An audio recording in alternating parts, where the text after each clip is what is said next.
It was an ordinary and calm day in the city, where nothing new was happening. From the supermarket, surprisingly, it was filled with shoppers, and in the background, a television was playing the news. A guy takes a bag of chips from the shelf, but it looks like it's defective, and the news says the sky is covered in dust and smog due to recent sandstorms. A little girl next to him says that he is a thief because he steals food that he hasn't even paid for yet, but he denies it. Suddenly, breaking news is broadcast on television that an earthquake has suddenly occurred in the vicinity, but since it was not very strong, there were no casualties. And then they add that this earthquake is starting to gain strength, so it is advisable to protect yourself. There's still something being said on TV, but no one is watching it anymore because something much more interesting is happening outside.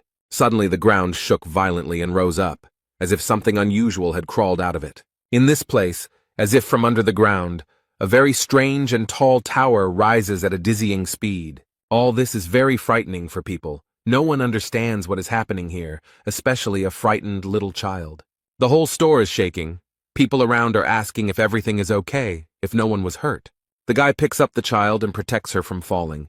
He asks if everything is okay with her. The two of them look around and see what is happening outside, and the frightened child asks what happened.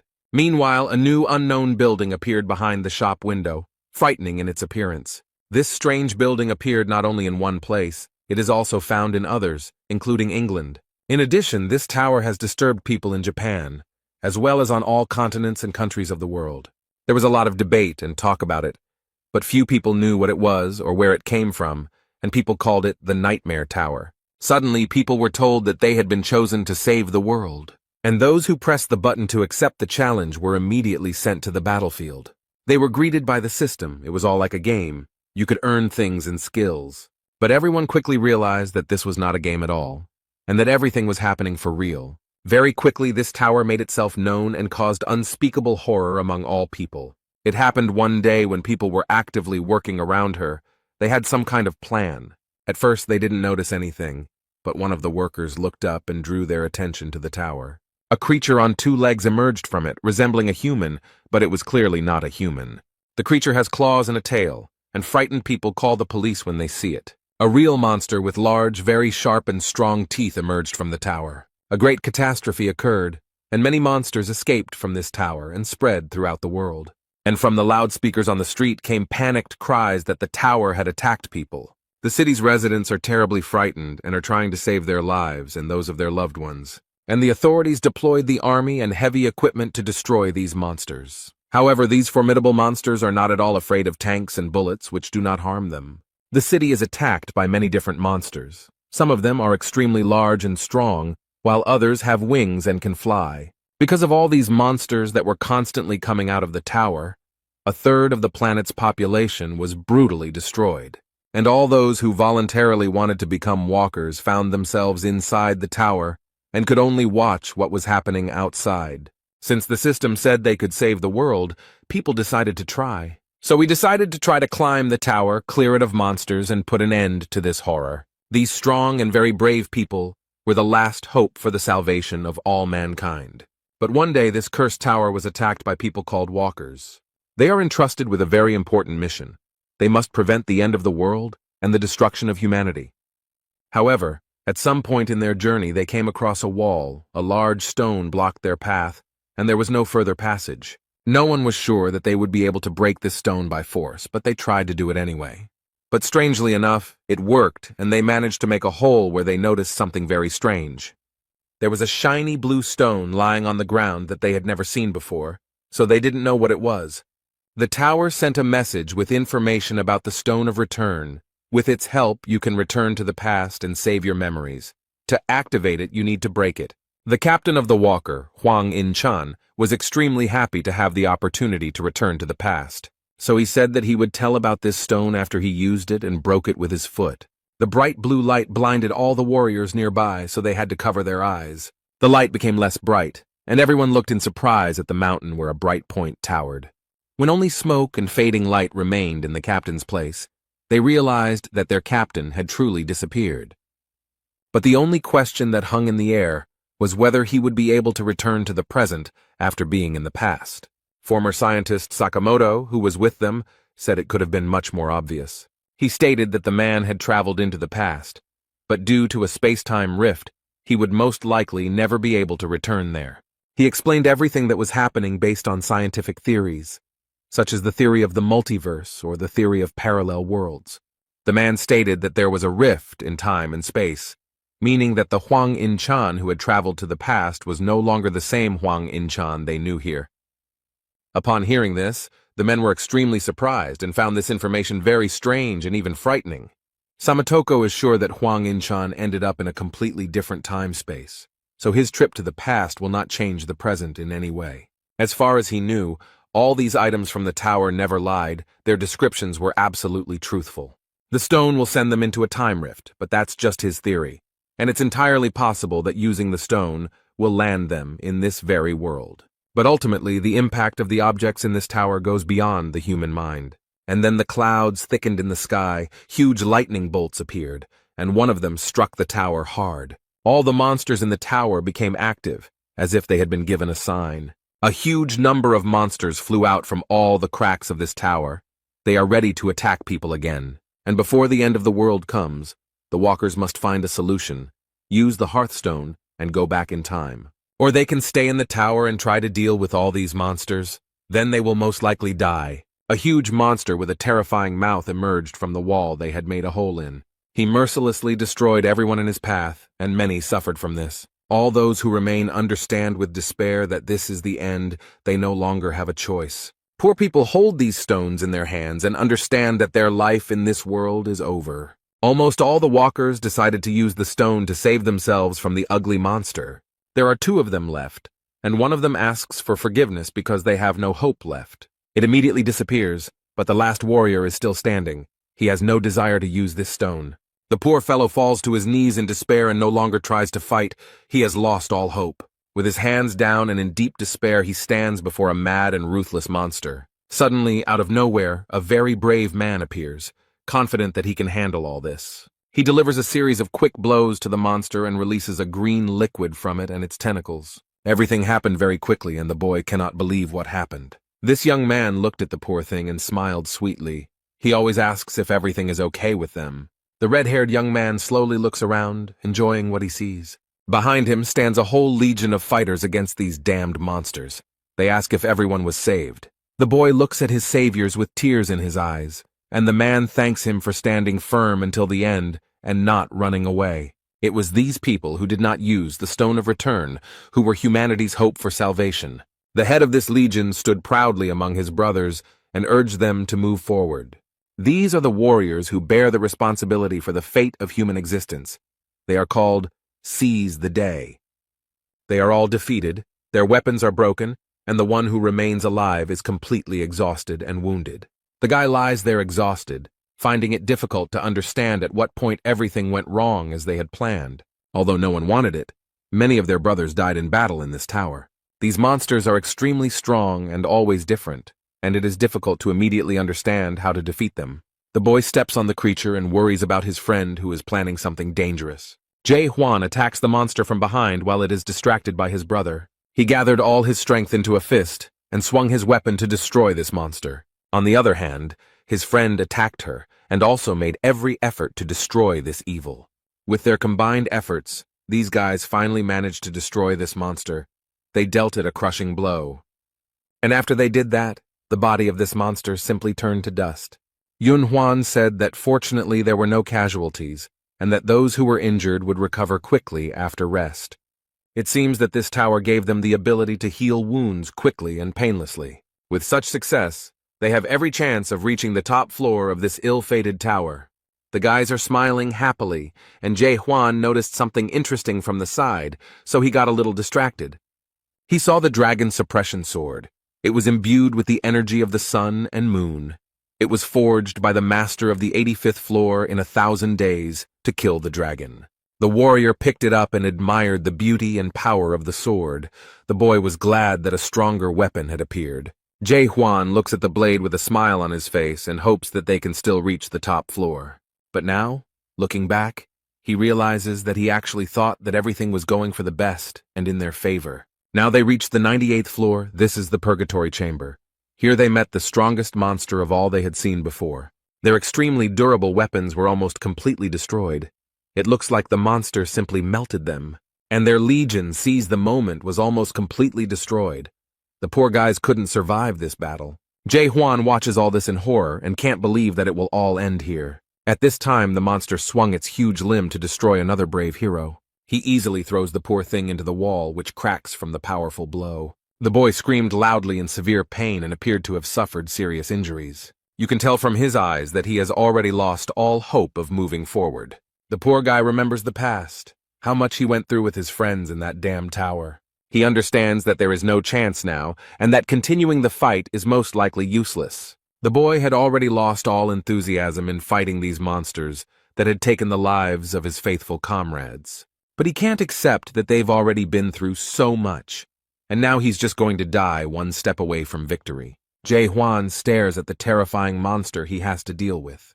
But suddenly he notices a brave man very close to the head of a terrible monster. This brave man, this is Yun-hwan. He gathered all his strength to finally destroy this monster. The Seize the Moment Legion warrior is very strong as he manages to pierce the monster's armor. He inflicts a lot of injuries, and does not give this creature the opportunity to destroy even one more person. Yun-hwan calls his friend and asks Jae-hwan to finally pull himself together. The guy tries to hold out as long as possible and inflict great damage on this monster that has taken many lives. He jumps high to deliver another powerful blow. This warrior is trying his best.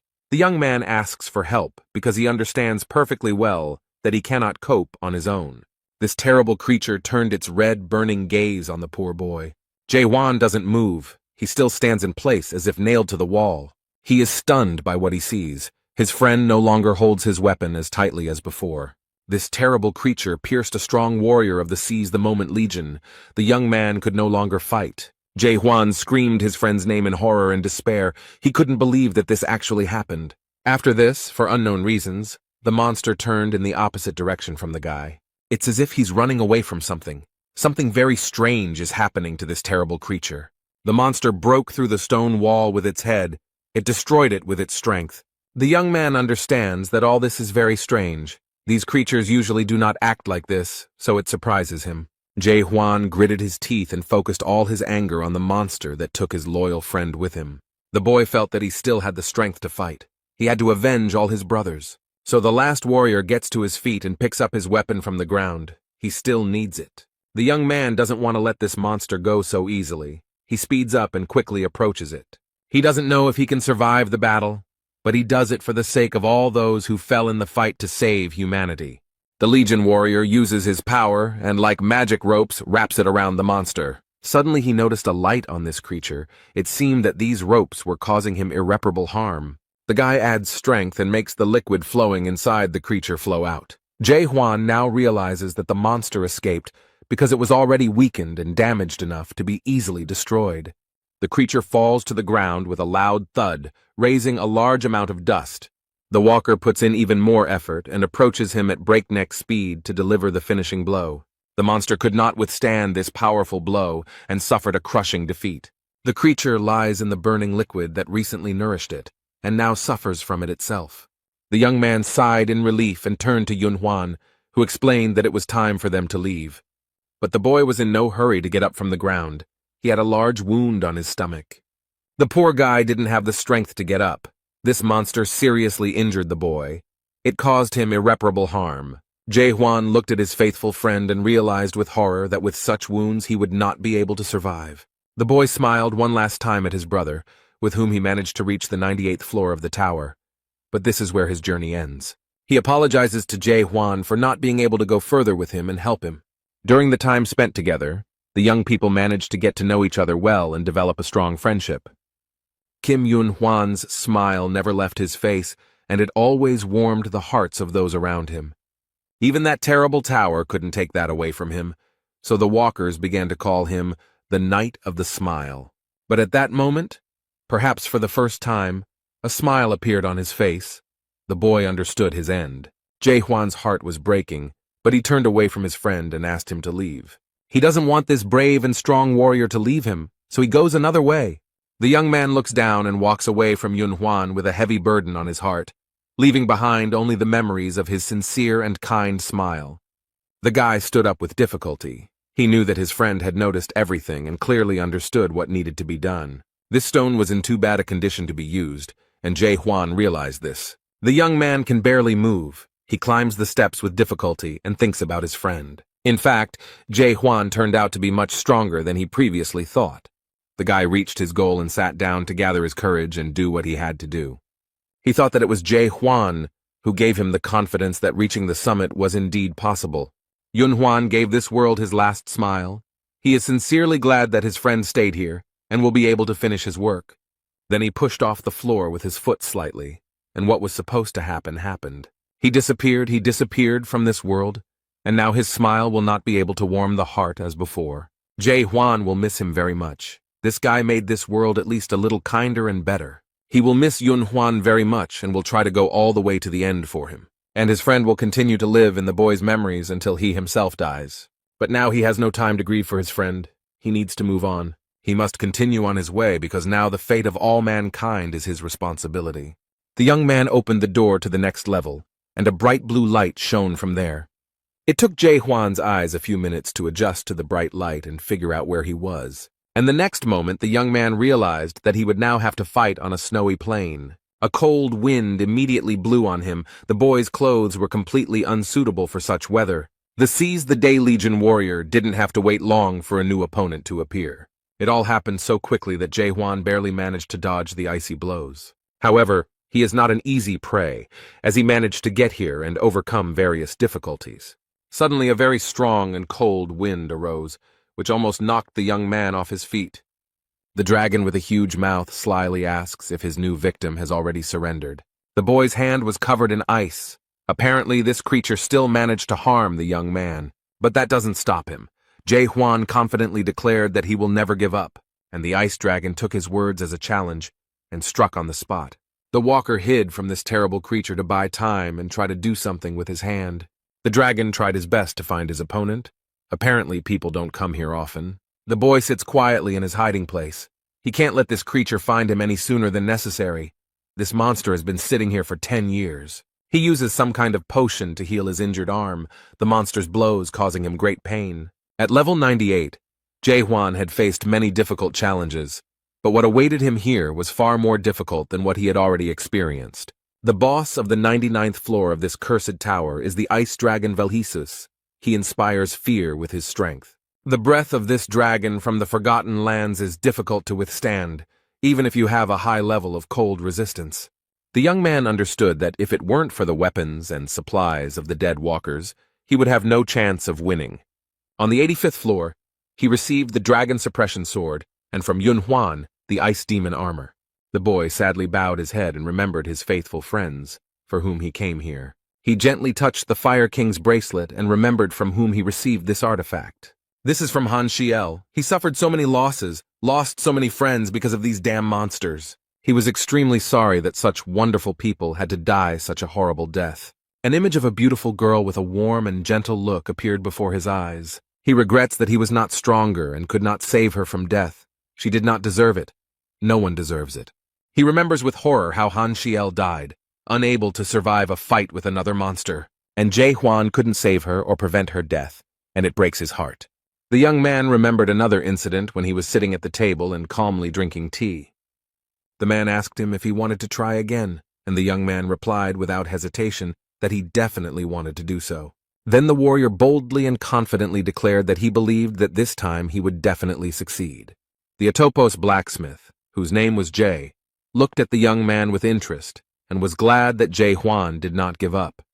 Atopos City was the last one to be recaptured after defeating the 50th floor boss Alniminus.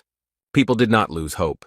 Even when wounded or dead walkers were brought in every day, the priests founded a rescue squad to save wounded soldiers. In this city, blacksmiths worked to ensure that warriors had weapons and armor so that they could fight to save humanity.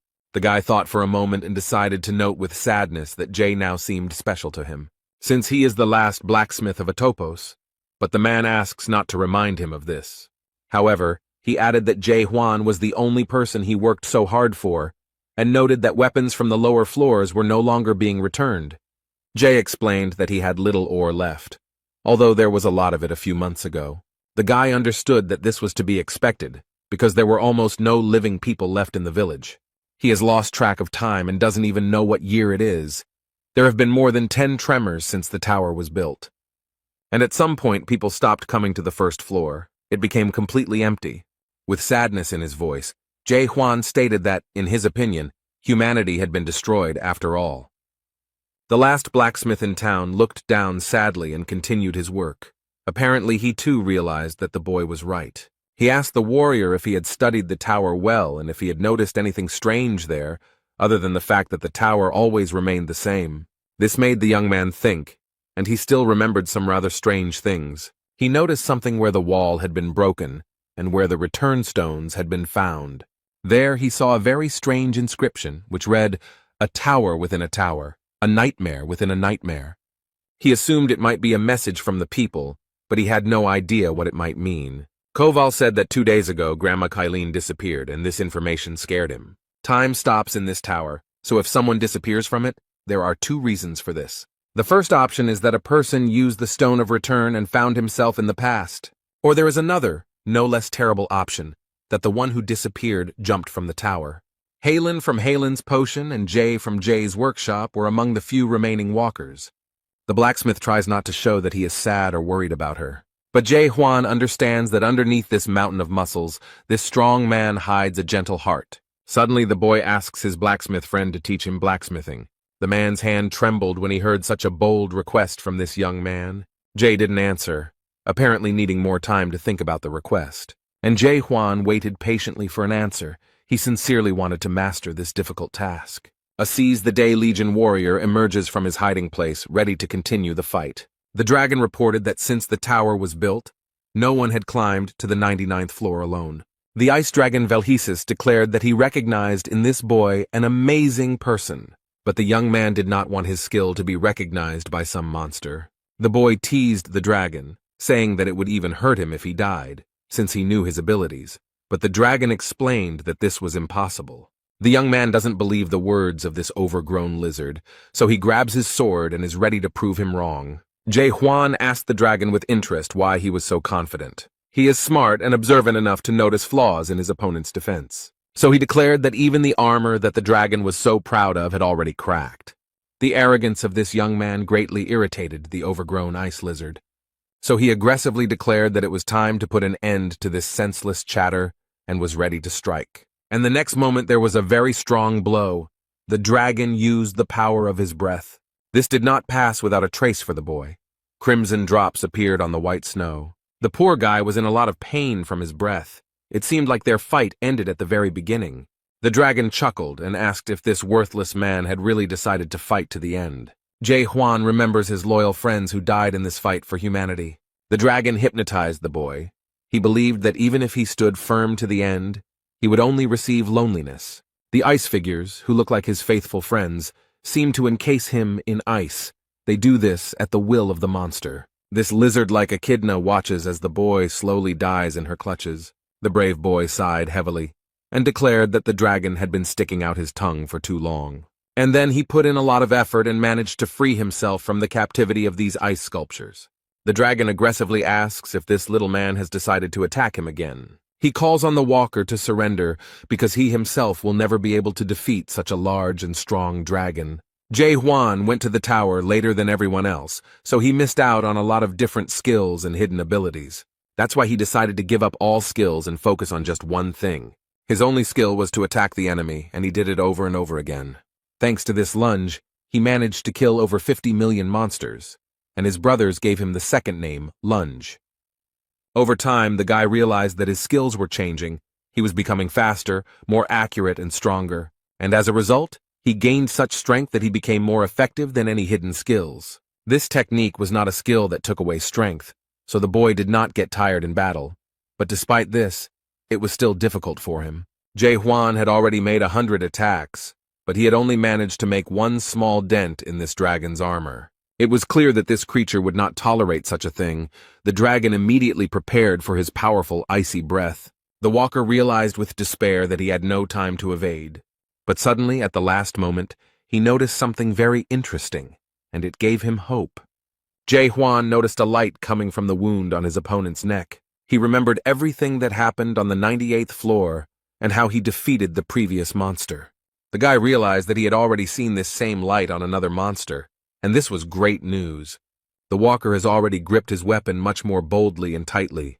He hopes that he has a chance. So without hesitation, he takes advantage of the moment and attacks the dragon with his signature attack.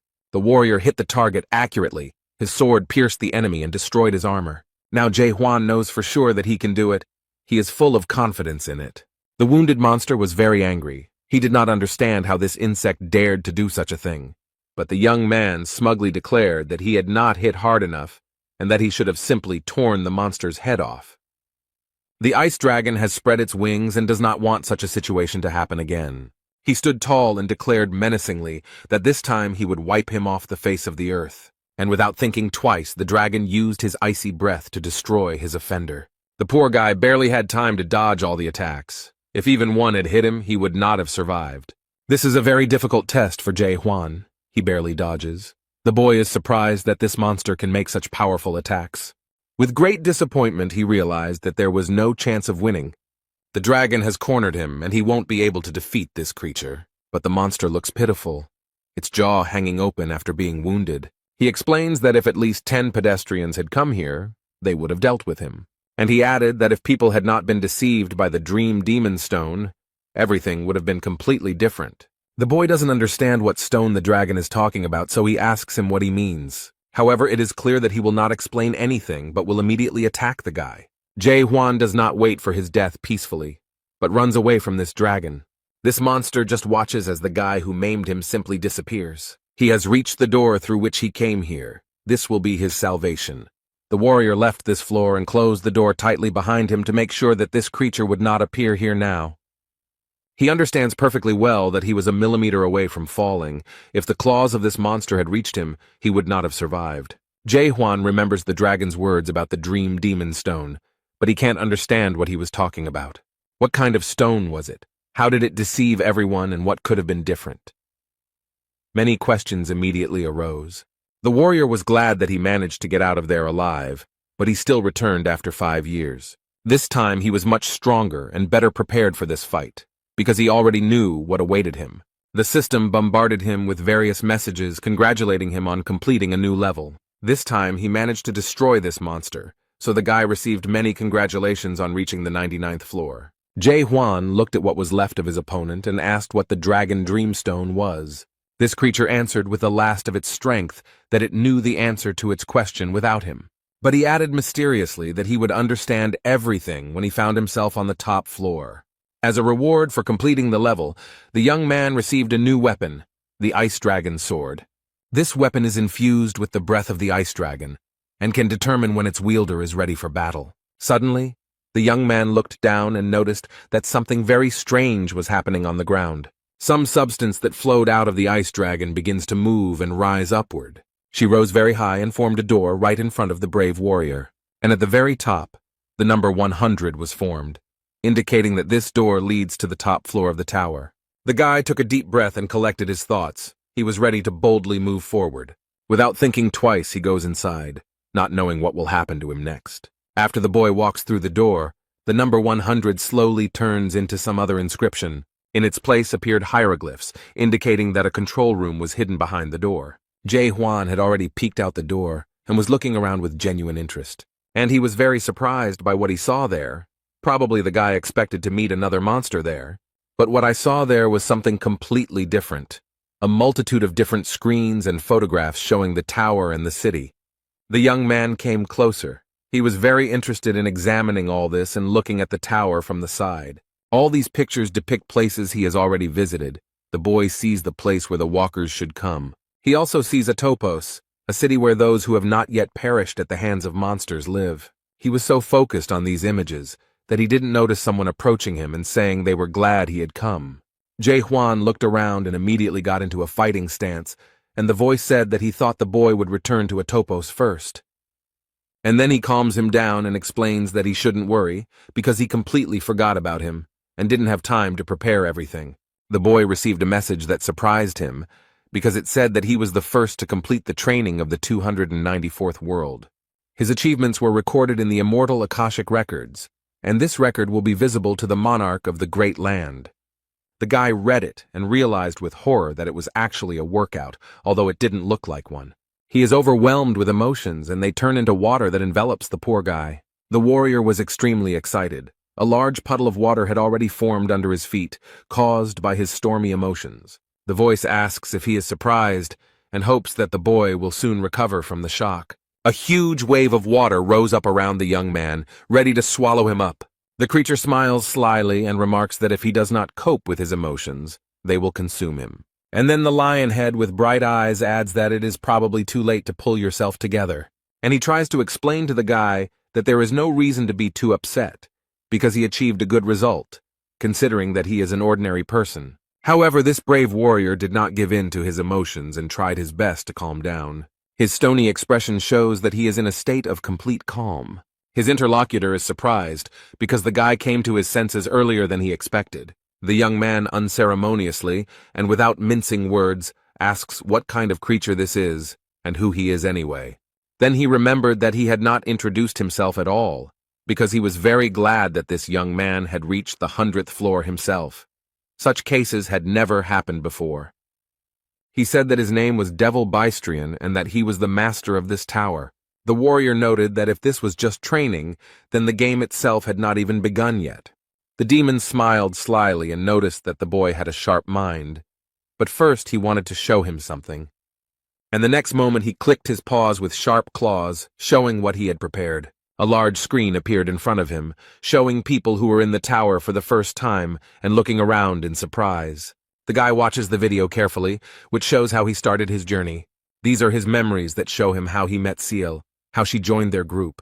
Bystrian slyly noted that at that moment they looked quite happy. He then recalled joining the Seize the Day Legion and talking about how his head was not a weapon, but a sword. These were quite difficult memories for the boy, because everything that happened in that tower was terrible.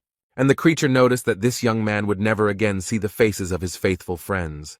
The video shows their difficult battle with monsters, in which many people died. Then, at that moment, no one expected that everything would turn out exactly like this, and that this would happen. Among all those who died in this battle was Seal, for whom the boy fought very hard. He was overwhelmed with emotions. He didn't want her to die. These were very difficult memories for him. And after that, he was shown a video of the death of his faithful friend, and the demon noted that it was a very touching story. He asks the young man how he feels and whether he has tears of anger or disappointment, and suddenly adds that she can give him a second chance, but the guy looks angry, not hopeful. The creature smiles ominously and explains that the boy will have the opportunity to play the game again. He tries to console the guy and adds that this is a great opportunity for him. Like a cunning snake, he convinces the boy that he will be able to relive everything, knowing what awaits him, and adds that in the world of people, this is only possible on the pages of books. Instead, Jae Hwan wonders in horror if this is the end because he expected all this horror to end someday. He doesn't understand. Wasn't he supposed to save the world after taking over the tower? Or was he really being deceived this whole time? Now the warrior understands that in reality humanity had no chance to save itself and survive. All this time they have been trying hard and very persistently to do everything in their power. All this time, people continued to try to capture the tower, dying one after another. All this was for the sake of saving humanity. They all firmly believed in it. They were convinced of it. And only now the boy understands that all this was just a false hope for salvation. The young man is under the power of this demon. He does not think long before answering his offer. The guy very confidently and loudly answered that he would never return to the past. This answer from this, as it seemed to him, pitifully worthy man somewhat surprised the owner of the tower. But suddenly he began to bare his sharp teeth and mock this young man with a grin, and this laughter turned into a loud and crazy laughter that filled the entire room. In fact, he was very amused by the boy's idea that he could go back in time. So he decided to explain one very important thing to this brave warrior. The demon stated that no object or artifact could send him back in time, and there was nothing powerful enough to turn back time. But Huang doesn't understand how this can be true since he himself saw the stone of return. And immediately after these words he understands what the ice dragon meant. The dragon's words echoed in his head, saying that people had been deceived by the dream demon stone.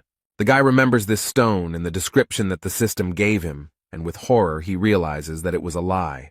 The creature explained that it was not actually a return stone, but the dream demon stone. He is not able to return a person to the past. He simply locks him in demonic dreams. Bystrian explained that he could not even imagine that people would want to go back to the past and fix it so much. The demon then added with great sarcasm that only humans are subject to such obsession. Jae Hwan, with great sadness and memories of the people who used this stone, noted that this is true. When they had managed to resolve all these issues, the demon announced that the real game could now begin. But she explains that this is not a return to the past, but a start of this game from the very beginning. The boy was asked if he wanted to start the game, and to the demon's great surprise, he refused to play. Jae Hwan didn't think twice because he knew full well that this was just a clever manipulation. The brave warrior explained that thanks to the master of the Tower of Horrors, he understood a lot.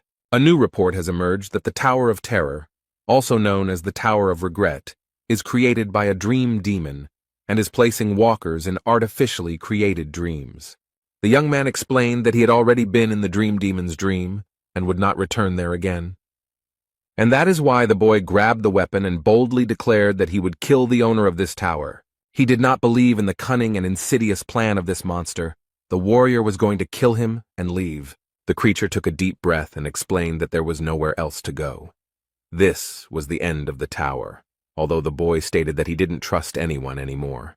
The demon asks if he is really that bothered by the existence of fake items and achievements. But the boy does not listen to what this creature is trying to tell him, and immediately strikes. This creature is left without a head, but this does not stop it from continuing to speak. The demon, thanks to his powers, tries to turn his head and asks what the warrior wants. He can give him skills or artifacts, whatever he wants. In the end, the young man had come a long way and deserved a reward, but Hwang replied that he did not need anything. Bystrian slyly asks if he wants to return to his previous normal life. The demon explains that he was a prisoner in the Tower of Horror's dream, and therefore no monsters exist in reality. Hwang doesn't understand how these monsters can't exist. The creature snapped its fingers and the boy saw ordinary life before he came here. People are chatting peacefully, preparing to go to the cinema and discussing films. The guy doesn't understand what's happening. How could this happen? Was he really that fooled? Suddenly there was a strong jolt and Jae Hwan was suddenly moved to another place. He found himself in public transport, similar to a train. The guy was amazed by everything that was happening here. In reality, no one died, the earth did not turn into a desert, and most of humanity did not disappear. The demon noted that it must be great news for him that his friends and relatives were not killed. Bystrian snapped his fingers again to move again, and wanted to show him the most important thing. He saw many hospital beds where patients still lay, unconsciously connected to various machines. The young man moved closer to the hospital bed to get a better look at what was happening. He saw himself on the bed, connected to the machine. The guy was very impressed by this.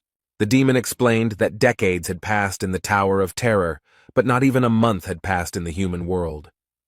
The creature noted that the boy would never be able to defeat him because he could barely lie down during training, and he added that there was a huge gap between people and dragons that he would never be able to overcome. Jae Hwan boldly stated that it was a great relief to him to learn that the creature was a dragon. He announced his sword and said that he had fought dragons before, so he wouldn't have any problems. The demon was very angry. He did not like such impudence on the part of this pathetic creature. A brave warrior entered into a fight with a very powerful creature, and who knows how it might end. The heavy wooden door opened, letting a little sunlight into the dark room. Jae Hwan comes in completely exhausted and with severe wounds. He calls Jae and tells him that he's back. But the room where Koval was most often looks as if no one has been there for a very long time. However, the main character needs weapons to fight all these evil demons. So, using the knowledge his friend shared, he tries to make himself a good sword. 72 days passed. The warrior fought the dragon every day, but no matter how hard he tried, he could not leave even a scratch on it. But on the other hand, Hwang didn't die either. For reasons unknown to him, the dragon didn't kill him. The control room shows a video of a guy working in a forge and thinking that no matter how long it takes, he will achieve his goal. The dragon watches this young man with great interest. He is very surprised and even amused by him. He believes that he should keep it for himself because it is a good product that can be sold successfully. This dragon had been cultivating for a long time, and this was the first time he had encountered such a situation. A farmer is a being who must ensure that the product is delivered to the mainland through secondary processing, that is, by sifting out the worst, the product becomes better. And it is during the training that the best products are selected, which are then turned into real games. But suddenly one product appeared that refused to move to the next stage. Anyone in the Tower of Terror can be killed without any consequences. Their souls are still alive in the real world, so it can be assumed that no one has died. But there will be a lot of problems if he accidentally damages the soul of his product. The Reapers, who are closely monitoring all of this, will never forgive him for such a mistake. Therefore, the dragon believes that he needs to sell it as soon as possible. It's time to move on to the next level, because he still has to pay off the debt for buying the tower. He is such a special product that even gods who have no connection to the demon world contacted him about this guy. Suddenly, at this moment, when the demon was calmly pondering these things, Huang appeared and attacked again. The creature easily repelled his attacks and stated that this guy was driving him crazy. He asks ironically if this war is not enough to continue this useless struggle. The demon remarked that he had better start the real game and spend his power usefully. The next moment he repeated his signature finger gesture and was ready to show off his tricks. Literally a second later, he disappeared from the boy's field of vision, and he does not understand how this happened and where the dragon went. Suddenly a mirror appeared in front of him, in which he saw his reflection, and behind him, a dragon. The guy doesn't stop fighting. He swings his sword and is ready to strike again, even if it is useless. The poor guy is trying his best. He is definitely not the kind of warrior who gives up easily. The next moment, this block, which served as a mirror, shatters into pieces from a strong impact. Huang was injured, his head was damaged, and he has difficulty coughing. The angry dragon grabs the boy by the neck and asks what he wants and why he continues to insist on his own. The guy explains that he will kill the dragon and move on, which even disappoints Bystrina a little, and he asks what he needs to do to make him agree to the game. Huang chuckled. He saw that the creature was already on the verge of fainting, and quietly praised himself for being able to hold out for so long, and explained that he wanted to ask for something.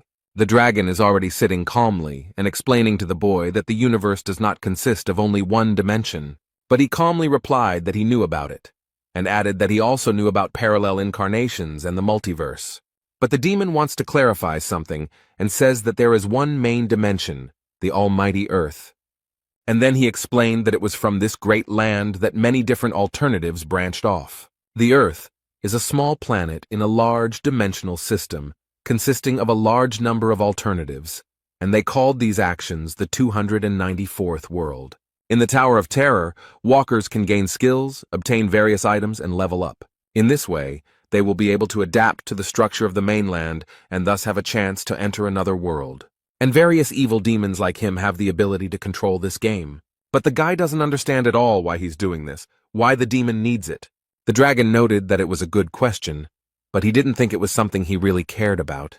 Bystrina snapped his fingers in his usual gesture, and it seemed like the tricks were about to start again. But they find themselves in a ruined city and ask a question that really interests the guy. So he wants to explain why, out of all the alternate worlds, the Tower of Terror ended up on Earth. The dragon asked if this was not what interested the young man most, why he and his family were forced to face this, and then he gave a very short and quick answer that their world was chosen at random. But this guy said that he was asking about something completely different. He was interested in why he was running this tower. The demon was very surprised, and the young man continued to ask what benefit this tower would bring him. His interlocutor thought for a moment and explained that it was something like his passion or even hobby. And then I realized that this guy didn't seem to really believe his own words and didn't understand that demons also have hobbies. He then explained that among them, there are those who simply enjoy watching outstanding walkers, and there is also a place called Paradise where monsters and demons live alongside humans.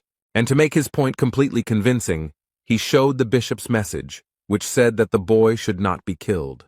And then he smiles slyly and asks if he believes him now. Huang didn't answer, he just watched because he thought it was all complete nonsense.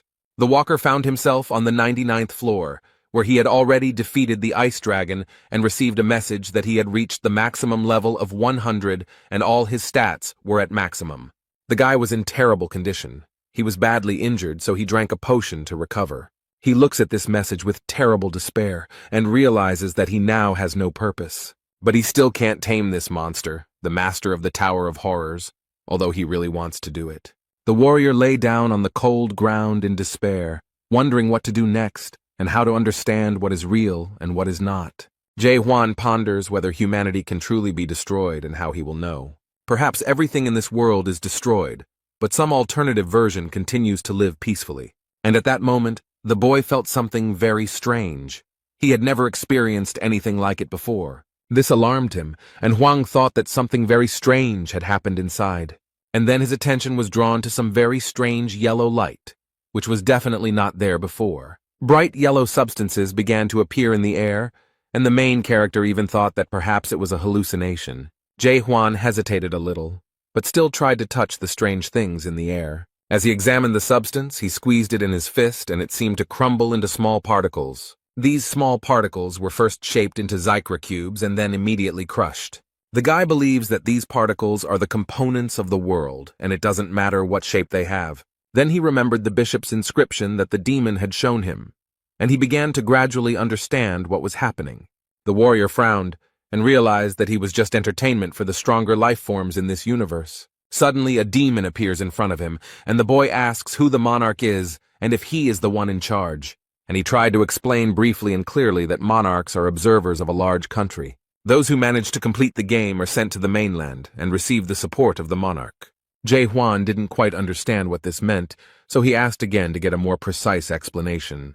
The dragon stated that the boy's future could change dramatically depending on the monarch chosen. And then he promised that if the boy obeyed him, Bistrian would use all his strength to help him get to the great monarch.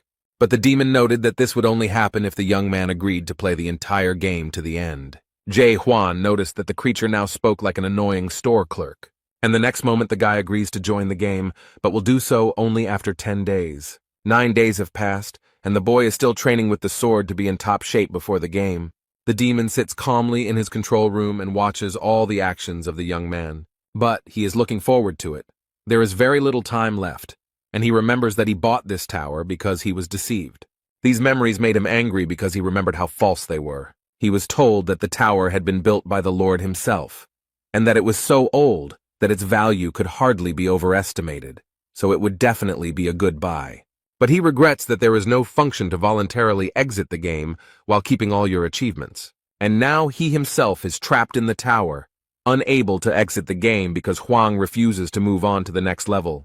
He sat there in despair for so long and had already resigned himself to his unhappy fate. But finally, all this will end tomorrow when Hwang starts the real game. The warrior received a message asking if he wanted to return to World 294 without losing his memory and start the game.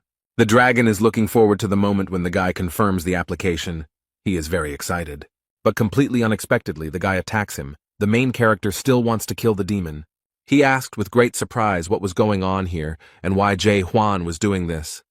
The guy had been dreaming about this for a long time and had been training for a long time. He deliberately took his time in order to prepare well. The walker holds his weapon tightly in his hands and makes a remark to the demon, which he could have guessed. The young man, with a threatening expression on his face, explained to his enemy that from now on he would hunt him. With these words, he strikes his opponent again. The guy is very confident in his abilities. He noticed that after hallucinating these gold particles, it became more difficult for him to control the sword. But he explained that every time he tries to take a shot, he gets a very strange feeling. The guy thinks it's like waking up, like he's breaking this dream. Therefore, Jae-hwan does not intend to stop and stubbornly continues to attack this creature. The main character, with a smile on his face, waves his sword and declares that this is the feeling of life. However, a magical symbol appears under his feet, which the boy does not notice at all. In place of this symbol, a huge tree immediately grew, which the boy saw on the 91st floor. It is called the Black Iron Tree. The monster regenerates his arm and explains that this should have happened a long time ago, adding that he has never seen anyone like this guy. The dragon smiles slyly and watches with pleasure as they do this to the boy, paying a huge price for it. The protagonist finds himself completely trapped in the iron roots of the breeder tree and wonders what this creature plans to do with him next. Bistrian calmly replies that this walker will not be able to finish the game without his permission. The demon finally abandoned all attempts and hopes of convincing this stubborn warrior. But I decided to try again and asked why the guy decided that his studies should be continued. However, he added that the Tower of Horrors will automatically close after 100 days of training. The dragon explained that he needed the boy to survive, so he needed to complete his training and move on to the game. The boy has no intention of staying there alone, so he calls on the demon Bystrina to stay. The protagonist stated that on this vast land he is called the Sanctuary of Irritation. The guy knows a lot about this monster. He says that it lived 784 years and visited 128 worlds, and now continues its vile selection among the walkers. The demon cannot believe what he hears and has no idea how he knows all this information. Huan boldly asks if this bastard was planning to hand over his mathematics to the Black Monarch. The monster asks in surprise where he knows all this from. How can he know all this? The boy saw golden letters, a message from the demon to the Black Monarch that the selection would soon be over if he could convince the farmer. The main character explained with a sly smile that he was the one he had been waiting for so long. Suddenly a bright light appeared and the warrior managed to free himself from the shackles of the iron tree. And freed from the roots, the boy attacks the monster that imprisoned him there. With just one blow, the demon Bystrin lost his arm, but this time he was very surprised and frightened by it. Something very strange has happened. Will this guy really be able to defeat his opponent? The protagonist uses his power again, but this time the enemy defends himself. It seems that Huan managed to injure the demon the first time, so now the demon is holding his hand. He can't believe that this idiot managed to give him such a cancerous tumor on his arm. The expression on his face reflects all his confusion and shock at what happened. The walker holds a very strange sword in his hand that emits a blue light, as if it is enveloped in something. There are some very strange things happening around. It feels like the game has started to reboot. The guy looks very confident in his abilities, so he stands proudly and stares at the demon Bystrina. When he reached the 100th floor, he began to wonder what it all meant. The main character began to doubt whether this was really a dream. He then wondered if the demon really could not or would not kill him. Then he wondered if he could be reborn after death, and he had many questions. The elements of this world crumbled into particles and text appeared. The warrior watched the demon carefully. And now, after a long period of doubt, Huan has finally reached the stage of absolute certainty. He has discovered something new, penetrated into understanding through and through, and now he can use this powerful force. The vortex of energy quickly approached the demon and very easily and completely destroyed his defense. The dragon was surprised by the abilities of this walker and became very angry with him. This creature opens its mouth with large fangs and asks what is going on here. The system issued a message about the lifting of temporary restrictions, which shocked the tower owner. So he became extremely angry with him and explained that he would no longer feel sorry for him and would give Huang a chance to surrender before it was too late. But the boy will not do this. He will proudly and bravely stand against the demon in battle. Bystrini noted that the young man had achieved a lot in such a short time, but there is a limit to everything. A multitude of sharp thorns instantly grew out of the ground, and the dragon declared that no man could defeat him. This stubborn young man was not so easy to defeat. He looked at the weapon he received as a reward for passing the last floor. But he squeezed it tighter. It was the only thing that could help him in this difficult struggle. The timer shows the countdown of the loading time, and the demon pushes off the ground with its paws, ready to attack. The creature approaches the boy extremely quickly. Its rage knows no bounds. It will not let this pathetic insect ruin everything for him. Bystron shouts that Huan will still participate in the real game, and by doing so, he makes his situation worse. The timer has reached a round number, and the main character is preparing for the decisive blow. The main character skillfully dodges all the sharp spikes and strikes the enemy. The boy remembers how he defeated all his previous monsters, especially those he encountered on the upper floors. But full of confidence that he would succeed, he dealt another blow to the monster with whom he had been fighting for a very long time. The demon is angry, but he can't do anything. He only begs that all this doesn't happen. Now Bystrian finally realizes that this is not just a reboot, and that he will soon have problems. He cannot comprehend with his mind how this ordinary man was able to accomplish all this.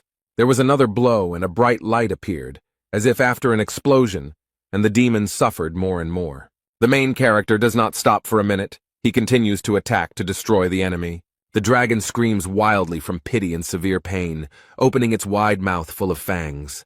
Huan stands proudly and holds his weapon at the ready, but first he wants to clear up a few things. The guy wants this unearthly being to know that people are not just a commodity to be sold. But he added that they were not so useless that they could be digitized in some game at the behest of some demon. People were not things that could be given a price tag. Bystrian turned into a small creature. Huang poked him with his sword and explained that he would no longer obey his plan. The main character raised his head and knows perfectly well what he wants to do next. He has already thought everything through. So he says that he will completely destroy this place and move on. He will rise higher and higher. Jae-hwan confidently declared that he would destroy this terrible world, and there was not a hint of doubt in his voice. The guy is confident that he can destroy the world created by these scoundrels. Suddenly the ceiling began to crack. Fragments rained down onto the ground, and the roof of the tower collapsed. Demon Bystron ducked to avoid being hit by shrapnel and asked the boy to stop. He pitifully begs not to do this and repeats again that there is absolutely nothing higher. However, the summer hero knows very well that in reality it is much more interesting there. But then he confidently added that he was sent here for a reason, and these words shocked the demon. The guy remembers that on many floors he came across strange inscriptions on the walls, and they interested him. He read about the Tree of Illusion on the walls, and wondered if the Tower of Horrors was actually created by the demon sitting at the top of this tree. The young man was sure that there were also inquiries about the dream demon Mulark, so he continued his search. Hwang asks if they are now at the root of the illusion tree. If that is true, then it also has a trunk. The demon fearfully asks what the warrior is planning, and he explains that he intends to break through the ceiling here. And the next moment he raises his weapon, and a huge stream of energy rushes upward. The system indicated that an unknown error occurred during loading, and then showed that training was complete. Now the guy is in a completely different place, but the poor guy looks very tired. But despite this, Jae-hwan is happy that he finally found exactly what he was looking for. He wanted to be here. This place is not as quiet and calm as it seemed at first glance. It seems that scary monsters live there. The creatures with large mouths sensed the presence of strangers in their territory and were ready to attack. These giant wolves surrounded the main character, but he is not at all scared. He is alone, and there are more than 10 of them, and these creatures do not plan to leave him alive, so they immediately attack. The wolf quickly approaches the boy, his eyes blazing with fury and his huge fangs terrifying. Jae-hwan is not afraid of any of these creatures. He makes a light lunge at it and immediately inflicts serious injury on it. He then looks back and sees another evil monster approaching him. This creature is extremely close to him, but this fact does not frighten the warrior at all. He can cope with it. The creature looks very bloodthirsty and evil, as if this creature was specially created to destroy everyone around it. The protagonist holds his weapon tightly and is ready to defeat this creature. He does not seem to consider it very strong.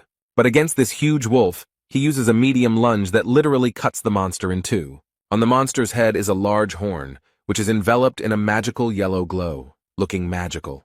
The boy became curious and decided to take the thing for himself. Hwang easily pulled it out of the creature's flesh. He put the horns of these creatures in the backpack on his back and noted that the monsters here were not very strong. Jae-hwan heard the noise and looked around to see what was going on. Suddenly, some strange creatures appeared and shouted aggressively, "How dare this man do this?" One of them points his finger at the backpack and shouts something, but it is difficult to understand what he wants. The warrior looked at them all carefully, but could not make out what this creature was saying. And then he realized that they were pointing to the horns behind him, so the young man offered to make a deal.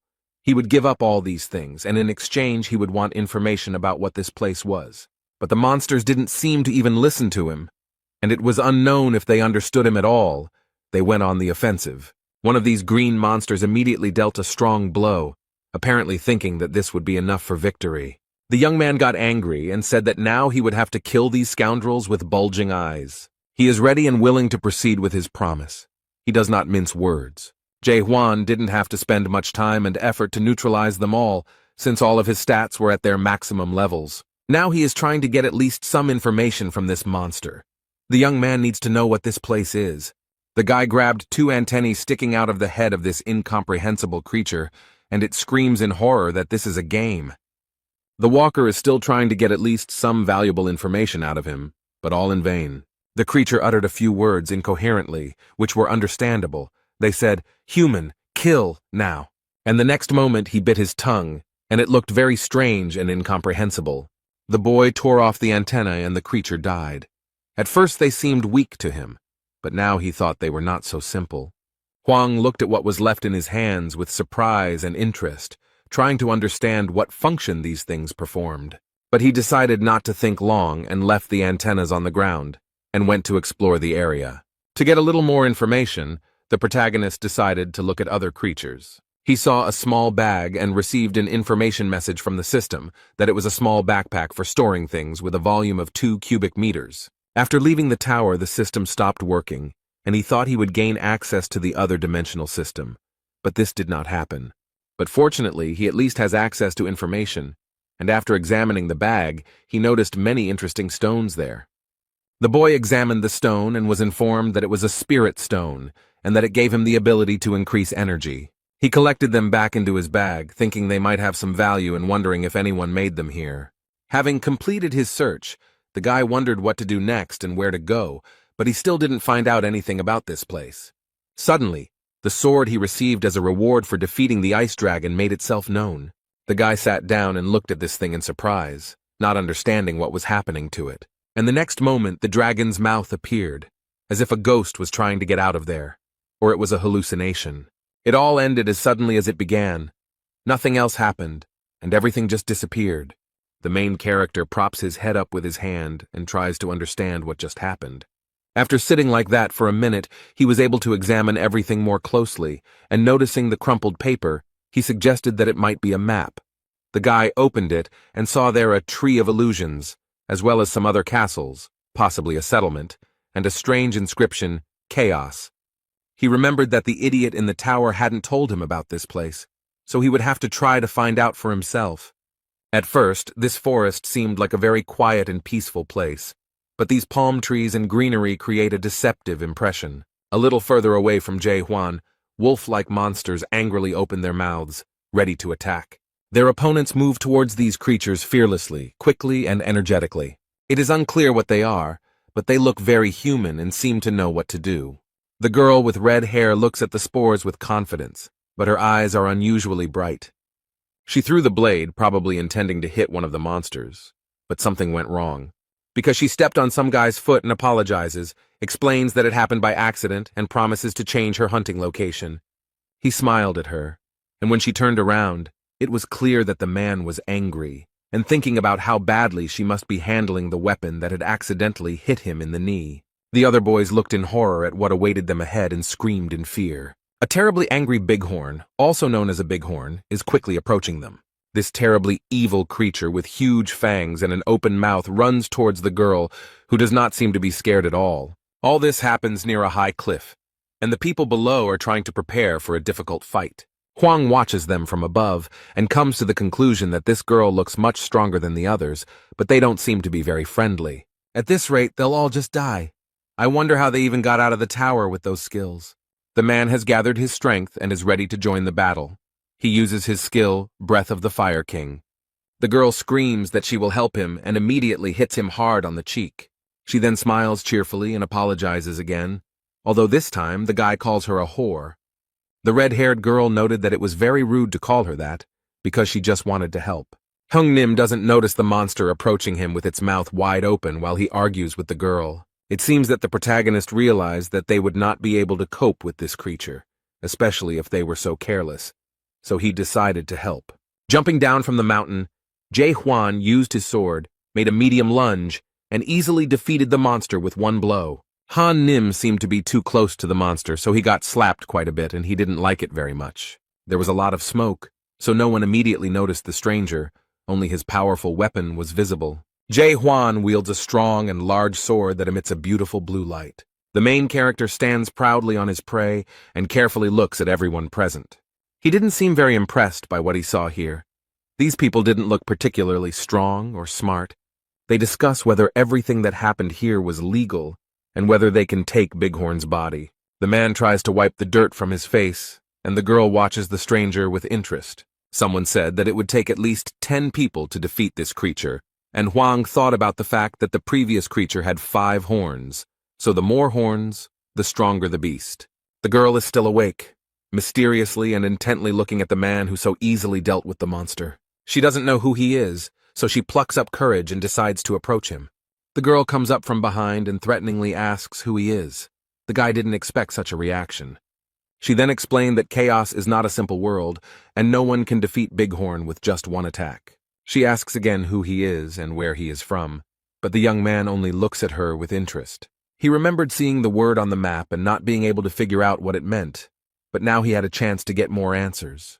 Huang turns around. They are standing too close. He stares at the girl and asks what chaos means. The red-haired girl was a little confused, finding herself so close to the stranger. After that moment, they all calmly moved together to new territories for Huang. Hyung Nim asks the stranger again and again. He asks if he is here for long. The guy answers in the affirmative. And then, surprised, he asks if he knows the local language, and the guy replies that he does. The man said, as if to himself, but out loud, that this kind of thing doesn't happen here often, and he found it all a little suspicious.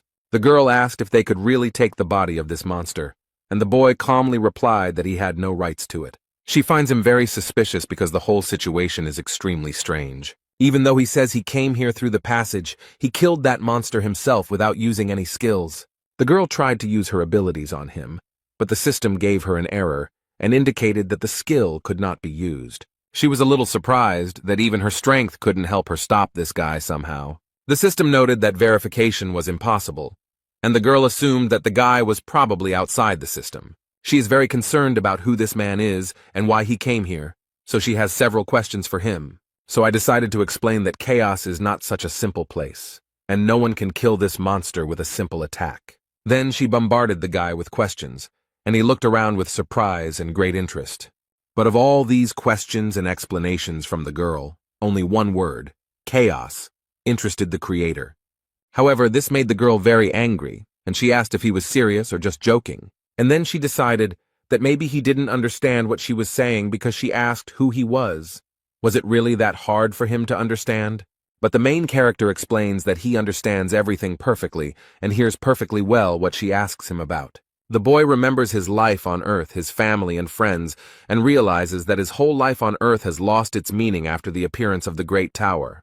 And then, during his life in the Tower of Terror, he made new friends and loved ones. He had many wonderful and very touching memories associated with these people, but after completing his studies, they disappeared like a mirage. All of these people are still alive somewhere on Earth, and he could retain all of their memories if he started the game over. But they won't remember him or their adventures, so this venture will most likely be useless, and they will have a hard time coping with the loss. The guy decided not to tell this whole long and complicated story, and decided to say that he simply didn't remember anything. The girl looked at the boy with affection and asked sympathetically if he really had amnesia. And then she aggressively asked if he really thought she would react that way, and if he could at least try to convince her that he had amnesia. The protagonist noted that he did not say that he had amnesia, and the girl was convinced that it was the same thing, but suddenly, someone asked if he was from the mighty abyss. Just as he was thinking about what they meant, his ice sword suddenly reminded him of itself. His weapon grew considerably larger and opened its dragon mouth as the boy rummaged through his bag. The girl looked at the sword in surprise and realized that this guy had a super weapon. So she comes to the conclusion that it's all about the super weapon and not its mighty power, while the guy is feeding the sword with iron blades. The men nearby look at the super weapon with great interest, as it is a very valuable artifact. The main character is fiddling with his weapon. He doesn't even notice that hungry eyes are watching him. Red is mad at Huang for ruining her assignment. She had a great plan, and she would have done a great job with it. As she thought about this, an idea came to her mind on how to turn this situation to her advantage. Now she talks to the guy differently, explains that she will no longer ask him questions and wants to offer him something. But with a sly expression on her face, she mysteriously asks if he wants to listen to her proposal. The girl introduced herself as Mino and told me in detail about chaos and how everything works here. And then they moved on to discussing the people around her, this suspicious crew of guys called the Red Fox. From her story and transparent hints, the protagonist understood that Mino wanted him to kill them. The girl noted that they would soon get to him, so there was no point in looking so closely at these scoundrels. One of the men noticed that it was getting dark, so it was not worth going further, so as not to disturb the monsters. So they decided to stay where they were and spend the night in the open air in the middle of the forest. Jae Hwan lies under a tree and looks at the map. According to the map, there is a settlement not far from here. The card magically turned into gold particles and disappeared. This is the advantage of the game. The boy lies quietly and plays with these particles. He sharply clenches his fist, trying to catch something. Through the system, the men saw that their guest was in the second stage of awakening, called knowledge, and his energy level was very low. They calculated that his energy level was much lower than their leaders, so they realized that he had defeated the monster only thanks to his weapon. But they know that super weapons can only be obtained in the abyss. These are the branches of the Tree of Illusions. Huang heard everything and realized that these scoundrels were up to something. They would be surprised when they found out that this was where he got this weapon. The tower owner said it wasn't a very impressive weapon, so they probably wouldn't want to hunt for it. The protagonist looks at the stars in the cloudless sky and thinks about how to get to the almighty earth. The Red Fox Legion fighters were already confidently moving towards the boy. Huang realizes that they have already started to implement their plan, and soon everyone will be here. Mino is shocked and asks the guy why he is lying there so calmly, because those bastards are going to come for him now. The girl tries to convince the young man to use his powerful weapon against them. But Jae Hwan calmly turned to Mino and explained that he did not have any weapons with him. He explained that he had lent his sword to someone on the night shift, but the girl was furious and couldn't believe he had done that. He was surrounded by many people. The leader stated that he would find a better way to use his weapon, although the girl noted that even with this weapon, he was a complete zero. Mino is not as simple and sweet as she seems at first glance. She asks these idiots if they really want bloodshed. The main character looked at the girl with genuine interest, and now saw her true nature, and it seemed that he liked it. Instead, all these people follow the orders of their leader, who threatens to kill them. The redhead doesn't wait for Huang to do something. She knows how to stand up for herself. She uses her skills skillfully. The girl throws blades well, and the first two were all convinced of this. And the girl doesn't even think about stopping after them, and immediately finds a new victim. Mino is actually a very skilled and intelligent girl. She holds her weapon tightly and is ready to use it again. The dagger flies towards one of these villains with insane speed and force. The protagonist stands proudly next to her and does nothing, apparently believing that she can handle it herself. And that's true, Mino can definitely handle this bunch of losers on his own. They seem to already realize what they've gotten themselves into and probably regret their decision, but it's too late because they've already made her angry. She smiled sarcastically and stated that by their decision, they had doomed themselves to a terrible fate.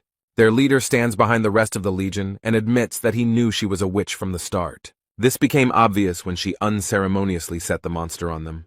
The man frowned and asked aggressively through clenched teeth who had approached the ghost warrior. Mino smiled cheerfully and sincerely and playfully asked what difference it made to him who did it. But she added that these bastards had killed so many newcomers who didn't understand anything that many of the Chaos inhabitants probably wanted them dead. Instead, Heng Nim noted that the ghost warriors would not help these unfortunate people. And then, with one movement, he repelled all the sharp daggers that were rapidly approaching him. The man pulled out a weapon that belonged to Jae Hwan and threatened that this witch would die right there. Although it didn't particularly frighten her, Mino muttered hesitantly, was he really counting on just a super weapon? But the cunning man smiled slyly and explained that he had an ulterior motive. The girl looked around and was a little surprised by what she saw, although she noted that they were all at least level 1 in strength.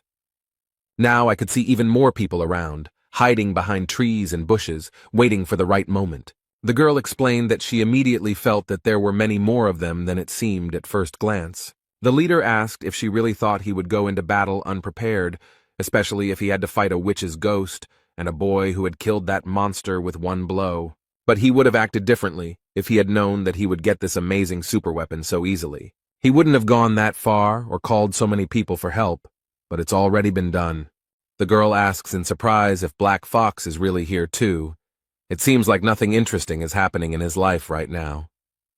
This man, who just now stood out in no way, has now turned into a real monster. He declared with his huge tongue and fangs that she could consider this an honor. Black Fox Clan, who is the head of the Red Fox Clan and holds the 3rd degree, explained that more than half of the clan was gathered here.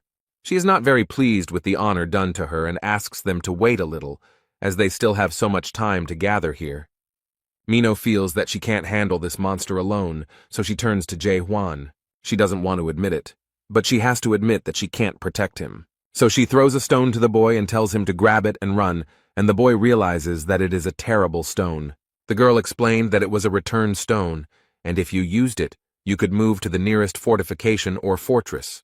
But she added that she only has it, so he can use it without any problem, although the guy is a little confused. Now he realized that this stone does not return you to the past, it saves you in the present.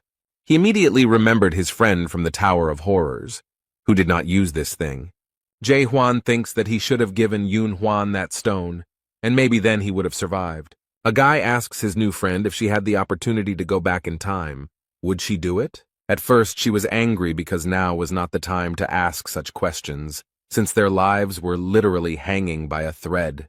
And then she still answered that, of course, she would not return, and this greatly surprised the main character. The witch turned around and smiled cheerfully, noting that she had worked hard all her life. She has nothing to regret, and she will never return to the past, even if she dies in this battle today.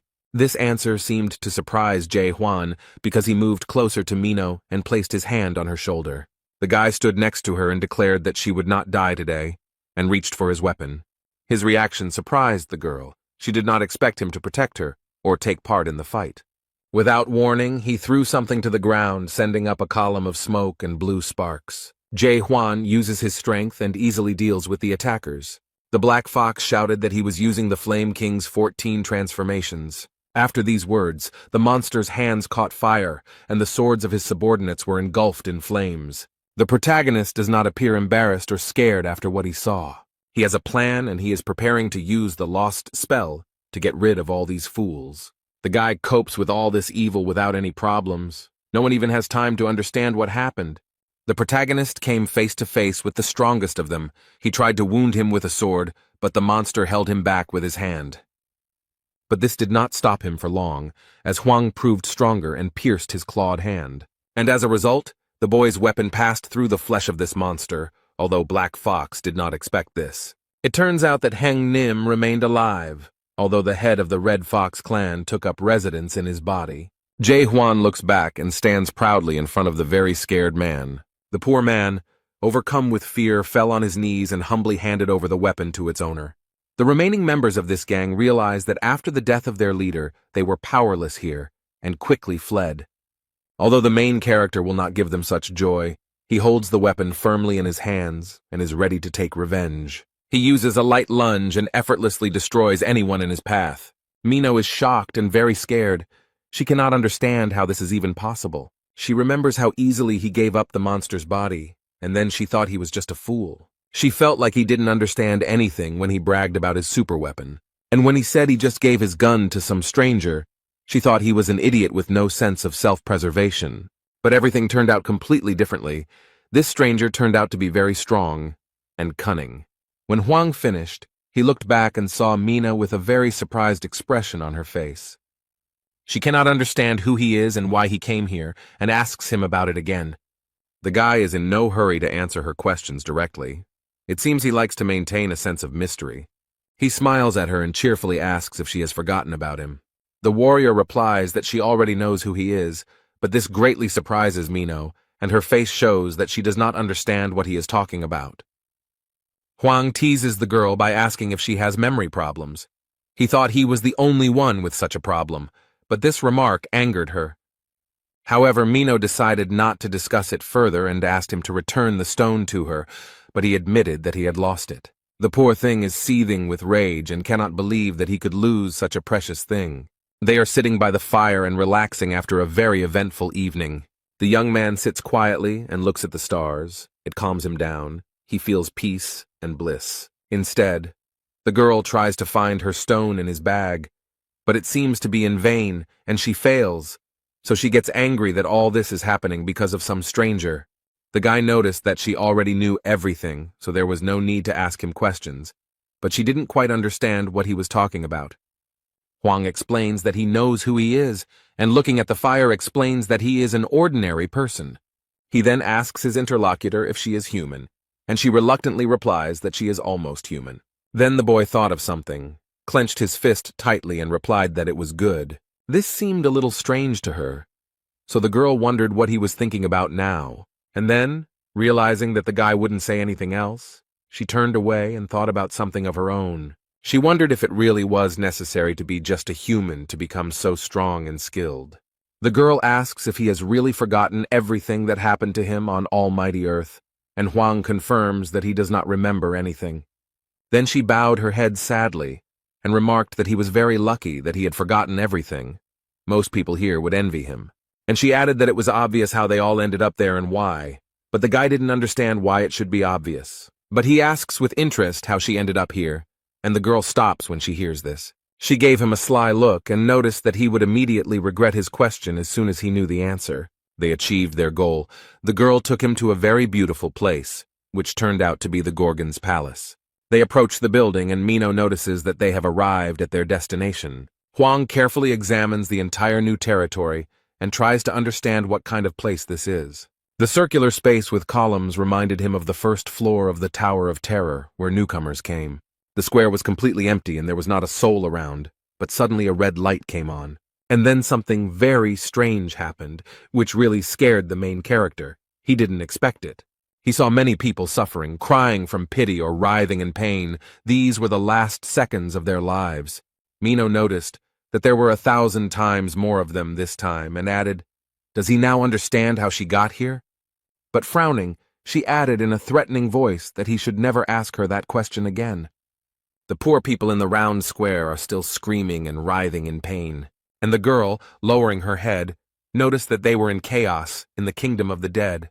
If you die on the almighty earth, you will go to chaos. But if you die here, that's the end. The soul will turn into nutrients for the illusion tree.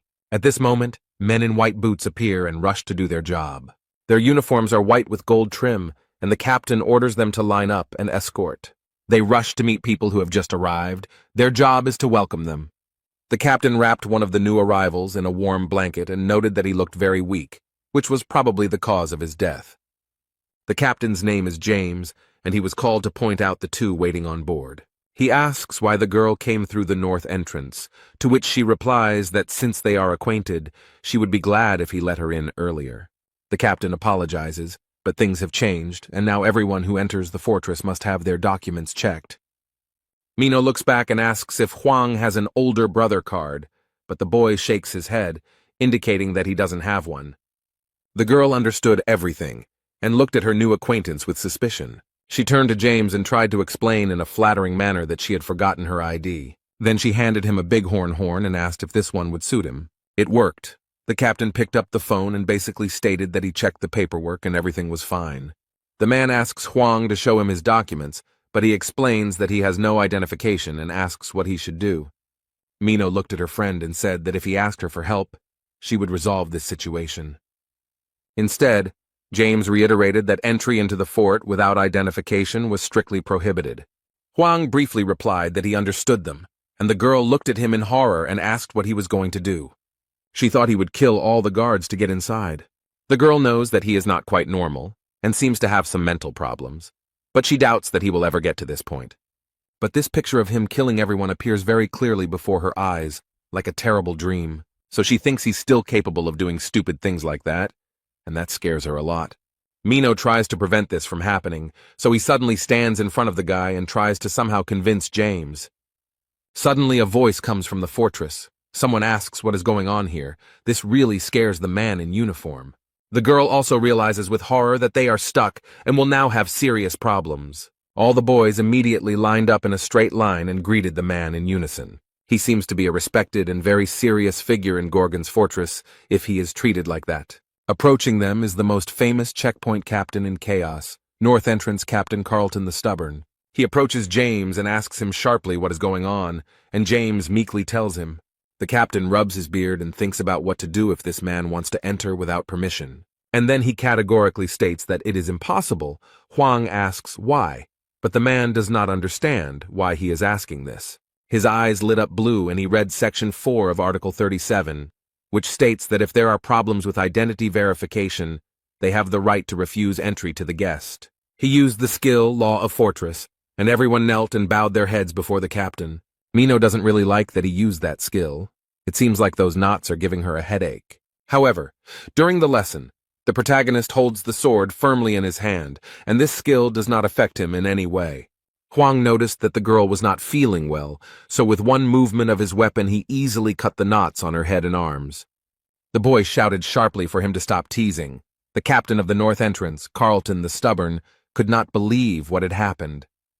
Jae Hwan stands proudly and stubbornly declares that he doesn't care about their laws at all. And then, without waiting for their reaction, he asks what should be in this certificate.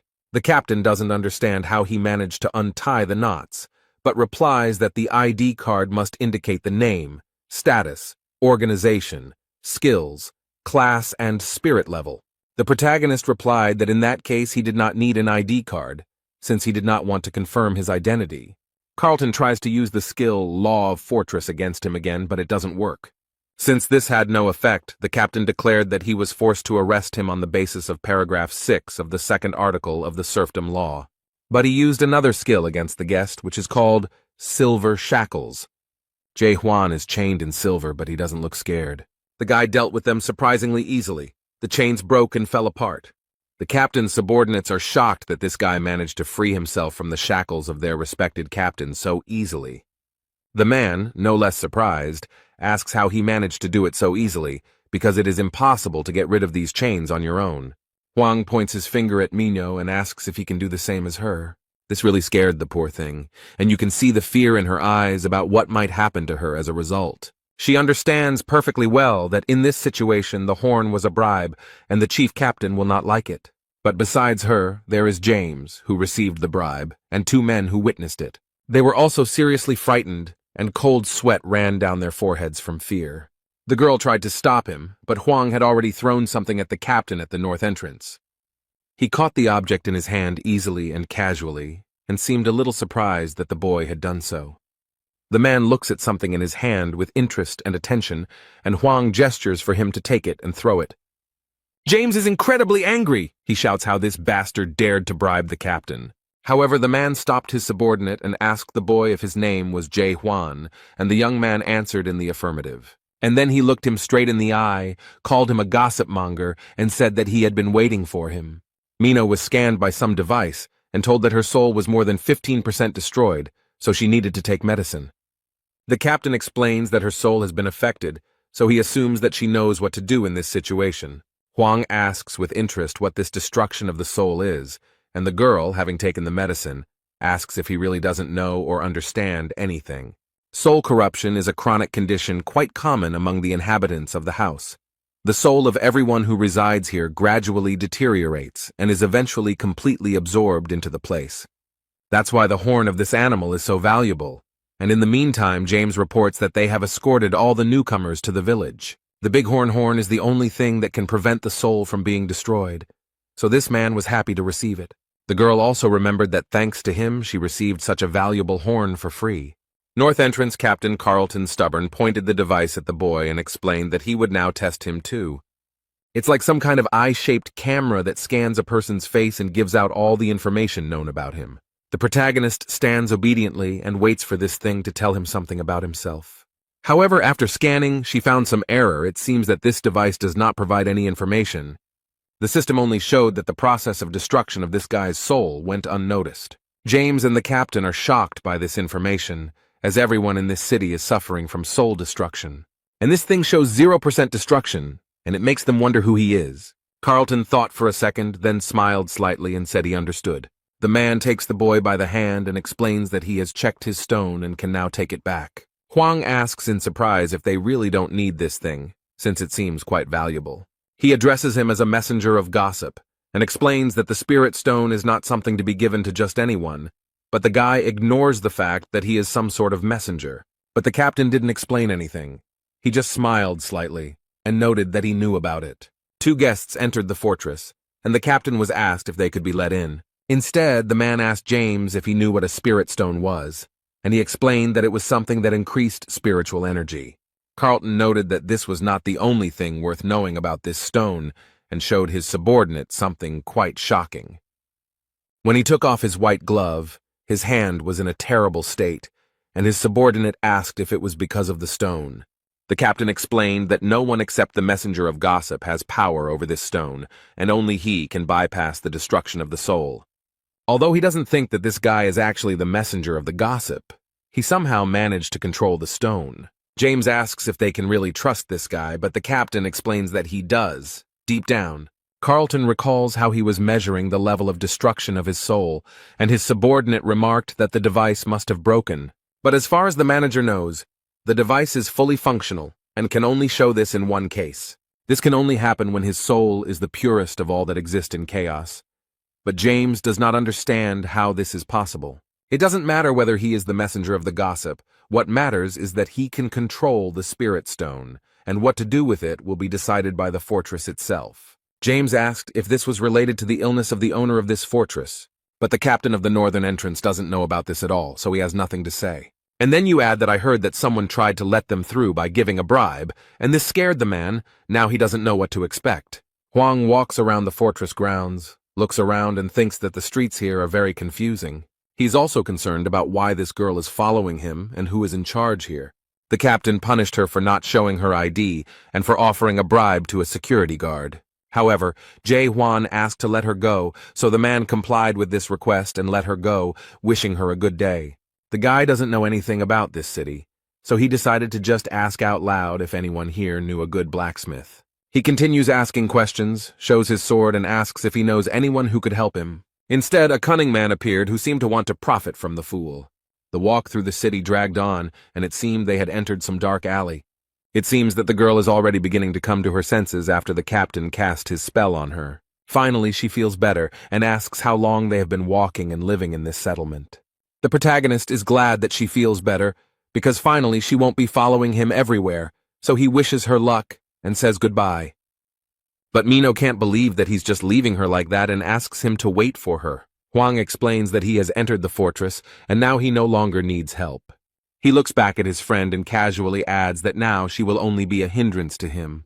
The guy explained that they were too different to turn their acquaintance into a strong friendship. So he suggests that she go her own way, and this is where their paths diverge. The girl froze in surprise. She could not find words because she was very surprised by his decision. It seems like she doesn't want to part with Huang at all, so she's in no hurry to leave him. Suddenly, a sharp and very loud scream of a girl was heard in the tunnel. She asked the boy to stop. Mino tries to convince the guy that he doesn't know where to go, and that without her, he will definitely have a lot of problems. The young man explained that he could always ask passers-by, but the girl suggested that he ask her, since she knew everything here. Huang seemed to realize that she wouldn't be easy to get rid of, so he seemed to have resigned himself to having her as his companion. Since she had already insisted and said that she knew everything here, he explained that he needed a break now. The girl enthusiastically said that she knew where to find him and asked if she could take him there, to which the guy replied that it would be very appropriate. Suddenly, the guy reached for his bag and said that it looked like they had other things to do first.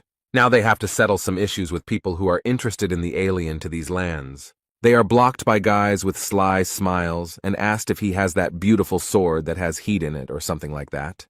Mino warns these fools to get out of the way if their lives matter, but the boys don't take her words seriously. She was called rude and warned to watch her swearing. The men explained that the youngest of them had reached adolescence and was highly sensitive to any rude behavior, but they threatened that if they want to get out of here alive, they must pay, so let them give up the sword. Huang calmly replies that he does not agree with their terms, and Mino is shocked by their youngest son. The robbers stand proudly and wait for the right moment to begin their reprisal against these two.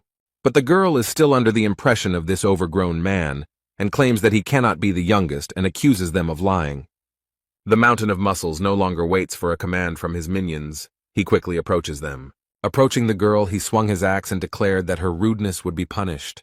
But suddenly a sword appeared right in front of her. It seemed that her new friend decided to save her. Huang took away both of the emotionally unstable man's arms in one motion. This shocked and frightened the other robbers, and they froze in their places for a second. The bushes fell at Huang's feet, and he noticed that everything here was very noisy, something he was not used to. The guy holds his weapon tightly at the ready. He knows perfectly well that this fight will not end here. Jae Hwan seems to be confident in his abilities and is not at all afraid of scammers who enjoy profiting from others. He stands with a cold gaze and a threatening voice, calling for them to come forward and begin the fight. Their youngest lies and whines in pain. He no longer poses any threat. The others scream in rage. How dare he raise his hand against their little brother? They are bombarded with threats and curses and promise that they will never forgive him for this. But everyone comes forward and shouts that they will show them what true friendship and support are. Instead, the protagonist stands calmly and waits for them to approach. He has no doubt that he will easily cope. It didn't last long.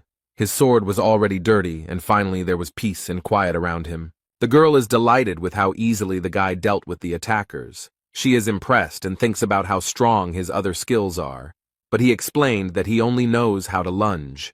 Mina was surprised at first, but then she remembered that her other friend also only used one skill, but in his case, it was defense. And then she asked why he blew off the roof of the house, because she thought that this blow was unnecessary. The protagonist recalls all these events and tries to collect his thoughts in order to try to explain them clearly. Hwang recalls that during the fight, he realized that one of the attackers was using an invisibility skill, and so he just wanted to scare him because he really irritated him. The girl asks in surprise what kind of normal person would destroy the roof of a house just to scare people, but the guy, in his defense, explains that, in his opinion, this is completely normal. They continued on their way, and along the way the girl suggested that the guy name his blows in a very pretentious way, but Hwang did not like it. They reached the Twilight Strike, the most famous and best forge in the entire settlement. They come closer, and one of the blacksmiths asks if they need help. Master Naven explained that they were very busy right now, and if they ordered anything today, they would have to wait a bit. Mino asks why they have so many orders, and the guy replies that only the deputy owner of the forge is on shift today, and they have a lot of work. However, he added that it would be easier for them to buy a finished product than to wait for the order to be ready. At this time, all the craftsmen are busy examining the dagger made from the horn of a quadriga, and they have to make a slot for the handle. His assistants shout to each other that they want to help with the work with such a legendary dagger. Michael Gernard, assistant forge manager, noted that the horn is not easy to break, making it a challenging task.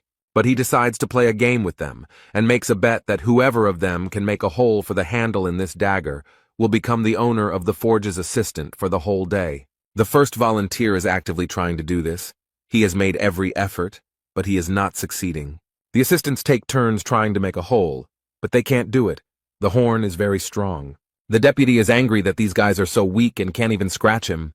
Hwang saw all this and decided to try his hand too, although Naven tried to stop him. He tried to convince the guy that he shouldn't go there, and Michael heard him. The main character boldly enters the forge and asks to be allowed to try his hand. The blacksmith thinks that the boy might think this is an easy task because his assistants failed to do it, but Hwang knows full well that this horn is made of materials that are difficult to work with. He added that it was not that they were losers, but that he was extremely experienced and had his finger on the pulse. What happened next left the deputy blacksmith completely stunned, and he was so shocked that he couldn't even move. The man can't figure out how this guy did it and what tricks he has. Jae Hwan didn't use any tools, but simply made a hole in the corner with his finger. The boy proudly asks if he can now become the deputy head of the forge for one day. But suddenly cracks appear around the finger on the precious and rare horn. The blacksmiths watch in shock, wondering if he could really destroy such a strong material with just one finger. Michael Gernard is furious. He can't believe this idiot broke this thing. He is ready to tear the guy to pieces and shouts that this is a very expensive thing, and how dare he break it. The protagonist justifies himself by saying that he thought he had calculated his strength, and Mino seems to be getting great pleasure from watching all of this. Now the guy understands that it is easy to break it, but difficult to make a hole in a certain part, and he replies that he is sorry. The blacksmith was still terribly angry. He asked if he really thought his apology would help them in any way. He tries to explain that it is a very expensive thing, and now he doesn't know what to tell his client. Hwang promised to compensate for his loss with an even better horn, but Michael finds it hard to believe. The guy put his hand in his bag and tries to find exactly what he needs now. He pulled out the real horn and handed it to the blacksmith, who was shocked to see it. But he explained that it was a horn with 5 horns, and as far as he knew, it was a little better than what they had. The man holds this amazing thing in his hands and realizes that it is a real horn of the 5-horned Harnick. The protagonist asks if this is enough and explains that he doesn't have another horn right now. The blacksmith is shocked by all this and remarks that this would be quite suitable. The boy sighed with relief and asked if he could stay in their forge for a while. Blacksmith Michael looked at him menacingly and ordered his assistants to close the front door. The young men, still shocked by what they saw, unanimously declare that they will immediately fulfill his request. Jae Hwan continues on his way, where he is led by the deputy head of the Twilight Attack Forge. There's a sign on the door that their forge is closed, and Mino wasn't invited inside, so she'll have to go somewhere alone. This forge is considered the best in Gorgon's fortress, and since the boy is currently acting as deputy, he can use any tools and materials. The guy modestly thanked him, and Michael asked with interest where he got this horn. The protagonist, preparing to start work in the forge, briefly replied that he had received it. The man asked if he had managed to destroy the pentagram on his own, and the young man confirmed that he had. Huang asked for help and explained that he needed a sheath for his sword, while the blacksmith thought about how rare it was to meet such a young man. The blacksmith very carefully placed the extremely rare and expensive horn on the table, but he was shocked and asked if this guy was really going to use Harnack's horn for his vagina. The protagonist pulled a sword out of his bag, and the blacksmith, at first surprised, exclaimed that this was such a weapon. And when he picked it up, he assumed that it was a copy of the Ice Dragon's sword, and added that it was very beautiful and rare. After thinking for a while, the man explained that making a sheath for such a powerful weapon would be quite difficult, and that it would be better to make a new sword out of this horn. Suddenly, completely unexpectedly for Michael, the sword opened its mouth and swallowed the very precious and rare five-horned horn. This is the second time today that such a horn is destroyed before his eyes, and he justifies himself because he did not think it was a spiritual weapon. But he is so fascinated by this amazing weapon that he has no time to grieve over what is lost. After looking around for a bit, he realized that this sword had evolved, and due to the great evolution, it was changing its shape, after which Huang had to give it a new name. Because after a great evolution, every spiritual weapon loses its original name. Michael regrets that the horn swallowed the sword, but the guy calms him down and explains that it doesn't matter because he still has the sword, and he calls the sword a pig's snout. Not even a few minutes had passed when Cavalia took the horn in his hands again, and shocked, asked how this was possible. But the guy noticed that this monster had 5 horns and added that it was obvious. Having come to his senses a little, Koval asked how he could help, and the main character explained that he wanted to see how he worked on this material. He was ready to start work, and asked if his client had already thought about the form. Huang explained that since Michael is the best master here, he can solve this problem himself. He trusts him. The man is impressed by such trust and is ready to show everything he is capable of and do his job in the best possible way. The action takes place in the main building of this place, in the powerful and very beautiful Gorgon Fountain. There is a very calm atmosphere. The man is enjoying warm and aromatic tea.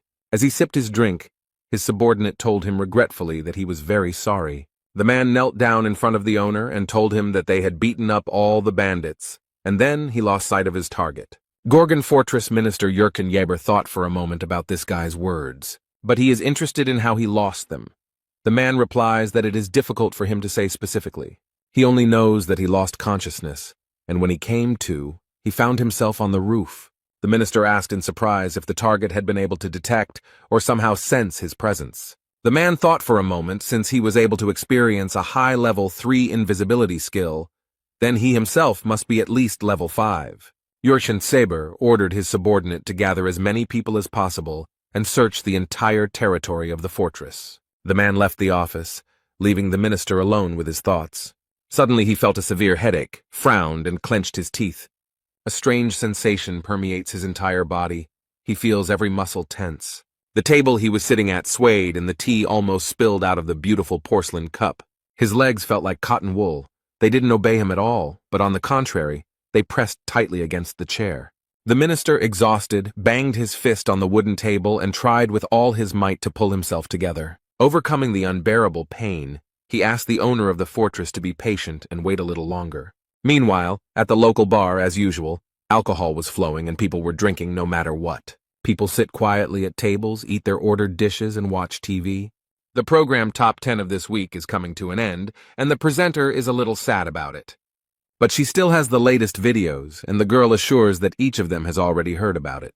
He became very popular in Little Brother, and this video is now being talked about by everyone. It talks about the lonely hero of the 99th floor. People are watching this guy on video and wondering where he is now because the Lord seemed to really like him. There are rumors in the bar that the tower has stopped growing plants, and it is assumed that this happened because the tower's owner was trying to cheat. It is said that the tower was completely destroyed, and its owner fled, although for the demons, this tower was worth a lot of money. The bar's patrons think it would be better to sell it at the market rather than destroy it, and in between conversations they order more drinks. Suddenly the door opens wide and Mino appears, looking very unhappy about something. She walks past all these drunk men. What an impression such a beauty makes here. The girl boldly walks past them and sits down at the bar counter with other visitors sitting nearby. One of them is already quite drunk and tries to flirt with her. He asks if she is alone here. The girl addresses him in a very threatening and aggressive manner, making it clear that she does not want to date anyone. The man immediately realized that it was better not to disturb this sweet girl now, so he moved away. Mino is in a very bad mood right now and can't understand why she is so sad. She takes out the money, gives it to the bartender, and orders herself a liqueur, hoping that it will lift her spirits and make her feel a little better. The girl asks the bartender for more. She wants to drown in alcohol and forget.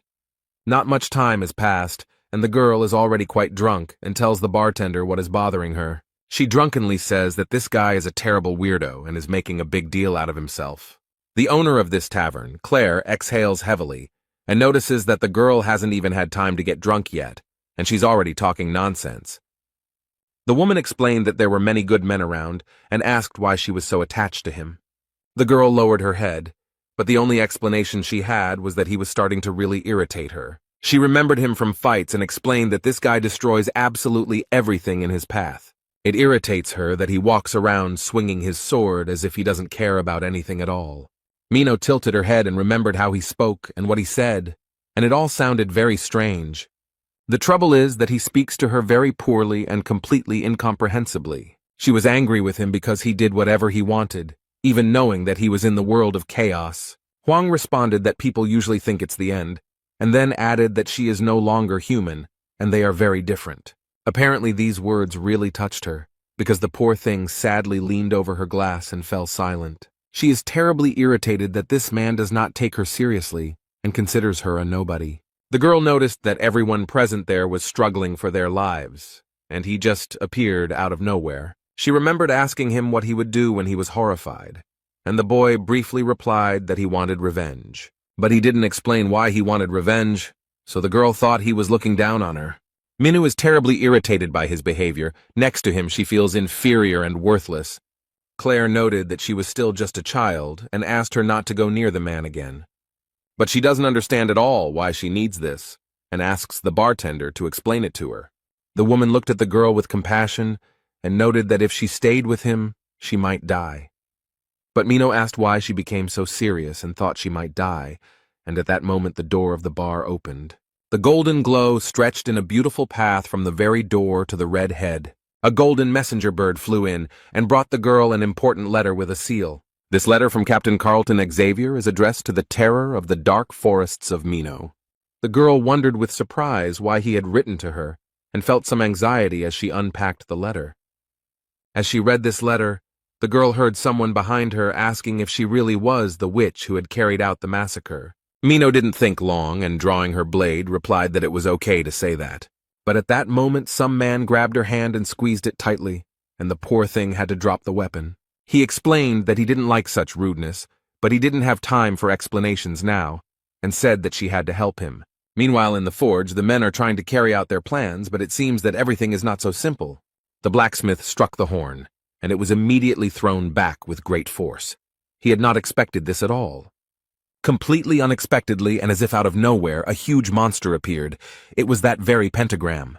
The man is terribly frightened. He cannot take lessons and asks where they can get his horn. The poor guy doesn't understand at all how to do this because the monster is huge and scary. The protagonist noticed this, lifted the man to his feet and asked him to pull himself together. Jae Hwan asked threateningly if he had forgotten that they were already halfway there, and he added that since this man promised to help, then let him fulfill his promise properly. All this happened because the blacksmith persistently tried to break the horn with his tools. But for a long time he couldn't do anything. He was very tired and said that this was too high-level material for him.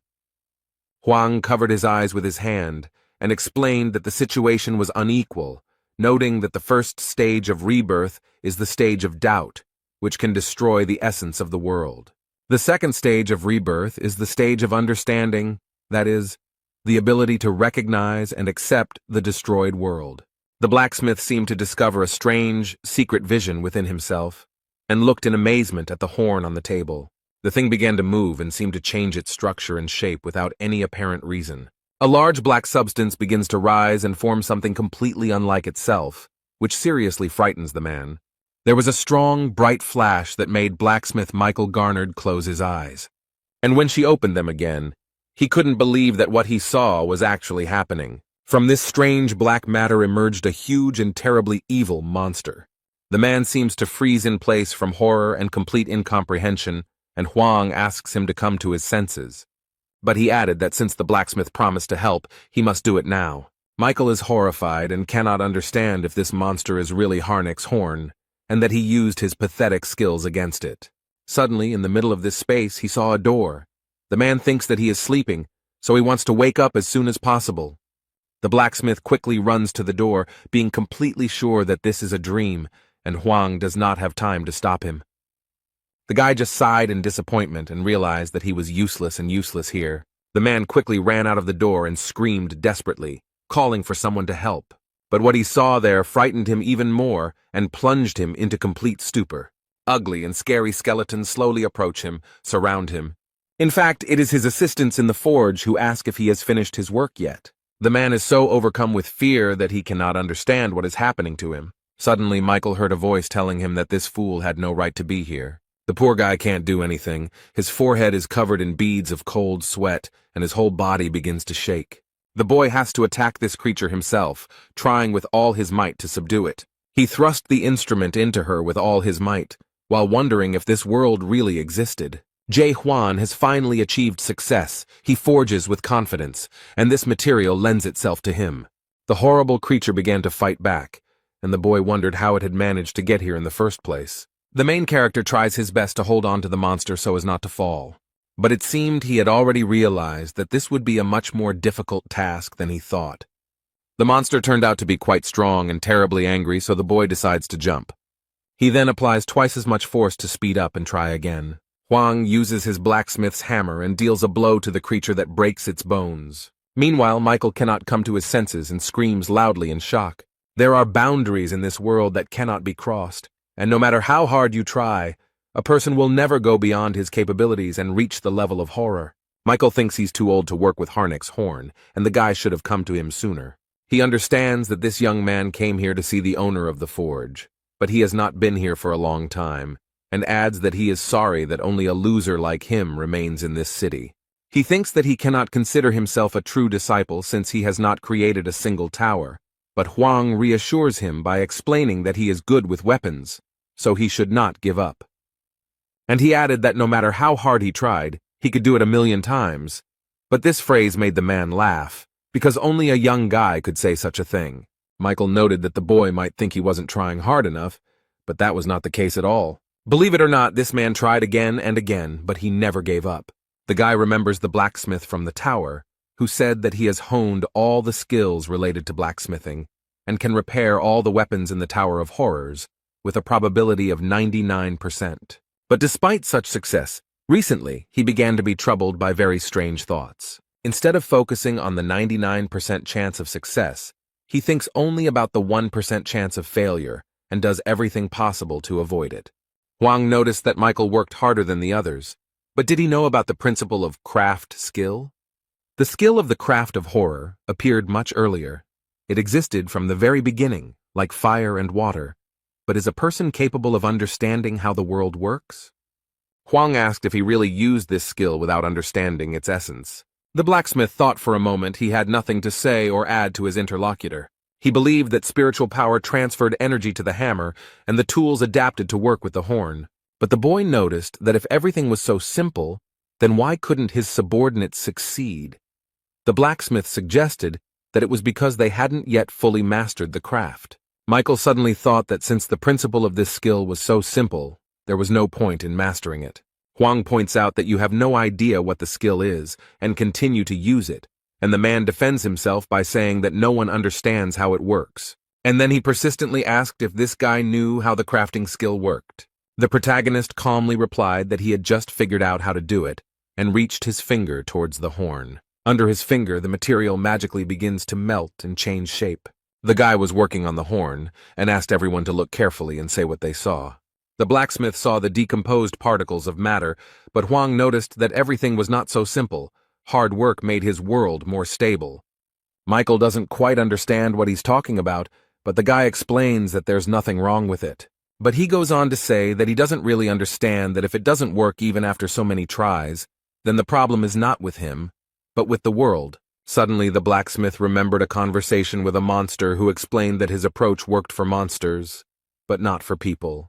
The man asks what then is suitable for humans, but the creature does not know and explains that humans cannot achieve anything higher than becoming a disciple. But he still worked hard and tried to achieve this mastery, and it was terrible. And now he doesn't understand what to do, whether this guy is really offering to challenge the world, because this world rewards all efforts. The result justifies the efforts. Huang asked if it was really good, since this world makes you believe in your own inadequacy. The blacksmith is no longer young, but he can still continue the fight. The protagonist asked him to take a closer look and not to believe blindly. The man trusted the boy and looked at the horn carefully. He looked at it for a long time and carefully, and now he saw it, understood the essence and how it all worked, and now it seemed to get through to him. Michael saw the boy fighting the huge monster again, and wondered if he had always known about the existence of this world. This world without deception, where all ranks, skills, and levels don't matter. He finally saw everything for what it really is, and he can't understand how Huang didn't go crazy from this. And then he thought that maybe the blacksmith had gone crazy after all, and he set to work with wild enthusiasm. It looked very inspiring and at the same time frightening. His tools cut into the extremely hard material, causing sparks to fly from his work. After some time, the work was completed, and Jae Hwan had to continue his journey. Here he got everything he wanted, so it's time for him to leave, because the main character still has many adventures ahead. The sword seems to like the scabbard, otherwise it would have eaten it, and Michael asks if the boy has come up with another name for it. But he added that if Huang hadn't thought about it yet and didn't mind, he wanted to offer his own version. The man explained that he was inspired by martial arts and thought the name he came up with sounded cool. It is associated with the ability to enjoy solitude, and it seems that only one name suits this sword: Lonely.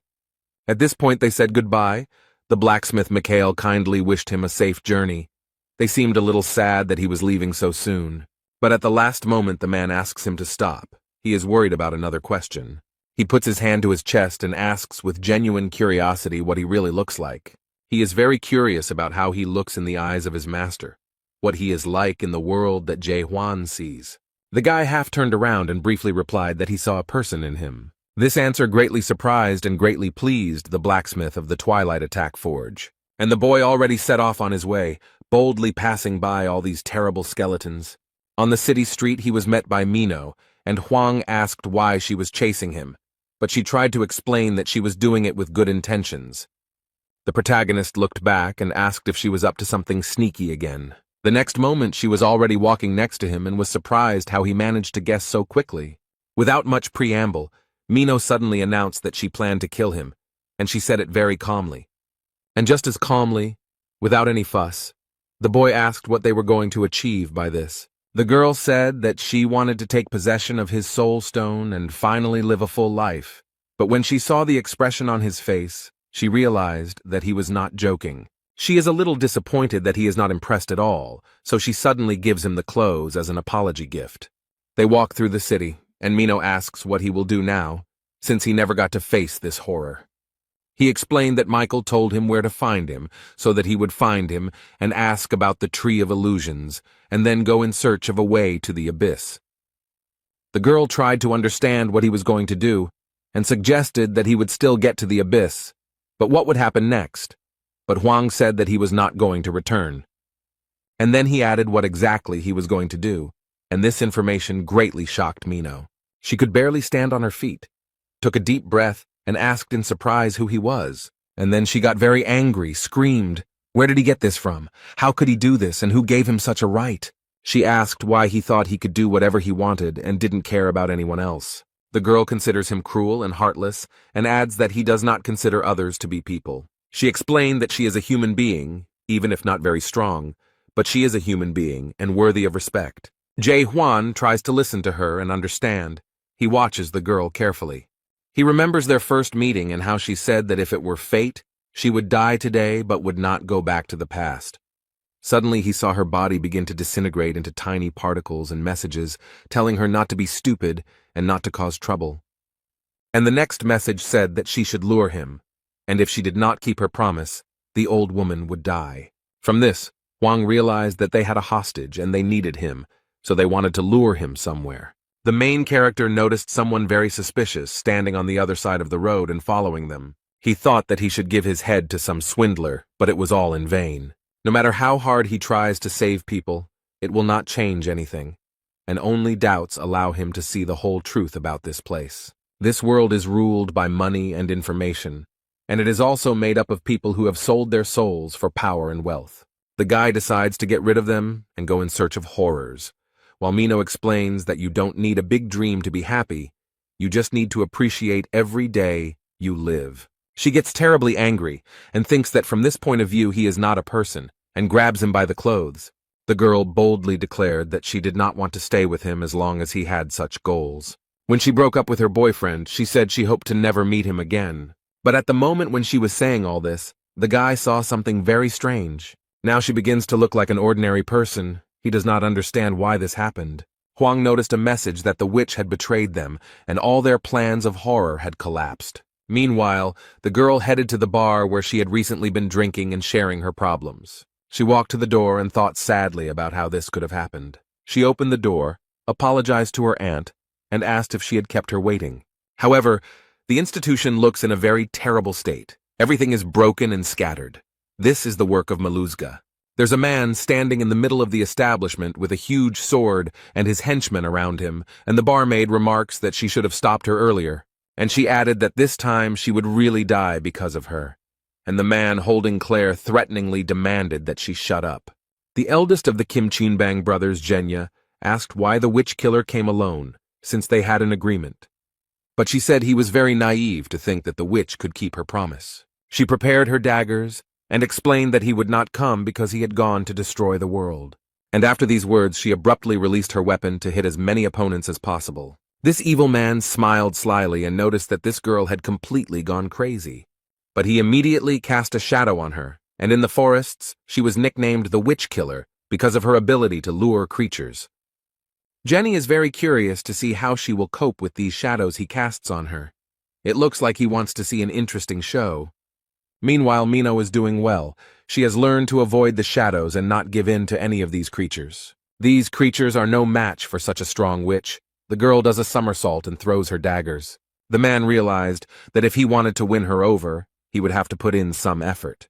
So he decided to use his powerful weapon and made several powerful attacks with it. His movements formed a powerful cross, which was now rapidly approaching the poor girl. It's as if he has Mino chained up and she's trying her best to break free. Meanwhile, this man was preparing to approach the witch who had caused the massacre and believed that he had already won. The girl has freed herself from his power, but it is as if she has burned herself, and she regrets that this is happening far from the fortress. The eldest of the Kim Chunbang brothers noted that the soundproofing was good here, so there was no point in shouting. But she had one last chance to bring the boy here. But she is not going to do this, and threatens that the dark forest will take revenge on them for her. The man said that by the time the fort found out what they were doing there, they would both be dead. Mino used her skill, Akaram's 7 swords, and added ice defense. Such skill impressed her opponent, so he noticed that she looked good, and he didn't expect her to be so strong. But these skills mean almost nothing to him, and the man promises to tear his opponent apart with his bare hands. The poor thing can't resist his strength. She's in pain, and it's hard for her to keep from falling. The girl holds on with all her might, her eyes almost closing. She wants this to be the end. And the last thought that came to her mind was the question of whether she would go back in time if she had the opportunity. And only now did she realize that she wanted to return so as not to leave Huang again. She stood before her assailant, who was ready to take her life, and wondered if she would witness the decline of this world. As soon as the man raised his weapon, his sword was reflected in the blue light of the ice sword. Jenny's followers are surprised by what happened and did not expect anyone to stop them from doing their dirty work. But a guy walks into the bar with confident steps. Now they won't be able to do what they want so easily. Mino is very happy that he came, but ironically says that she doesn't like it when people interrupt her so abruptly and asks why he came, sacrificing his plans. At first she thought he had come to save her, but the boy immediately threw a bundle of clothes into her hands and explained that they were too small for him. The men are glad to see him here because he has made their task easier and has come to their aid himself. The main character looked at them, and the only thing that interested him was whether they knew where this horror was.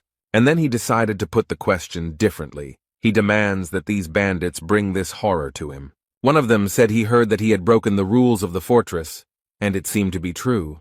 Mino warned them and noted that he was on level 4, so he shouldn't be underestimated. The gang leader went on the attack and was ready to show this simpleton what real strength is. Jae-hwan is ready to take the hit and convince this smug fool that he is wrong. The protagonist used his super weapon and aimed it at his opponents. Jenny somehow managed to dodge the protagonist's signature attack. Hwang raised his eyebrows and was very surprised that the man managed to avoid the blow. The opponents are surprised. They thought he was just an ordinary newbie, and now they assume that he can become the champion of the abyss. The guy remembered that the only one who managed to avoid his blow was the pentagram, so he and this person were on the same level.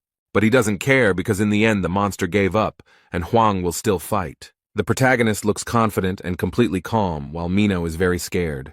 The girl is very worried about her Aunt Claire, who is still being held hostage and threatened. The gang leader realized that his rival was stronger than he expected and decided to scare them by telling them that their hostage would die. The woman screams for them to attack without delay, but at that moment one of the bandits gives her a hard slap and tells her to shut her mouth. The girl tries to calm the woman down and explains that she needs to be patient a little longer and she will be saved right away. She turns to her friend and hopefully asks if he will help save her. But he doesn't understand why she's asking him about this, because the guy came here only to see this horror. The main character is confident that he will destroy everyone in his path, regardless of who is nearby. Mino tries to stop him and begs him to save the woman because Claire is also human. Jae-hwan looked at his girlfriend and clearly saw her as a person, no matter where she was. He slowly turns his gaze to those standing in front of him and sees something completely different. There are only skeletons in front of him, but Claire yells at him to stop thinking and attack. Suddenly he begins to see this woman as a real, normal person.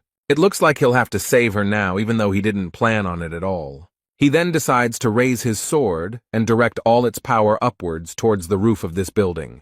A huge jet of energy burst through the roof and shot high into the air, attracting everyone's attention. This was noticed in the fortress as well, and they looked around in surprise and did not understand what was happening here.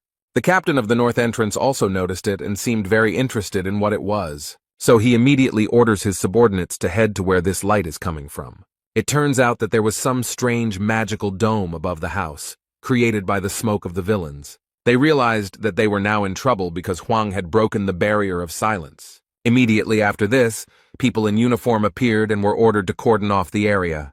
The captain and his subordinates suddenly burst into the almost destroyed bar and arrived here very quickly. The captain looked around. He immediately realized that Jae-hwan should be here and asked threateningly what was going on.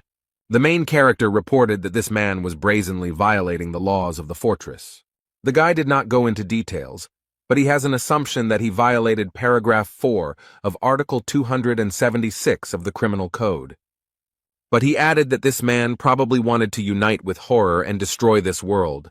But Mino is shocked because this was Hwang's plan.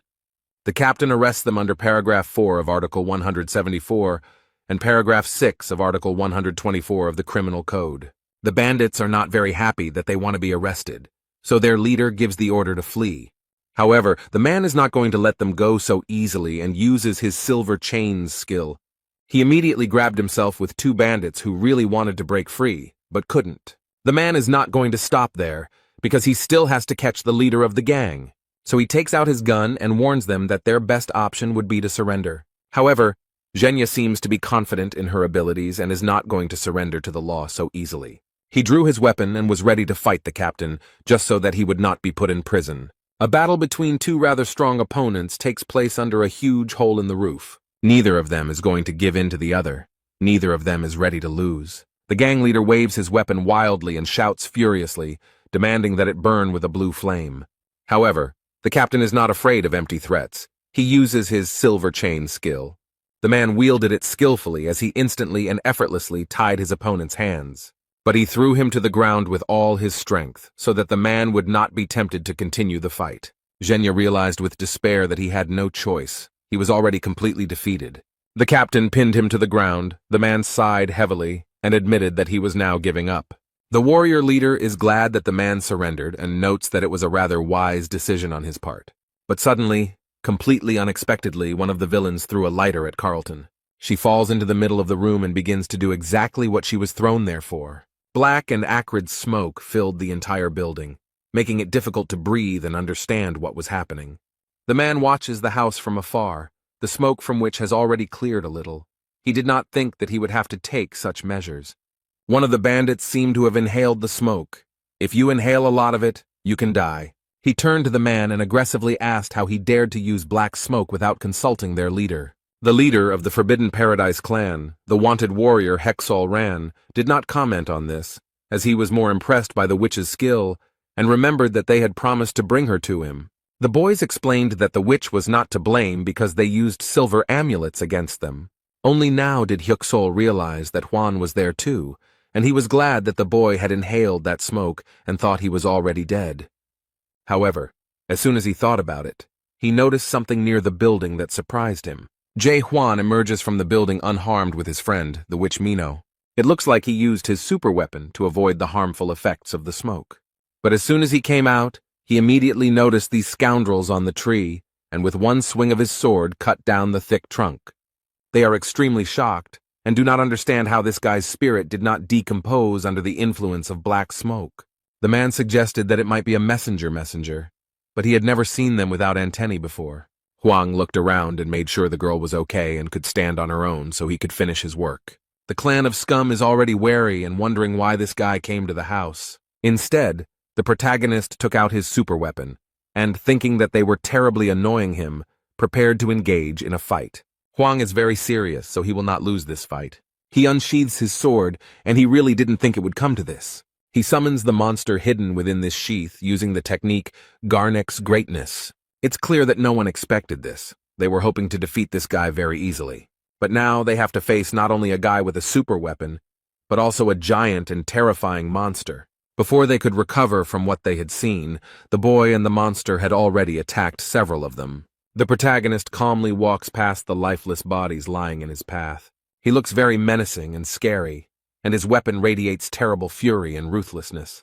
The head of the Forbidden Paradise clan, Hyuxiol Ran, looks at the boy with fear and cannot understand what kind of monster this is. And then he probably realized that this creature was much stronger than him, and he didn't want to deal with it, so he just ran away.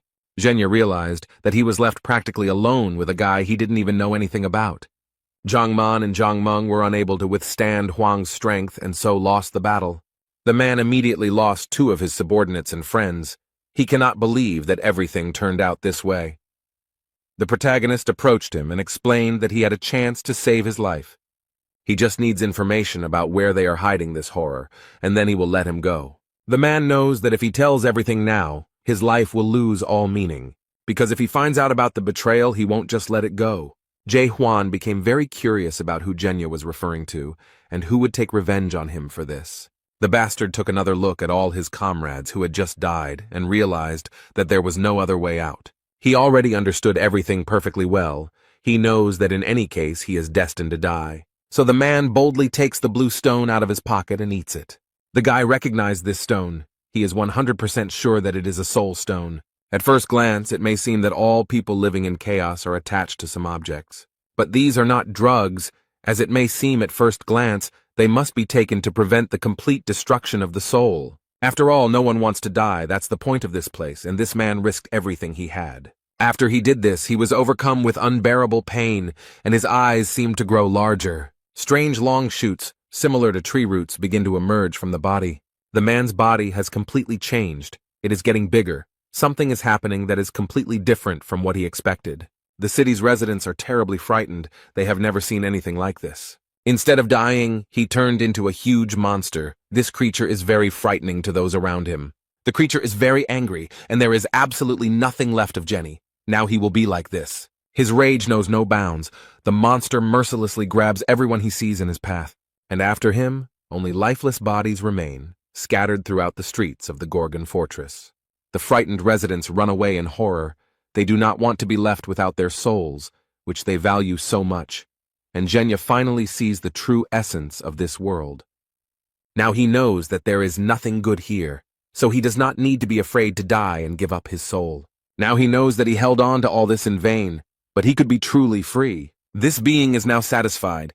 Now it has no fear because it has nothing to lose. The monster didn't see where Jae-hwan was, but now he finally found him and promised to destroy him. The boy stands boldly and proudly before the monster, and it is already stretching out its limbs towards him. Now he can see the world as it really is, and the boy in this world looks like an ordinary person, not like a skeleton. Zhenya is surprised that he is a real person, and does not understand how he could end up here. Instead, the protagonist stares at the creature and has no idea what is happening to it. Hwang tried to use his doubt skill, but it didn't help him figure out who he was. But now he doesn't have time to think about it. So the guy gave up on this idea.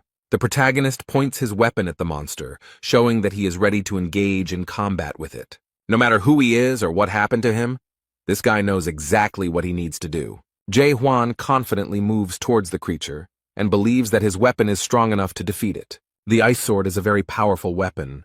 The creature Zhenya has turned into seems scared. He didn't have time to do anything or even understand.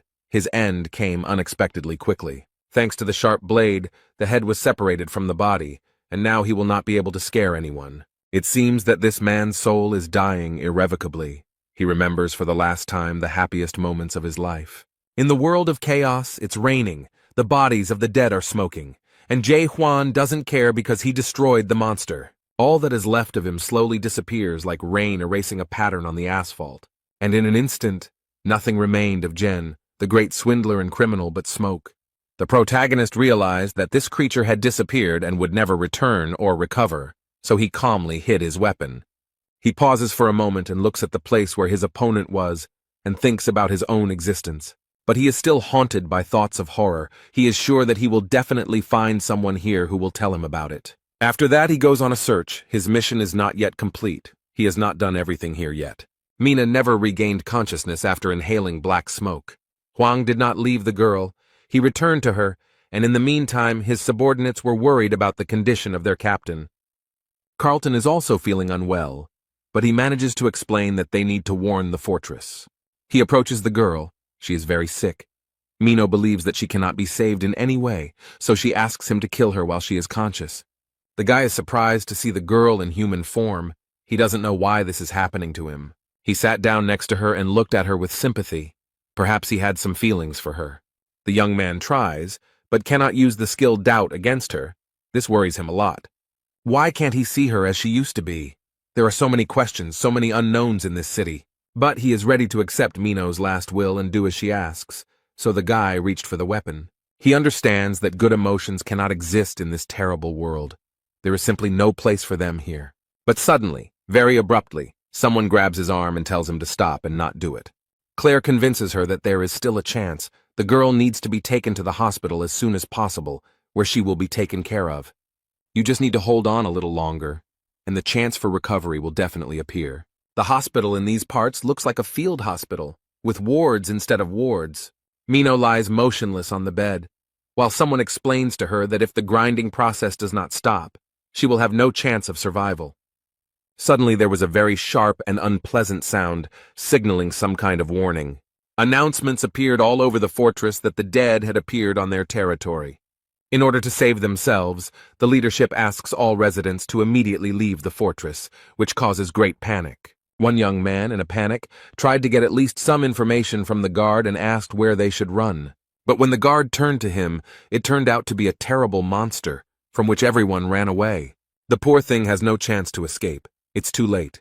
The creature has stretched out its limbs towards him. On the territory of this world, there is real devastation and anarchy, and a mad scream is heard. People are trying their best to save themselves. They all want to live.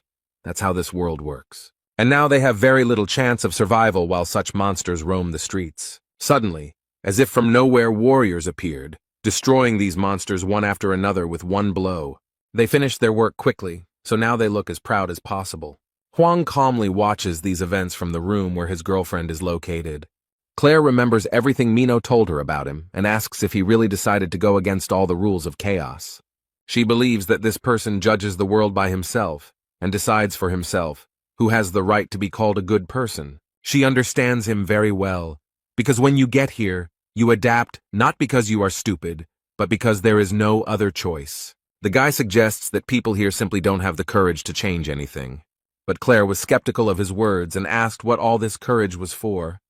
Huang tries to convince the boy that it takes courage to step outside the box. Only with courage can one break accepted laws and rules to see a new path. The woman noticed that he was one of those people who always strived for something. Perhaps he was right, but she could not understand him because he had such courage. Claire raised her head, looked at Huang intently, and stated that she knew one thing for sure.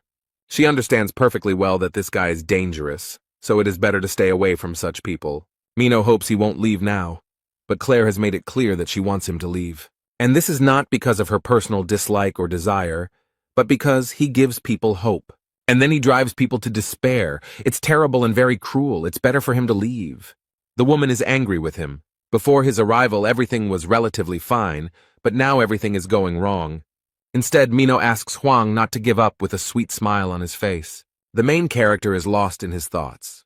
He looks at the poor girl and feels sorry for her. Most of the doctors and guards surrounded the captain.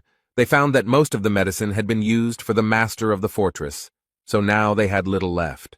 James shouts out an order to immediately bring all the medicines that are in the fortress. Jae Hwan watches all their actions carefully and thinks about how to help Mino. He noticed that the monster's horn was crushed in the bowl. Now it became clear how they used it.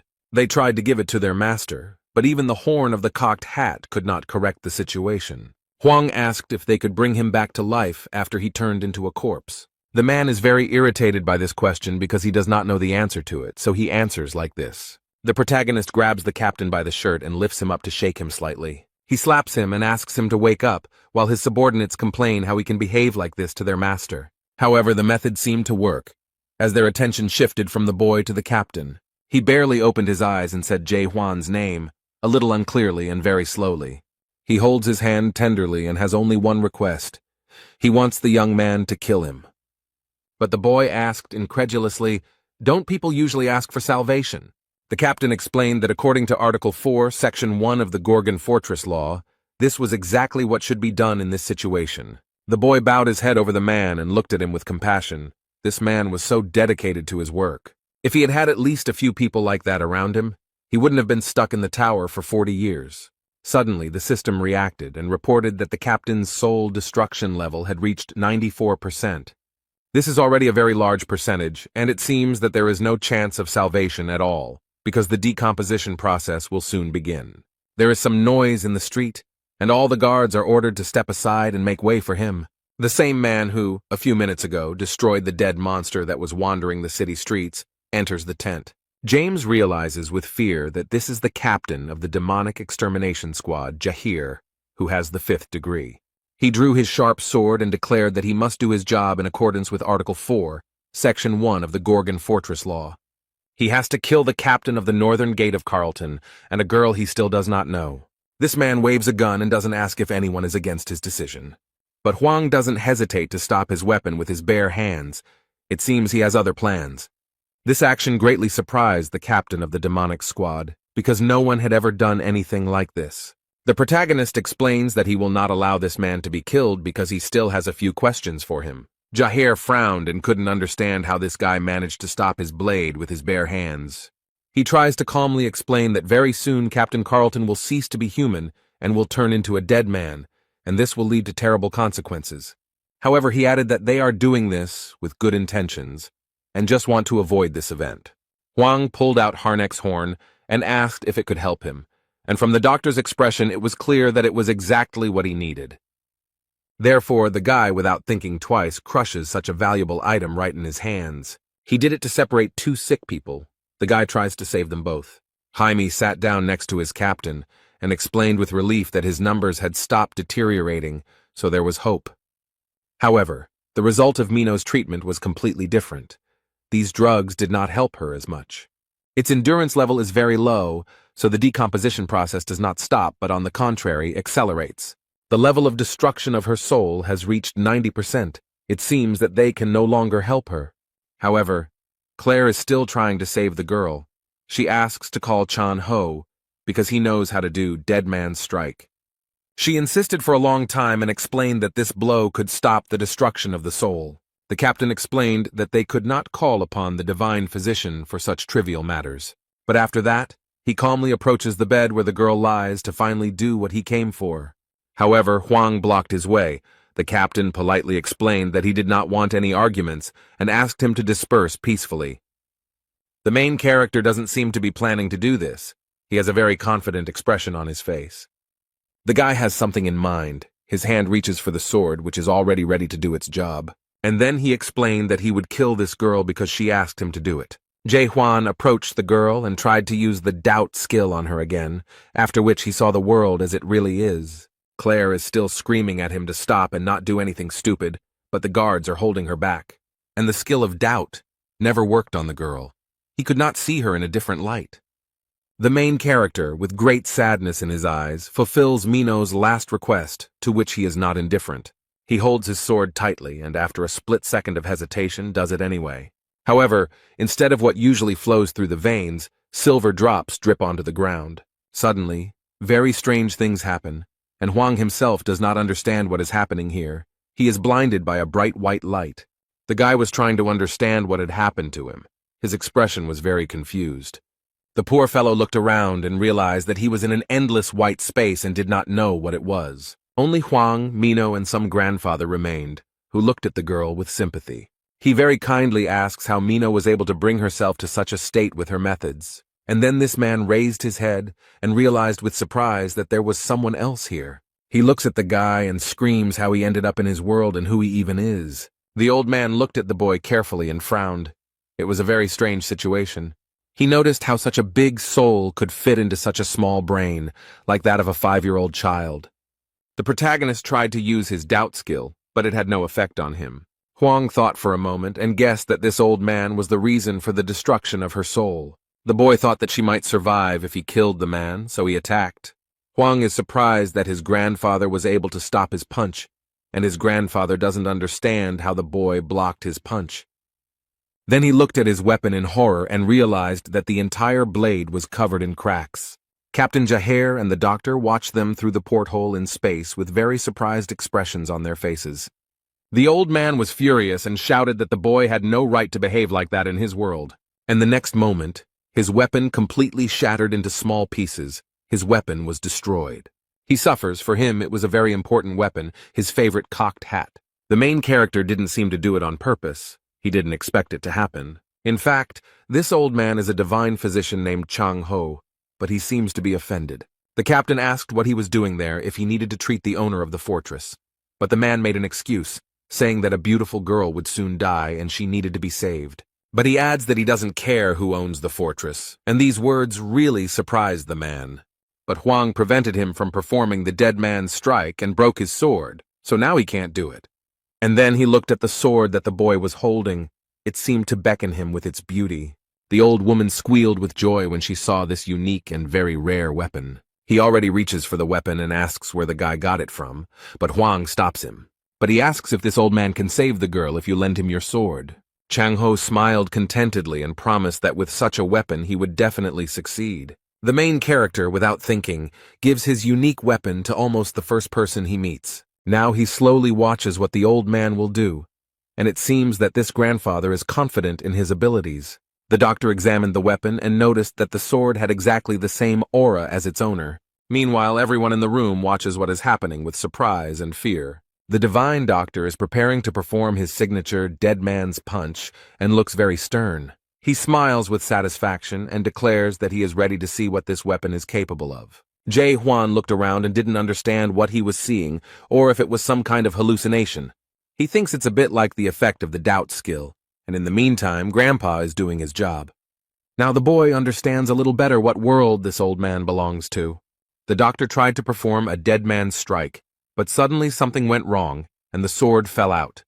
Suddenly the old man fell, exhausted, and now lies on the ground near his weapon, unable to rise. The main character is wary. He does not understand what is happening and is worried that the ritual is not complete. Chang Ho had exhausted almost all of his magical power, as he had previously healed the master of the fortress. The guy can't believe that it's all over, but the girl still couldn't be saved. He realizes with horror that this world is collapsing and soon he will have no chance. The old man was drawing a girl with a sword, but he couldn't finish it, and now everything is crumbling and disappearing. He apologizes profusely and explains that he is very sorry that this happened. The protagonist quietly approaches the man and, without saying anything, takes the weapon from him. He has a very concentrated look on his face, and his grandfather says that this is a stupid idea because he doesn't know this world and won't be able to repeat his hit. Huan gave the man an angry look and explained that he didn't know how to punch. The guy holds the gun with both hands and wants to do it, although he won't be able to do it exactly the same way as the doctor. Chan Ho, horrified, asks him to stop because the dead man's kick is not that easy to perform. They think he is being stupid and wrong to think he can do this. But Huang puts an end to all their conversations with just one word. He aggressively asks them to shut up. Now he begins to do what the old divine doctor did not have the strength to do. And it's unclear how he does it, but his sword emits something similar to ink. And the boy uses the sword for the first time to save a person, not to kill. The old man looks at the boy with wide eyes and cannot believe that he can do this. Instead, the protagonist concentrates and tries to remember what his girlfriend looks like. He thought for a moment, and the next moment he began to actively draw her as he saw her. The guy knows that the life of an innocent girl now depends on his actions.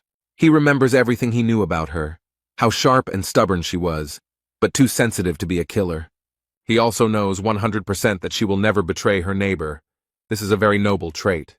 Huang actively tries to impersonate a girl and looks like he's doing it while dancing. The guy looked closely at the portrait and realized that he had forgotten one important detail.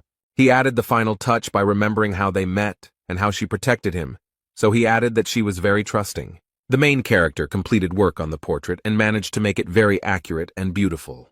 Words of gratitude could be heard from the patient's bed. Mino thanked her for remembering something good about her. The young man looked at the bed with hope and realized that his friend was finally feeling better. They began to look much better, and now the girl smiles sincerely at her savior. The destruction of the soul is on the decline, and the process of decay has stopped. The captain does not understand how this is possible. The guy is surprised that he was able to look at the girl during the examination and ask how she feels. The old man noticed that the young man no longer looked so limited and asked who he was. And then he adds where he learned to perform the dead man's strike, or, more accurately, the lunge. Captain Jaher asked the doctor if the guy had actually managed to perform the dead man's kick. The old man frowned and said that he didn't want to admit it, but he did it. Dead man's kick is not a skill, so no one can replicate it. So the doctor concludes that Huang is the same as him. Chang Ho means that this boy who strangely appeared in their world is an awakened one. These are creatures that have gone beyond the system. There are few of them. They refuse to adapt to the system and gained incredible power. These people possess a power that far exceeds chaos, and there are only a few awakened people in all the great lands. The captain has some plans, but the doctor says it is too early to draw any conclusions and it is better to wait. But he continued and blew, because there was another person who could deliver a dead man's blow. There was a chance to save the master of the fortress. But he turns to the divine physician, declaring that there is nothing more important than the master of the fortress. Someone tries to enter the cell and explains to the guards that he received permission from the fortress. Several people enter wearing long cloaks, and with their faces covered. This is a squad of shadows. They are responsible for internal security and are led by a 5th-rank captain, although they do not understand what these people have forgotten, because the shadow squad has nothing to do with the dead. The captain approached Huan, knelt down before him and expressed his respects to the envoy. But they politely ask him to go with them to the fortress, and only then do they notice the divine doctor and the destruction squad. They are surprised and ask if this is true, and if he is really the messenger of the messenger, but Huang also doesn't seem to quite understand what they are talking about. But I still came with them to the fortress, and many issues will be resolved there. The office is quiet and calm, the sun's rays pleasantly illuminate the room, and it's time to drink some warm tea. Huan and all the important people who were with him in the hall were also invited there. The man offers to introduce himself before getting down to business, so that he can understand who is in front of him. This is Jürgen Cheever.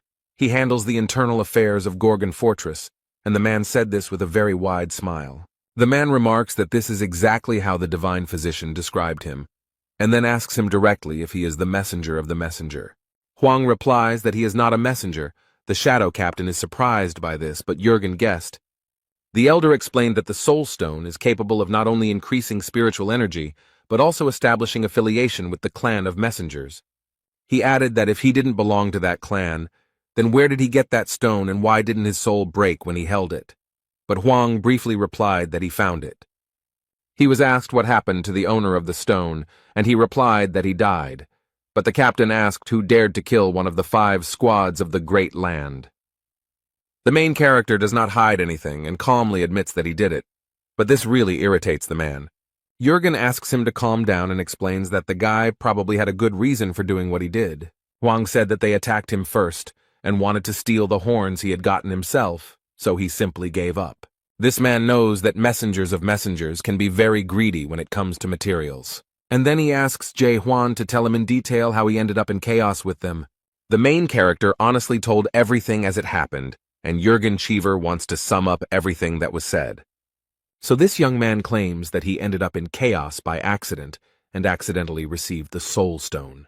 Then, just as by chance, he entered into a fight with the divine physician and managed to repeat the dead man's blow that he had seen for the first time in his life. The young man listened to all this and did not make a single comment or excuse because everything was really so. Chung Ho looked at the leader with wild amazement and could not understand why he believed his words. The man tries to explain that in order to win someone's trust, you need to learn to trust yourself. He then turns to the boy and asks if he can ask him one more question. He asks if Hwang is human, which greatly surprises and even scares the protagonist a little. Then he raised his head and looked into Jurgen's eyes, but it was clear that the boy was worried. He did not enter the game but left the world and destroyed the tower, and therefore his soul has no form. There is a high probability that the Tree of Illusions mistook him for dead and sent him to chaos, but his body is still somewhere on Earth. However, it remains a mystery to the boy how this man realized that he was alive. He explains that no one in chaos would call their death an accidental fall into chaos. He then asked if he wanted to reveal his identity because he was afraid of threats, but Hwang did not give a clear answer. The man thought for a bit and decided to confess and apologize for something. He said that for the last 4 days his people had been closely watching him and reporting everything to him. But this is nothing new to Jae Hwan. He knows all about it and easily exposed that guy on the roof. He explained that the young man was much stronger than they thought, so it was very difficult to keep track of him. Despite everything, they managed to obtain some information and open the data files. It reads, Danger level 55, power level not determined, damage caused is approximately 380 million horns. He managed to do all this here in just a few days, and Jurgen Cheever is extremely unhappy about it. This greatly surprised the divine physician. It was impossible to determine whether he was a hero or a villain.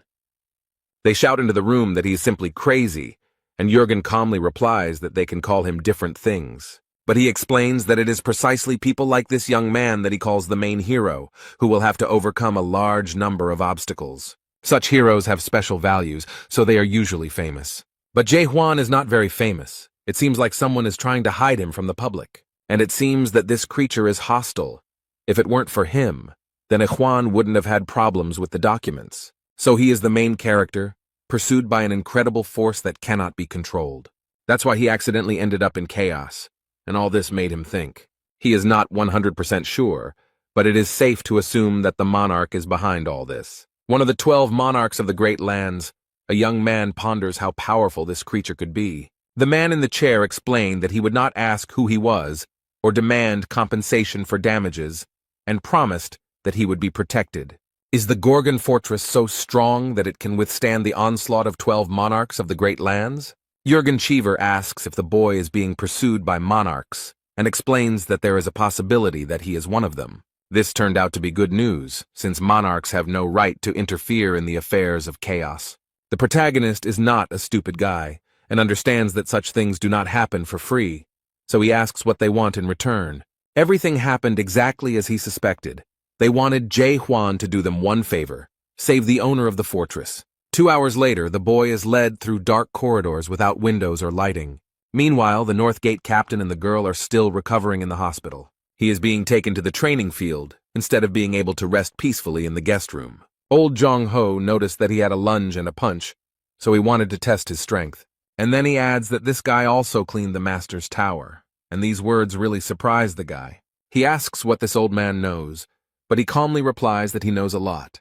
They walked along long corridors, went down the stairs, and found themselves in front of a large and strong door. They enter the room and the man explains that if Jae Hwan wins, he will answer any questions. And then he adds threateningly that it is impossible to defeat him. But such words only fuel the boy's desire to fight. Some time had passed since their fight, and some things in the training room had gotten a little damaged. The protagonist looks down in surprise to see where the shorty is hiding. From the hole in the ground comes the voice of the divine medic Jung Ho, who barely survived Huang's blow. But he is very persistent. The old man has not yet managed to climb out of the hole, and he is already demanding revenge. The guy looks around the almost completely destroyed room and explains that the old man has already lost. But he justifies himself by saying that he didn't have time to use his most powerful move, and he didn't use it earlier because he was afraid that Huang would die from it. The guy remembered that his opponent had already said this, and then he was asked how old he was. Huang thought for a moment, and then said that he was about 60 years old, but oddly enough, he did not know the exact number. And the old man boasts that he has 1,000 of them, and 60 seem like a pitiful little thing compared to his 1,000. The protagonist wondered if this man had really only been doing this for 1,000 years. He replied that it was true, and the young man remarked that it did not seem true, but rather that he had been doing this for about 10 years. This certainly hurt his opponent's immense pride, so he became very angry. That's why he immediately and very abruptly climbed out of the hole into which Jae Hwan had shamelessly pushed him. It turns out that he still has the strength to fight and call the boy a fool. He is ready to give him the strongest blow, and the old man wonders what this guy will say about it. The old man had lived in the afterlife for so long, but he had never been defeated like this. He doesn't want to give up because he can't believe that anyone can be stronger. Jae Hwan has no choice but to enter the battle and try to defeat Jung Ho again. Their struggle continued, and who knows how much time they spent in the training hall.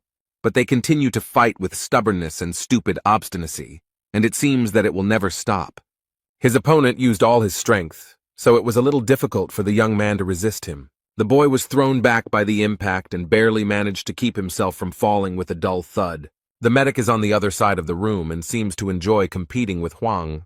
Instead, the protagonist thinks he was thrown too far by a normal blow. The old man finds his technique very interesting, so he asks what the boy calls it. He replied that it was a normal punch, but Jung Ho thought it was a terrible punch, then added that with a name like that, no one would think it could be any kind of threat. While this is not all that Huang can do, he promises that he will now show something much stronger. Everything around him has changed. The boy is preparing to show his true power, which will sweep away everyone in its path. The old man seemed a little scared when he saw this. He definitely didn't expect to see such a simple-minded scoundrel. The young man had hidden his true strength for so long that the old man seemed to have underestimated him. Instead, Jae Hwan remembered all the previous battles he had fought in, and all the years he had spent in the tower. Therefore, now he has no equal in battle, because hundreds of different monsters have been destroyed with these hands. The main character no longer holds back and uses the skill King of Chaos, an extremely powerful blow. Just the thought of the Chaos King terrifies the divine medic, so whether he can repel this attack, it may be different from the king's strikes, but it will definitely not be less powerful. By directing a stream of power upward, the boy caused great damage to the Gorgon's castle, and after that, Jae Hwan warns his opponent that he will be approaching him. But in response, he immediately heard frightened screams and pleas to stop and not come closer. He doesn't want to experience this blow himself because he is not sure if he can survive, so he admits defeat. Meanwhile, in the vast lands of Region 5, the Steel region, interesting conversations are taking place. The man is told that the Monarch of Incredible Darkness is currently linked to Chaos. The Steel Monarch, nicknamed Unbreakable Steel Huo Yu, asks why he is doing this. But he remembered that all the monks of the Great Lands had signed a treaty that stated that they would not interfere in the affairs of the house. The guy is scared because he knows very well that no one likes bad news. He notices that everything is much more complicated and asks him to look at the screen. Huo Yu explained that the video, titled Hero of the 99th Floor, recently went viral and wondered if it could be fake. His subordinate knows that the Monarch of Total Darkness was going to participate in the development of this product. The Steel Monarch asked where he was now, and the subordinate tried to explain this difficult situation, that he refused to join the game and broke through the roof of the tower. And he says that he escaped to the house. But Ho Yu does not understand how this is possible, because on the 100th floor there is a spellcaster following them. The guy doesn't want to say it, but he has to explain that this man killed the cultivator. It's hard to believe, But the monarch of pitch darkness is sure of it, but Steele doesn't understand what connection the monarch of Region 9 has with chaos. The subordinate explains that they had been thinking about this too and had only recently learned some very interesting information. It turns out that the monarch of total darkness has long since broken the agreement and is doing business with the house. Some branches of chaos have long maintained close ties with this monarch. The man frowns and stares out the window, wondering what this monarch of pitch darkness is up to. And then he orders a notice to be sent that he is going to chaos, and his subordinate asks in horror if he really wants to interfere in their affairs. He justifies himself by saying that he is simply observing what is happening from the sidelines, and adds that they should send 10 of their best gold-ranked warriors. The boy quickly ran to carry out the order and was glad that this time the monarch did not yell at him. The steel monarch thought about Jong-ho and remarked that he would have lived a long life if he had a gentler character. He thinks that nothing will disturb him there, but in fact the situation there now is a little different. The old man hugged the sword and said that he would not allow him to do this, and also noted that elders should be respected. And then he sternly asked how this was even possible, since he had been honing his punch for 40 years, and how this guy managed to achieve this. Huang thought about it, and explained that he had probably performed this kick 10 billion times, but the old man thought that was impossible, because he would have to go without food or sleep and perform 8 kicks per second. The protagonist explains that he can deliver 100 blows per second, and asks why this man thinks that a blow can only be delivered with a sword. He sat down next to the old man and concentrated on his body, and then something strange began to happen.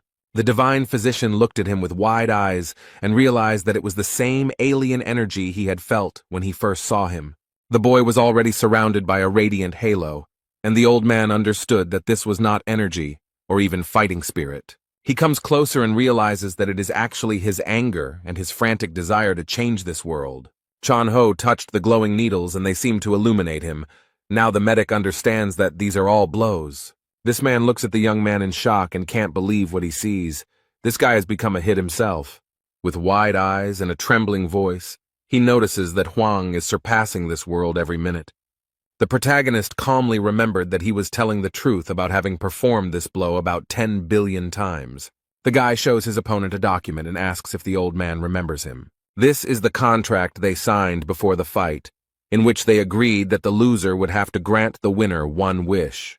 He starts to read the contract, but Jung-ho stops him and is ready to listen to his wishes. And he asked if the guy wanted to make a slave out of him, but the main character explained that he didn't need that. He has a very simple request. He wants an honest answer to just one question. Although the man finds this a little strange, he agrees but suggests taking a walk first. The young man asked who owned the tower because he knew it was made by horrors, so he was curious about how it worked. Towers are rated from F to S, but there are some horrors that don't care about that. A master is someone who has already built an S-rank tower while still an apprentice and has become an exemplary master.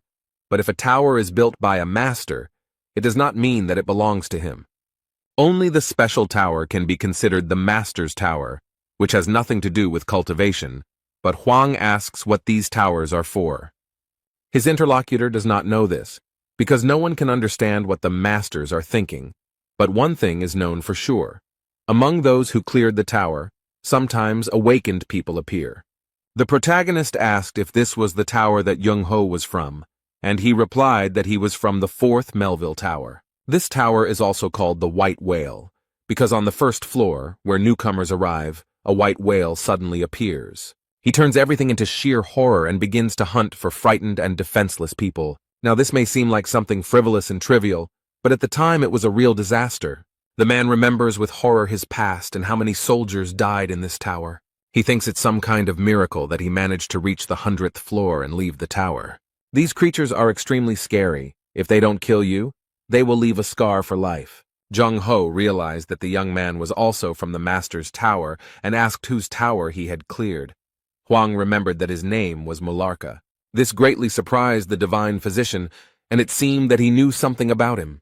However, he noted that it was difficult to believe that there was an awakened one who cleared Mulark's tower.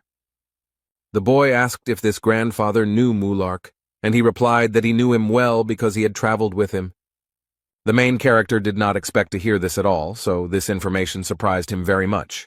He stopped and couldn't believe it was true, so he asked if he was really traveling with him. Young-ho probably decided not to go into details, so he briefly replied that it was a long story. And then, realizing that he was standing, he looked back at the guy and invited him to walk a little further.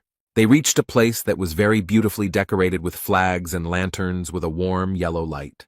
People sit at tables, drink cold beer, and noisily discuss their affairs. A fragrant and very appetizing-looking plate of meat and vegetable kebabs was served on the table. The old man sarcastically asks Claire if she will sell on the street like this from now on. She abruptly put the beer down on the table and responded aggressively that some guy had completely destroyed her building, hinting at Huang. The man noted that after everything that had happened, she had finally found the strength to open the bar again, so she really needed the money. The main character looks worried about something. He lowered his head and stared at the table. He looks closely at the plate and everything on it, and various thoughts come to his mind. And despite it, the inhabitants of the house walk back and forth, thoughtful and perhaps a little sad. He seemed to sense that something was wrong with the place and that everything around him looked very strange. The old man drinks beer and says that everything here looks somehow bland, and why eat in a city where you don't feel hungry? The man also thought for a moment and looked at the contents of his kitchen, at what he was drinking. The divine physician considers chaos to be a blessed world for the souls of all these people. In this place, souls tired of wars in the great lands will finally have the opportunity to rest and live in a completely different way. It was here that the warriors were finally able to lay down their arms, and the musicians were able to sing not about war, but about peace. Suddenly, the main character is distracted by some kind of argument on the side. Someone calls him names and demands that this person watch where he is going. Two men are angry at each other, and it looks like a street fight is about to break out. The protagonist realizes that this is just a drunken brawl and returns to his drinking. But having tried the beer, he is surprised to realize that it is not alcohol at all, but ordinary water. The old man explains that this is not a drunken brawl because no one here can get drunk, hungry, or grow old over time. They are just pretending to be drunk. Despite everything, people on this blessed land miss their old life and try to behave as before. You can't eat or drink here, but you still have a body and a heart beating in it. However, there were people who went against all the rules, a team of madmen who dreamed of the impossible. Gathering together to return to life, these people called themselves a group of deep explorers. However, the main character does not understand why they needed to explore the depths. Young-ho calmed down a bit and replied that they wanted to find the fruit of reincarnation. This magical fruit only grows on the Tree of Illusions, so they set out to find it. The protagonist looked at the man in surprise and asked if the dead could somehow come back to life. The old man, with a suspiciously sly smile, replies that this is possible and explains further. The only way to return to your old life is to taste the fruit of rebirth. A team of deep explorers was created specifically to search for this fruit. Around this time, Chung-ho awakened and had nothing to fear. At that time, he was only 150 years old. Huang asked with surprise and interest whether Mulark had really taken part in this expedition. The old man explained that this is exactly what happened and added that Mulark was the leader of this group. The divine physician recalls the events of that day and notes that Mulark was special. Then they approached the river, and Horror noticed that the awakening process was quite interesting. But he added that since Jong-ho had not fully manifested, the awakening process was not complete. He remarked that it must have been difficult, since the man had gone his own way, although the old man tried to deny it. Mularka continued to irritate him with his questions and suggestions that the man must be feeling unwell after cultivating the land. And because of this, he threw his sword and almost hit the body of the horror that created the towers. But he asked why the horrors go deep, since that is precisely why towers are built, which are afraid of enclosed spaces. With his purple hands, he pulls out the sword stuck in the tree and explains that he has nothing to say because his apologies won't fix anything. He justifies it by saying that it is simply his job, which he will have to do for the rest of his life, but despite this, he deeply regrets creating the tower.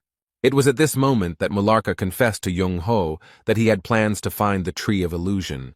It's hard to believe, but he wants to explore the depths, only because he created the tower. He slowly walked up to the old man and sincerely admitted that he wanted to stop cultivating. This is the main reason why he wants to take part in this expedition and why he needs this tree. The protagonist asks in surprise if he really wanted to stop cultivating, wondering if Mulark succeeded.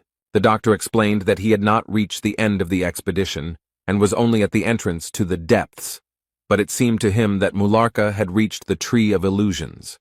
The fruits of the illusion tree began to fall from the branches, and the squad was able to return not empty-handed. However, Huang is thinking that if this old man managed to obtain the fruit of revival, then why is he still here? And at that moment, Claire comes over and tells the man not to lie. She looked at him with disapproval and noted that he knew that this expedition had failed. However, the old man insisted and pointed out that she was not even there then, so she could not have known everything. They received the fruits, but on the way to the house of fortress, some people were already waiting for them. All the lords and chieftains of the great lands gathered and cunningly set an ambush for them. They did this because they themselves were afraid to go down into the depths and get these fruits. Unfortunately, even the owners of all the fortresses and legions that took part in the expedition were unable to offer resistance. The difference in strength was colossal. These attackers were from another dimension, and they still managed to take the fruit from them. After each death, they ate the fruit and were reborn again, and this continued for 900 years. They even had a whole rebirth castle, and any lord could be reborn after waiting their turn. Now Huang understands why all the people in this place look so sad and unhappy. They all know very well that they will never have the life they strive for, and will never receive their fruits. The main character wanted to continue the conversation and ask more questions, but the old man suddenly fell asleep. Claire explained that there was no use waking him up, as he was already drunk, and that he must be tired after all his 1,000 years of life. The woman explained that after this expedition, no one saw Mulark again. He said his last words and disappeared. Suddenly, someone from the outside responded that his last words were, "I lost and I won." James said this, and he also thanked the guy for his help, because if it weren't for him, the captain would have died yesterday.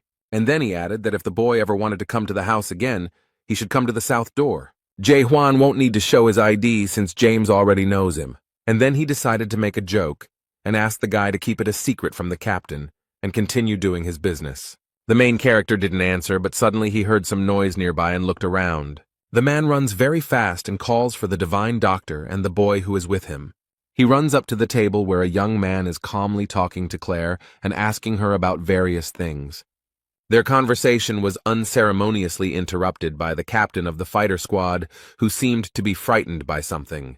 Jaher can't get his thoughts together, so the only thing he says is that they're in trouble now. The full moon is shining brightly outside, but it is barely visible because of the thick, dark clouds. It seems that these are not clouds, but energy that comes from the owner of the fortress, the main character, and rushes towards him. Huang thought that the owner of the Gorgon fortress seemed to be dead. The spiritual pressure is 10 times stronger than what he had heard from the dead before, and is felt most strongly in the fortress, or rather, under it. The boy remembers the words that Jürgen Cheever told him and promised to forget all the evil he had done. But in exchange for one favor, they must save their master of the Gorgon fortress. He asks the captain if the tower commander is getting out of control, and the captain replies that the guy got it right. He suddenly got angry, which usually happens no more than once a week. The captain warns the boy so that there will be no misunderstanding, that their master is a good man, at least he was one before his decomposition, but he added that he was one of those who went into the depths for the fruits of the Tree of Illusions. He suggested that Huang could also perform the dead man's strike, since he had already done so, as the divine physician would not be able to do so. The boy explains that he was just repeating the movements, but the old man could teach him. They reached the fortress very quickly, but felt tremors. The men are surprised that there is an earthquake now. It could mean something bad. Everything around is moving dangerously, and the fortress itself is barely holding on. It seems like it will soon collapse. The captain of the destruction squad is worried about his master. He wants to save him with all his might. The captain of the Tower of Destruction and the captain of the Tower of Despair suddenly appeared in front of them and greeted the boys cheerfully. Jahir insisted that they retreat immediately because they had urgent matters to attend to, and they knew it very well. But the men say that no matter what problems arise, they have orders and will not back down. The man frowned sternly and asked if they were really going to go against the rules of heaven. But this phrase seemed very funny to one of the new arrivals and uninvited guests. And then they very confidently explained that their paradise was a forbidden paradise. The next moment where they stood, there was no one left. They were very fast. The warriors, without any warning, immediately went on the attack and found themselves on the man. He reacted quickly and pushed Huang and Young-ho away sharply so as not to hurt them. And a second later, an explosion was heard at this place. The floor collapsed, and pieces of stone flew in all directions. Despite the fact that the blow was extremely strong, the captain of the fighter squadron put up resistance. He was attacked by two super strong opponents at once, but so far he is coping well with them. Jae-hwan appreciated his abilities and mentally praised him for doing such a good job. Instead, the man struggles and thinks about how he didn't expect that the fortress would have its own people from the Forbidden Paradise. The captain noticed that these guys had changed a lot during this time, but one shouldn't think that he too stood still. But he asks them to think carefully about their actions, because if they retreat now, the master of the tower will grant them forgiveness. But these people are not seduced by such a vain hope. They do not seem to take the owner of the fortress seriously. The tower captain asks contemptuously if he is talking about this coil that is underground. This man cannot control his powers, and has long since completely lost the ability to distinguish between good and evil. This man makes a great claim that they were not serving the heaven they had served before, and that much had changed. But he asks the squad captain if he really remains loyal, despite what is happening around him. But man is confident in what he believes in, and his faith is unshakable. He knows that the master will return. One of them said that this is why they do not waste time on unnecessary conversations and attack the man again. He didn't even notice the attack, which is why he was hit in the face with a huge hammer. There was another loud bang. The captain fell to the ground and stones and dust rose high into the air. They smile sarcastically and say that if he had been a little smarter, he wouldn't have had to fight. With these conversations and their actions, they only irritate the captain more, but so far they have not caused him any harm. He knows that they are on the 4th level and won't be able to defeat him even if it's 2 against 1. But he doesn't understand how they can be so fast and strong. It doesn't look like reinforcements at all. It looks more like decomposition. He suspects that something is wrong here and it could be very dangerous. That's why he turns to Jae-hwan and asks him to escape from here as soon as possible. But it seems that the main character has completely different plans. He hands over the divine doctor to other hands. Now the captain of the extermination squad will take care of him, and he is a little surprised by the actions of this guy. It seems that the protagonist realized that his friend was having a hard time dealing with these scoundrels, so they decided to take matters into their own hands. They repeat their question and wonder if this guy can really do a deadlift, and the young man replies that he can. They know this guy is not like them, so it's hard to tell if he's telling the truth or lying, but for some reason they feel like he's nowhere near their level, so he won't be able to land a proper punch. However, while this man was thinking, the main character did not waste time and was ready to attack. He quickly got behind his opponents and asked them what they thought of the blow, whether it was strong enough. They completely underestimated their opponent, so now they have no chance of avoiding the blow. The captain of the Tower of Destruction had already received his portion of conviction that his opponent was strong after all. He fell to the ground with a crash, along with his big hammer, which this time did not help him at all. The other tower captain looked at this with horror, and could not believe that this had happened. He didn't have to wait long for the protagonist to get into a fight with him and feel the same as his friend. Hwang noticed that the man was too self-confident and confident to defend himself. But immediately after that, he delivers a powerful blow which his opponent did not even have the opportunity to dodge. He managed to stay on his feet and not fall. It seems he is stronger than the man with the hammer. He grabs his weapon and tries to point it at the boy, but Hwang very deftly dodges it. Instead of hitting the enemy, his weapon hits the soulless stone. But he does not give up and does not stop trying to take the life of the main character, although he does not succeed. The boy dodges his large spear and now feels a much stronger energy. He looks at the man and tries to understand what this energy is, and realizes that it does not look like revenge. His opponent's mask was broken, and he asked if Hwang really hoped to save the tower's owner. And at that moment the boy understood what kind of energy it was, the energy of fear. He wondered why they, with such weak abilities, came here to fight. He explains that he cannot save their master because the job belongs to the old man. The young man stops his opponent's spear with a light movement of his foot and wants to finally finish the fight with him. The captain of the demonic extermination squad, Jaheir, is extremely surprised by this boy's abilities, and it seems he also underestimated his strength. He jumps high and is ready to deliver the finishing blow without wasting any more precious time. He is confident. His stern gaze is intimidating, and he claims that it will not be difficult for him to destroy the two of them. There is complete darkness all around, and the only source of light is the burning torches on the walls. Dark energy is spreading through the dungeons of Gorgon's fortress, and the walls seem unable to withstand it. Important figures from the fortress arrived there and are strictly observing what is happening. It hasn't been a day since the dead strike, and the situation doesn't seem to be improving. The owner of the fortress is cruelly chained hand and foot to the columns, and these people do not understand how he brought himself to such a state. Only recently a doctor came to him, performed procedures, and prescribed medication. The owner seemed to be getting better and the decomposition process was slowing down. It is unclear why he lost control again, and when there was even the slightest hope of saving him, he could have been helped if he had held out for at least a month. The medic explained that now the dead man's strike that Huang would use would only be a poor imitation, and that the master of the fortress was now in a more serious situation than Mino, but an ordinary person would have been dead long ago. Young-ho assured that they could expect his dead man's punch in just a month. Although he has never tried it before, he believes that two people could help the master, but only if one of those people is Jae Hwan. Jurgen Cheever has thought carefully about the whole situation and seems to suspect something. He glances around out of the corner of his eye and is convinced that one of them definitely knows about Jae Hwan, which means there is a traitor among them. Jurgena remembers how the master told her that people have come who can control the decay of the soul, but they are not the messengers of the messenger. With good intentions, he wanted to meet them and see for himself the strength of these people. The man warned him that it was a risky undertaking, since the business of decomposing the soul was quite dangerous. He insisted on sending the captain, since the owner of the tower was quite an important figure. But this man was very confident in his abilities, and stated that he had survived the hell of war, and would not sit idly by when it came to the people of Gorgon. Unfortunately, this venture turned into a terrible tragedy, and this stubborn man now sits with his hands folded. He went into development and no one knows what happened to him there and what led to this. However, in the end he returned from there with a broken soul. But there were witnesses to this event, and one of those who knows what happened then was Mena. Now he stands nearby and warns everyone to be vigilant because the situation is very serious. Jurgen Cheever suggests calling a doctor, but he explains that the Gorgon fortress will collapse if they wait any longer. However, he knows that they cannot carry out a dead execution without a doctor, and asks if he really wants the warden to die.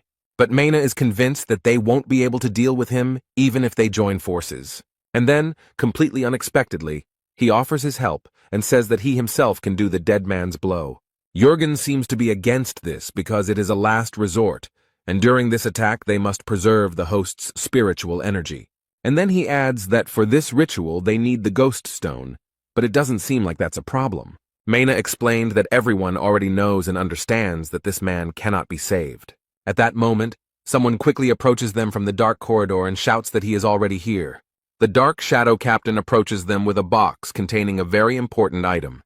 Jurgen is shocked. He cannot believe that the traitor was someone very close to the commander. Now he also realized that this box contained a crystal that belonged to Jae Hwan.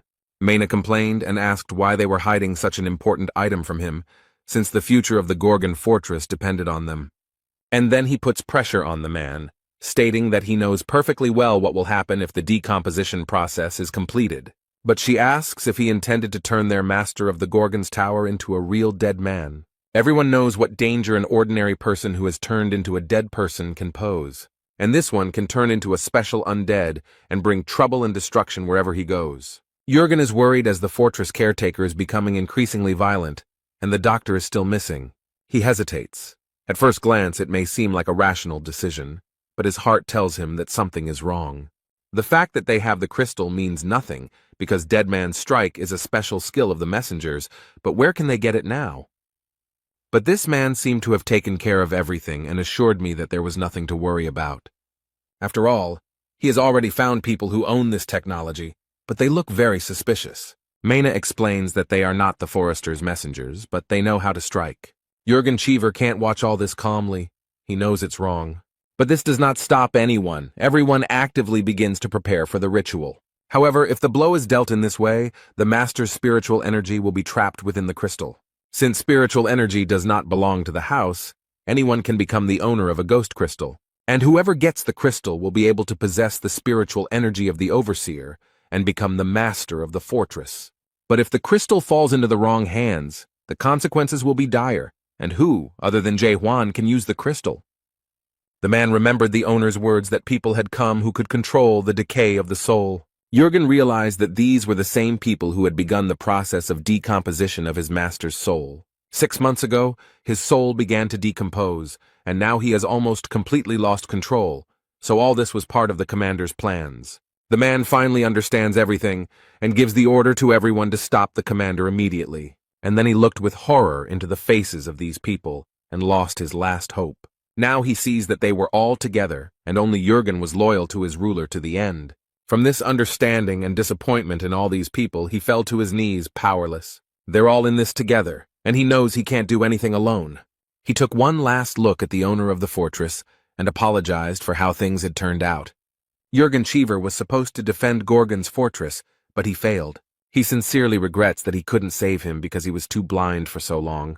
Suddenly there was a loud explosion, and a large hole appeared in the wall of the dungeon directly above them. All the walls shook, stones rained down from above, and the torches that served as light almost went out. This explosion was heard throughout the entire vicinity of the fortress, and a large fog of dust rose up around it. No one can understand what is happening here and why the ceiling suddenly collapsed above their heads. Everyone present looks up in surprise and tries to understand who did it.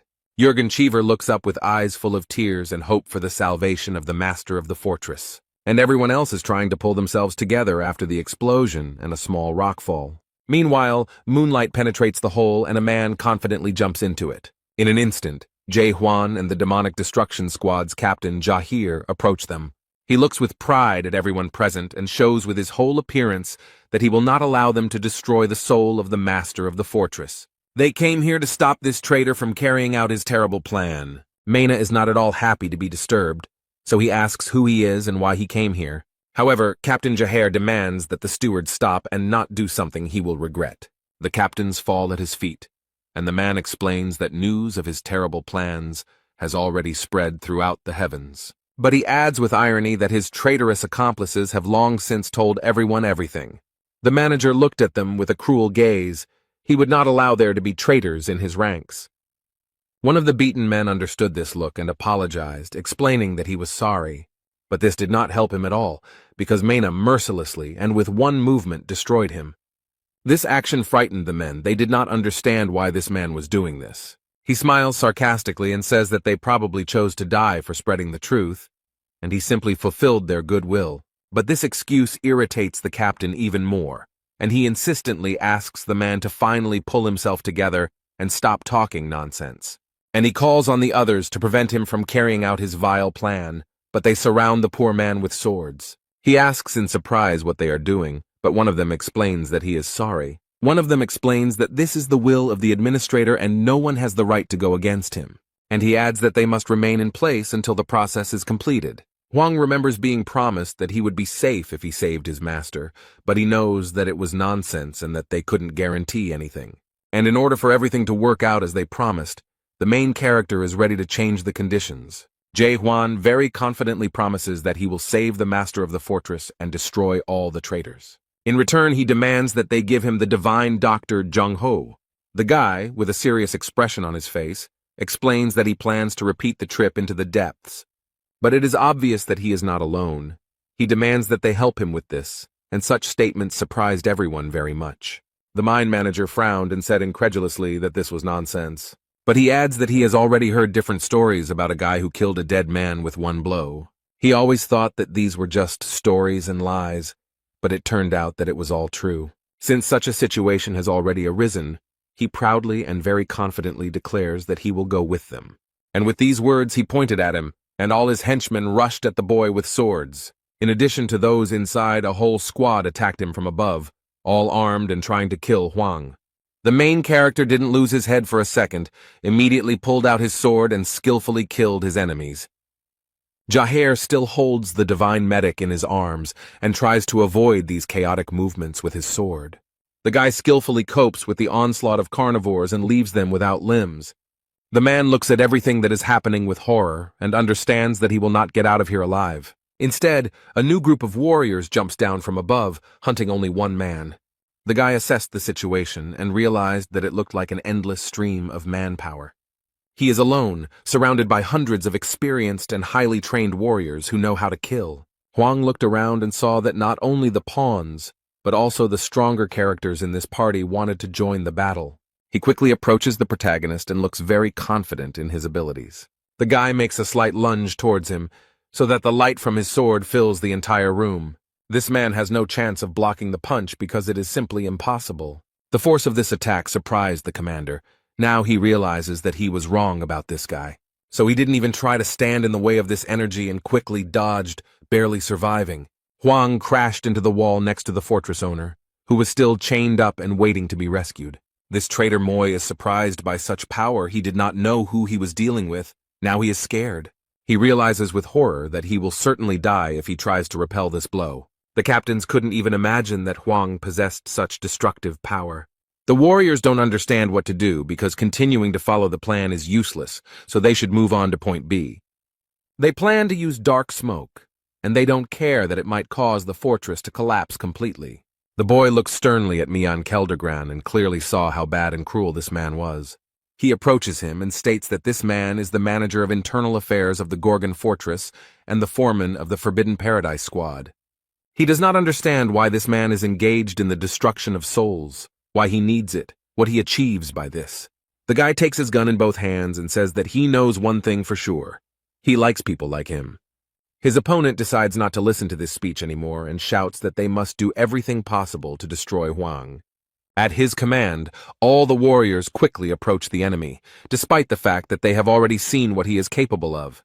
The protagonist raised his superweapon and enjoys this moment before the battle. He is sincerely grateful that such people exist because thanks to them, Jae Hwan will easily destroy this world. And after these words, he releases a powerful beam of energy into the sky, which creates a strong whirlwind. This energy extended far beyond the territory of the Gorgon Fortress. If he had directed this beam at the people, all of chaos would have been destroyed. The beam broke away and flew high into the sky like a comet, destroying everything in its path. And then it seemed to explode and scatter its particles all over the territory of this world. The captain stood next to Yungen and asked him to stand up and look up, and he realized that it was all-consuming hope. These particles reflect back and break rocks and people in their path. He remembers the words of the owner of the fortress, who explained that there was no hope for the people here. The master explained that strong hope will become a good support that will not be destroyed by any difficulties. The man cannot believe that the boy, in a world of destruction, sees this unshakable hope. Mine didn't survive after such a prank by the main character. He lies motionless, mortally wounded. But he still has the strength to say that Huang is a complete idiot, and perhaps it is the desire to say this that keeps him alive. And then he smiles slyly and declares that it is too late, and the Gorgon's fortress is almost destroyed. The protagonist did not plan to listen to these farewell speeches and mysterious words, so he sped up the process. Captain Jaher runs up to him with the old man on his shoulder, and strangely, he is still asleep. How much he has missed. The man is sure that nothing will be able to wake him up, since everything that just happened here could not cope with him. But Huang doesn't have time to fuss around the old man to wake him up, so he simply throws him to the ground. He immediately screamed that his back hurt, but the boy noted that he could have woken up on his own. Meanwhile, the owner of the Gorgon Fortress still sits motionless in his usual place. His hand lies on the ground, covered in signs of decay and transformation. But suddenly she moved, and the system showed that the destruction of the soul had reached 99.9%, and oppression began. Everyone is seriously scared, exactly what they have been afraid of for so long, and so much has happened. The fortress's master remains motionless on his knees while the system assesses the victim's level of danger. The system cannot determine the degree of danger, so it concludes that the victim is dead. An automatic danger warning for Gorgon's fortress was also immediately triggered. All the city's residents run away in panic and do not understand where to run to save themselves. The soldiers were ordered to evacuate everyone immediately to avoid creating further problems. James looked at the fortress with huge eyes and didn't understand what the hell was going on. What he saw could not help but frighten him, because it looked terrible, and it was scary to think what was happening in the fortress. Someone runs up to them and asks the captain of the destruction squad and the fortress caretaker to evacuate immediately. The old man takes out his new sword and asks the boy to help him escape. The guy noticed the new weapon and asked when he managed to get it, but the medic noted that they did not have time to talk. The divine physician set to work, and in the meantime the fortress in which they were located was almost destroyed. He actively does the same thing as last time. The man draws his sword. He tries to do everything right and as quickly as possible to avoid major disasters. The man is lost in his thoughts and sees his vivid memories behind the back of the owner of the fortress. Chung-ho remembered how good and fun it was for them in the bars with the owner of the fortress, and how sincere he was. Dead Man's Strike helps to bring back all the long-forgotten memories, and Grandpa noticed that Huang did the same thing when he saved Mino. But he added that such vivid memories could help avoid a bad outcome. But the next moment, Jung-ho heard a strange voice that made him very worried, and the picture before his eyes changed dramatically. He no longer saw the cheerful and smiling owner of the fortress. He sees horrific images of carnage and brutal battles, all accompanied by excruciating pain. And then there are the creature's eerie eyes, which inspire awe even to think about them, let alone see them. A man with frightened eyes and a trembling voice declares that this is not the owner of the fortress. But it was too late to do anything because the creature had come to its senses and opened its glowing eyes. Jae-hwan asked what happened, but the old man didn't explain anything, only said that something was wrong. But he repeated his words again that this was not the master of the fortress, and these words frightened the young man a little.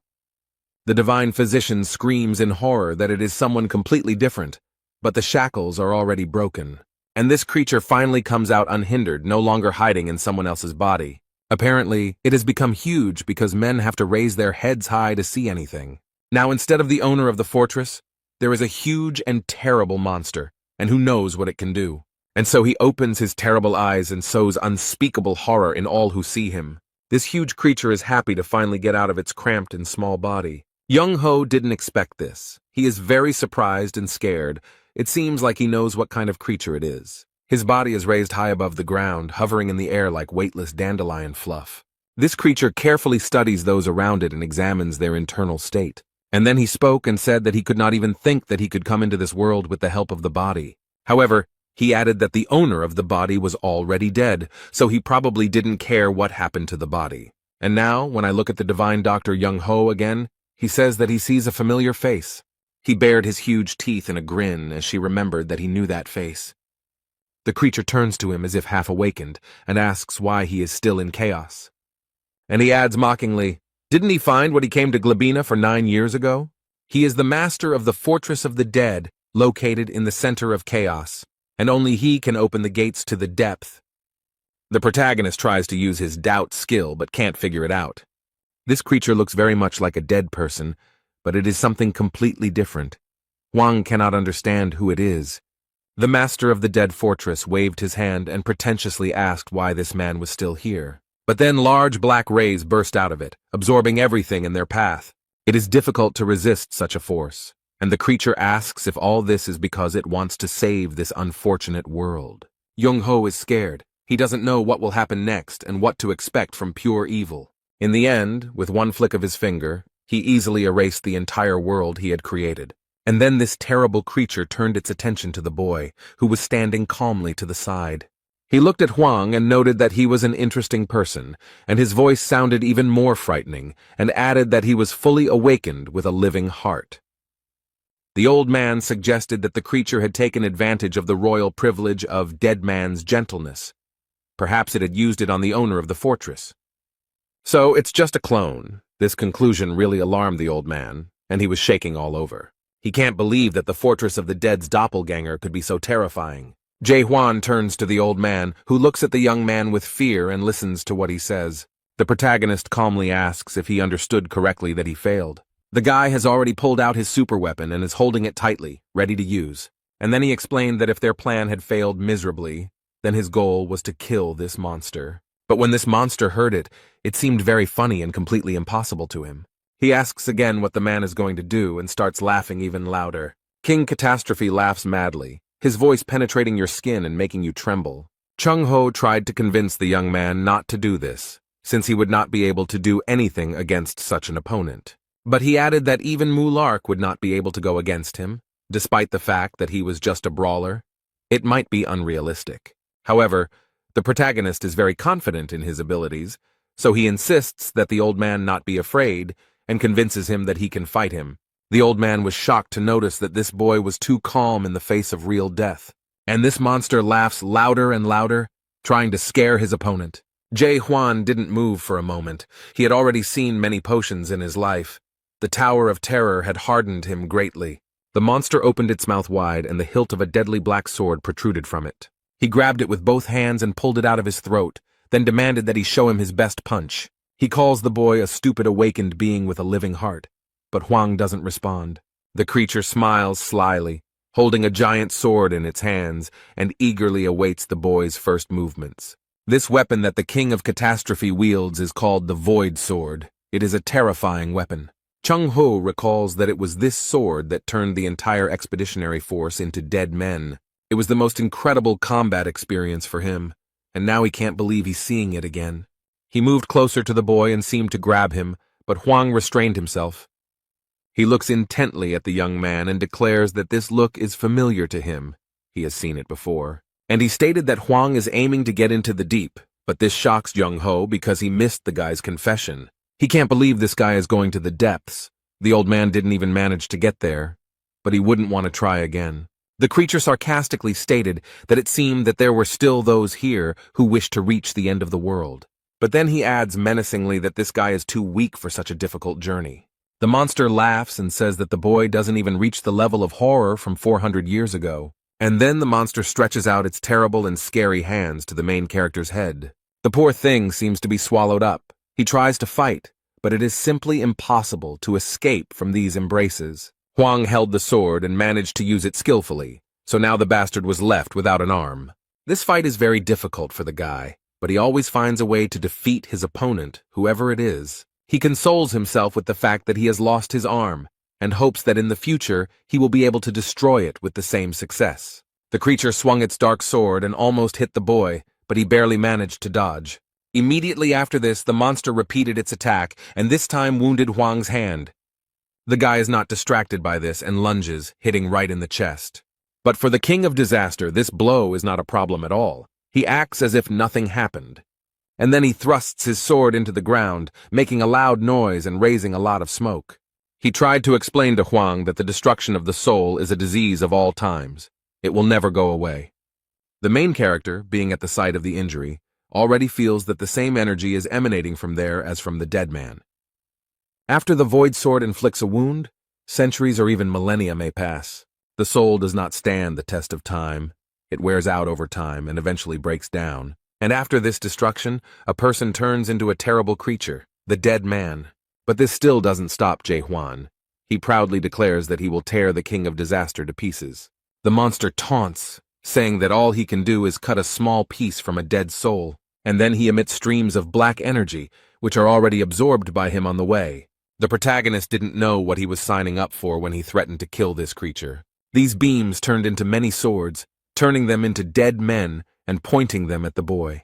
With one easy movement of his hand, he caused all these weapons to quickly approach the enemy. Jung Ho covers his head with his hands and screams in fear as countless swords fly towards him. But Jae Hwan covered it with his body and used his weapon to repel all these attacks.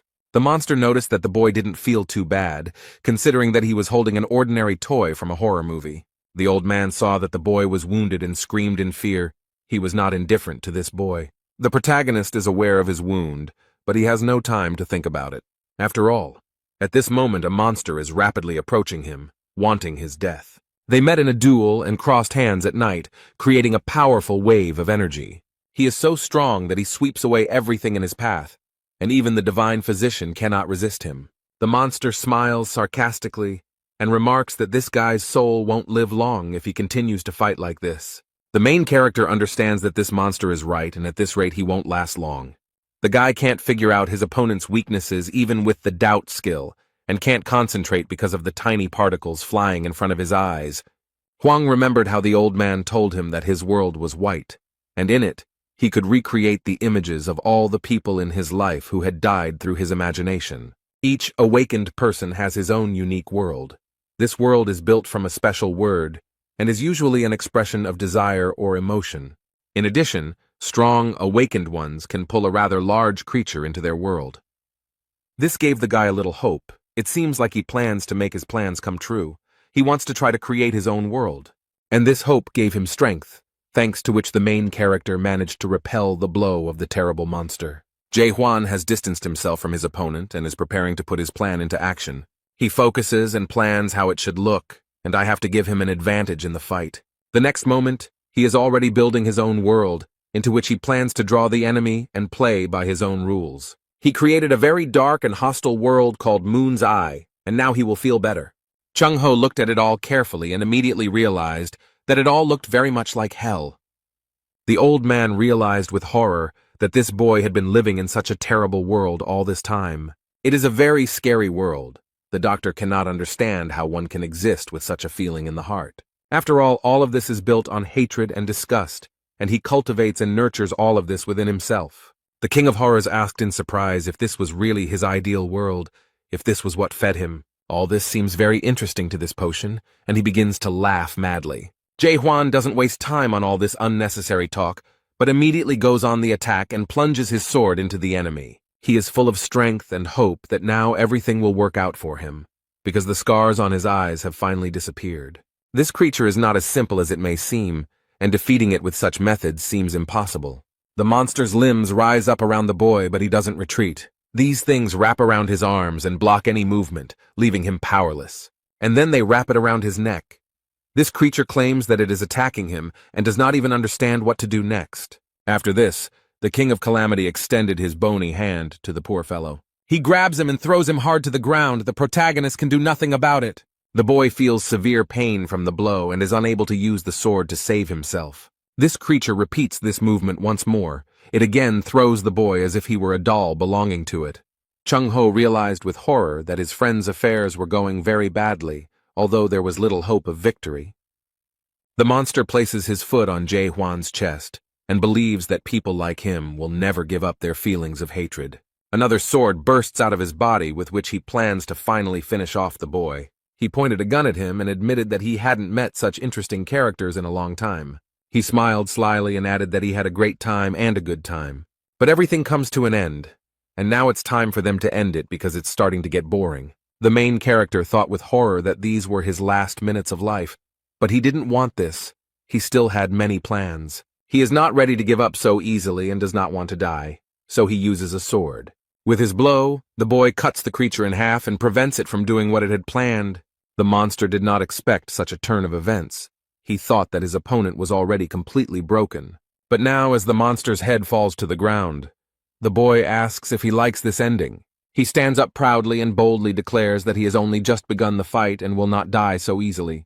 However, it's much more complicated than that, and the monster's head laughs, saying that this guy is a complete fool. He reaches his head with his work and explains that no one will be able to make a single scratch on his body. The King of Calamity caused a storm with his mighty power, and Hwang had to cover his face. The monster got angry and decided to show all his strength, so long spikes appeared on his forehead. The main character did not expect this. He hoped to finish the fight. This opponent is very strong. He looks at the creature in front of him and does not understand what kind of monster it is and how to fight it. The young man realized that this monster was very strong, so he needed to be faster and more cunning. In a fit of rage, he throws his black, all-consuming sword, and the protagonist barely manages to avoid the blow. Nothing stops the monster. It wants only one thing, a cruel death for its rival. The creature stretches out its arms to catch and destroy the boy who angered it so much. And then he throws him with all his might against the wall. Few people could survive such a blow.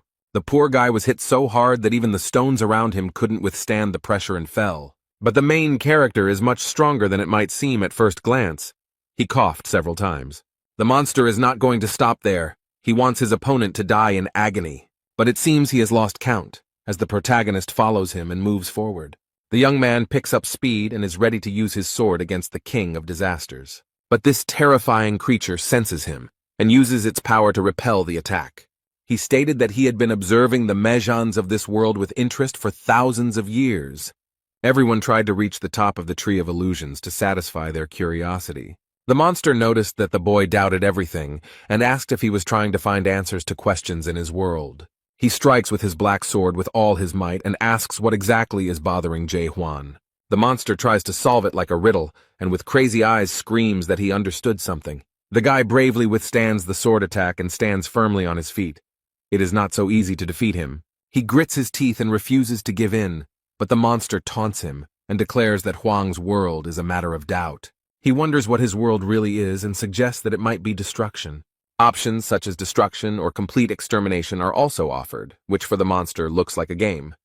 And then he bared his terrible, sharp teeth and added in a terrifying voice that this world was coming to an end.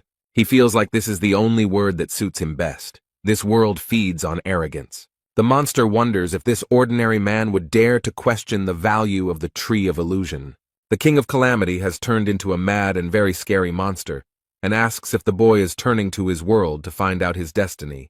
But the main character does not give in to his provocations and explains that he does not understand what nonsense he is talking.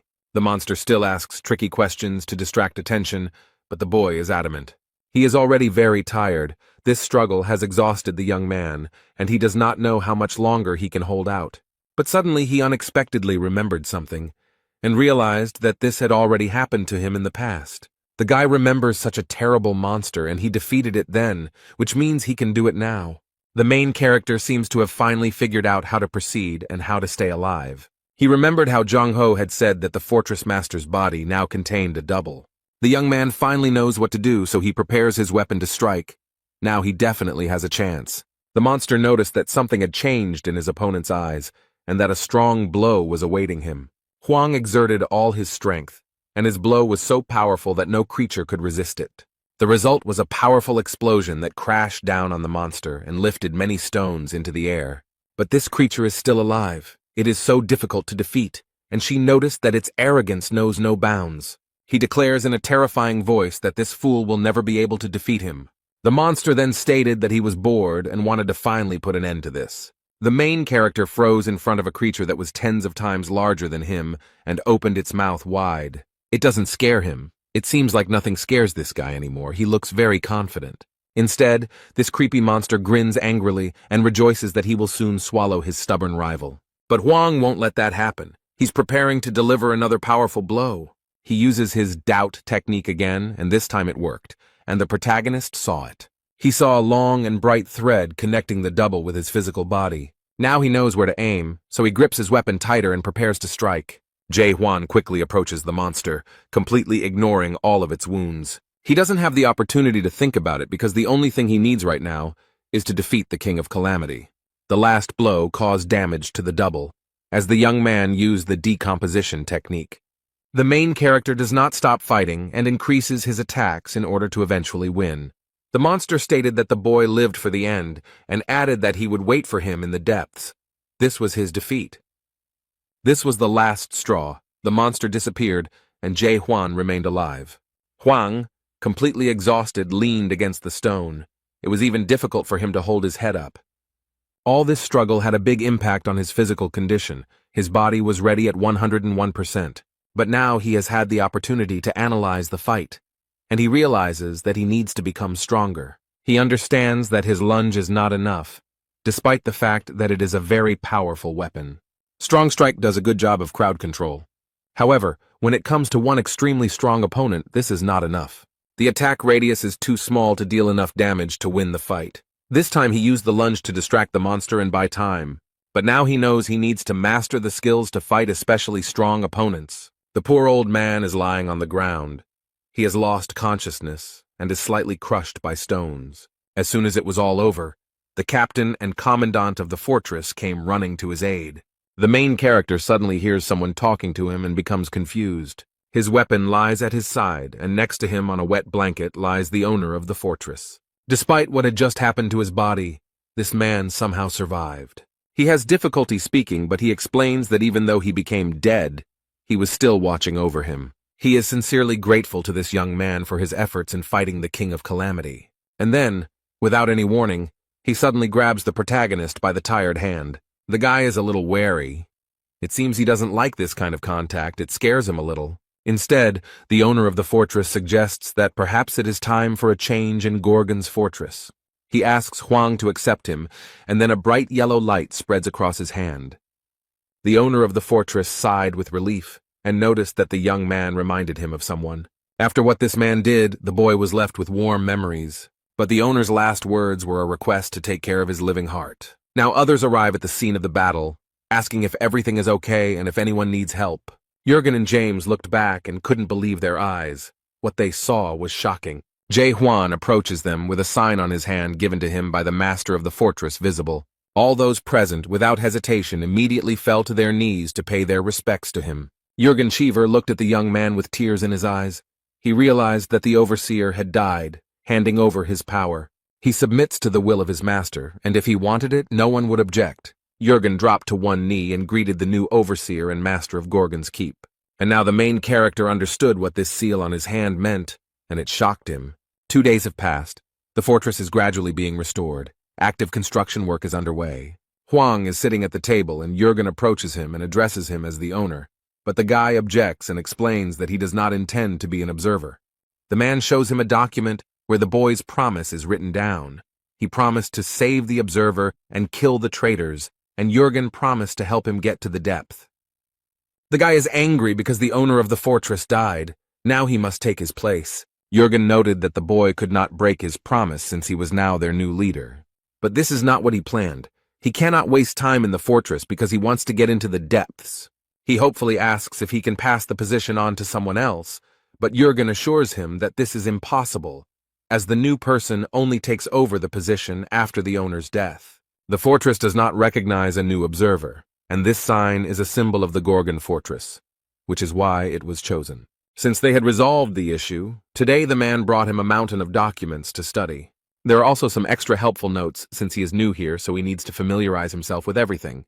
While sorting through the papers, he noticed a strange law that punished a person for insulting an observer. And if this happened 3 times, then he would be punished by the complete destruction of his soul.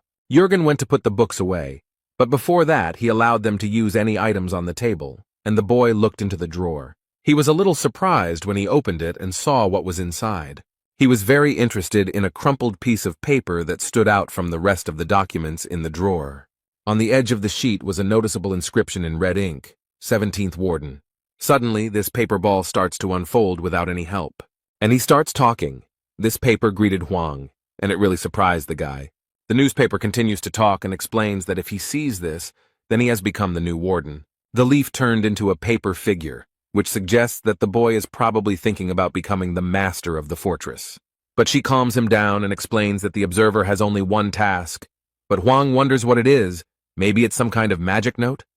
The note says they just wanted to have fun because a good leader is one who knows how to have fun, and will not shift overall security to the management department and all other tasks to other departments. According to Big Brother statistics, many Gashladaks overworked themselves, which accelerated the decomposition of the soul and ultimately led to death. This advice is important not only for him as an observer, but also for the inhabitants of Gorgon. The previous leader hopes that his successor will be able to find a balance and not try to change something that does not exist. Don't overload yourself. Everyone in this world already knows that nothing can be changed. The inhabitants of chaos do not need change, but a long and peaceful life, so there is no point in inventing anything. And so saving the many without changing the lives of the few would make more sense. Therefore, the former warden has only one request for his successor, not to be insatiable. After all, a good leader is one who does nothing, the note ended. And then he curled up into a ball again and fit into the box, and the boy thought about these words. After this note, he seems to begin to understand what kind of life the caretaker of the Gorgon fortress lives. If the existence of the overseer is limited only to the preservation of life, then he thereby deprives the world of the possibility of any changes for the benefit of the majority. Jürgen approached and found the boy very thoughtful, so he asked him what he was thinking about so persistently. The young man seems to have come up with something and wants to tell this person about his plans. He confidently states that he will abolish the position of the caretaker of the Gorgon's fortress, although this will be an ambitious request. Jürgen Cheever doesn't understand how this is even possible, so he asks what it is supposed to mean. The guy decided to start over and asked what a lock was. The man thought the question was strange. A castle is a fortress, and a fortress is a military structure designed to protect against enemies. And suddenly the guy makes a very bold assumption. There are no more enemies. But he asked the man what would happen if there were no more people willing to attack the castle. In this case, the existence of the fortress would lose its meaning, and the guard would no longer be needed. However, this all sounds very false. Jürgen is convinced that it is simply impossible.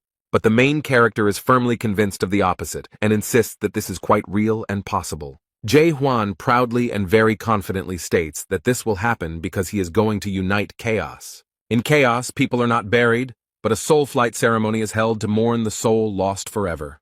During the ceremony, the soul is forgotten. During the ceremony, the life of the deceased is spoken over and over again until it is completely erased from the memory of chaos. This is the last thing the world of chaos can give to those who leave it, recalls Jürgen Emil Groschek. He is no longer there, so eternal memories will become fertilizer for the tree of illusions. This whole ceremony will last a whole week, and sooner or later everyone will forget about him. And during this week they will remember him and share their memories. They will talk about the dead man non-stop until there is nothing left. Huang stands there frowning, and now he knows the name of the one who so shamelessly handed him the position of fortress overseer. The protagonist overhears them discussing him. They are amazed that such a young man became a warden. Someone noticed that he was not even 100 years old and suggested that Jürgen was up to something. And one of these gossips expressed a desire to gain power over their new overseer. The guy noticed a girl who looked at him very strangely and sometimes even angrily. She looks at the guy with interest and intently, trying to understand what kind of person he is. The man boldly approaches the protagonist and attracts Jae Hwan's attention. He has a smile on his face, and at first glance he seems quite nice. The man asked if this was their new boss. Jung Ho turned to the leader of the Holy Maiden Guild and noticed that she was one step behind Old Raccoon of the Lhasa Scholars Guild. She agreed that it was very interesting and asked what bets the doctor was making, who he was betting on in this competition. But the man was very skeptical about her words, since there was nothing to bet on. Here, even without competition, everything is clear. You don't need to think long to guess which of them is stronger. The man asked the new warden how old he was, and he replied that he was about 60. I thought for a moment and wondered if something had really changed in Gorgon Fortress, or if this guy was the son of the former overseer. Everyone around thought that this man was rude, and that age didn't matter at all, and that it was stupid to call him a son. Didn't he know how people got into the house? However, the leader of the Forest Guild believes that there is nothing wrong with his words and extends his hand to introduce himself. His smile doesn't look sincere, but rather mischievous, and the man says that his name is Jang Il-han. And he himself thinks that he has a wonderful opportunity because their new leader is an outsider, and he will finally be able to return all the humiliation that he experienced 10 years ago. He received a request from the previous overseer for permission to establish a new office in Gorgon Fortress. He was caught by the commander trying to bribe the guards at the northern gate and arrested for attempted bribery. The former manager did not allow him to set up any representative office because he had problems with the law. He didn't like it at all. He was cruelly rejected and humiliated, but now this man is already dead, and the commander of the northern gate is in the hospital. He considers the guy inexperienced, so he is convinced that now a great opportunity has opened up for him. She shook hands, and her interlocutor used a high-level combat formation skill. The golden fibers spread very quickly from his hand to his entire body, and Huang couldn't help but take possession of them. Somehow, the main character found himself in front of the 8th gates of hell. Suddenly, the huge and heavy gates open, and the young man hears heavy breathing behind him. Behind him stood a huge and very scary dragon with a huge mouth and burning eyes. He immediately began to attack the boy, and the dragon used his ability to breathe fire. Everyone around noticed that the warden looked strange, and realized that this scoundrel had used the 8 gates of hell, which was very mean. Jang Il-han smiles sarcastically, and is happy that the boy is now watching the hellfire of the red dragon Tiamat, and believes that soon he will begin to beg for mercy. But suddenly Jae Hwan came to his senses and noticed that House had a very interesting greeting. The man's hands began to shake. He definitely didn't expect this. It seemed like the guild leader had underestimated his new boss. The protagonist now knows what kind of person this is and is glad that it didn't take him long to find out. He dealt with the red dragon very quickly, and now he has to repay the debt. And now he casts the lost spell and transports this person into his world. This world scared him terribly, although he did not have to fight with a terrible dragon. In horror, he fell to his knees in front of the new overseer and shook him. People gossip and don't understand how this guy managed to break through the 8th gate so quickly and easily. Huang said he should be publicly flogged for insulting the prison chief, but today he was kind and simply asked not to do it again. The guild leader looked at the guy in surprise and wondered who he was, but Jung Ho was a little disappointed as he thought it would be a more interesting sight. The ceremony continued, and the moment came when Jae Hwan was called upon to give a public speech. Since he is the new leader, he should greet everyone, They used a sound amplifier for him and asked him to start. Young-ho is a little wary. He has a bad feeling about this welcoming speech. He starts with an introduction. The guy says his name and explains that he will now be the caretaker of the fortress. He blurted out that he didn't know Imel Groshek and didn't know what he did or how he lived. The guy doesn't know what kind of leader he is or anything at all, and these words really shocked everyone present. But he doesn't care at all, and he already knows that the inhabitants of the Gorgon fortress don't like him anymore. Huang noted that they probably thought that this inexperienced boy became the commander of the fortress by accident, and there was probably some truth to that, since he himself did not want it. The protagonist came to the conclusion that they were unhappy with the candidate, and he did not want this position. So after thinking about this question for about 30 seconds, he came up with a rather interesting solution. The guy explained that whoever beat him in a one-on-one fight would become the next warden. Whoever manages to do this first will be able to take his place and get this position. South Sea leader came and slammed his fist on the table and remarked that this guy was brave.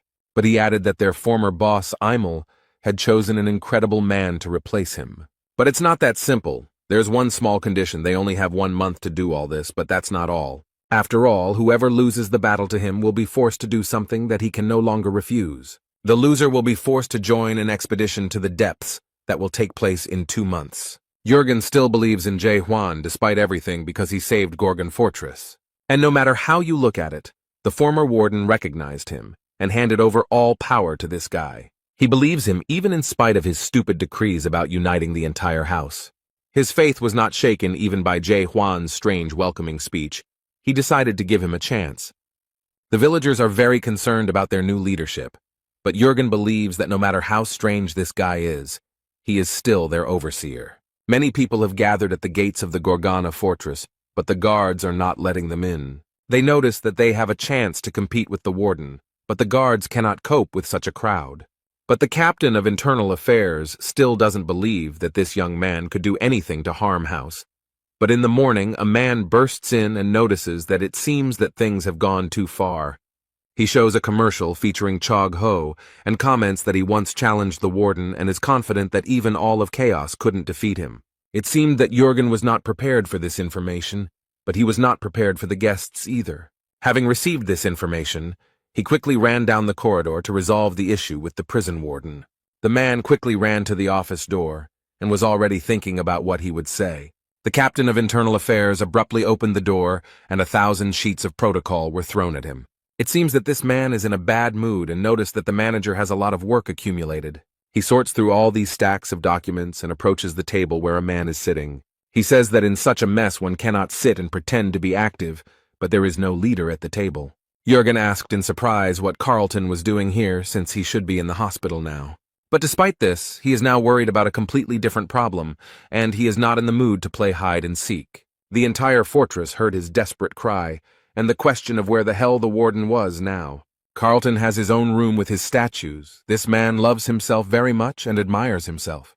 But his beautiful sculpture is very fragile, and became a target for the main character. He practices his skills on Carlton's collection. He destroyed Fallen Angel, Angry Carlton, Brooding Carlton.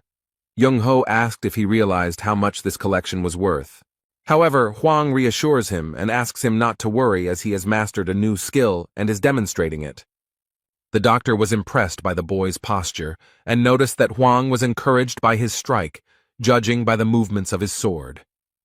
The old man suggests that the boy name the kick after him, and the boy asks if he wants to try doing it himself. But you seem to be against it, and all he has to do is come up with an interesting title and add that the guy does whatever he wants. But there is a limit to everything. But this does not stop the main character at all, and he prepares to strike again. Jong-ho barely managed to escape from this powerful force that was rapidly approaching him. This angered the divine doctor, and he noticed that these young people had no respect for their elders at all. But he angrily added that respect was the main law in life, and the guy should learn it. But their petty argument ended when the men noticed something unusual in the room. When the smoke from the impact cleared, they noticed a wounded man lying on the floor. The old man looked closely at the boy and noticed that this man was from the Thunderlord clan. And it's true.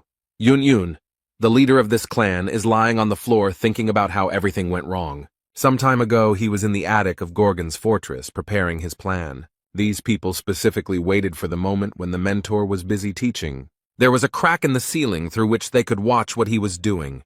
It was the perfect place to carry out his insidious plan. From here, he could see everything. He used his powers and thought happily about how he would become a leader today. He doesn't care that he might be called a coward for doing it so covertly. For this man, murder is the result of a fair fight, and it doesn't matter how exactly it happened. But suddenly, due to a strong blow, the ceiling collapsed and he fell to the ground, completely naked. He came to his senses and realized with horror that his plan had failed, and like him, fell to the ground. Now he stands like a hawk and screams in pain. His back hurts after the fall. But he comes face to face with the doctor, who is glad that their unexpected guest has come to his senses. The guy didn't expect to see him here, and Jung-ho stated that this idiot was always clumsy. And then Yoon gave Jae-hwan an angry look. He asked in surprise who it was, because nothing was known about this man either on the mainland or in chaos as a whole. But the doctor noticed that he had the same problem. That's why this guy asks, what's the point of managing something you've never heard of? Jung-ho looked at Hwang training and explained that there was no point in it. Then he remembered everything he knew about this man, although they had met not so long ago. But in that short period of time, he realized that the only thing that mattered to this guy was that everything about him was meaningless. The Thunder King clan leader listened carefully to the old man and found it a little strange. Jae-hwan looked back and stared at them, wondering what they were talking about. And Yoon-en immediately prepared for battle and was confident that he would defeat the warden. This time he won't attack from cover and will come out on top. Hwang doesn't mind the guy trying. So he waved his hand at him, inviting him to start a fight, and told him he could try again. The man frowned and tensed his entire body so much that his veins bulged. And then, like a bullet, he rushed forward and very quickly approached his opponent. The leader of the Thunder King clan uses his power and instantly attacks Jae-hwan. But the boy skillfully dodges his quick attacks, so he notices that Hwang is faster than he looks. He prepared a special attack and assured that it would be difficult to dodge, but the protagonist was not bothered by this. And the next moment there was a strong blow, but the main character dodged and the blow hit the wall. He didn't like it at all. Yoon only became more angry, and his desire to kill Hwan became stronger. He creates a huge blue ball of lightning and remarks that he didn't mean to go that far. He gathered all his strength and used the technique, Power of the Thunder King. He looks terrifying. The guy smiles slyly and believes that this move will finish him off. But while he was preparing, he lost sight of his target, and Jae-hwan ended up behind him. The protagonist noticed that this skill takes a lot of his time, which is unacceptable in battle. At this moment, the boy realizes with horror that his enemy is too close to him. That's how their fight ended. It didn't last long, since one of the opponents turned out to be much stronger. Yoon learns that the fortress overseer has defeated the leader of the Thunder King squad. Instead, the old man is glad that things turned out this way and praises his friend for a job well done. After all, he now has the support of some of the best warriors, and this will help him a lot in the future. To achieve this, Yoon had to put in a lot of effort. He spent exactly 100 years on it. He was a member of one of the 5 famous squads of the Great Lands, the Yuan squad. But he didn't have any high status or power. This guy was just an ordinary slave. His life was very difficult. It was not what everyone dreams of, and he wanted to escape from it. Those players who cleared the tower also became members of the team, deciding to spend the rest of their lives together. But in the end, fate did not spare them, and they all died, some in battle, some in slavery. He worked for 100 years and saw his friends die, but he miraculously managed to survive. Thanks to the trust he had earned over all this time, Yoon was able to receive the official status of minister. It was then that he challenged his destiny because he was not going to live like this anymore. He wanted a better life. He betrayed the trust he had earned with such hard work and duty and stole Yuan's secret treasure. This is how he acquired his highest level of mastery, Lightning God. This treasure somehow miraculously rejuvenated his cells the moment he appropriated it. This clot of energy gave him knowledge and instructions on how to use the Yuan treasure. Apparently, Yuan's squad had been pursuing him for 20 years, and in the end they were all wiped out. And after being summoned to chaos, thanks to the skill Lightning God, he managed to take 9th place among the 1,000-year-old squads. But Hwang really irritates him, because he hasn't lived even 100 years. He hasn't had such a tragic and difficult experience. Yoon doesn't understand why he got such a high position, how he managed to do all this. It's just impossible. He recalls his conversation with the divine physician and finds his behavior strange. This man is familiar with the feeling of despair after an expedition into the depths, but when he talks about Huang, a smile appears on his face. The old man mockingly declared that he was very lucky because he met this guy before he knew real despair. Meanwhile, the main character looks with interest at the last surviving statue. The boy stares at Huang, and Jung-ho notices that he can't figure out what's so special about the warden. But he reported that a week ago, the Gorgon fortress was captured by a detachment of the Golden Heavens. The young man looked at his interlocutor in surprise and listened with interest to the continuation of the story. The old man, in despair, says that he cannot say exactly how they managed to win everyone over to their side. But one thing is clear. They had been preparing for this for a very long time and were close to victory. And it was this guy who saved the Gorgon fortress from complete destruction. Yes, those who defeated the mighty king who had taken possession of the body of the fortress guard. The doctor explained that for this, Jae Hwan received the fortress seal from the former overseer and became our new leader. The guy was surprised and complained why the doctor didn't warn him about this from the very beginning. But in his defense, he replied that Yun-en attacked very quickly and did not give him a chance to explain anything. But at that moment, someone entered. The strong man smiled cheerfully and proudly declared that he had come to defeat the warden. This is the leader of the Fire King's squad, Gang Hwan. He came with the leader of the South Sea squad, but he wants to go first. Jae Hwan noted that it is not at all necessary to stand in line and wait for your chance. Therefore, he proposes to begin the fight immediately and does not object to being attacked with a slashing blow. He explained that he was practicing new techniques and had a lot of free time, but this remark surprised the men. The divine doctor sighed heavily and thought that many people would suffer today. On the contrary, his opponents seemed confident in their own strength and even welcomed the opportunity to attack together. The leader of the Fire King's squad believes that the warden will later regret such a choice.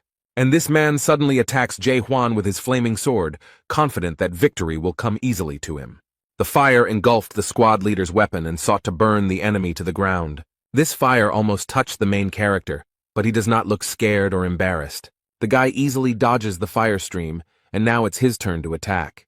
The fire spread to the wall of the house and damaged it. It doesn't look like a suitable place for a fight. Young-ho got angry and shouted as if he wanted to burn the entire hall down. But Yun-young noticed that the man in such a state probably didn't hear him. They met and crossed swords. They are quite strong opponents, but Gang Hwan still does not lose confidence in himself. He smiled smugly and noticed that the boy was afraid of his fire sword. However, Jae Hwan quickly convinces him otherwise and states that this is not true. And then he, with all his strength, with his bare hands, without any hesitation or fear, strikes with the fiery sword. Now the main character has grabbed the sword with both hands and is ready to strike again. The overseer of Gorgon Fortress is too powerful an opponent to be defeated so easily. He asks the leader of the Fire King's squad to tell him if he was scared by his blow. After these words, which slightly confused his opponent, he gets up and hits Gang Hwan hard. As a result, there was now a large hole in the wall, and the boy noted that he still found it difficult to use force. Yun-yun is shocked by what she saw, and the doctor is worried because he doesn't know how to explain all this to Jurgen. The leader of the Southern Naval Detachment struck the ground with his sword, and water appeared all around, which was very much needed here. After their fight, everything is on fire, so he decides to use his power to put out the fire. He looked at his friend and noticed that Kang Hwan was okay in case anyone was worried about that. The protagonist looked at him menacingly and repeated that he asked to attack simultaneously. In response, this man very laconically explains that he does not really like fire, and now that the leader of the Fire King's squad has been defeated, he is ready to try to win. He stands proudly and offers to fight, despite how easily Jae Hwan dealt with his predecessor. It's amazing that after everything he just saw, he still has such enthusiasm for the fight. The main character thought about how first there was white electricity, then fire, and now water, and it reminded him of Pokemon.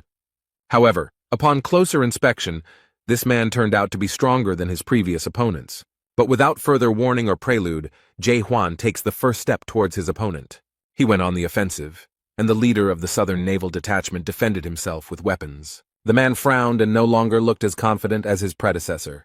Both have large and powerful swords, and each of these warriors knows how to use them skillfully. During the fight, Huang noticed that this guy was different from his previous opponents. He doesn't just mindlessly rush into battle like the others, he finds it interesting. It seems that the leader of the South Sea detachment has taken control of the situation and has prepared his weapon to strike. Huang was right in front of him, so the guy swung and hit, but fell to the ground. He was surprised because he had not noticed at all how the warden had managed to disappear from here. When he raised his head, he saw his opponent, which was a bad sign for him since he would be attacked from above. The protagonist gathers his strength. The golden rays of energy almost reach the squad leader. The man understands that his opponent has great strength and it is better to dodge this blow than to resist. So at the last moment he barely managed to jump back to avoid the merciless blow. It was a huge wave that destroyed the floor and scattered many stones to the sides. The squad leader looked around, assessed the whole situation, and came to the conclusion that the overseer was clearly stronger than him. He admits that if Jae Hwan had hit him, he would have been left in pieces. The guy has enough pride and strength to admit his defeat, which surprises the main character a little. Huang noticed that this young man had not yet shown all that he was capable of, but the squad leader was not going to continue the fight, because everything was already clear to him. Cayman smiles.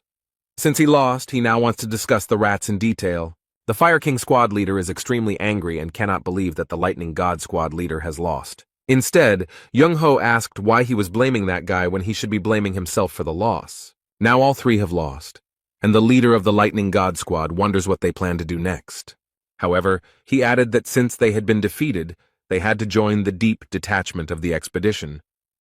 One of them noted that this was precisely the reason he came here, to which the main character looked around in surprise.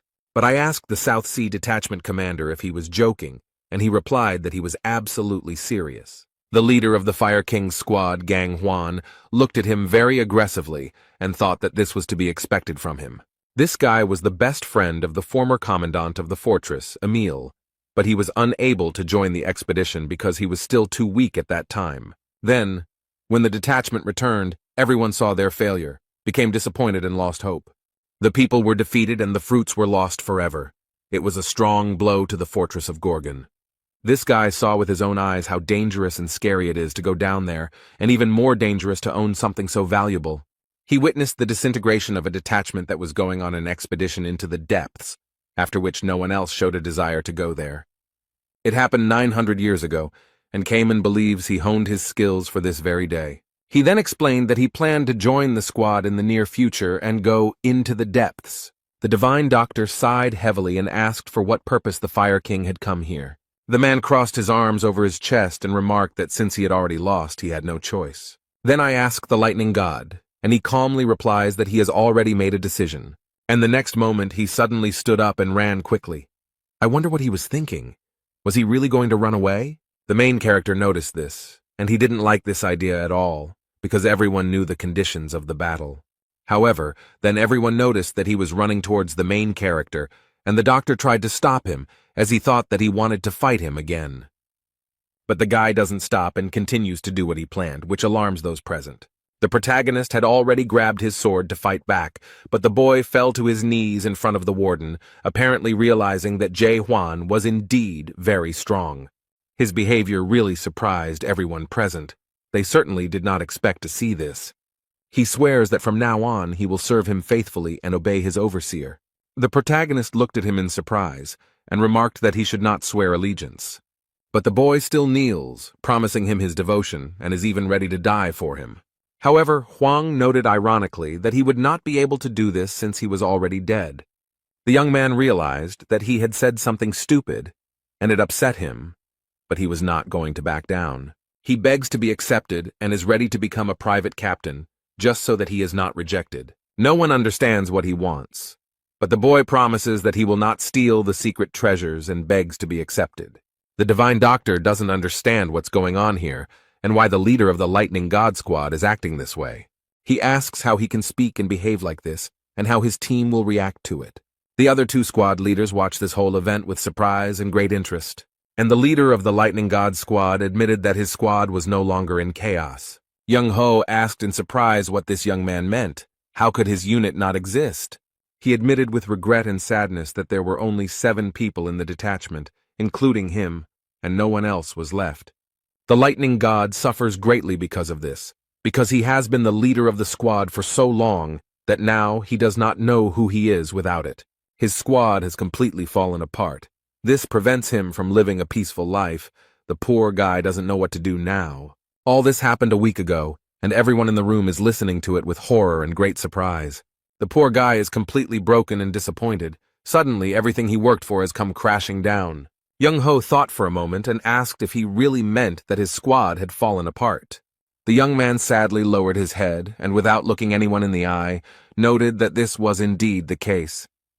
They ask him when this happened, and the Lightning King repeats that it was a week ago. The old man thought for a moment about what had happened a week ago and what events it coincided with. And I realized that the squad of the Lightning God fell apart when a new caretaker of the Gorgon Fortress was announced. The doctor noticed that this guy had come here to get a job as a warden and had mistakenly convinced himself before the fight that he would succeed. But very quickly something went wrong as he planned, and he realized that this was too strong an opponent for him, because as soon as he decided to strike first, he was immediately defeated. The old man came to the conclusion that his destiny was ruined and he was never able to become a leader, so now he asks Jae-hwan because he has nowhere else to go. The guy is glad that he was understood, but Young-ho gets angry and asks if he has lost even a drop of shame. But suddenly everyone is surprised why no one knows about this, and there are no rumors about the destruction of such a large detachment, because a week is a very long time. The Lightning King asked again and wondered if the overseer had really saved Gorgon's fortress. The old man looked at the boy in surprise and explained that he had already told him this story. But he added that this inconspicuous young man had saved them all from the horde of golden skies, and at that moment the doctor guessed. The other leaders are surprised that the chaos that happened a week ago in Gorgon's fortress created a squad of golden skies. Chung-ho bowed his head and asked if they were the ones who bombed his unit so mercilessly. The poor fellow still stands bent over and sadly replies that the doctor guessed correctly. But he added sadly that his unit was not the only one to suffer from the Golden Skies unit. Along with them, there also existed the 3rd rank Shadow Squad and the 1st rank Dragon Squad. Although these troops were quite strong and there were many of them, none could resist the Golden Heaven Squad. This information really surprised and even frightened those present, because this is a serious request. The doctor asked what happened to the Manticore castle if their troops were defeated. The guy sadly explained that the castle had been captured by the Golden Heaven Squad a week ago. The doctor frowned, and now everything was clear to him. But there was still one question that was bothering him a lot. All this happened a week ago, and it is unclear how this information has not spread throughout the House of Representatives yet. It's impossible to keep all this a secret, so Young-ho thinks they have some kind of cunning plan. It seems that the Golden Sky Squad is controlling the skill system and blocking the signal from Manticore Castle. The leader of the Fire King's squad scratches his head and cannot understand how this could have happened. Were 3 squads destroyed at the same time by just one squad, Golden Heaven, which is ranked 10th? Cayman had heard that the unit was growing in strength, but it was unclear how they had managed to reach such a level in just a few years and take control of Castle Manticore. The protagonist had been keeping aloof all this time, but now he asked to explain how the ranks worked. He assumed that the lower the rank, the greater the power, but everyone was very surprised by this remark. Yun-en looked back at the caretaker of the Gorgon Fortress and thought that a person in such a position could not help but know basic things. But with a hint of contempt or mockery, he asked if his boss had just realized it. However, it seemed that Jae-hwan sensed this hint of disrespect and became a little angry at his subordinate. Everyone present held their breath in horror and anxiously waited to see what would happen next. And now the poor fellow, scared to death, is trying to make amends and explain what he meant. The young man fervently begs his master to have mercy on him. He promises that he will explain everything. Hwang only nodded in agreement, and the young man sighed in relief when he realized that he was still alive.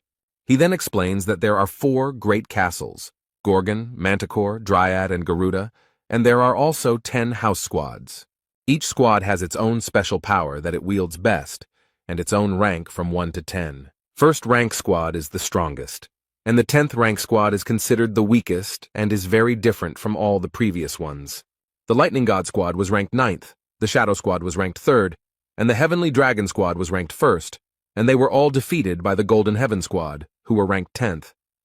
Yuneng doesn't know whose support they got, but someone was definitely behind it because they managed to take over the castle. The protagonist reflects on this situation and remembers his meeting with the Golden Skies squad. At first, Jae-hwan thought that these were ordinary people who had retained a connection with the horrors. But these people tried to capture the fortress of Gorgon, and now they have captured the castle of Manticore. They seem to be storming fortresses one after another, perhaps pursuing the same goal as Jae-hwan. He remembered how the man had refused to tell him where this horror was, and remarked that if he found out that you had betrayed him, there would be no life for him.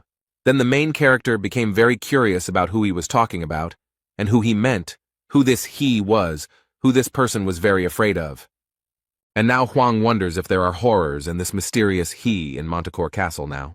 Meanwhile, terrible things happen in the captured castle, and in such cases many innocent people usually die. It seems they wanted to get the guard's horn, but they failed, but this did not upset their leader. Now he sits on the throne, and at his feet lie the lifeless bodies of the previous throne holder and his subordinates. This man is the leader of the Golden Heaven Squad, Lim Jin-hong, and he is happy that his plan is coming to fruition so wonderfully. Meanwhile, Yonen decided to give an introductory lecture to those who had just entered chaos. The main squads are also called the 10 Chaos Sects. They emerged 900 years ago when the first squad was assembled in the Depths. Each detachment has its own commander, and besides him, each detachment has a deputy and a foreman. They all remained in the shadows because Jae-hwan is very strong, but the leaders also have a lot of power. The leader of the South Sea Squad is rank 5, and the leader of the Fire King Squad is rank 8. The lower the number, the stronger the squad. The captured castle is full of people from the Golden Sky Squad. They continue to clear the territory of enemies. The men report that the leader of the Celestial Dragon Squad was captured, but not before they left him without arms. But they added to their master that the leader of the Shadow Squad was still fighting at this time. Meanwhile, their leader sits on his throne and plays with daggers, throwing them at now motionless targets. This man eats an apple and casually asks if they managed to catch the leader of the Lightning God Squad. One of his subordinates reluctantly reported that they hadn't caught him yet, and it seemed Lim Jin-hong didn't like bad news. The poor fellow with a dagger in his shoulder fell to his knees and began to beg his master for mercy. But the guy just smiles sarcastically. It seems like their leader is using all his power to the fullest. He asks if they know where the guy ran off to. His subordinates assume he's in Gorgon's fortress. Lim Jin-hoon didn't think that the leaders would unite after he took over the castle. He thinks about what is happening in Gorgon's fortress, and remembers that great changes are happening there now. The squad leader heard that some madman had appeared there, who was gathering people for an expedition into the depths, while simultaneously playing the role of an overseer. He couldn't even imagine that there were still such ambitious people left in chaos, but he sent a slightly smaller detachment there. But Commander Mena is on his side and is doing everything possible to strengthen his position. The guy thinks that now meeting with the monarch of pitch darkness seems somewhat pointless to him. Then Lim Jin-hoon wished for a screen to appear in front of him and show him the boy. He asks if the new leader's name is Jae-hwan, and the system confirms that it is. The guy leaned closer to the screen and noticed that the news viewer reminded him of someone. But the system can't say anything about this, and only shows an error without any interesting information. At this point, he is informed that a message has arrived from the Lord of Pitch Darkness, and the man assumes that he will again ask him to sort out the goods that went wrong. This made him angry, and he doesn't understand why they should be held responsible for the system's failures. But he seems to have no desire to conflict with the monarch of pitch darkness, so he asks to tell him that they understand everything. He sits quietly in his chair and notices that everything seems more and more pointless each time, but his wounded subordinate still stands in front of him. This poor guy is bleeding and struggling to hold on, and their leader doesn't seem to notice him. He discusses the guy who most likely managed to destroy the tower cultivator, and the subordinate looks at his colleague with pity, but is unable to help. He finds it completely insane that someone managed to clear out the entire tower, kill its leader, and somehow infiltrate the house. And after that, this heartless man shot the wounded soldier straight in the head. Lim Jin-hong looks at his subordinates through the screen, but he doesn't seem at all embarrassed by what he just did. He does not comment on the death of his man, but only believes that there is no point in such actions of the product. He thinks that this is impossible and simply absurd, so he assumes that this man has simply gone crazy. They ask him what to do with the leader of the lightning god if he escaped to the fortress of Gorgon. Their leader asks to leave this weakling. He is informed that there are rumors that the leaders of all 10 squads have begun to gather in the Gorgon fortress. This happened after they heard the news about the new prison warden and his tempting offer. The squad leader states that he will still deal with them for the sake of uniting the chamber, so it is even in his interests. The leader of the Golden Skies squad has a terrible plan. He noted that soon the Gorgon fortress will be filled with the dead. Lim Jin Hong knows that a very evil creature appeared in Gorgon fortress a week ago, and this man is 100% sure that the king of disasters appeared in the fortress. Traces of his presence quickly disappeared, but the squad leader knows that the arrival of an evil force is not the worst thing. After all, the dead call upon their own kind, and now the inhabitants of the fortress will understand why the king is called a catastrophe. Meanwhile, in Gorgon's fortress, the overseer and squad leaders try to figure out who is supporting the Golden Skies squad. One of them boldly suggests that one of the monarchs of the Great Lands may be behind all this. Although they are prohibited from interfering in the affairs of the House of Representatives, no one else can finance such a powerful and large organization. The Fire King heard that there was a war going on in the Great Lands, so someone could easily take advantage of this situation and interfere in politics. That's why he suggests turning to the Renaissance Court, and this suggestion somewhat frightened the leader of the South Sea Squad. This is the place where the resurrection ritual is performed by the monarchs, members of the 5 noble families, and members of the organization that owns the fruits. Zhang Ho was asked if any monarch was involved in this. Does that mean he broke his oath? The old man reminded everyone that in exchange for receiving the fruits for the court of revival, the monarchs and members of the 5 noble families swore not to interfere in the political affairs of chaos. The Fire King is furious and believes that this issue should be raised publicly. However, it was rightly pointed out to him that none of them had direct evidence of the monarch's involvement in this. In addition, the leader of the South Sea Squad is against asking outsiders for help, but he asked what they would do if the Renaissance Court did not side with them. It seems the Divine Doctor wants to intervene in the conversation. He has a few questions. Young Ho notices that the situation looks much more serious than it seemed at first glance, so he asks the prison warden what they should do now. Eventually, Castle Manticore is captured, and 3 of the 10 squad leaders are captured by the Golden Heaven Squad. He suggests that if this continues, a major and brutal war could break out. However, their leader noted that none of this mattered, since they still remained their enemies, whom they would have to fight sooner or later. The doctor recalls being told that Jay Huan has plans to unite the house and get rid of all enemies. In this case, he will be able to leave his post, because if there are no enemies, then there is no need for security or a fortress. Now he asks the guy if he really wants to unite the house, and explains that it's not the same as capturing 4 fortresses. The doctor adds that the Renaissance Court is a much more dangerous and terrible enemy than all 10 squad leaders combined. The old man believes that the boy will not succeed with his abilities. He believes that there are many things in the world that are simply impossible to do alone, even if you are very strong.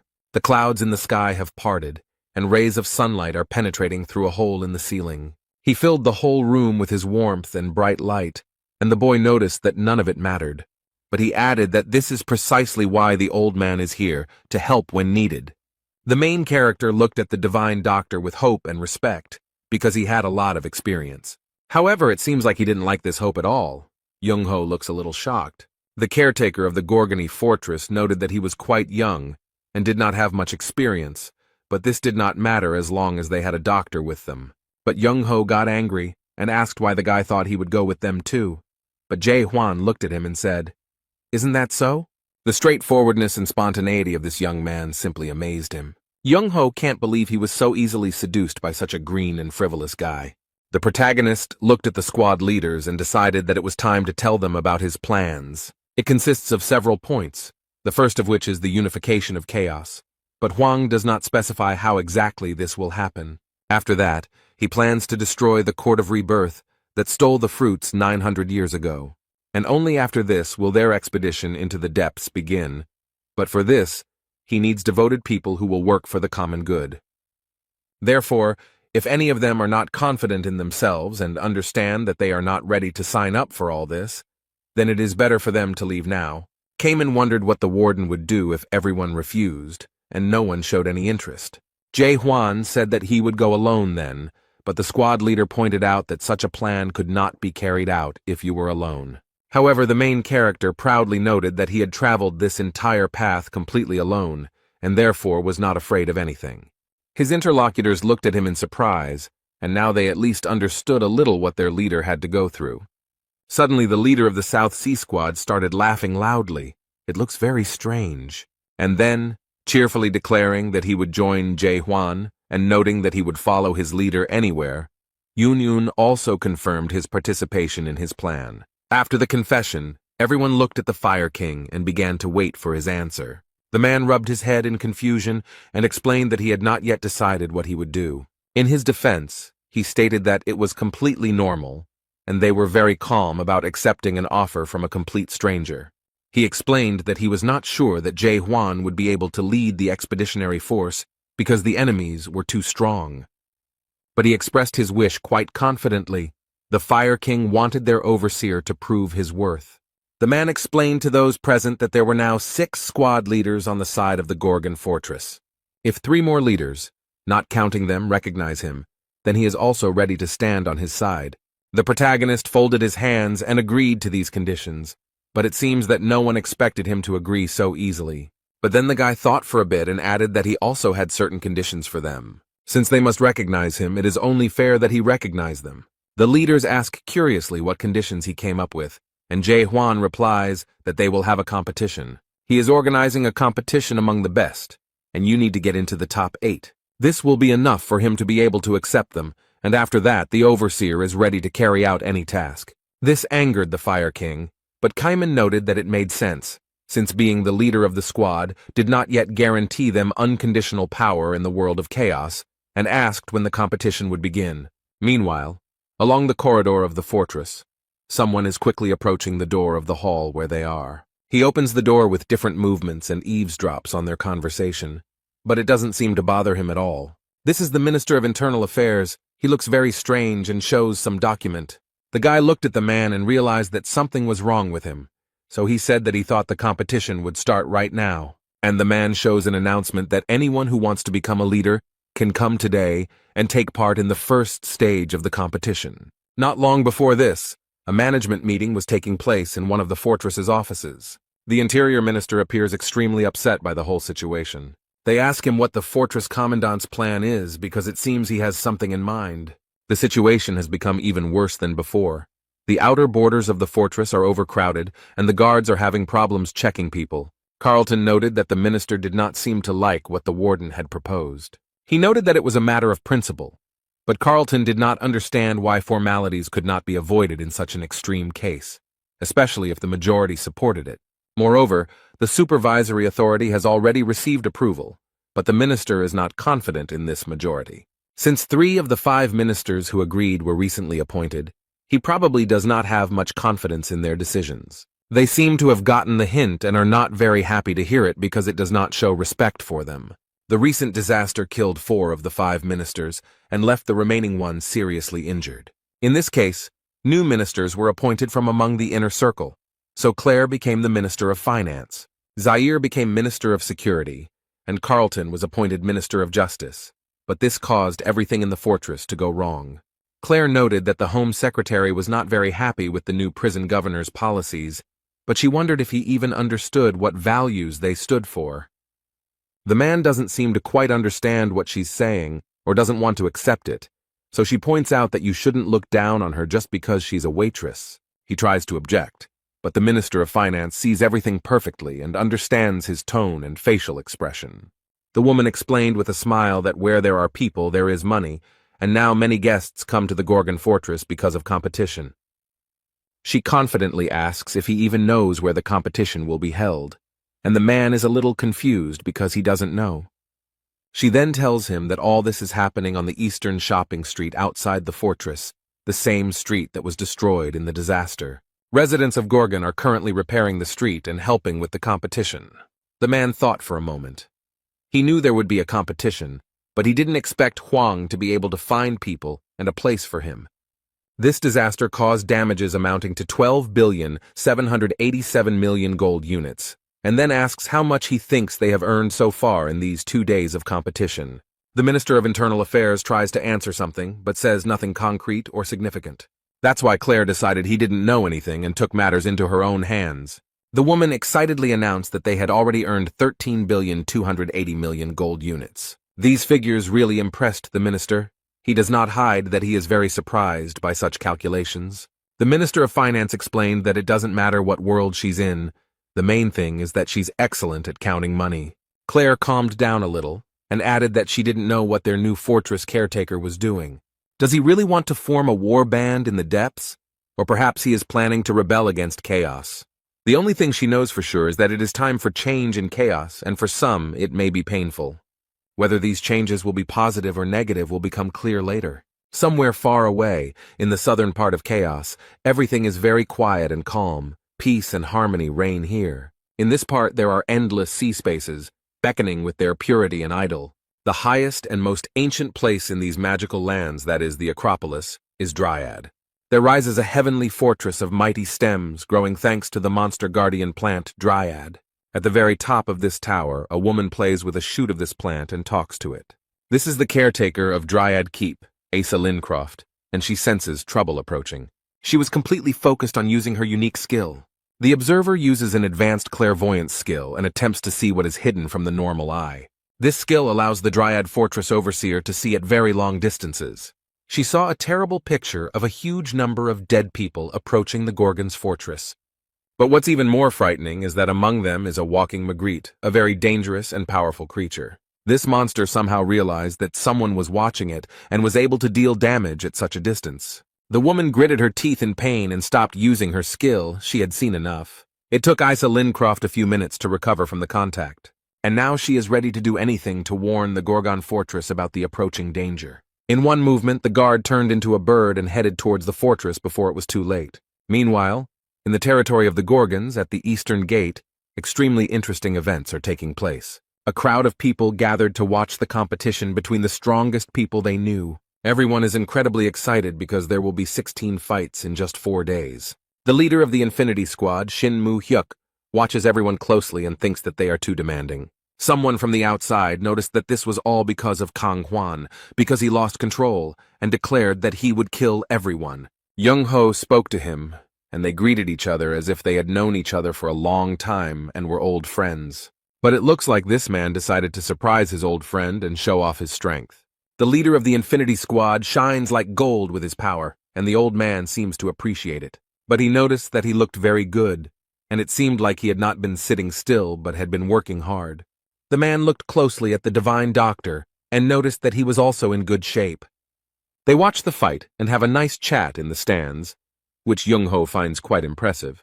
He knows that Shin Moo-hyuk loves to fight, but he refused to participate in the tournament. The latter remarked that he liked fair fights and not meaningless ones.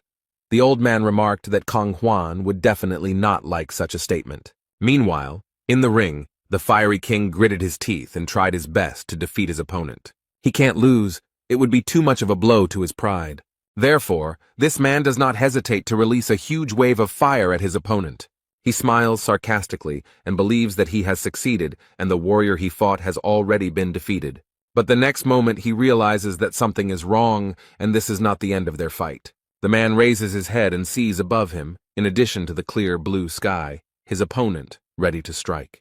The enemy approaches Kang Hwan with all possible speed and holds his spear at the ready. After this, there was a very strong blow, as a result of which a large amount of gunpowder and even stones rose into the air. However, when the fog cleared a little, it became obvious that the leader of the Fire King's squad had no time to dodge the attack. What remained was exactly what he had feared so much. He had lost, and in front of so many witnesses. Moo-hyuk noticed that this divine law seemed very familiar to him. The doctor confirmed that this was his habit. They talk about Ha-yu, the Steel Lord of the Green Winds, and he seems very powerful. The men looked at him in surprise and did not understand what he was doing there and why he needed all this. But Jong-ho can say with certainty that many lords are interested in this tournament. The 16th round is now complete, and the long-awaited battle between the top 8 will now begin. Shin Moo-hyuk noticed that everything was happening very quickly, and the doctor explained that their new leader did not like delays. Someone confidently enters the arena, and the crowd is already going crazy with impatience. Finally, it's the turn of the leaders of the followers, and the people in the stands are happy that they've finally waited for the most interesting part. Yagello Man entered the arena. He is the leader of the followers, and is considered the best fighter in all of Chaos. Young-ho watches this man with interest and finds him very strange. Yago looked at the doctor with such contempt and arrogance that no one would have liked it. He was seething with anger, but he noticed that this guy was very arrogant and needed a good spanking to bring him down to earth a little. His interlocutor asks him to calm down a little, because he is only 400 years old, and in the meantime his opponent enters the arena. Young-ho is looking forward to the events and smiles sarcastically because he knows what awaits this idiot. He noticed that the young man was now teaching the leader of the followers a lesson in a way that made him feel almost uneasy. The protagonist stands proudly before his opponent without a drop of fear or hesitation. The man smiled slyly and said that he had heard of his plan and considered it useless. Shinmu Hyuk leaned forward to get a better look at the new caretaker of Gorgon Fortress. He seems a little surprised to see such a young and seemingly inexperienced guy. In the arena, fighters prepare for battle and will show their true strength and courage. However, Mu Hyuk is not confident that Jae Hwan will be able to defeat Jaegyul Mang, as he is a very strong opponent. The man looked closely and thought that this guy reminded him of someone and asked if he was Young-ho's student. But the old man just smiled and decided not to explain anything for now, but to enjoy the battle. The main character takes out his weapon, which means that he is ready to start, because he does not like to delay this for too long. And the next moment, the people in the stands open their mouths in amazement and surprise. But this doesn't only apply to ordinary people. Even experienced fighters who know well how much strength is needed for this are surprised. The ministers of Gorgon Fortress are also seriously stunned. They probably didn't think that things would turn out this way. It only took Jae Hwan a few minutes to defeat one of Chaos's strongest fighters. Everyone was surprised at how easily and naturally he did it. It seems that now everyone will at least approximately understand how strong their leader is. Jae Hwan didn't get a single scratch and didn't even seem to be very tired in this fight. Jong-ho looked at the boy with pride and asked his friend if such a person could become his disciple. After all, he is not an ordinary person at all. Inside him there is a real monster that no one can defeat. This time Jurgen will give a mini lecture on what the 4 fortresses of Chaos are. On each of the 4 sides of Chaos there is a fortress. Gorgon in the east, Dryad in the west, Garuda in the south, and Manticore in the north. Fortresses were built to protect souls from the dead and prevent them from entering the castle.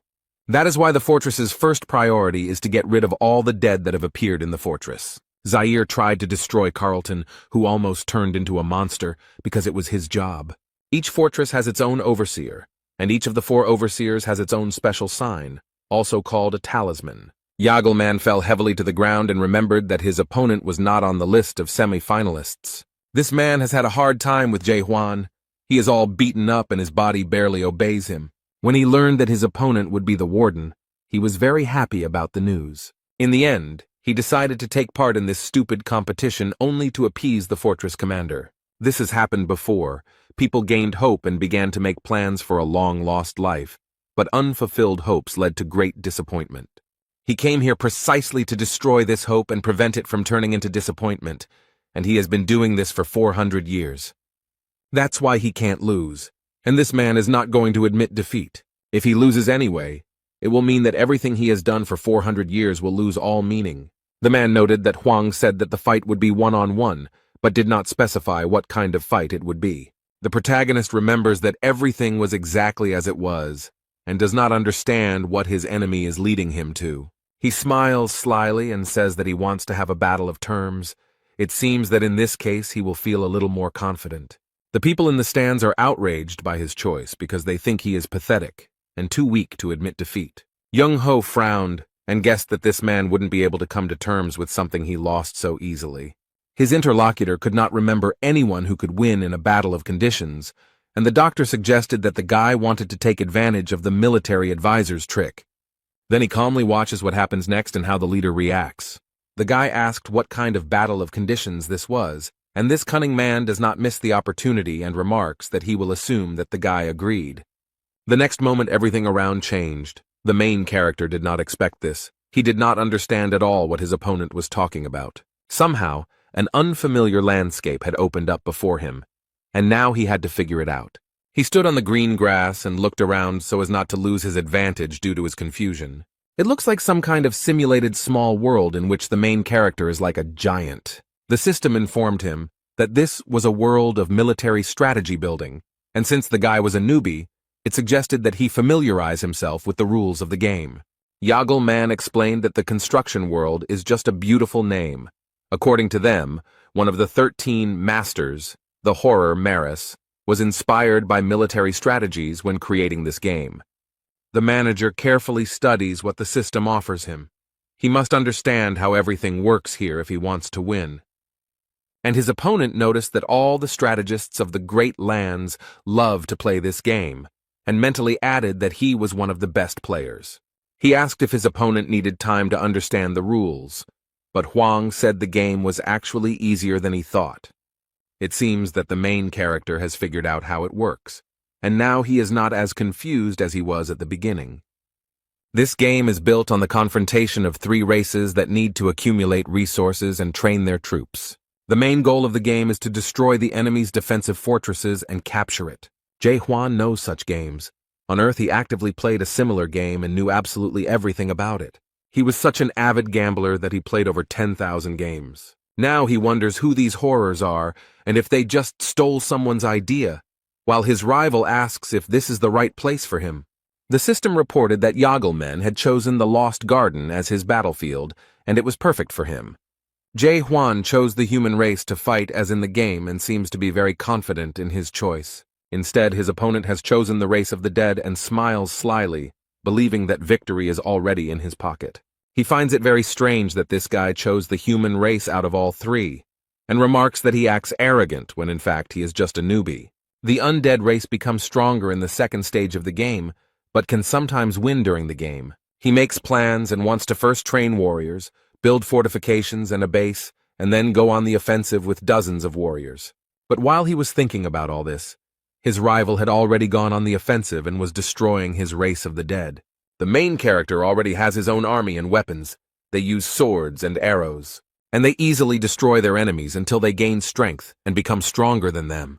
Yagelman was definitely not prepared for this turn of events. It seems he underestimated his opponent. He didn't think that Huang would attack so quickly and use the farmers as warriors. But while he was angry and waving his arms, something else happened that surprised him very much. The enemy starts building his towers on his territory and doesn't even notice when it happens. Jae Hwan's characters use bows as weapons against their opponents, and they do so quite successfully. They use these towers as defensive structures and actively attack monsters. Yagel is very surprised by everything that is happening. It seems that he cannot win here either. If he destroys the enemy's towers now, farmers with more endurance will rush into his territory. But he has no other choice. He must stop it, because he has no way to accumulate resources or build structures. He gets incredibly angry and shouts that this is an unwise strategy, but the protagonist is absolutely sure that he is doing everything right. This strategy is very popular in Korea and is extremely destructive to the enemy, so it is usually frowned upon by society. However, now the spectators in the stands are pleasantly surprised by the success of the caretaker of the Gorgon fortress. The doctor and his friend watch the battle closely and worry about Jae Hwan. Yagelman understands that soon he will not be able to continue this battle and will lose where he is the best in all of chaos. He got angry and shouted. The man asked if it wasn't customary not to attack for the first 10 minutes of the game. However, the main character looked at the man in surprise and asked what he meant. His opponent explained that players usually spend the first 10 minutes building structures and gaining strength before the battle. Jae Hwan looked at the man with disdain and asked where such a rule was written. Hearing no answer, he remarked that since it was not written anywhere, it did not matter when exactly you started the fight, and this greatly angered his opponent. The poor man fell to his knees in despair and realized that this was the end. He had no more chances. He doesn't want to admit it at all and doesn't understand who this guy is and where he came from. After all, this young man ignores all common sense and bypasses generally accepted rules and norms. Yagel looked at his opponent and was forced to admit that he had no more aces up his sleeve. He knows that he can do nothing to equalize their strength or gain an advantage. No matter how hard he tries, Jagelman knows he can't beat this guy. He bowed his head and thought that perhaps he had been waiting for this very moment for all 400 years. It's very hard for him, he doesn't want to admit it. But this is the end. He admits that he lost. The hall exploded with applause. Everyone was happy with the victory of the fortress commandant. People really enjoyed the spectacle. The protagonist is resting after a fight, and someone approaches him and asks who taught him military strategy. They went down from the stands to the arena to talk to the commandant of the fortress. The divine doctor and his friend landed, and Young-ho remarked that he thought the young man only knew how to lunge. However, he added that the new breaking technique was created based on Chung-ho's strike, so there was no need to insist that he was only interested in lunges. The old man realized that the main character had used the spiral fracture technique against his opponent. The boy looked at the doctor in confusion, and he explained that this was the best name for the procedure. Before the competition, they argued, and Huang noted that he only used lunges, and Jung-ho noted that the young man was inspired by his strike, so he should be named after him. Kamen thought for a moment, and noted that both the strike and the lunge were aimed at killing the opponent, so the word lethal could be added to the name. The guy suggests going with the name Death Spiral, although Young-ho isn't too happy with it.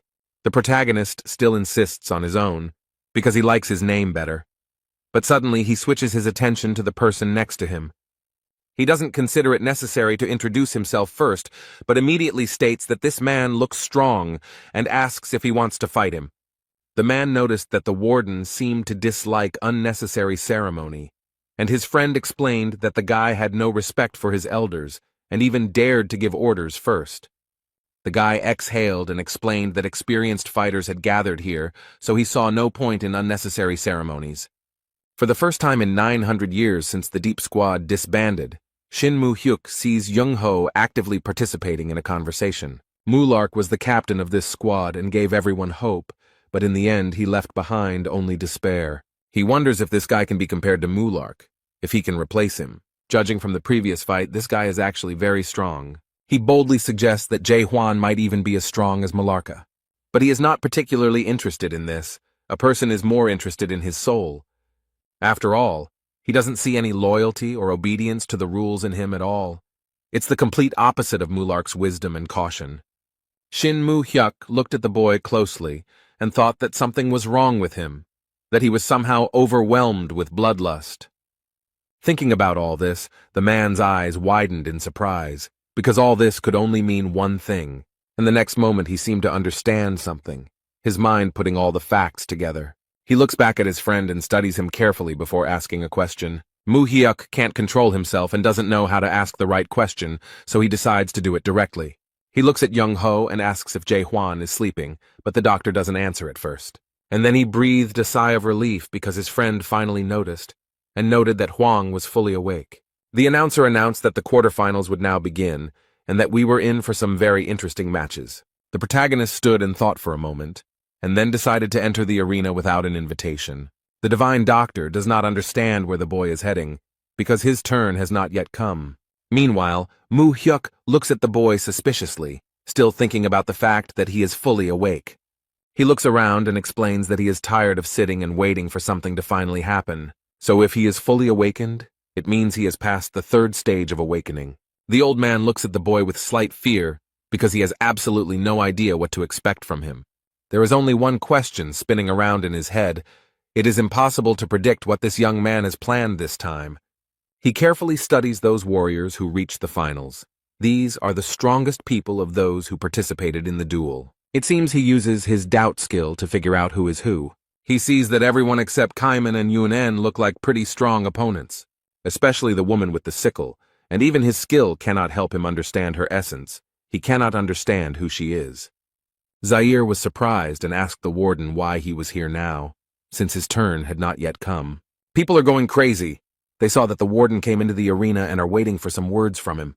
Journalists got ready, turned on their cameras and microphones so as not to miss anything important. Meanwhile, the main character has taken the microphone from the presenter, and it seems that he really does have some kind of announcement. First, he raised the microphone to his mouth and greeted the spectators in the stands, asking for a moment of attention. The guard of the Gorgon fortress reported that he had already managed to assess the strength of the participants and made a conclusion about each of them. The guy noted that he was bored watching this gray mass. Such statements surprised the leaders. That's why he's trying to completely change the course of this competition, and everyone is listening to him attentively. The leader of the priest clan, Ja Hekran, stopped him and asked what he meant, but she asked who gave him the right to change everything so abruptly at the last minute, and why he makes such decisions himself. Jae-hwan stated that he wanted to abolish one-on-one fights, and Ja Gukryong asked if he suggested holding fights in squads. However, she noted that this would not work as the distribution of participants would cause many problems, and it would also be difficult to determine the winner. The main character noticed that he was not quite understood, and now he would explain how everything would look. He does not plan to separate them. There will be only one squad consisting of 6 people. This rule update really surprised all the participants. They didn't expect it. The fortress overseer declared that he alone would repel the attacks of all 6 members of the squad. But he promises to hand over the post of overseer to the first one who defeats him. Such bold statements surprise Chung-ho and his friend. The guy never ceases to amaze him. The audience will not be able to contain their emotions. They will have a real chance to see how strong the warden is. One of the soldiers laughed merrily and remarked that it would be very interesting to hear what he would come up with. The guy looked at the person who said this, and it turned out to be the same mysterious woman with a sickle. She added that she had a feeling that something very interesting and unexpected would happen soon. The main character, having finished his speech that stunned everyone, returned the microphone. He carefully monitors the audience's reaction and whether they like his statement. He has a plan, and in order to carry it out, the boy needs the trust of his people. Hwang remembered the comrades he cleaned the tower with. He knows that trust grows through closeness. But it takes a long time to build close relationships with people. It doesn't happen overnight. Now, the main character has very little time to prepare to achieve his goal. The only way to gain trust in such a short time is to show how strong and invincible he is. The guy didn't even notice how, while he was thinking, a beautiful girl entered the arena. She stood too close to the fortress overseer to look decent. The squad leaders are so surprised by this spectacle that they cannot find words. It seems that not only the squad leaders were surprised, but also the ministers, and all the spectators in general. The girl came closer to Jae-hwan and noticed that she liked him. And she added that she would be very sorry if he died in this fight, but the guy did not react to her in any way. She did not continue the conversation, explaining that this was the end of her acquaintance with him. The girl turned on her high heels and walked away, waving her short skirt. Then she paused for a moment and added that this stupid competition would end very soon. And he appears. The warden listens and does not understand who she is talking about. The leader of the Lightning King clan happily raised his hand and announced that he was surrendering, as he didn't think he could defeat the fortress's overseer with his abilities. Hwang considers him a lying idiot who is willing to join the expeditionary force to maintain his dignity.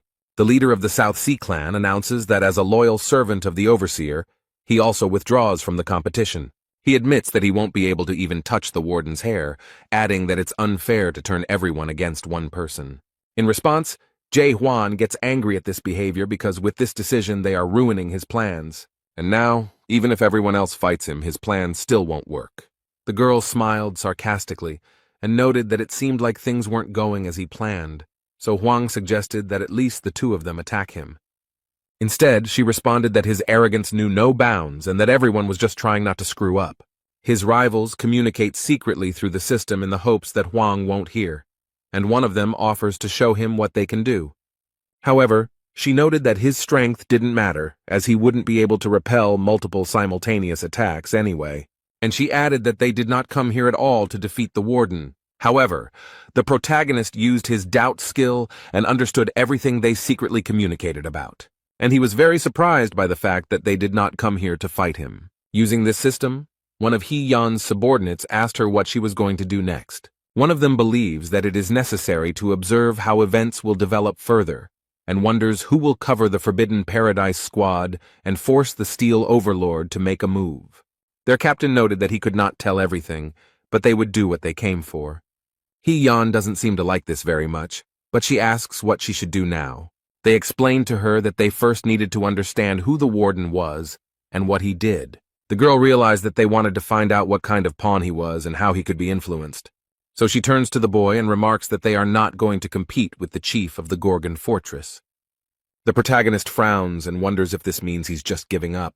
However, the girl notes that this is not an entirely correct interpretation, since the unwillingness to argue and raising the white flag are slightly different things.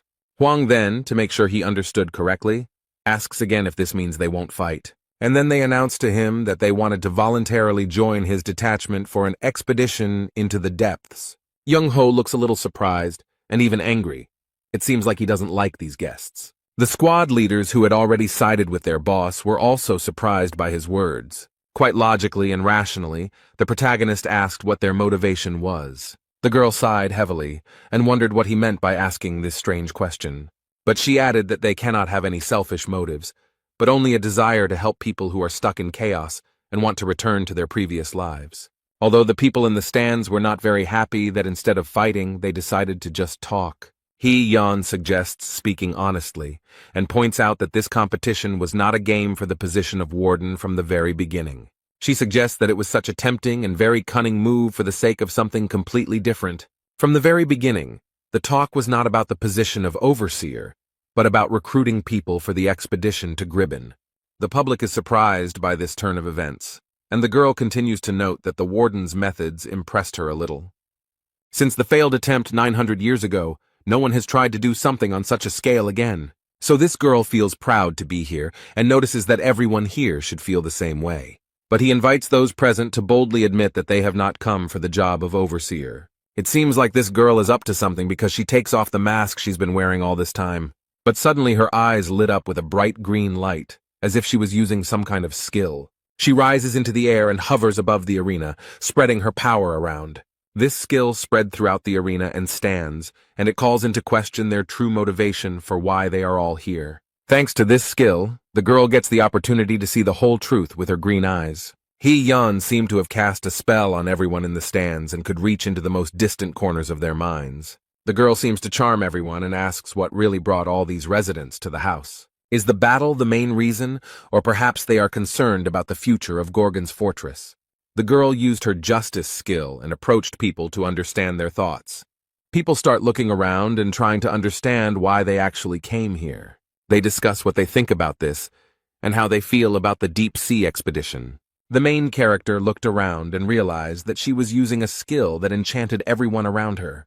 Huang looked at the girl and even thought about ending it all with one blow. One of the older men raised his hand and declared his support for the Divine Ladies Squad. But he adds that he did not come here from the east to watch some ordinary competitions. This man turned out to be a wandering sword general, and his appearance here surprised everyone very much. This old man, Han Myung-gwan, is as strong as 10 troops put together. It seems like Yan was trying to achieve this because you can see the satisfaction on her face. However, the main character is not very happy with this turn of events, because he sincerely wanted a fight. Meanwhile, the main building of the Gorgon fortress is empty. It is quiet and calm here, because most people are in a completely different place. Only one person walks through the empty corridors and does not feel any danger. This man is Justice Minister Carlton, walking slowly towards his office. In complete silence, he boldly opens the door to the room. It is already late evening outside. The window in the office was open, and a bird with beautiful blue feathers flew in through it. This is Orel Visnik. No one has been in this office for a long time, so it is unclear when he arrived here. The bird obediently waits for the person who will receive the message it must convey. When the eagle realized that the message could be entrusted to the Minister of Justice, he showed it. Carlton read a message from Fortress Overseer Dryan that the dead were heading to Gorgon's fortress. Then the messenger flew away, having completed his task, and the man remained standing at the window. An expression of unspeakable horror appeared on his face. This news simply stunned the minister. Carlton wonders what will happen to the fort when they finally get here. Meanwhile, no one suspects that danger is approaching them. They are still in the arena. The sky has already darkened and is covered with black clouds, but people do not disperse and remain in the stands. The entire crowd is completely hypnotized by this woman. She calls on everyone not to fan the flames of internal conflict.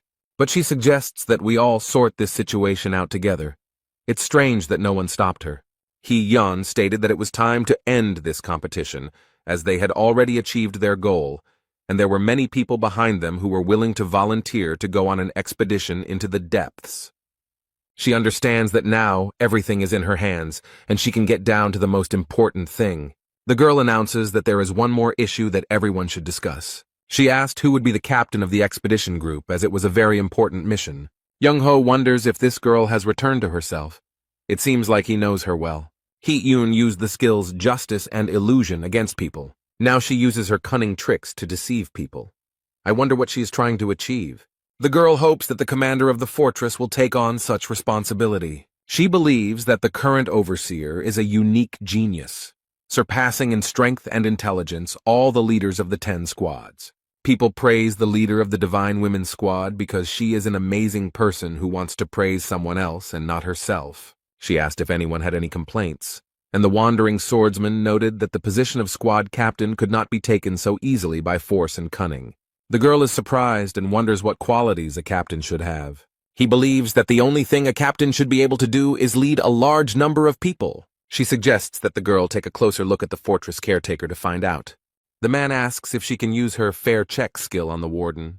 That was exactly what she was trying to achieve, because a faint smile appeared on the girl's face. People are very supportive of this idea, because thanks to this, everyone will see what kind of person he is and whether he can be trusted. Zaira announces that everyone except the warden must leave the arena and asks the leader of the Divine Ladies Squad to use his skill. She pretends that it is not her idea, but the desire of the majority, so she is forced to do it. The girl lightly points her hand at the boy and creates many white butterflies. They form different figures. One of them is a large arrow figure. It seems to be some kind of ritual. The guy was very surprised by this, and the squad leader asked him what he thought about it. It scares him a little. He doesn't know if it can hurt, but she keeps asking. Chung-ho realized that this girl had acted very treacherously, and this was exactly what she had been waiting for. But he noticed that she had everyone under her control, and the man explained that everyone knew about her outstanding abilities. People with a high level of adaptation undergo a fair test to make up for the missing characteristics and move to another level, although he himself has never done this.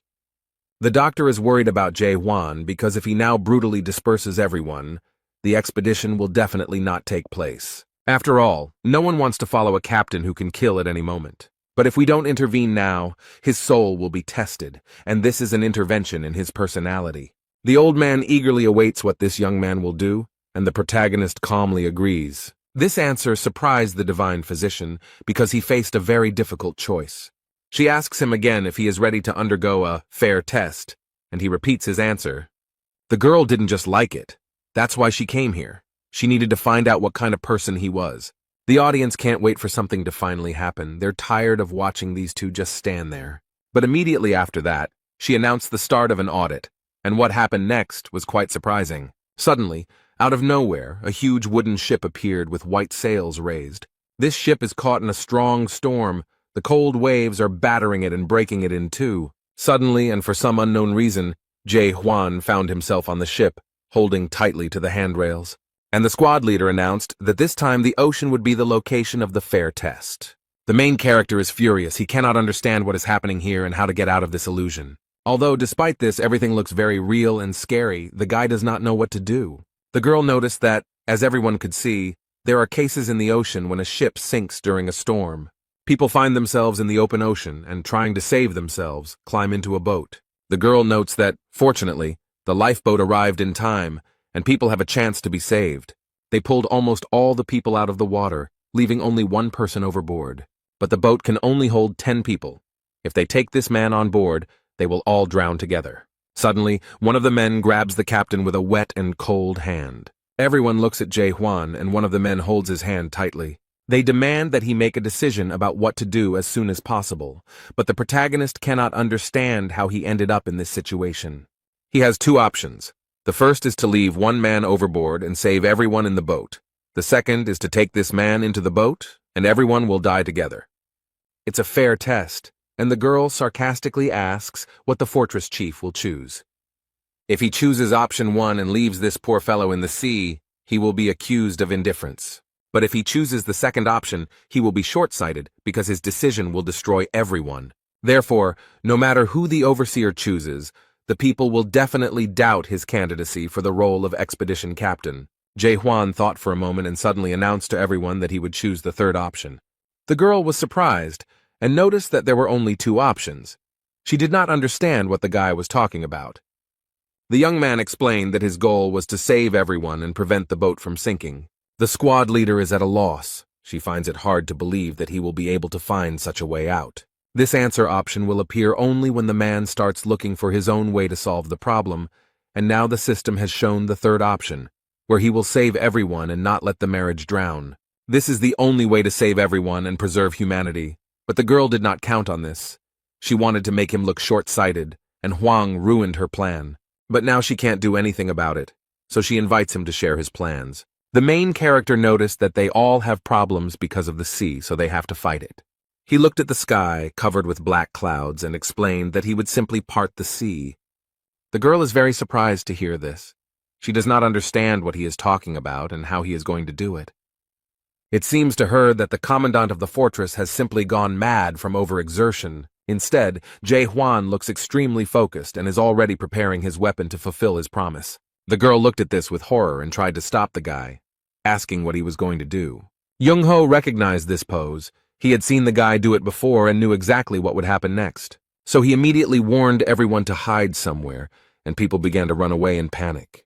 The protagonist gathered his strength and performed his signature strongest attack, which formed a large beam. The people on the boat were frightened by everything that was happening. They covered their heads with their hands. The leader of the Divine Lady Squad watches in horror as the water droplets rise up. Everyone watching this was very surprised, but Jurgen looks suspiciously calm. The system issued multiple messages indicating that an error had been detected while modeling the situation, and the sea instantly disappeared, and the terrible and terrifying storm ceased. All the simulated characters were saved. The girl who was on the ship hugged the captain around the neck and thanked him for saving her. However, Jae Hwan is not very happy about this closeness and disgustedly tells her to stay away from him. Everyone thanks me with big smiles and slowly disappears, which looks a little strange. The main character, it seems, did not expect to see this. It even scares him a little. They are like characters in a game. How many strange and incomprehensible things happen here for him. This world constantly surprises him, and the system noted that he passed the fair test. The girl screams in rage, asking what the fortress commander has come up with. However, the main character does not react to her hysterical screams and calmly replies that it is time. These words, or the way the main character said them, terribly frightened the squad leader, and she immediately fell silent. Now he looks as scared and furious as possible and remarks that it is time to put an end to this absurdity. The girl is afraid to think about what might happen now, after she so skillfully manipulated him and everyone around her. However, suddenly the system announced that the Gorgon fortress had been given the order to unite. No one can understand what is happening and why the siren went off. The fortress caretaker, without thinking twice, realized what this could mean, turned around and quickly ran somewhere.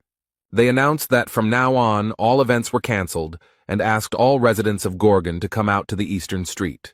Visitors to the city cannot understand what is happening, and local residents explain that dead people are approaching. The most powerful personalities present at the event gather together to plan their actions. They gathered on the fortress's observation wall to assess the situation and saw that Black Spot's squad had been completely destroyed. Most of the Lightning God's squad was destroyed in Manticore, and today they must face these fearsome monsters. But the Fire King laughs at his fear. In turn, the Lightning God noticed that his friend's knees were shaking with fear, and he could not remain silent about it. Instead, Young-ho looks into the distance, remembering events from his past and assessing the situation. He can't believe that a guy who didn't even live 900 years is in charge of Gorgon Fortress. Many strong people, the captain of the Southern Sea and the god of lightning, gathered here. A scientist with whom the protagonist fought and won in military strategy. The Fire King, ready to fight side by side with other squad leaders. Infinity, the faithful and longtime friend of the divine physician and a strong man. The very same leader of the detachment of divine ladies who never managed to set up the commander of the fortress. The 6 leaders gathered in the Gorgon fortress. The old man never thought that something like this could happen again. It all reminded him of the events of 900 years ago. His friend remembers these events well and knows what the doctor means. He is talking about the courtyard of the dead.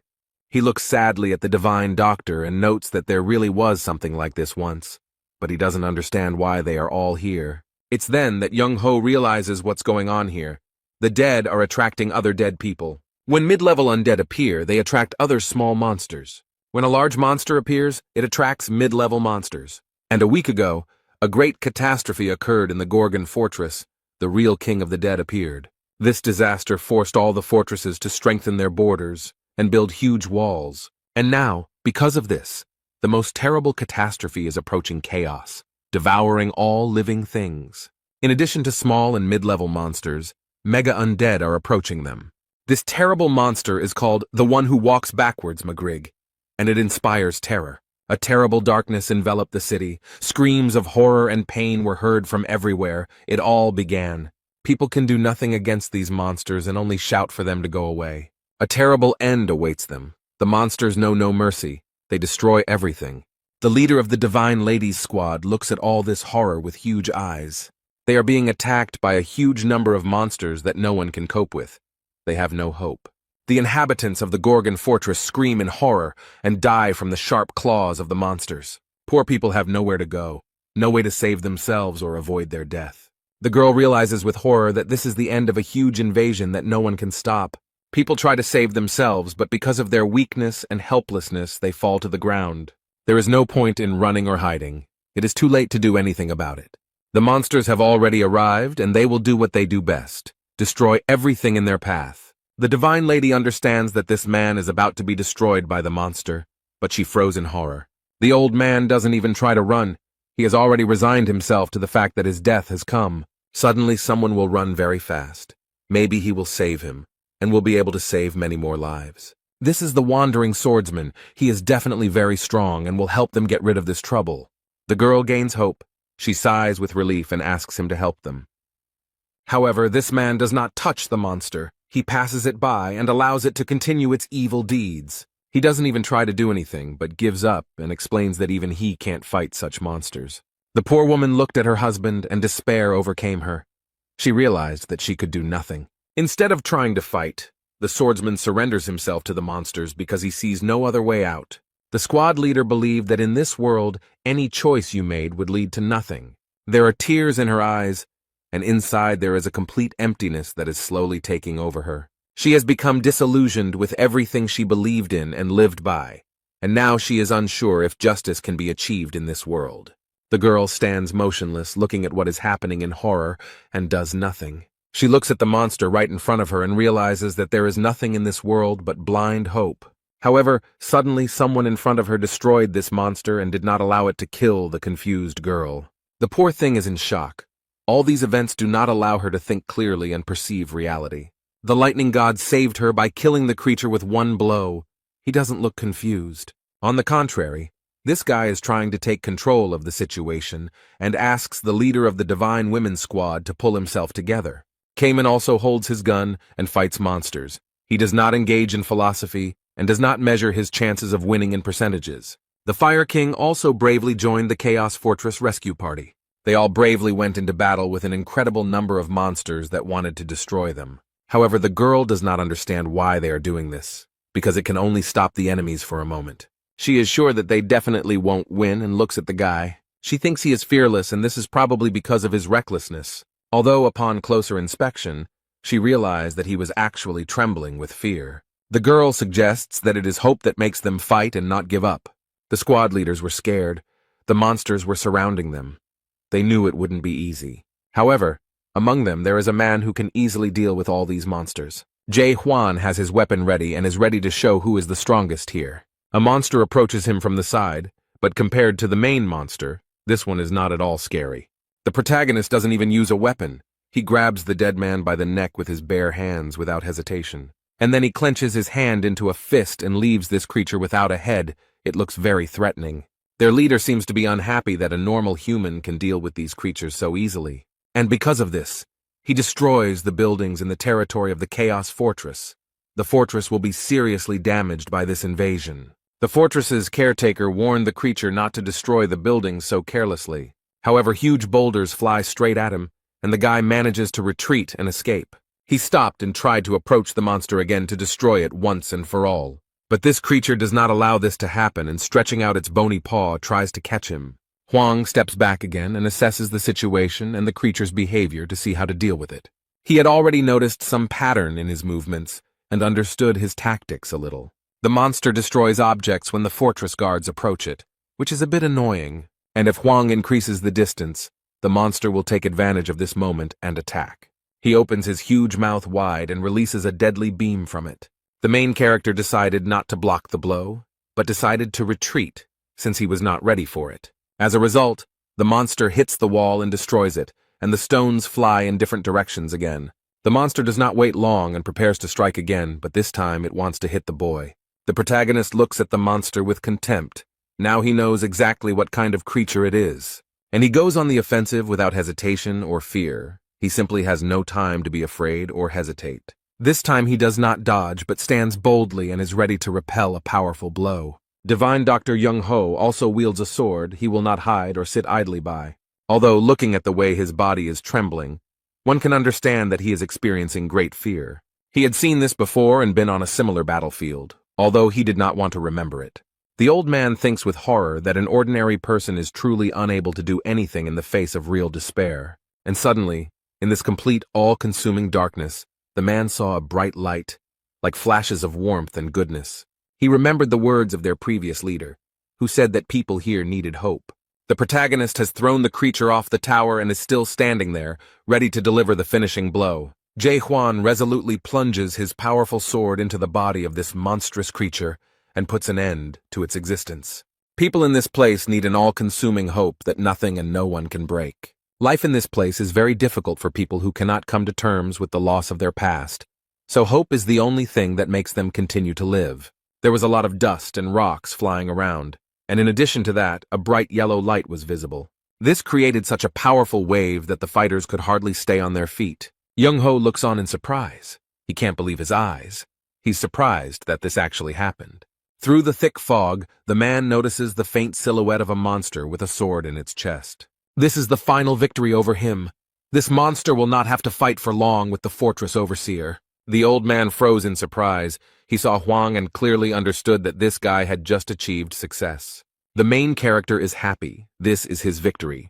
And now he has definitely won the hearts of all the inhabitants of the Gorgon fortress. The divine doctor screams in shock. Who is this guy doing such things? But he noticed that there was more than one monster attacking him from behind. These monsters were everywhere, and were not going to stop. The leader of the South Sea Squad is very concerned about the condition of his leader and friend, so he shouts to warn them. Chung-ho saw all this, and realized with horror that the fortress guard was in great danger. Since he destroyed their leader, all these Traryuks will now attack him. Although the monsters are already very close to the young man, he does not look scared or panicked. On the contrary, Huang is very confident and tells these creatures to get out of his way. The protagonist, with one sharp movement, pulled his weapon out of the body of the monster he had destroyed.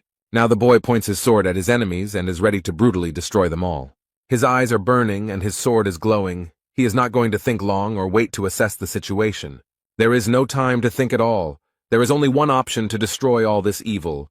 He uses his most powerful attack. Young-ho is extremely surprised that this guy has such strength. It's something incredible. Everyone does not understand much, but what they see amazes them.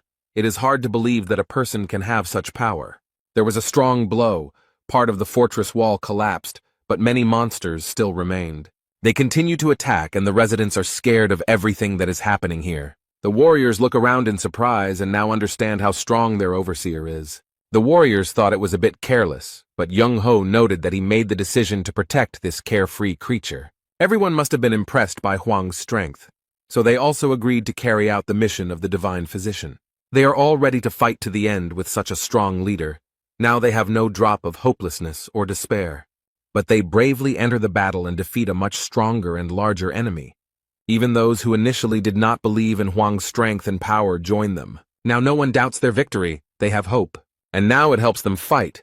The main character seems to have raised his fighting spirit. Everyone gives it their all and bravely destroys these terrible monsters that attacked them. Now these creatures have no chance to win because this team will not let them.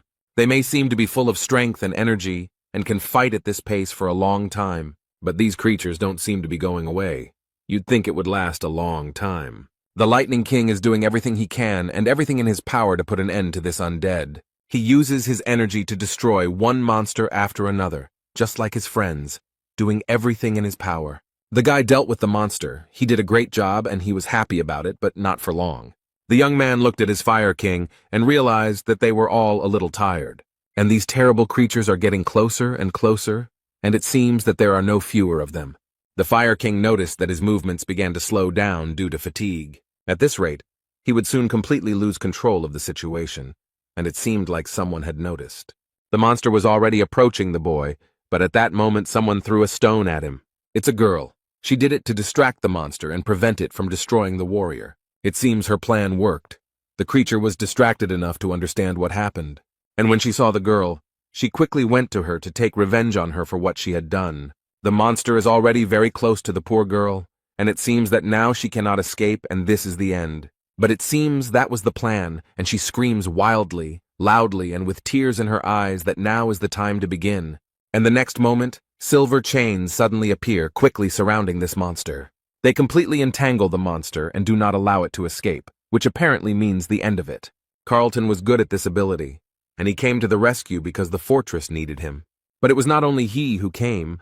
Other powerful inhabitants of the Gorgon fortress also appeared. The Fire King liked this very much, because fighting with support is much more enjoyable. He easily, and even with a smile, destroyed the creature, which was already bound by magical chains. After this monster has no chance to survive. He is pierced from all sides. Despite being very tired, everyone does not give up their positions and continues to fight. And also the overseer of the Gorgon fortress, who bravely fights off the invasion of monsters that destroy everything in their path. Jae-hwan hasn't shown his full strength and power yet. He still has a few aces up his sleeve. The guy uses his legendary sword and is ready to deliver a powerful blow. He thrusts the weapon into the ground with all his might, and a blue light appears around him. It spreads throughout the entire territory of the Gorgon fortress and destroys all evil spirits. It's all over. 10 days have passed since the disaster that seemed to never end. After the great deceased Magritte and his company visited here, the city turned into ruins. I wonder what the biggest changes could be in chaos after everything that has happened. The guy was told that life has become better, but he doesn't understand what he's talking about, so he asks for clarification. 6 out of 10 hunting leaders have moved to the home, so there are more resources and horned monsters, which has increased the economy. Although Naven looked around, he felt that the situation here was not so good. He sees a completely destroyed city and thinks that the situation still looks pretty dire. But on closer inspection, he noticed that the population looked quite friendly. Blacksmith Michael Gernard noted that the guy thought the situation was dire precisely because he couldn't see the path of the wave. Then the black sea of monsters that were approaching and destroying everything around seemed to dissolve with one swing of the sword. And all who were with him at that time, as if enchanted, rushed to fight the monsters with great enthusiasm.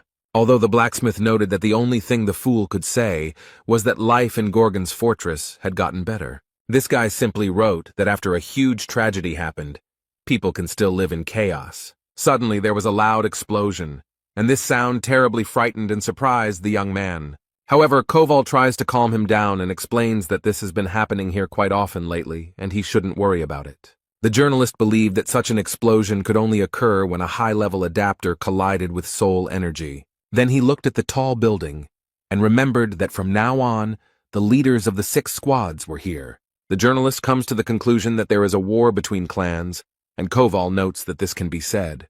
Suddenly, a loud sound is heard again, and a real explosion is seen in the fortress, which looks quite frightening. They both look up and see who the blow was aimed at. 5 people, along with their weapons, were thrown into the air, and now they are falling helplessly. Some of the strongest squad leaders are defeated and simply thrown out of the tower. It seems they are not as strong as they thought. The blacksmith watches this very casually and habitually, as if it were happening suddenly. And the main character sits in the fortress and notices that these people have a difficult path ahead. Meanwhile, there is unrest in the Manticore fortress. It seems that bad news has reached them. The commander of the detachment that captured the fortress cannot believe what he just heard. He was told that the great late Magritte, who had gone into chaos, had been completely destroyed. This guy is getting angrier and angrier. He knows very well that this monster is not so easy to defeat. This monster is located on level 9 in the Great Lands, and can only be defeated by a very strong opponent. It could have been a general or someone even higher up, and he doesn't understand how they managed to destroy one of House's 3 unique dead men. Therefore, the guy orders his subordinates to immediately find out everything and report to him. He is 100% sure that this is impossible, so he thinks that this is some kind of mistake. 4 days later, news of the destruction of the Eastern Forbidden Paradise detachment at Gorgon's fortress spread throughout chaos. Meanwhile, completely different events are taking place in the Gorgon fortress. The main character notices that his subordinates are very weak. He looks closely at the leaders of the squad and asks what they have been doing all these centuries. The Lightning King is disappointed to think that this guy is completely unbeatable. Suddenly, he turns to Yun, and the guy immediately replies that he is ready to listen. The protagonist notices that this guy has nothing but fast legs. Kang Hwan explained that he was strong but very slow, and Jaegyul Myung thought for too long. Divine Lady is very fast, has excellent reaction but very poor endurance. The guy explained to Cayman that he was the best here, had perfect command of the basics of combat, and had no particular weaknesses, but at the same time he had no advantages either. Jae Hwan comes to the conclusion that they all have one problem in common. They somehow managed to achieve success without putting in much effort. Young Ho noticed that the warden had no mercy for the youth, and the protagonist was irritated that these old people had also achieved nothing, considering that they had already lived for over 1,000 years. 900 years ago, the 10 squad leaders were level 7 or higher. The Sky Dragon squad leader was level 9, and Mularka was stronger than all of them combined. The expedition turned out to be difficult, even for such strong leaders. The depths are a serious test. During the battle with the Eastern Squad of Forbidden Paradise, half of them found themselves on the verge of death. The main character noted that they didn't even attack their base, that is, Manticore. They barely managed to deal with one squad, so it is unclear how they will now be able to go on an expedition. Jae Hwan decided that from today onwards they would all undergo special training. Yagelman knows well how much work it takes to move from one level to another, so this news surprises him greatly. He explains to the manager that all the managers here are transitioners, and moving to a higher level is not so easy, and it usually takes a person at least 10 years to reach at least the first level. Then it takes 20 years to reach the second level, 40 years to reach the third level, and to go from the third to the fourth level takes a full 80 years. This is why anyone above level 4 is called a high-level adapter. Most people won't even live to that point. Hwang wonders what the leader means, and Jaegyul Myung asks if the warden wants to awaken them. Everyone present was very surprised by such a request, because it is not so easy to do. The man explained that, as far as he knew, awakened ones do not accumulate power, but are able to move to the next level through sudden enlightenment. Jae Hwan is going to do just that, but only if they are willing to leave their homeland. The bosses can't believe their boss actually came up with something like this. It's so brave. Chung Ho decided to intervene and explain. He noted that in order to achieve full awakening, one must go through 3 stages, and he added that at one of these stages, they will have to destroy their own world. Anyone who can do this will destroy their world and learn its true nature. Hwang understands that the old man is talking about his questionable skill. The Divine Lady explained that they were talking about giving up status, which is an advantage in this world. The leader of the Lightning God's squad finally understood what they meant, and the girl was surprised at how this guy with such meager knowledge managed to occupy such a high position. However, he explained that despite everything, they are also absolute adapters, people who have a strong connection to the skills and the system. They can be 10 times stronger and 100 times faster than normal adapters. They are a minority that has received the blessing of the system. The 12 monarchs are also part of this minority. The Fire King called the boy a fool and remarked that everyone here was a real adaptable person. Instead, Cayman, the leader of the South Sea Detachment, noted with great sadness that he was not part of that minority. But he added that he was willing to give up any skills if it would help him become stronger, and he felt nothing but hatred towards monarchs. The girl asked in surprise if he understood what he was talking about, since he was being asked to give up everything he had worked so hard for. She added that this may not be the end yet, and that everyone seems to have completely forgotten about the Great Disappearance. The main character doesn't understand what he's talking about, so the girl explains that it all started with the appearance of a fracture. 700 years ago, they began to appear on the mainland, fought with farmers, and a terrorist group known as the Rift was brutally killed by the monarchs of the 4 cardinal directions. The monarchs struck back, declaring that anyone who wished to awaken must travel to the Forgotten Lands and renounce the world. Then, in the Forgotten Lands, thousands of adapters of different levels gathered, but almost no one knows what happened that day. If you believe all the gossip that came out after all this, they simply ceased to exist. Of those who returned, only a small part remained. They said that they had awakened, but it turned out that they were only in the first stage of awakening. The protagonist crossed his arms over his chest and wondered what happened to these people. The girl didn't want to say it, but the truth was that the children were nowhere to be found, so she explained that they had all committed suicide. Due to the severe shock they had to endure, Some of them went crazy, and some lost their memory. Everyone had different symptoms, but they had one thing in common. They couldn't figure out who it really was. The caretaker of the Gorgon fortress wants to clarify everything now so that unnecessary misunderstandings do not arise. Firstly, he has nothing to do with the breakup, but he understands perfectly well why he might be suspected of something.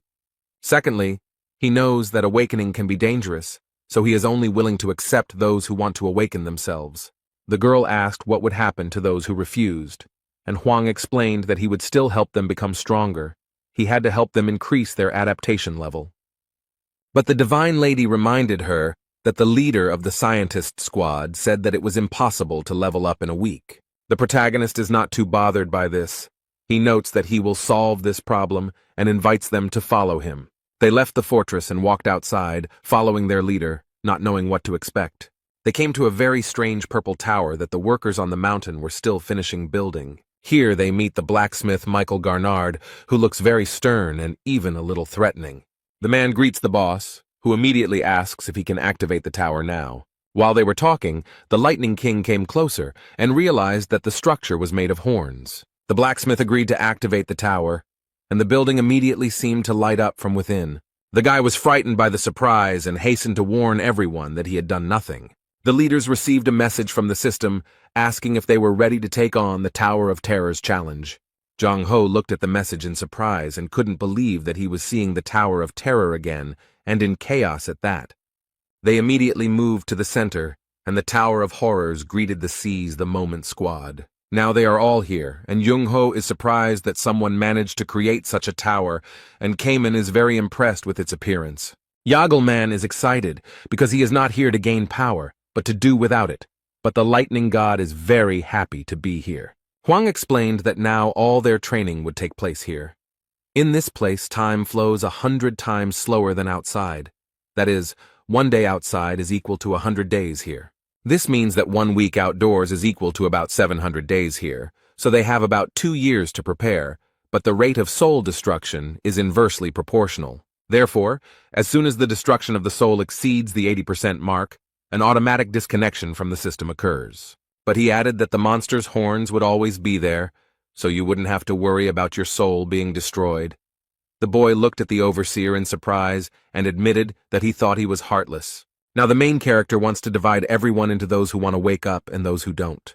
Those who want to awaken should stand on his right, and those who only want to level up should stand on his left. But it seems that only Cayman has made a clear decision so far. Their training began. The Divine Lady attacks, but the lightning god is very fast, so he manages to dodge the attack. The boy finds comfort in the fact that no one can catch up with him or hurt him, no matter how strong he is. But suddenly, he receives a strong fire blow, and his words no longer sound so convincing. But still, his speed helps him navigate and instantly avoid attacks. This fire was sent by the leader of the Fire King clan. It seems they have no rules for one-on-one combat. The man ironically states that speed is not so important, but destructive power is much more important. Yagelman looked at them and noticed that they all looked unhappy. He added that this was why they were not getting stronger, but no one liked these words. So now the 3 of them are attacking one arrogant guy. They won't let themselves be treated like that. These battles are closely and strictly observed by the leader of the Infinity Squad, Shin Mu-hyuk. As expected, Cayman was the only one who expressed a desire to undergo awakening. This guy was extremely confident in his decision, and despite the difficulties that awaited him, he did not change his decision. The girl is interested in how they will increase their level, because for adapters of such a high level, it is not so easy. To do this, you need to achieve a certain level of knowledge or master new specialized skills to improve your qualifications. However, Jae Hwan seemed very confident in his decisions and noted that they would be easy to implement. However, the girl insists that finding a book of the highest quality is not so easy. And then she asks if he's really going to steal her from the big clan's basement.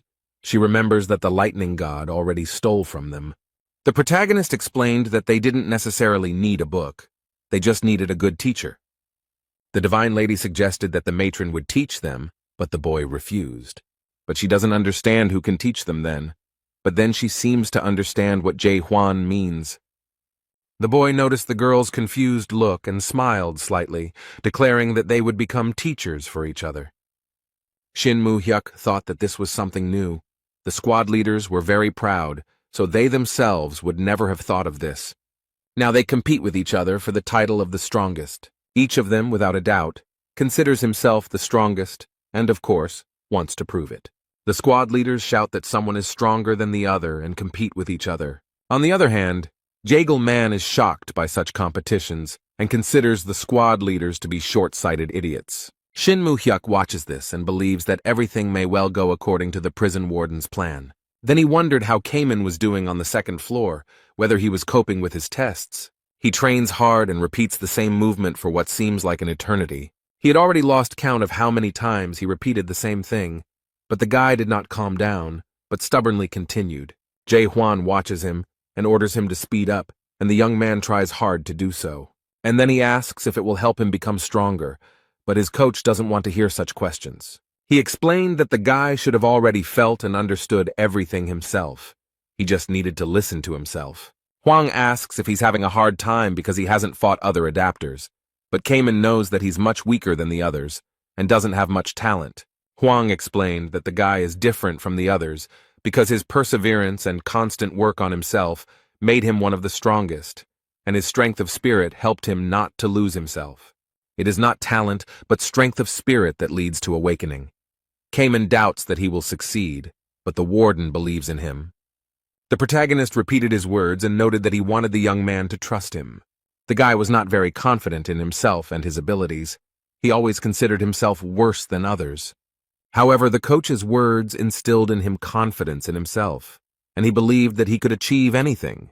Now the fighter works on his movements with even greater persistence and achieves success. Meanwhile, outside, the night is quiet and calm, the sky is cloudless and starry, and the moon brightly illuminates everything around. A dark-haired girl drinks alcohol from a bottle and enjoys the taste. She sits all alone on the roof of the house and drinks what is in her bottle over and over again. She is surprised that the Tower of Terror was created by man to seize the moment, and believes that people are naive to think they can change anything even though several centuries have passed. But now it seems that she is addressing someone. Someone is approaching the girl, but she is not afraid at all. In the shadows, the divine Dr. Young-ho stands motionless, watching this girl intently. He doesn't seem very happy to see her and asks what Sol-ha is up to and what tricks she is using. The girl greeted him as an old friend and asked why he was speaking to her so rudely, and invited her husband to come back since everyone was waiting for him there. However, the man noted that he had said more than once that he would not return because he did not want to be with such inhuman idiots. Young-ho explained that they were fighting for humanity, but the girl noted that her friends were the only ones who did it sincerely. Sol-ha started talking about the breakup, but the old man interrupted her and pointed out that they were using people for their own selfish purposes. He explained that the break ended after the Great Disappearance, and they all became just a pathetic bunch of people who had lost all meaning in life. But all these words made the girl very happy, and she laughed loudly and joyfully. She leaned closer to Young-ho and apologized for losing her temper, and noted that she was very surprised by his words. She leaned even closer and said it was because he was also involved in the Great Disappearance. But the man sadly noted that this was far from the truth, and the girl added that everything turned out to be different from what he thought.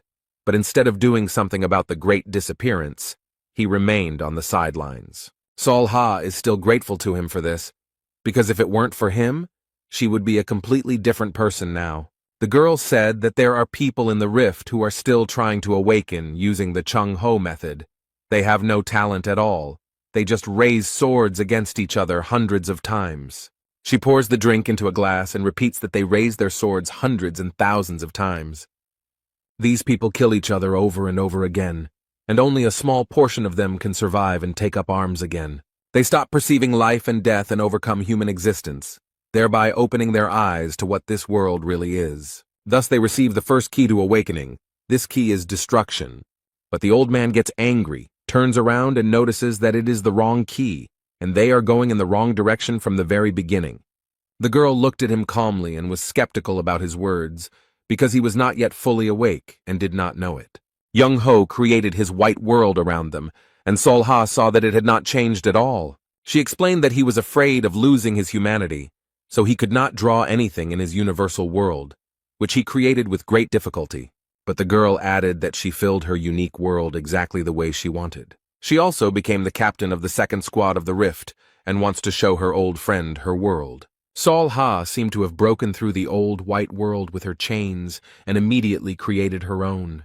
Young Ho watches in surprise and explains that he heard that she became a captain.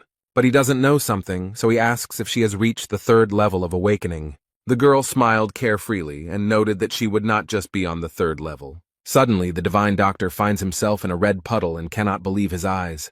The girl mocks his confusion and asks how he can see such things and if he knows what they are. And then, without waiting for Young Ho's answer, she herself answers that it is the day of the great disappearance.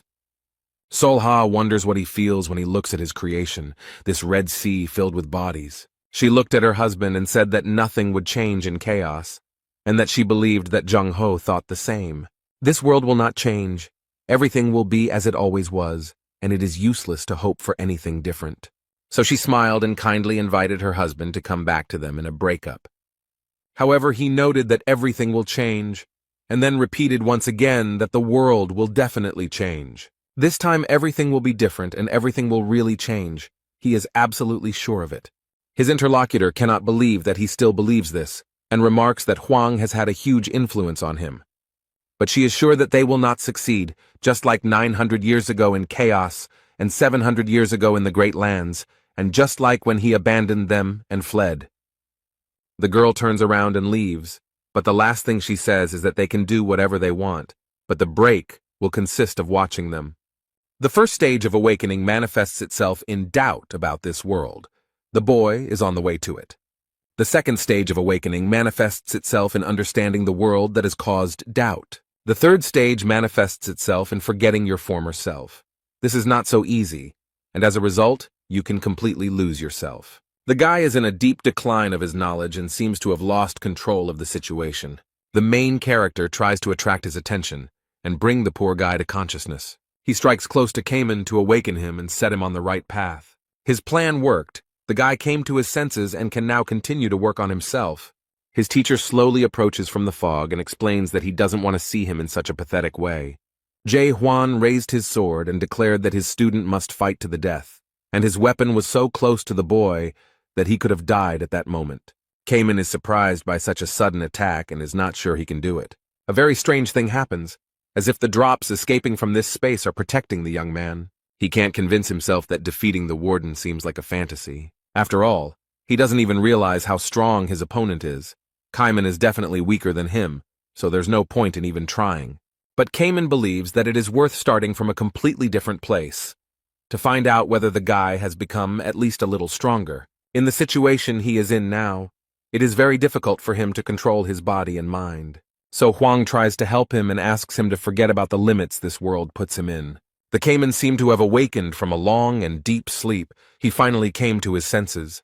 The third stage of awakening begins for him. The guy overcomes a difficult path and reaches the finish line. He grips his weapon tightly and feels the power rolling over him like waves in the sea. The third stage of awakening involves forgetting the old self, and Cayman had reached this point. He looked at the sudden surge of power and did not expect such a result. His strength is equal to the waves of the sea. He is Cayman, the king of the South Sea. The next moment the waves died down. The boy dropped to his knees and leaned on his weapon, and heavy drops of water fell to the ground.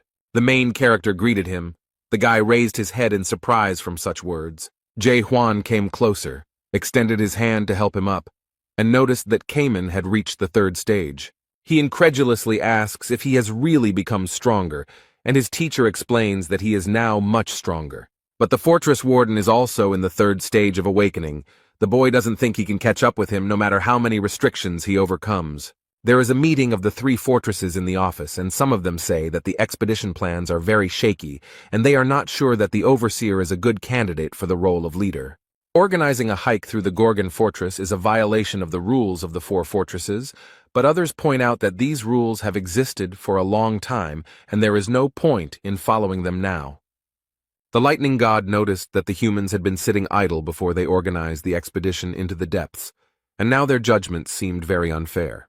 Jurgen tries to calm everyone down and explain that the topic of the meeting is different, and they gathered here to discuss what happened to the Forbidden Paradise squad, but everyone wants to continue discussing the expedition. The master of Garuda Fortress, the cold-blooded golden monarch Gal Huidon, took the floor. He wanted the captain of the expedition to be chosen after an honest assessment of each candidate. The mistress of Dryad Keep, Aisha Lincroft, believes there is some truth to his words, and people began to ask where the owner of the Gorgon Fortress had gone, because he should have been informed about this meeting. They received the news of this meeting when the warden left his place, and before they could even report the refusal, they received the news of the dispatch of the Garuda ambassador. By this time, the adaptation group had already returned, and the leader of the awakened group was still on the way, so now they were sitting without the person who was supposed to have the final say. Gal Huidong noted that they could trust a guy who was just over 50 years old and wanted him to become the squad captain. This man finds it absurd. He does not understand how the house can be handed over to this little girl. But these words did not go unnoticed by the leaders of the squads, and the owner of the Garuda Fortress was surprised by what happened. The Lightning King quickly ran up to the man and prepared to protect Jae Hwan. He would not allow such insults. He put a gun to his neck and claims he is who he says he is when he does it. People look around and don't know what to do. They don't understand what's going on. The Fire King also stood up and stated that if they were planning to change the squad captain, they would have to deal with them first. Because no one has the right to change the captain, and they will stand by him like a mountain. They gathered in the arena to sort out their relationship and understand who is stronger. Gal Huidong seems to mock the boy and remarks that the lightning god is very determined. Instead, the guy in turn asks his opponent if he is afraid of losing. The master of the Garuda Fortress smiled and generously allowed the boy to strike the first blow. The Lightning King runs around his opponent and adds that he was going to do it without his permission. The guy is confident in his abilities. He trained for a long time and spent a lot of time in the Tower of Terror. And now he can boldly confront such strong opponents as the master of the Garuda Fortress. While Lightning Boy performs his maneuvers, his opponent simply stands and watches, doing nothing. He just smiles and remarks that this guy is pretty fast, but seems to underestimate his opponent. Suddenly, the young man disappeared completely from sight. He did all this not just for fun, but to lull his opponent's vigilance. Now the Lightning King towers over the overconfident Gal Huidong and is ready to strike his first blow. Now this man saw that the leader of the Lightning King's squad was not as simple as he thought. The guy with lightning speed and strength attacks the man. The master of Garuda Fortress has adaptation level 8, so he easily blocked this attack. Now the man realized that the boy had the 7th level of adaptation. He was surprised and did not understand when the boy managed to achieve it. But the Lightning King does not comment on his opponent's words and continues to do his job. Gal Huidong assessed the boy's abilities and admitted that his opponent was stronger than he expected. But the owner of the Garuda Fortress is confident in his strength and does not want to play with this young man anymore. He stated that no matter how hard the guy tried, he still wouldn't be able to win, even at level 7. This man wants to put an end to their fight and show who is the boss here, so he uses the Golden Meteor Chakram. Many dangerous golden discs are heading towards the Lightning King. They are very fast and sharp. The poor guy couldn't avoid it, and now these circles hurt him and leave cuts. His friends are scared, they watch this fight and are very worried about the Lightning King. The guy tries to dodge, but he's already injured, and Gal Huidong notices that the guy didn't do that bad. But he added that he considered it a victory because it was obvious to everyone that this guy had already lost. However, the young man is not going to give up so easily. He is still standing on his feet and assures that this is not all, and the fight is not over yet. The guy thinks that this person is afraid. That's why he says such nonsense and wants to show his opponent something interesting. The owner of the fortress does not seem to be very pleased with his decision and considers him too persistent. The boy used his lightning speed, and the man noticed that it was very predictable and thought that he had nothing but speed. But the Lightning King surprised him and used the skill Fire King's 18 Strikes. The golden meteorite chakram flying towards him instantly caught fire, and the discs no longer posed a threat. The man's jaw dropped. He was very surprised that the guy used the Fire King's skill. And then the guy used the skill 8 Invisible Traps. The time spent in the Tower of Horrors was not in vain. Gal Huidong knows very well that the leader of the scientist squad has this skill, and the fact that another leader does the same thing surprises him greatly. He is angry and does not understand how they can teach each other their skills. Have they completely lost their pride? However, the Lightning King does not understand why they need pride, because it only gets in the way. The squad leader quickly approaches the enemy and holds 2 sharp daggers in his hands. He managed to catch this arrogant man off guard and wound him. It seems that this master of the fortress is not as strong as he says. The boy looked at the man with fear and wondered if he had made him angry. That's right, Gal Huidong is angry because his pride was hurt and now he wants to show his true strength. Now the young man is scared. He is not sure if he can stand it. A huge and very dangerous golden disc is approaching him. He has seen such before, but they were much smaller. Everyone who was in the stands is trying to get out as quickly as possible to save themselves. Even the squad leaders and Jurgen don't try to stop him, but run along with everyone else, although the commander of the Infinity Squad remains.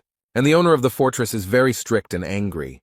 He wants to finally put an end to this. A giant golden disc rolls across the arena, mercilessly destroying everything in its path. The disc rotates non-stop. It is a terrible and powerful weapon that no one dares to stop. Gal Huidong used the skill Golden Sea Jug. It's a terrible cycle. Besides spinning, it also picks up rocks and throws them in all directions. Aisha Lincroft can't believe this man is capable of such a thing, and is ready to use the most powerful weapon he has. The master of the fortress stands in the center, not knowing where the lightning god has gone, and arrogantly states that it will be interesting to see if he can escape. Everyone is actively watching their fight. The leader of the team of scientists cannot take his eyes off his friend. He is worried about the guy. However, the young man easily broke through this crazy storm and attacked his opponent. He is ready to deliver the decisive blow and put an end to this senseless duel. The lightning god declared that the fortress master had fought well and used Shinmun Hyuk's skill, Cloud Dragon Heavenly Sword series, against him. This blow destroyed the entire golden tornado of Gal Huidong that was circling around the entire arena.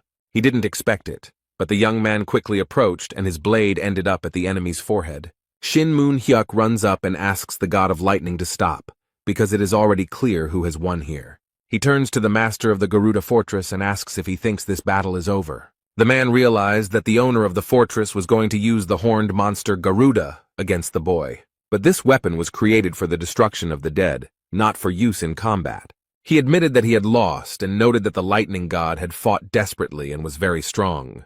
Shinmun Hyuk announced that Gal Huidong had lost to the god of lightning and asked who wanted to fight him now. He invites Aisha Lincroft to try to measure her strength and engage in a duel with him. However, she did not answer, so the man asked if there was anyone else willing to fight. Suddenly, the divine lady takes the side of those who want to change the leader of the squad in the depths. The squad leaders are very surprised and ask the girl what she is doing, but she looks very calm. Instead, she quietly and calmly noted that she had suddenly decided to cross to the other side. The men ask very emotionally what she is planning and why the leader of the clan of divine women is doing this. But I would like her to notice something much earlier than others, and understand that now the situation will change. And she briefly explained that, in her opinion, this team has a much better chance of winning.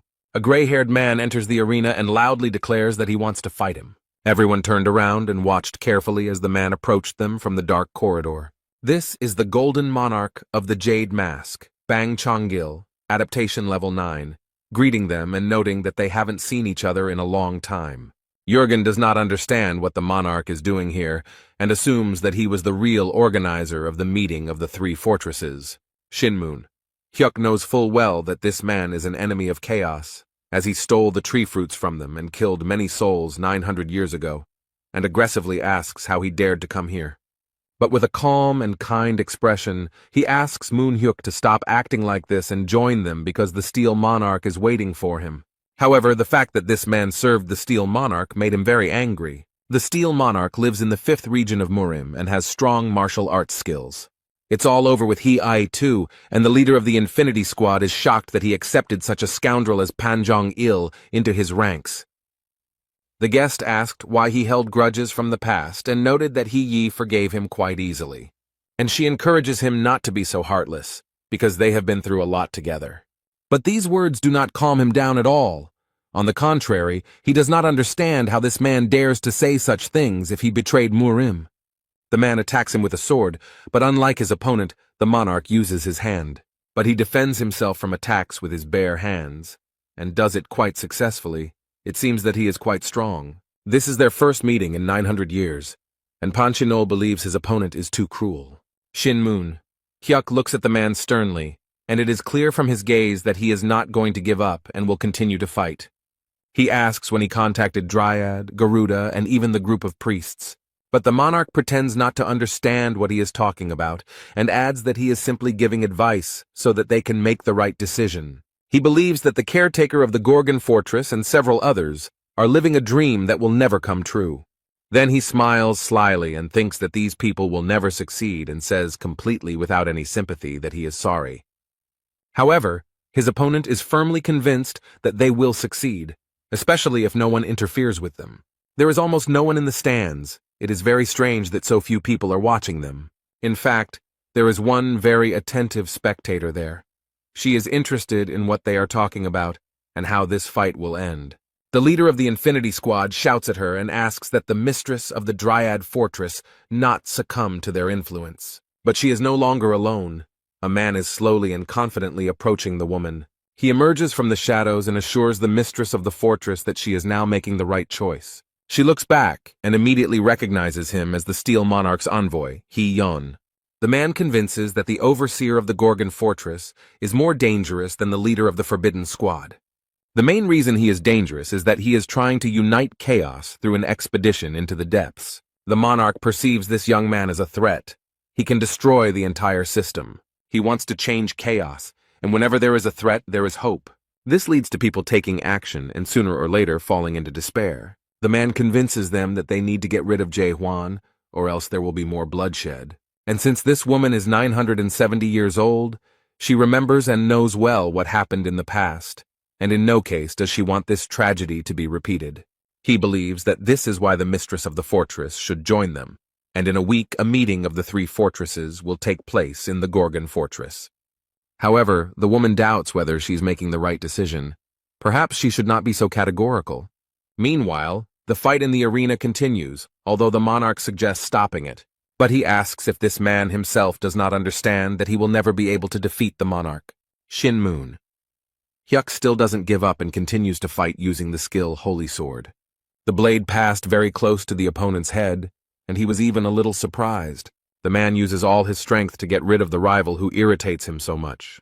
But suddenly the hand of the monarch stands in the way of his sword, and he notices that the difference in strength between the degrees of adaptation is great, and especially if it is the difference between the 8th and 9th degree of adaptation, the difference is of great importance. Moon Hyuk hoped that he could at least injure his opponent, but it looked like he wouldn't be able to. He took the man by both hands and said that he first needed to reach the 9th degree.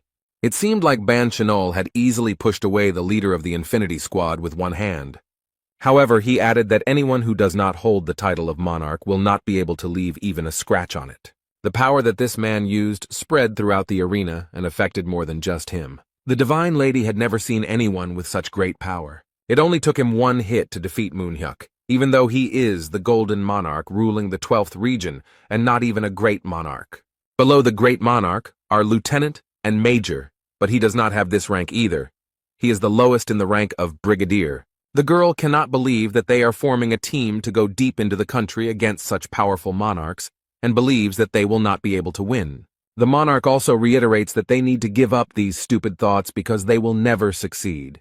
The monarch asks if what they have achieved now is not enough for them, since in the midst of chaos they have quite a good status. However, he added that they should not even try to reach heights that they cannot reach with their hands. The poor fellow, who seemed to have been completely defeated after the last blow. However, the hope in his heart did not die. He is firmly convinced that all this was not in vain. But unexpectedly for his opponent, he carries out another attack on him, simultaneously convincing him of their uselessness. The monarch asks what this man is doing. Is he really going to continue fighting? The group's leader claims that 900 years ago, this man was defeated by the resurrected court and stole their fruits. And they lost their friends and loved ones. Moon Hyuk will never forgive him for this. He will not forgive his opponent for what he had to go through then, and adds that times are changing. The squad leader raised his sword at him, but the monarch remarked that it was very sad that he had chosen his own death. Instead, Moon Hyuk doesn't listen to him and uses the powerful skill Holy Sword Riddle. The monarch was very surprised to see such a display of strength and power from his rival. The man doesn't wait and uses his next skill, Holy Destruction, ready to finish off the intruder. It is clear that he puts in a lot of effort for this and is ready to sacrifice it. Bang Jinyol raises his right hand and says that he is very sorry to do this, but it seems he has no choice. He uses the skill Bottomless Pit and many black rays come out from his palm. Moon Hyuk is very surprised. He didn't expect this at all. His opponent is really very strong. Instead, Monarch noted that this time, The leader of the Infinity Squad failed to reach the heavens. He couldn't do it 900 years ago, and he can't do it now. His face almost completely taken over by his opponents. Mr. Chinol had already grabbed his opponent tightly, and added that this man would not be able to change anything. His friends are shocked by how this quarrel ended and rush to help. And the monarch says that you better remove the caretaker of the Gorgon fortress for creating this stupid dream. Suddenly, someone from afar apologizes to Manhwa for being late, which surprises the monarch. He slowly draws his weapon and adds that Gorgon, the overseer of the fortress, will be a little late as he is very busy. Cayman took his place and with pride and confidence declared that he was ready to join the fight. Jurgen, holding the Lightning King in his hands, is outraged that Huang did not come, because what could be more important than being here, because the expedition into the depths will soon fail, although it has not even begun yet. However, the guy reassures the Minister of Internal Affairs and notes that now everything will be under control. Then he calmly looked at Manhwa and asked compassionately if he was okay. No matter how much the man wants it, he asks the guy to give up, because he is too strong an opponent, and it is not even worth starting with him. But the guy does not respond to such a request and explains that there is nothing to worry about. Cayman asks everyone to evacuate along with the fortress's residents, but the leader of the scientific team does not understand what he is talking about. But he notes that even Manhwa couldn't defeat him, and he believes that even if they join forces, they won't be able to win. But the boy approached the monarch and declared that he would fight him one-on-one. The head of the group of scientists is horrified and begs Cayman not to do this, because he himself has just seen how strong this man is. However, the guy does not pay attention to these words. He looks closely at his opponent and notices that they have not seen each other for a long time. Instead, his opponent tries to remember where he knows him from and when they met. And then he remembered that this was the same guy who couldn't join the previous expedition because his abilities were too weak. Cayman convinces the monarch that all this is in the past and that he has now changed a lot. The man remarks that if this guy is trying to stop him, he must really have gotten stronger. The young man pointed his sword at him and asked if he really wanted to see its power for himself. The monarch accepts the challenge and wants to see what this guy can do, and the fight begins. Cayman skillfully dodges the first blow and focuses completely on his opponent. However, they are not going to fight without their unique abilities, and Banchinol is ready to use them.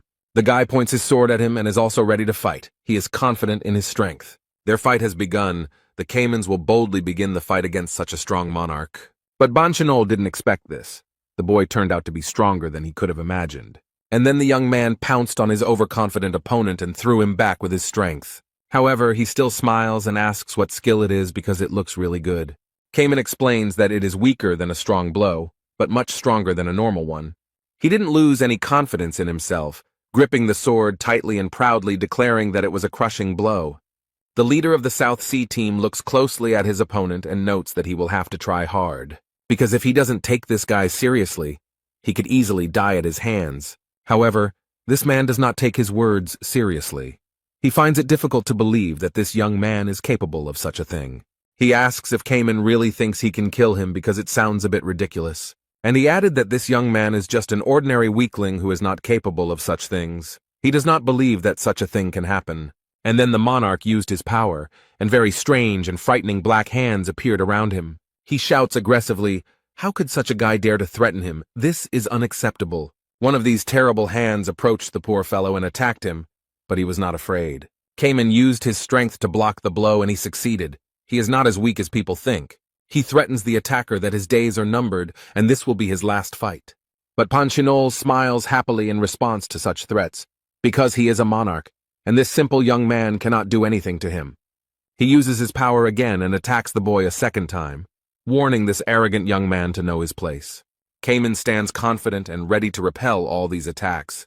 He has been training for a long time. The boy remembered how Jae Hwan congratulated him on reaching the 3rd level. But he couldn't believe that he had managed to become stronger in just 2 years.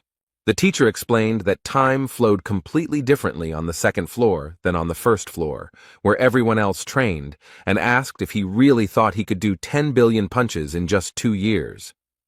The guy uses his skill World of Endless Ocean and repels all attacks with one blow. The monarch realized that Cayman had awakened, but he knew that only the caretaker of the Gorgon fortress had awakened. Meanwhile, the young man does not wait, but prepares to strike again to defeat his opponent.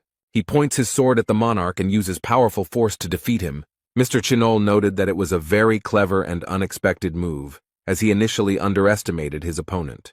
The boy released his power and potential, and created almost an entire sea with waves around himself. He is ready to finish off the enemy and focus all his strength on him. Cayman uses the skill Heavy Strike, and the entire wave of water is directed at the monarch. After the blow was struck, it became quiet, and only the sound of small raindrops falling from the sky could be heard.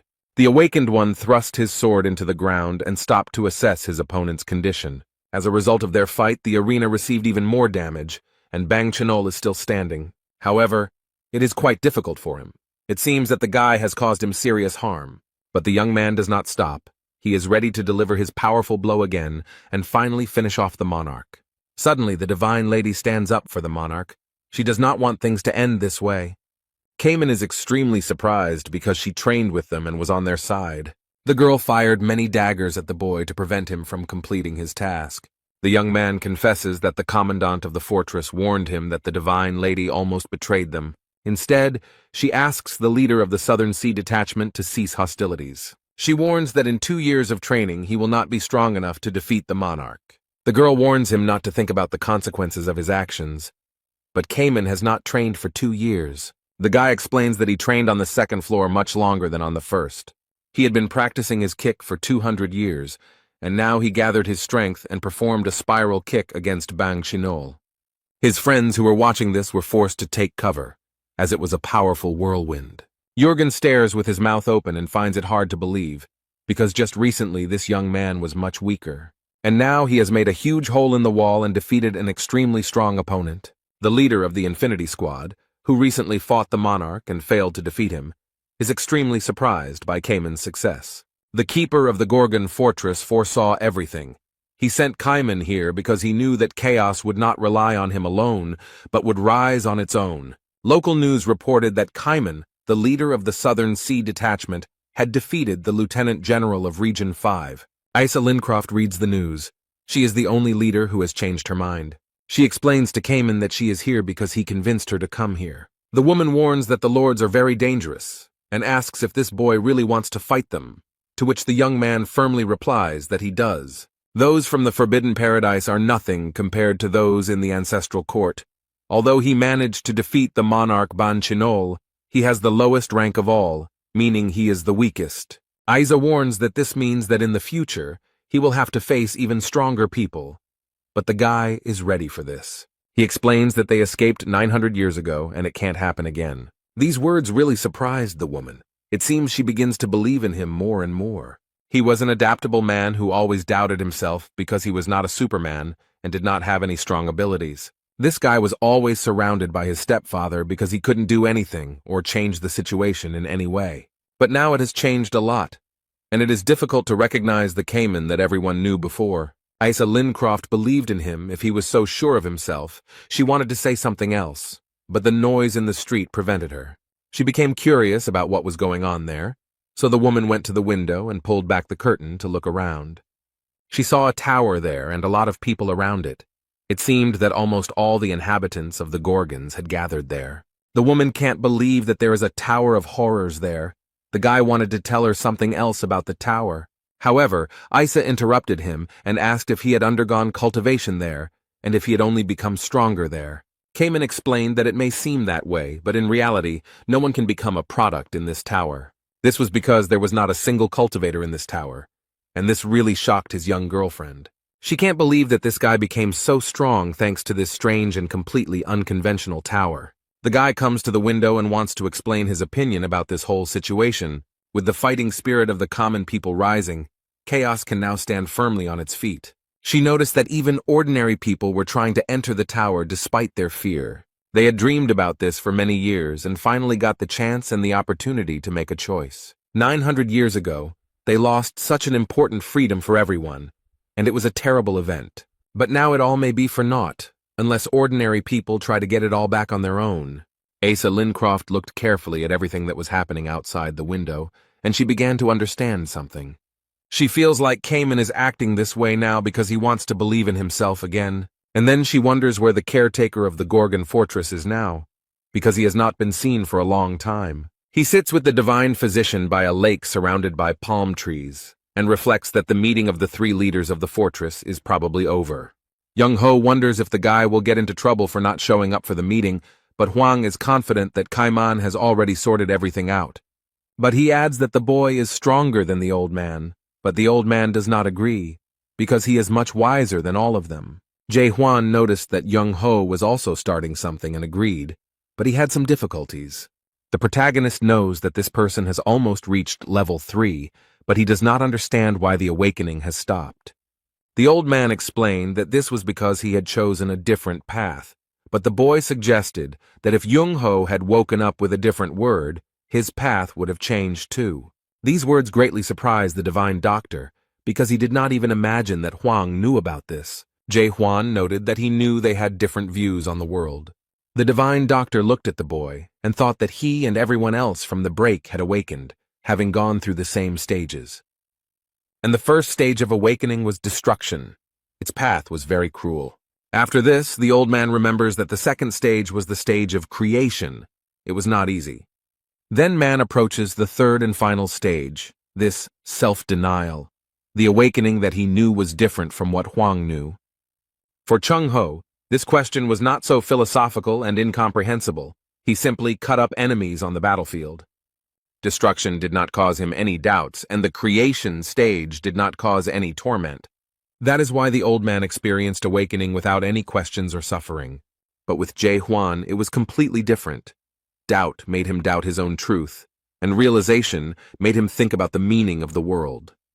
Thus, he went through torment and suffering, and found a unique path that makes him constantly doubt the justice of the world order. Young-ho is curious about one thing, and he dares to ask his friend. He touches the third floor of the tower. It is said that time passes 100 times faster there than on the second floor. By chaos standards, Jae-hwan was outside the second floor for 2 days. The old man suspects that the young man spent this time on the third floor of the tower and asks how long he has been training this way. The protagonist smiles slightly and briefly replies that he has been here for 2,000 years. The divine doctor's eyes widened, and he thought he was being tricked because it sounded crazy. The boy noted that he could now be considered older and should be treated with respect, but Young-ho didn't think so. However, Jae-hwan was not able to spend as much time there as he had planned. He wanted to train more. And the next moment, the guard of the Gorgon fortress rose from the sand. Apparently, their retreat was over. He looks at the man across from him and notices that it's time for them to leave. They've been sitting here for too long already. And then he jumped up. And the old man instead noted that no matter how many years he lived, for him, this guy was just an ordinary slob. They run somewhere very quickly, and Young-ho asks if the young man really wants to go to the Castle of Rebirth so much, and he firmly states that it is true. The old man warns that the Castle of Rebirth is a strong enough enemy, and they still have time to wait for help from the Gorgon's fortress.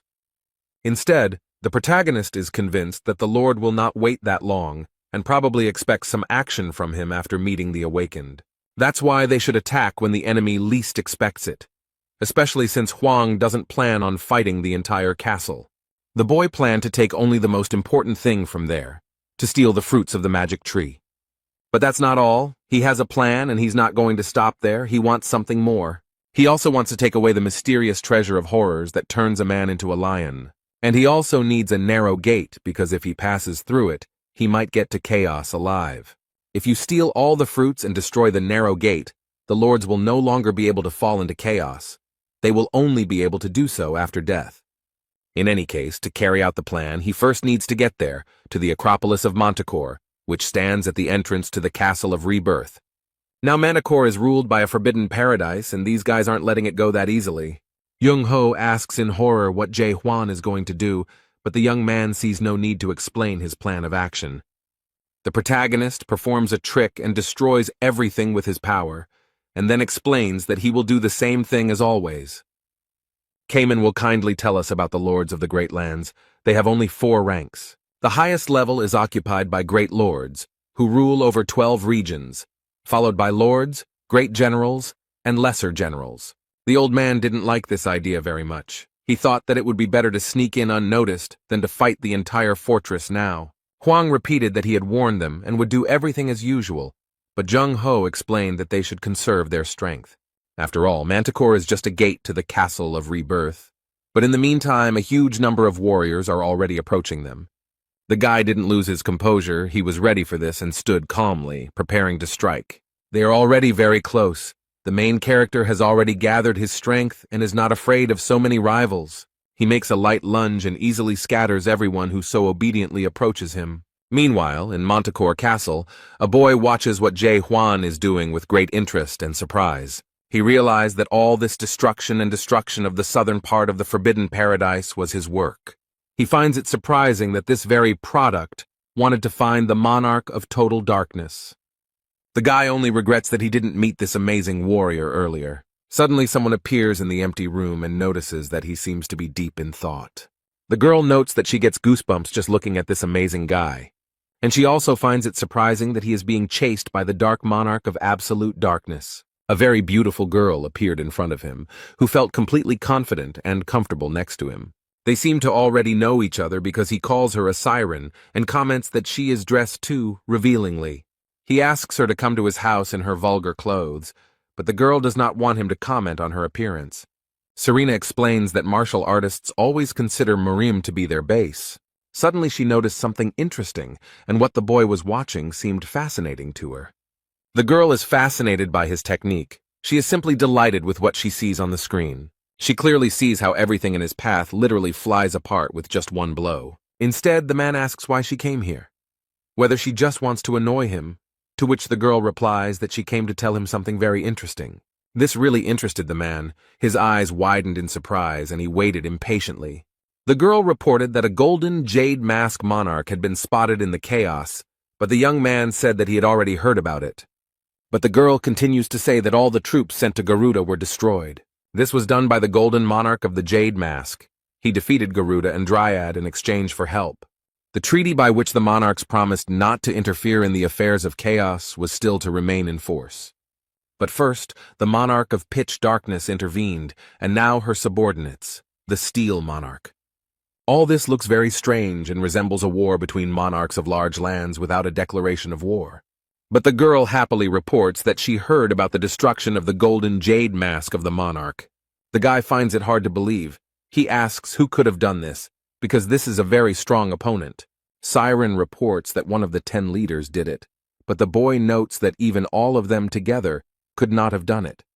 She tells us that deep inside there is an expeditionary force formed by the caretaker of the Gorgon Fortress, and it was one of the members of this squad, the leader of the South Sea Cayman Islands, who did this to the monarch. The squad leader can't believe it, because with his strength it's impossible to do this, even if he had some hidden skills or talents. The golden monarch of the Jade Mask, one of those protected by the Steel Monarch, one of the 12 supreme monarchs ruling the great lands. Any monarch above the rank of brigadier is a very important person, as the vast lands are the center of the struggle for power. The commander of the South Sea Detachment must know what the consequences of interfering in the affairs of the monarch of the Golden Jade Mask may be. Siren asks what he is going to do since the product he was supposed to be looking after has become the caretaker of the fortress due to his negligence. The monarch of pitch darkness will be very angry when he finds out that his product is behaving like this. The guy brags that he sent demonic undead, who can use the power of the dead, so he thinks there shouldn't be any problems. Instead, the protagonist easily dealt with the warriors who attacked him and believes that everything is over. However, the Divine Doctor suspects that something is wrong here because it is impossible for the Forbidden Paradise squad to destroy all the chaos with just one army. However, the main character thought about it and believed that perhaps in reality things are a little different. First he heard and then saw some suspicious people surrounding them on all sides. They confidently approached their goal without saying a word or giving any warning. A huge army of people has already appeared around them, but the Divine Doctor cannot understand who they are. But he also feels that there is a lot of evil energy coming from these people, as if they are dead. Suddenly someone turns to Jae Hwan and asks if he is the famous researcher whose name makes the entire house tremble. The boy raises his head to look at the man and see who he is. The man jumps up and remarks that he never even thought about meeting the hero of the rumors. And the next moment he lands smoothly in front of the main character and Jung-ho. This man is also glad that he met the Divine Doctor here. It seems they are familiar. Instead, the old man doesn't seem to recognize his old acquaintance, so he asks who he is. Meanwhile, this man is even a little disappointed that he was forgotten so quickly. A huge wound was visible on his face, and he explained that he collected the horns for his own treatment and for transporting patients. At that moment, Young-ho finally realized who he was talking to, and it surprised and even shocked him. This is Heinz, a noble warrior. The old man remembers how sweet and kind this guy was in the past. Instead, he now looks completely different. His appearance may even be frightening, but he sighed with relief because he is still remembered. The old man asks with fear what the guards of the Gorgon Fortress are doing with the Forbidden Paradise Squad. Young-ho states that the Divine Paradise Squad is not suitable for this guy, and he doesn't understand why he hangs out with people like that. On the other hand, Heinz doesn't understand how a divine doctor can say such things, because he knows what he had to go through in the Gorgon's fortress. The old man fell silent. He had nothing to say, because he remembered well these terrible events that happened 100 years ago. The Gorgon Fortress fought against the now-defunct Red Squad. Completely unexpectedly for everyone, a red detachment appeared, broke through, and terrible things happened. 50 guards and the captain of the Southern Gate disappeared forever due to the ambush of the Red Squad. There was only one person left alive, only Heinz, and one can try to imagine what he felt at that moment. After this incident, he realized that he was too weak and needed to work on himself. He begged Jong-ho to help him with this, because the doctor from Murim should know how to do it. On the other hand, the old man understood and knew weak people in despair well, and had no great desire to help. So with a sharp movement, he removed the boy's hand from his shoulder, showing that he was not going to do anything. But looking back, he adds that over 1,000 years he has seen enough of such people in chaos. Young-ho frowned and explained that he couldn't help everyone, and the boy felt his heart break at those words. Although the old man said he was sorry to say such things, it would not help Heinz in any way. The boy remembers this meeting well, and the words the old man said to him, "If you want to become stronger, you will have to work harder." But did the doctor know that hard work is the privilege of those who are capable of it? And most people in chaos never put in much effort or tried to improve anything. But Heinz worked hard, worked tirelessly, and all this to protect his honor. He tore his hair out to show what he was capable of, but the old man was shocked by the appearance of his old acquaintance. The guy explained that he was no longer the same second-level weakling he was 100 years ago. A lot had changed during that time. Now he is Heinz, holds a respected position in a large squad. He is the deputy commander of the Forbidden Paradise Squad. The man reported that, according to rumors, the commandant of the Gorgony Fortress uses only lunges. He has already prepared his weapon, and invites the main character to compare who is stronger. He points his weapon at Jae-hwan and uses his skill 8 volcanic fangs. And then, smiling slyly, he applies the carotid artery severance technique to perfection. Many red and evil mouths with sharp teeth approach the guardian of the Gorgon Fortress, but the guy is not afraid of anything. He is ready to fight anything. He is confident in himself. The protagonist uses a sword to defend himself and points it at these evil mouths. But he destroys them with his power without any problems. These techniques won't be able to defeat him. Jae-hwan is an extremely strong opponent, and it is difficult to find someone who can match his strength. Now Heinz saw this and realized that this guy was stronger than him. It seemed he had underestimated him. He is angry and does not understand how this could happen because he considered himself strong and trained a lot. Someone stands behind Heinz and thinks it would be better to attack together. And the next moment, this army of incomprehensible souls began to attack just 2 people. The fortress commandant and the divine doctor are ready to fight back. They have no other choice. Jae-hwan is very serious. He frowned and prepared to deal cruelly to these half-dead people. The squad leader watches the battle closely from Manticora Castle and is very surprised by what is happening there. He doesn't understand why this guy can deal with the half-dead so easily, and now thinks that he can defeat the fortress's caretaker if he joins forces with the army of the dead. But now they can't avoid losing half of their troops, and if they lose them, their plans will collapse instantly. This guy turned out to be too strong. He approaches Serena, but she doesn't seem very happy to talk to him, as the guy said that she irritates him. She did everything he asked, found the soul stone, created a smog cloud, and formed half of the undead squad. He looked at the girl and realized that their plan would most likely not work, and now they would have to come up with something else. The girl saw that the squad leader was in despair, so she exhaled loudly and thought for a moment. She saw her advantage in this situation, and it was clear that the girl would take advantage of it. Serena approaches him and with a seductive smile asks if he wants to make a deal with her. Meanwhile, on the battlefield, Heinz realized that the overseer of the Gorgon Fortress was a legend of the wave path. This guy standing in front of him, fighting skillfully, is a seeker of the impossible path. The half-dead man doesn't like that this guy got such a high rank in just a month, although there is nothing special about him. Instead, Heinz, even after 200 years, remains just an ordinary man, while the one who came here no more than a month ago has already become a leader. This fact irritates him very much, and this man promises that he will never leave just like that. Therefore, he warns the protagonist that he will now show him all his power and convince everyone that he is unworthy of his position. He quickly approached the protagonist and seemed to destroy him in an instant. Heinz continues to brag about how hard he worked on himself while Huang manages to avoid getting hit. The man hits the wall, destroying it, and many large stones fly in different directions. With this blow, he made a huge hole in the wall and seriously wounded several soldiers of his army.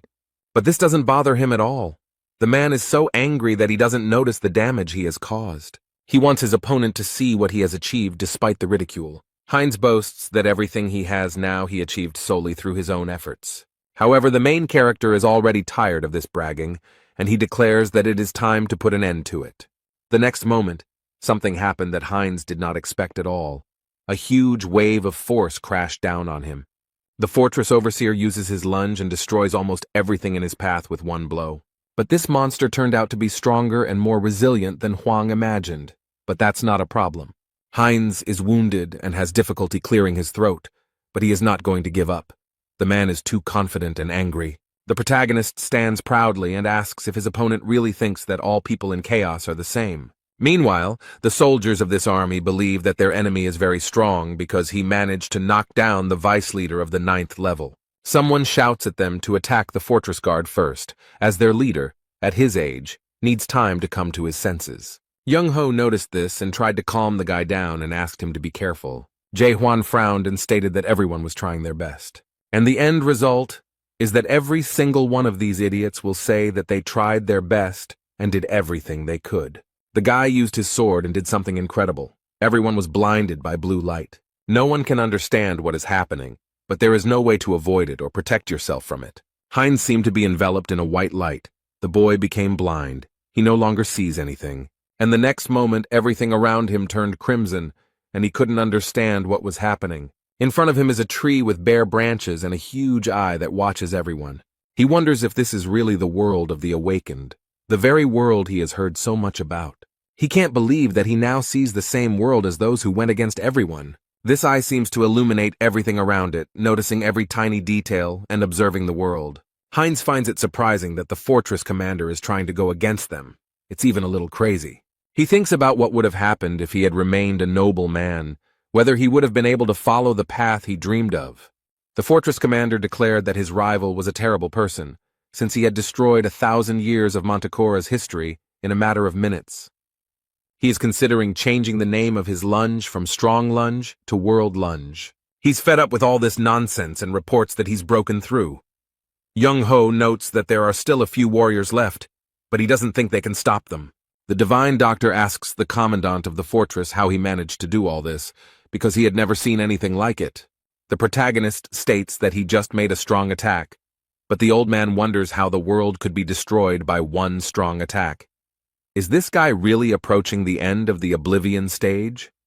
The guy explains that he doesn't feel any spiritual pressure from the lieutenants and generals, and it seems that this attack caused a lot of inconvenience to the leader of the Golden Heaven squad. Suddenly the sky turned pink, which the divine doctor and the fortress caretaker did not expect at all. Something strange is going on. Someone seems to want to interfere in their affairs, and some people are very scared. But it seems that the divine doctor has already seen this. He realizes and understands what this could be. It is the transcendental movement skill called Shift that gave birth to the girl Serena. Only one race can use this skill, and while everyone is thinking about it, the girl has already landed and is approaching them.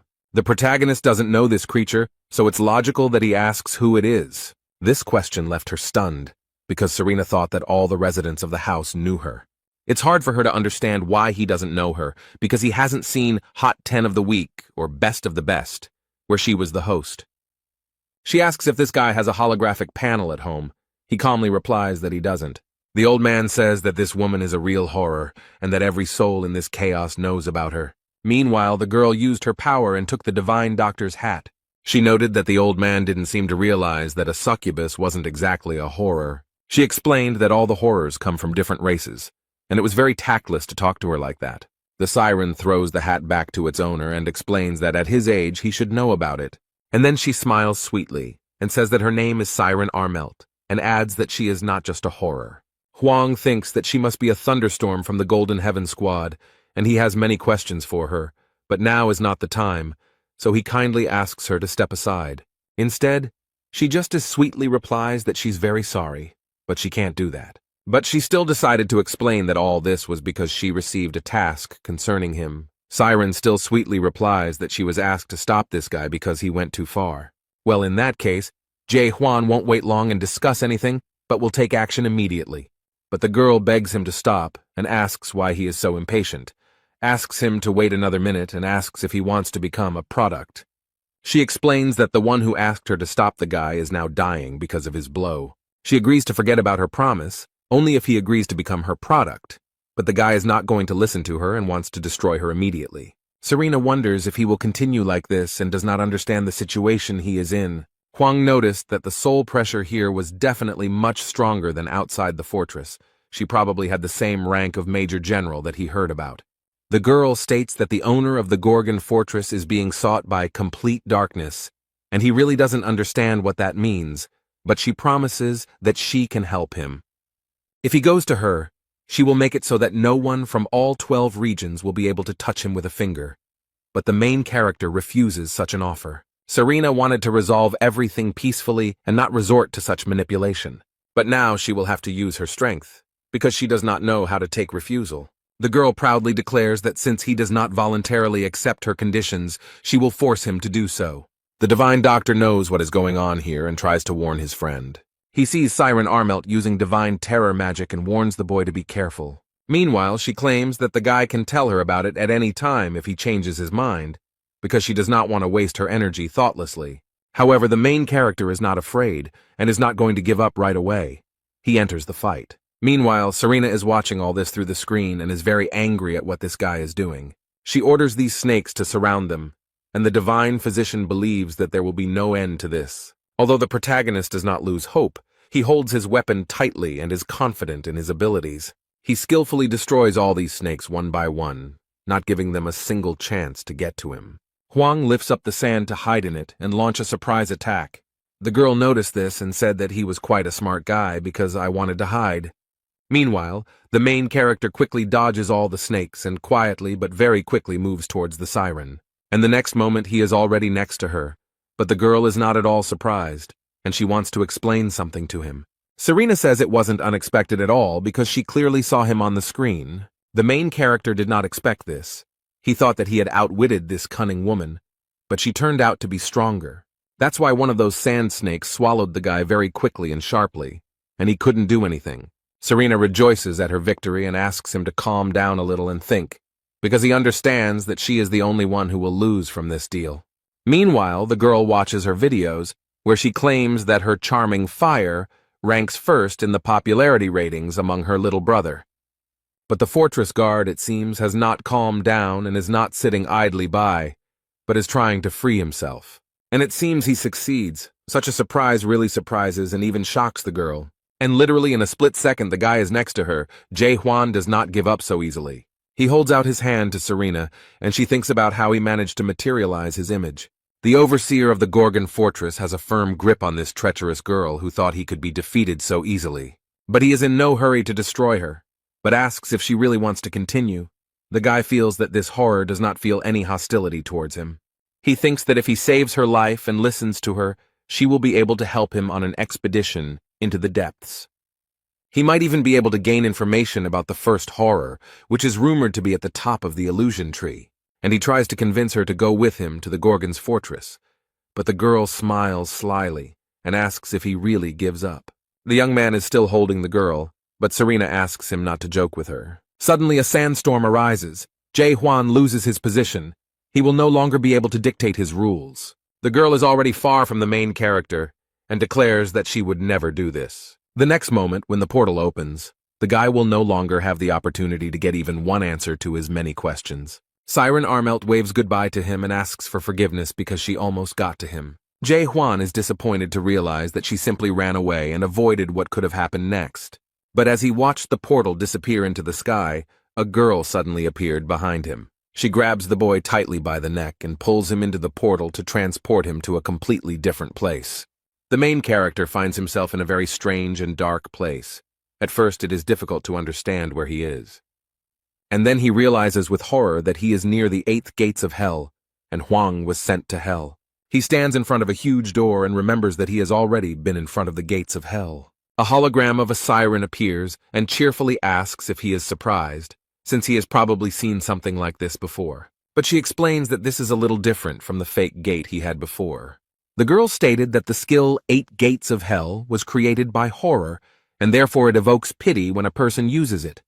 She opened the gates and announced that the first gate was the storm hell that he must survive. However, the boy dealt with the first 3 gates easily. The 4th gate is a hell of black chains. The main character looks very focused and confident. He doesn't get lost for a second. He easily manages to destroy all these chains that are approaching him at great speed. The guy handles the following task very well and without any extra effort. Beyond the 6th gate, called the Ice Hell, a dragon awaited him. But he got off easy. All this really surprises Serena. She didn't think it would be so easy for him. She asks if he is really a man and adds that she is very surprised by his strength. The young man does not react to such words. He simply asks if she has any other knowledge. She admits he's amazing, but promises the next attack will be very, very hard.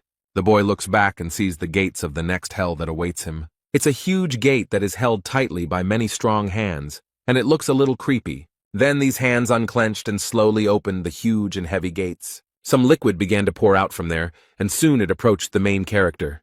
She quickly and decisively breaks out of there and looks like she's about to knock Huang off his feet. The liquid washed over his feet, and when the young man lowered his head, he was stunned by what he saw. The reflecting waters reflected his most painful old memories, the ones that were his heaviest burden. He definitely didn't expect this. All this really scares the guy, and he can't understand what it could mean. Serena smiles sarcastically and declares that even he will have a hard time from now on. Because since the creation of this skill, no one has been able to go beyond the 7 gates. The main character is confronted by many figures. This is himself from the past. He has to fight with himself. This turn of events scares Jae Hwan a little. He is not ready for such a fight. The 7th gate is hell itself. The young man looks closely at the figures and sees that they are all himself, just at different periods of his life. But he can't understand what's going on here and what it's all supposed to mean.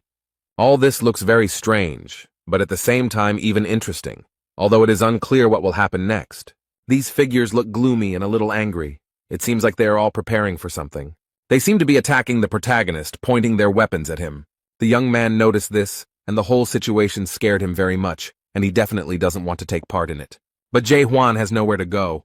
All these past versions of him are ready to attack the guy. He realizes that these figures not only look like him, but also have the same techniques as him. Besides, they can make the same decisions as Jae Hwan, and now they are studying him closely and trying to understand how strong their enemy is. He wants to make the first move to draw them into battle and compare technique and strength. One of them uses his weapon and makes a lunge, which is very familiar to him. Here everyone only knows how to lunge. It's expected and even a little disappointing that he can't do anything else. Now it's his turn. The protagonist swings his sword and wounds the attacker.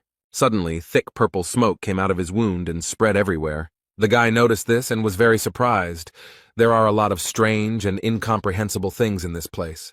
Everything has become less clear and very strange. This smoke is becoming thicker and bigger. It seems that it is not just smoke. It is actually distracting him from all these rivals who are quickly rushing towards him. Suddenly, someone appears from behind, sneaking up so quietly and unnoticed that the boy does not understand how it happened.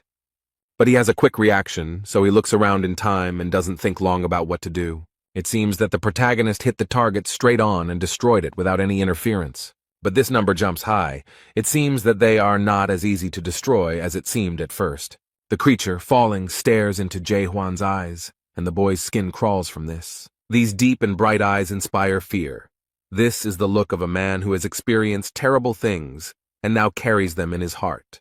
When it fell, it turned into smoke, which spread very quickly and filled the entire space. The main character stands motionless. He understands little of what is happening, and the smoke has already completely enveloped him. Suddenly he sees a man in a terrible emotional state and tells Corporal Jae-hwan that he is very sorry. The boy looks at everything around him with horror and feels great hopelessness and horror. There is a man with a machine gun standing at the door, and he keeps repeating that he is very sorry that everything turned out this way. He finds it difficult to collect his thoughts and say anything, but he claims that he really tried his best. These are Jae-hwan's memories from his life before the tower, before he got into all this horror. The man put the gun to his head and thanked Corporal Jae-hwan for everything as he left. And then something inevitable happened, a moment that would forever remain in his memory. He was a loyal man, his advisor and follower, and he certainly did not deserve such an end. The unfair humiliation towards him forced this man to destroy all his predecessors and top management in the middle of the night. Jae-hwan was shocked by everything that happened then. He had difficulty controlling himself. He was the only one who survived. All the leaders, commanders, and even the battalion commander were replaced. It was a terrible tragedy, and the young man thought only about how to save his friend. The boy was sent to jail for 15 days, but all charges were dropped because the video footage clearly showed that Jae-hwan did not participate in the abuse. This must have been when he started to hate the system. It started long before he was born. He realized that he lived in a large and cruel system that did not care about each person. The boy lived in a world where a huge system suppressed individuality for the sake of an obedient mass of people. All these memories are extremely irritating to the main character. He is angry at everything he had to go through in the past. The young man actively fights all these ghosts and at the same time sees his memories. Jae-hwan doesn't like all this. He wants to end it all as soon as possible. He remembers old friends thanking him for the time they enjoyed spending together. The young man thinks about his faithful comrade from the tower, with whom they walked this entire path. He also remembers the other faithful brothers he befriended on his way to overcoming this cursed tower. In addition, he has memories of a little me, crying from hurt and regret. All of this irritates him greatly. Jae-hwan is angry at his ex, at the system, at the fact that he now has so many painful memories. The main character just destroys everything he sees. He is nervous about everything and everyone. He does not want to go through all this again. Suddenly he sees himself as a little boy, crying with fear and asking who he is. This makes him stop and think. The young man can't even move. His eyes fill with tears. It is not easy to look at this defenseless and frightened boy. But he can't stay here any longer. Jae-hwan wants to get out of here as soon as possible. So he does what he has to do. Destroys all these memories that are eating him up from the inside. Salty tears stream down the boy's cheeks, and Serena asks how he feels after passing through the 8th gate of hell. The awakened ones say that self-denial is as possible as self-forgetfulness. But the awakened ones who have undergone self-denial are even more vulnerable in the 8 gates of hell. The girl adds that even horrors would like to commit suicide because they simply cannot cope with their big egos. The divine doctor tries to shout at the boy and bring him to consciousness. Siren holds Jae-hwan unconscious and wonders if his soul will be able to return in time after his self-denial. He left all his memories in self-denial, and this place is a real hell for anyone. It is a terrible world in which he must kill himself to be able to move on. From the gate, he heard a question about who he is. The guy can't answer anything. This place fully justifies its name. It's a terrible hell. His body became heavy, and the boy could no longer see anything. He was enveloped in complete darkness. Suddenly he sees a memory of Cayman asking what awakening really is. The divine physician explains that this is the ability to see the true essence of this world, its truth. The awakened ones see the value of the true creation of the world, and the ability to recognize the particles that create this world. Adapters are able to read information that is not accessible to the normal eye and see things completely differently. This is self-denial. But the awakened one should be careful with forgetting, because when you have the opportunity to see everything in such detail, you can lose your sight forever. The protagonist realized that he was now at that stage of oblivion that the old man had spoken about. He who sees too much will certainly go blind. He who feels too much will remain without any feelings. But it is difficult for him to understand any meaning in this. The protagonist knows that he has already done a lot. No one has ever managed to go so far. But in reality, he is just going through a hard time right now. He is that same whiny and offended child. He looked up and saw the starry sky and bright falling stars. It was mesmerizing. Jae-hwan can't take his eyes off the sky. He can finally clear his mind of all these thoughts for a moment. Memories came flooding back to him again, but this time they were happy, joyful moments of his life. He stands with his head held high and again hears the same question. Who is he? He holds his powerful weapon tightly and very firmly admits that he does not know who he is. Jae-hwan raises his sword and realizes that he knows for sure that he is here. Over 2,000 years of continuous training, he had countless memories. And the link between all these memories is him. It is his personality, the personality of Jae-hwan. Now something extremely strange happens, everything seems to disappear. The main character is very surprised. Serena is shocked by what happened. She did not expect this and could not even imagine it. Essentially, there is a rollback. Everything that was here simply disappears and returns. The main character has succumbed to the elements and seems to be floating behind all this. He no longer does anything, but simply waits. He waits to see what will happen next. All this happens against his will. The young man does not try to offer any resistance to this element. He just thinks that all this cannot happen this way, because his life expectancy is more than 2,000 years. Everything around them is raging and collapsing as if they were in the eye of a powerful hurricane. And the next moment everything became quiet. All this horror stopped, and the main character saw a bright light. He stands and thinks about what word should come next after the word self-denial. And now he stands before the 8 gates of hell and finally wants to get out of here. The guy thought for a moment and decided to open the door and go further to complete his journey. After what awaited him beyond the 7 gates of hell, Jae-hwan cannot imagine what trials may await him ahead. After the main character touched the doors and pushed them slightly, they caught fire. The door opened easily, and what the guy saw there surprised him a little. He expected something completely different. He saw an empty, very peaceful room with an endless view of stars that had a calming effect. But he was very surprised that there was nothing there, and even a little frightened that the room was completely empty. Bright stars fall on him from above, and the sky is painted in fabulous colors. All this is mesmerizing. Suddenly words begin to appear in the sky. Perhaps someone left a message for the fortress commandant. The link says that he has gone through all the gates of hell and now wants to tell the main character his story. The guy thinks that maybe these are notes left by those who created the 8 gates of hell. He then reads that the man still remembers the day the expedition team in the deep first split up. And Jae-hwan is very interested in the topic. It turns out that these references were left by Mulark Armelt and are a memory of his defeat. Meanwhile, while the boy is in hell, interesting events are happening in Montecore. In one of the abandoned buildings, a quiet noise can be heard that does not attract anyone's attention. Jae-hwan lies on the ground with Serena by his side as the divine doctor tries to wake the boy up. He thinks that the guy can't wake up because he has been unconscious for a very long time. He also drew a ghast here that used a technique against him. But it looks like it won't wake up anytime soon. But once the horror loses consciousness, the illusion should dissipate. But there is another problem. People from the intensive care unit will arrive soon. It could be dangerous for the guy while he is unconscious. The divine doctor feels that there are people there with the rank of Major General, and it is not a fact that he himself will be able to deal with them. The man slowly enters and asks if his subordinates have found them, but he reports that their search has not yet been successful. He is not going to give up and insists that they check every corner and not miss anything. This man is sure that they are somewhere nearby. He is the adapter of the 11th level monarch of the secret aroma, Sam Yun Garam. Young Ho is a little scared and doesn't understand what this man is doing in chaos, because one of the most powerful people has entered the fight. Suddenly, the secret fragrance monarch stopped, which slightly alarmed his subordinates, who asked what was going on. Meanwhile, he doesn't even suspect how close he is to his goal, but it seems he sensed the presence of enemies and prepared to destroy them. The fiery fist quickly approaches the divine doctor and the fortress's caretaker. At the last moment, Siren woke up and used her power of movement. She managed to do this a second before their shelter was completely destroyed and burned in the fire. They were very lucky that they managed to escape, because who knows how it all would have ended. Yun Garam personally orders everyone in Montecore to wake up and find the leader of the Forbidden Paradise squad. Meanwhile, the Siren is amazed at how many times she almost died today. She turns to the old man and explains that she saved his life and that he will not say anything to her for it. Although Young Ho tries to calmly explain that it was he who saved her life because he protected her while she was unconscious. So she comes to the conclusion that they must have saved each other, and now she doesn't know what to do.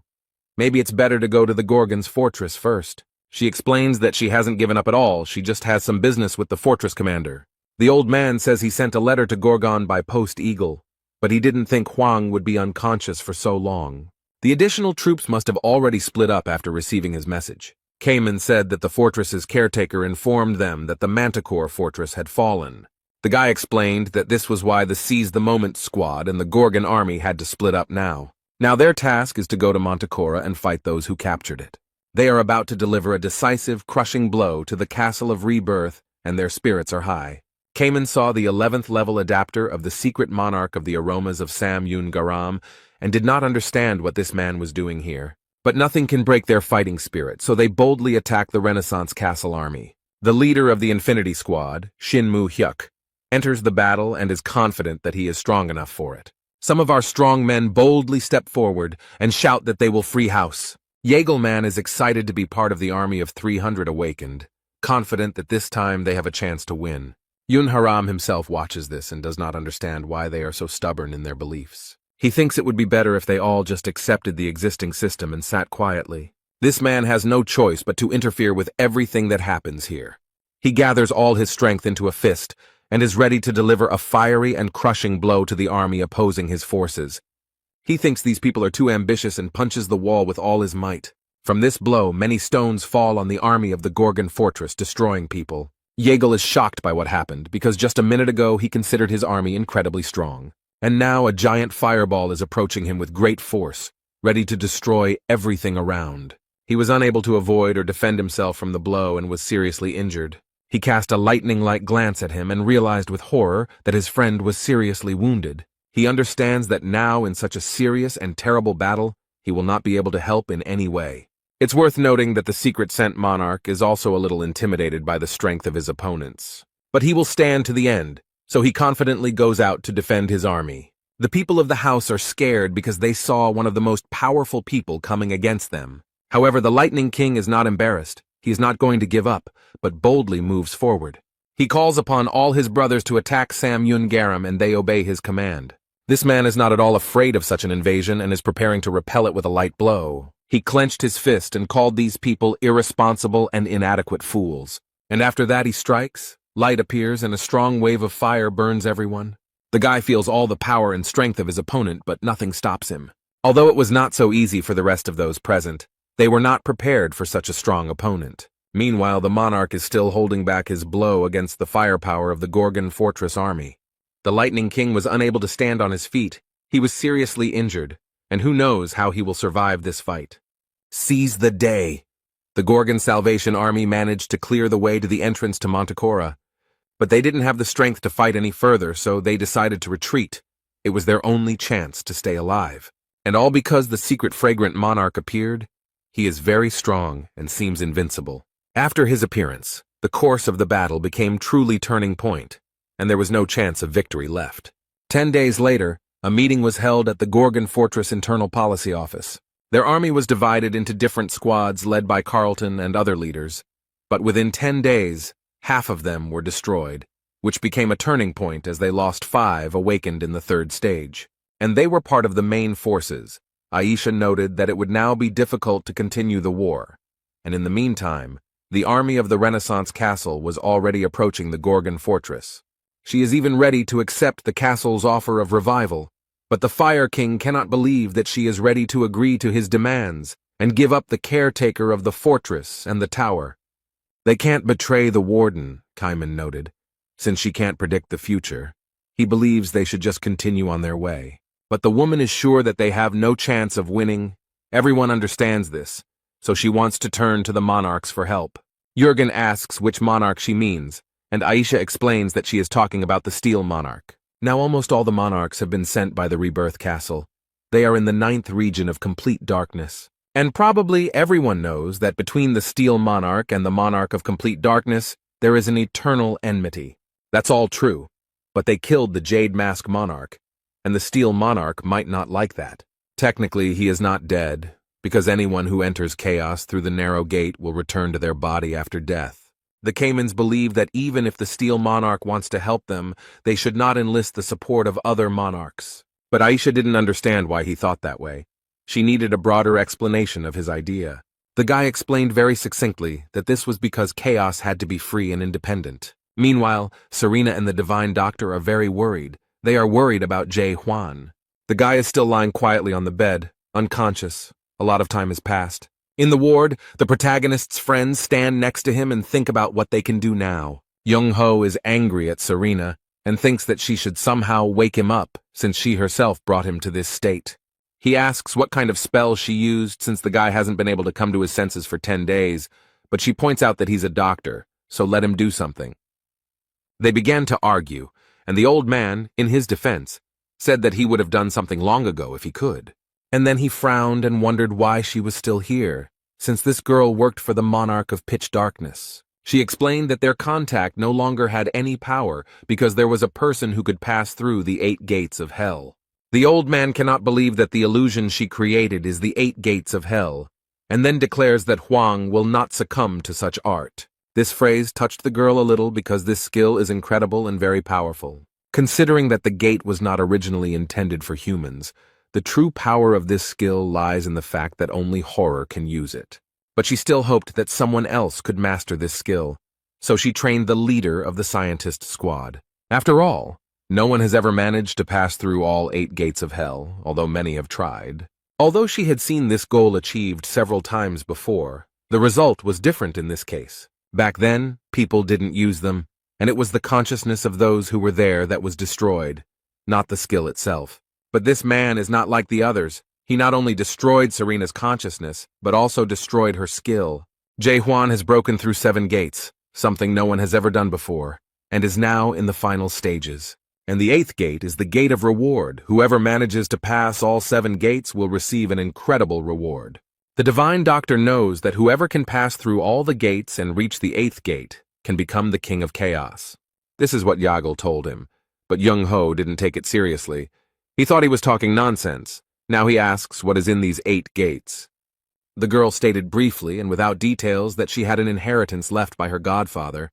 He still doesn't understand what's there, but suddenly notices Jae Hwan's movement. The main character sat up abruptly in bed, and the old man was extremely surprised that the boy had finally woken up. The young man felt unwell. He grabbed his head and tried to understand where he was and what was happening. Some time had passed since he woke up. The boy needed rest. And then the Divine Doctor and the Siren shared with him everything that had happened while he was unconscious. When he had listened attentively, he stood up immediately. He was not going to sit there for long.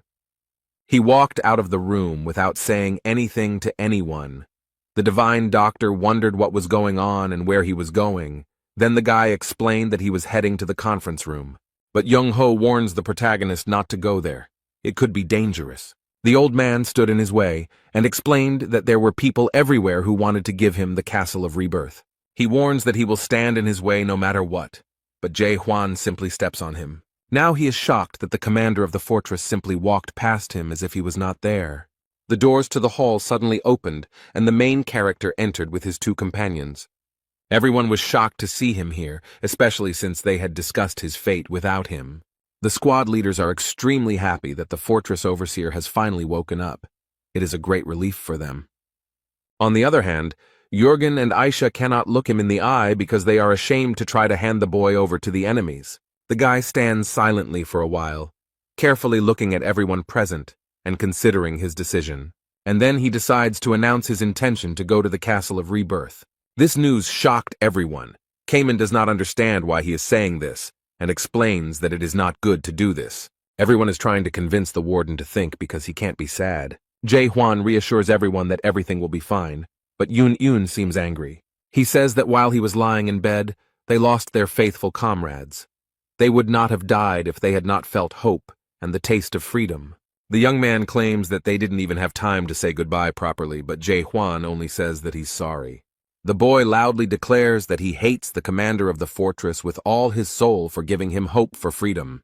But despite all this, they really need him, because without him everything will be lost. Everyone, with tears in their eyes, begs the commandant of the Gorgon fortress not to go to this castle and to stay with them. They decide to go into battle and die in battle, which greatly surprises the Divine Doctor, as he thinks that they want to betray him. This simple and unremarkable guy gave them something incredible and important, that now they are ready to protect him with all their might, even to give their lives for him. Jae Hwan looked at everyone present in surprise and explained that they must have misunderstood him. After all, He is not going to give up on the Renaissance.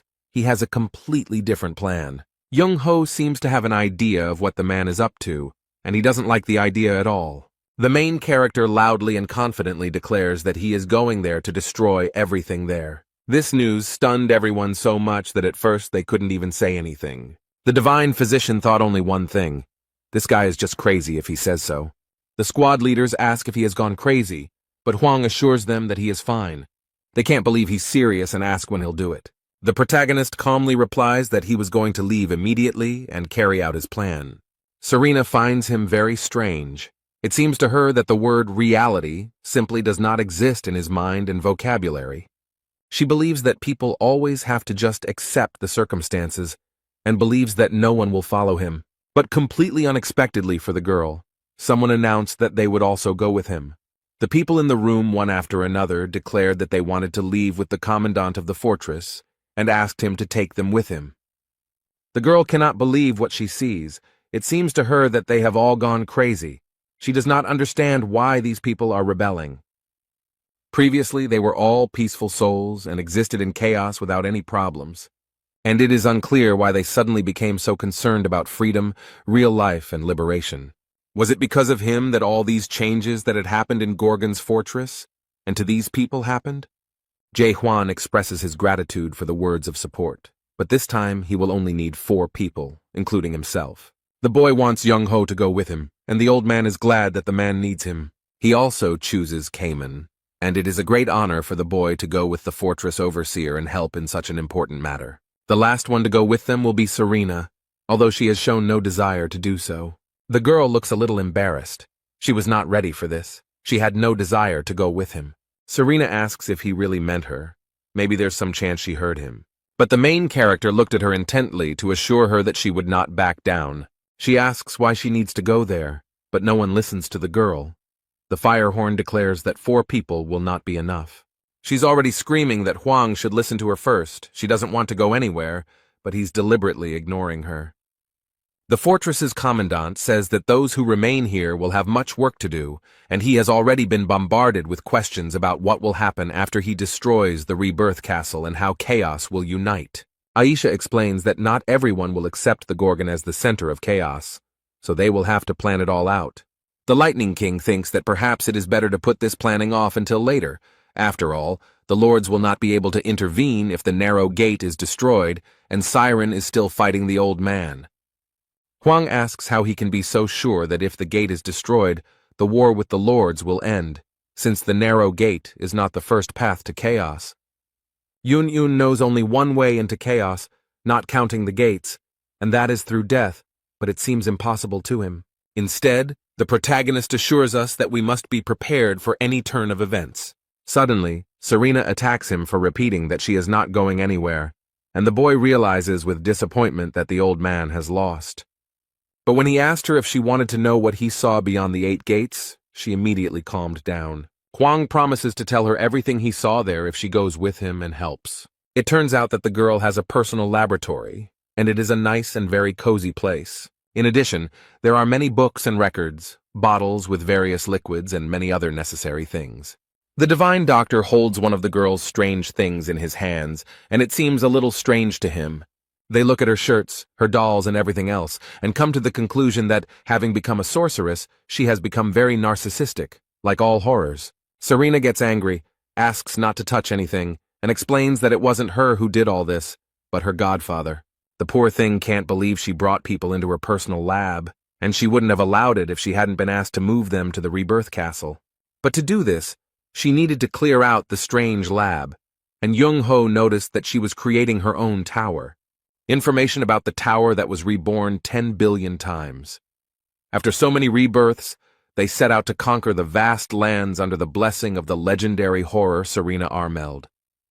The girl doesn't like that everyone is looking at her personal things, and she asks to remove them, because she did this when she was only 1,500 years old.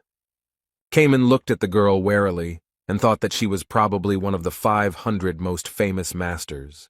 They all continue to look around the tower and her other personal belongings, and Serena asks everyone to just stand still.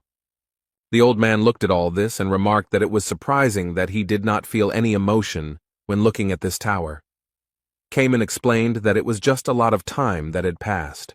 The girl overheard their conversation and remembered that they were all also products and passed by the tower. These guys were creatures that would be locked in a tower in a space of imaginary horror. She studied her models carefully. He takes one of the figurines lying on the table and gently strokes it, imagining that these are the same products. And the next moment, it will suddenly fall apart into small pieces. It will be a bit unexpected. The fortress guard approaches the girl and asks what the name of her tower is. She looked at the boy with sadness in her eyes and thought for a moment. Serena seemed to not know what to say. And then she answers his question anyway. It's called The World After Destruction. And he adds that the work is not finished yet. But Huang looks very surprised. It seems that this reminds him of something. In fact, she created this tower after she first saw it. It inspired her. It's hard to imagine what Jay Huan must have felt when he looked at her. Serena had never really thought of the tower as a product. And in just a few minutes, the girl had everything ready to move to the rebirth castle. Cayman goes first, and the girl has a strange premonition. It seems to her that something went wrong. She can't understand what happened, but she feels a strange sense of anxiety. She thinks this feeling is related to the reason why her godfather went on the expedition. Everyone had already passed through the gates created by Serena and arrived exactly where they wanted to go. This place is very beautiful. Flowers and crystals shimmer with magical colors and create a fabulous atmosphere. It is a castle of rebirth. It is amazing, but those who have captured it are destroying its charm. There is something going on there. There is a lot of noise in the square. A lot of people have gathered, but they are standing in line. They start arguing because someone stood in line incorrectly or disturbed the order. Meanwhile, the man watching them is a little bored and thinks all these people are fools. He thinks that if any of them had the opportunity to be reborn, they would have been sent to the fruit storage facility long ago, instead of standing here in this long line. This is the Lord of the Rebirth Castle. He is wondering if they should give up, since they have been waiting for half a year. But someone notices that this is already the third peak that this Lord is waiting for rebirth. Instead, he explained that it wasn't that he couldn't resurrect, but that he simply didn't do so because of his abilities. And the two men simultaneously asked what was stopping him. They add that this Lord is not so different from them, but it seems that this man did not like such brotherhood very much. He considers them to be far beneath him, and regards such behavior as insolence and disrespect. He decided to punish them for such insolence and used his power against the men. The boys coughed and tried to breathe, but couldn't. They were enveloped in thick, acrid smoke. Instead, the man looks down on the boys and asks, if they really want to die, he can easily arrange it. The poor people fell on their knees and begged for forgiveness, imploring the Lord to have mercy on them and spare their lives.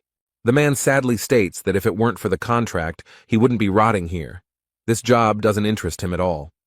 Lords who died during the war and returned to the chamber assume the office of Lord of the Resurrected Castle, who must hold that office until the death of the next Lord to appear in the chamber. This man dreams of the next Lord coming along as soon as possible and relieving him of this duty, as he is already tired of sitting in this part of the house. He thinks about the rumors about Lord Jade Mask who appeared in chaos, but what surprised him most was that he was defeated by the one who had awakened from chaos. And somewhere deep inside, a squad is formed, the goal of which is to attack the Castle of Rebirth. But the Lord considers this nonsense because no one dares to come here. He has no doubt that something happened somewhere because the Lords took a risk and passed through the narrow gate. But because of his title as Lord, he cannot leave this place. He regrets that he cannot check all these rumors himself. But while he was thinking about this, the gates of the Rebirth Castle creaked, and it seemed as if someone was trying to get through them. But they succeed, because the gates still collapse, unable to withstand the onslaught of force. There is a powerful explosion, people run away in fear, and stones and debris fly in all directions. The attack that the Lord had just thought about and thought was impossible actually happened. The Lord of the Renaissance Castle was a little excited. He tensed up because this was unexpected for him. He took a deep breath, focused, and prepared to repel the attack on the Rebirth Castle. The man exhaled with all his might and created a furious whirlwind of air that had enormous power. The Lord confronts his rivals. Their forces clash. Now they measure their strength to see who is stronger. He realizes that the castle is under attack, so he must protect it. But the man already understood that his opponent was as strong as he was. That is, their strength was equal. This does not stop him. The Lord boldly and without hesitation enters the battle and confronts the attackers.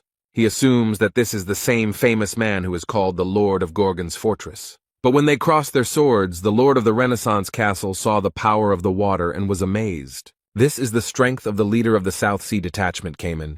He made an effort and smoothly repelled the enemy's attack. After that, the guy loudly declared that he was not a lord, although he was quite strong. Finally, the man from the Castle of Transformations was able to clearly see the people who attacked him. Cayman stands up proudly and greets him.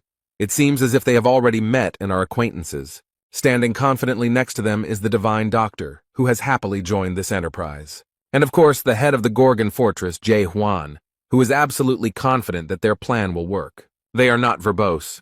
The guy never doubts for a second the correctness of his leader's decisions. Young Ho is also confident that everything will work out because they are led by the strongest person he knows. The Caymans loudly declare that they have come here to take revenge for what happened 900 years ago. The guy made several attacks and thus tried to gain an advantage in the fight. However, his opponent was about to repeat his signature defensive move again, so he took a deep breath. Gathering all his strength, he exhaled towards those who had come to capture the Castle of Rebirth. The guy covers himself with his hands as a large stream of air hits him, as if he were in the eye of a storm. But it's not just air, it's mixed with some kind of smoke, so Cayman can't see anything.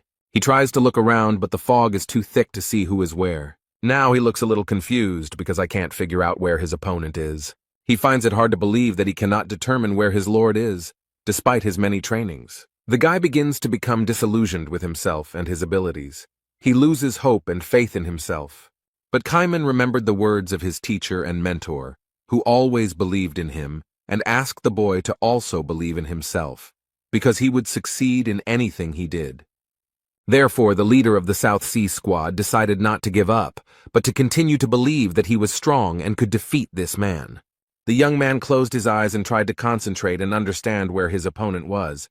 Cayman believes in his strength and that his senses will not fail him, so he concentrates and tries to feel what is happening around him. Even though he couldn't see anything, this guy figured out where the Renaissance Castle Lord was. Without hesitation, he immediately struck and did not allow his opponents to do so first. The man instantly jumped away from the attacker as far as possible and tried to recover from what had happened. He was wounded and did not expect it at all, as he thought he was well hidden behind the smoke. God can't believe that this boy was somehow able to sense where he was. Taking a closer look at the boy, he realized that he was serious and seemed to be at a loss. Cayman frowns and keeps his gun aimed firmly at his opponent, thinking that this man is an arrogant idiot. Meanwhile, Huang turns to the divine physician and tells him that he is going to go with the siren to the den of pleasure. The man is confident that Cayman will cope and figure everything out, although the girl cannot even see their fight because of the fog. Desire for pleasure is where the fruits are stored, and like Narrow Gate, it is located at the top of the Rebirth Castle. But the fact that energy beams are visible from there is a bad sign. The old man states that they will try to get rid of the monarchs heading to the Castle of Rebirth. Suddenly there was a crash and a loud bang. This castle could not withstand all this. There are 2 more people ready to defend the Rebirth Castle, because it is an important place for everyone. General of the Ring of Fire and General of the 7 Dangers came. They thought it was too noisy here. The fog has not yet cleared, so these people cannot see those hiding in it. But they see the vague outline of a short old man in a strange hat, holding a sword. Therefore, the generals confidently declare that there is no point in hiding from them, since they already know that they are there. Meanwhile, the Divine Doctor holds his weapon tightly and, taking advantage of this fog, wants to attack first. The old man gathers his strength and uses his speed to make his attack unexpected. But he fails to hit his opponents as the first one jumps and the second one ducks to avoid the blow. The general of the 7 perils calls this man the Doctor of Despair and states that he wanted the fortress caretaker brought to him, not some unknown old man. The Fire Ring general states that they are fools for daring to attack the Rebirth Castle, while Young Ho realizes that he should be more careful as they easily dodged his attack. But the men explain that it is not too late to bring the caretaker of the Gorgon Fortress here. And another sarcastically adds that these attackers will never be able to defeat them. After all, they will never be able to deal with the generals guarding the fruits. However, the old man is not afraid of empty boasting. He does not want to hear these threats anymore. A true warrior can only prove himself in battle, so Young Ho urges them to stop talking and get down to business. Meanwhile, in the Renaissance Castle, in its den of delights, it is quite noisy and cheerful. And of course, to make it more interesting, there are smiling and cheerful girls there. There are strong leaders here who want to relax and have a good time. Rat General Laika tries to very politely explain that there is some kind of fight going on at the gate, so he offers to come over and check what is going on. The second Dragon General remarked that it was not worth paying attention to, since Herkmeyer would take care of everything himself. While the fourth Dragon General did not pay attention to it, he was enjoying the moment. The third Dragon General explains that whenever he is in the house, he likes to stay here. And the fifth Dragon General added that there could be problems in the Great Lands if the general was suspected of an illegal union with a woman. Another added that he doesn't understand at all why people who find themselves in chaos complain so much about their lives. After all, they live in such a wonderful place, says the first Dragon General. Meanwhile, the man noticed that the sounds from the yard sounded quite strange and even a little frightening. He again tries to ask someone to put aside their extremely important business and check what is going on there. But he is convinced that the Castle of Rebirth will take care of everything, and asks the Rat General not to spoil the mood and fun. But this man is not calm and asks who will be to blame if something bad happens. He tries to explain that they are here to ensure the security of the Rebirth Castle, but he doesn't get to finish his sentence because a glass of wine is thrown at him. The fourth Dragon General looks very menacing and notes that this man is very noisy, but he explains that it is better for him to keep his mouth shut and not bother anyone, and if he wants, he can go himself. He seemed a little scared, his veins were tense and his hands began to shake. The general smiles sarcastically and wonders why this man is still bothering them. The Rat General is a little scared, and these strong-looking men let him know that they are very busy. Although they are brave, they are actually very weak in the face of their own weakness, so they will not go anywhere. The man understood from their look that now he himself would have to go and see what was happening. Although he is trembling with fear, he still decides to go and see, and informs the generals. When he turned around, someone shouted from behind him that he was a pathetic idiot. Instead, the Rat General looked around and mentally called these people idiots. These people, who don't think with their heads at all, really irritate him, but he is much weaker than them, so he has to endure it. Suddenly, a powerful wave of energy was heard from the secluded room where the first Dragon General was sitting. From there, a man slowly emerges with his head held high, accompanied by two girls. He looked at the man with a look that could scare anyone. It seemed that he had no respect for the Rat General at all. He lowered his head and looked at the man with fear, not wanting to stay here for another minute. So he silently shouted that he would be back soon and quickly ran out of the hall. Now they can calmly continue their fun games with the girls, and no one will bother them anymore. They praise their older brother for handling everything with ease as usual. Instead, he remarks that he just doesn't like being bothered, but it seems like the whole situation has really scared the poor girls who don't seem to have a choice. So they continue to have fun and enjoy themselves, not noticing anything suspicious around them. To create a beautiful and romantic atmosphere, you need candles that burn calmly and evenly. But this atmosphere will soon end, as the overseer of the Gorgon Fortress will rush to destroy it. The way Serena moved with Jae Hwan made the candle flame flicker.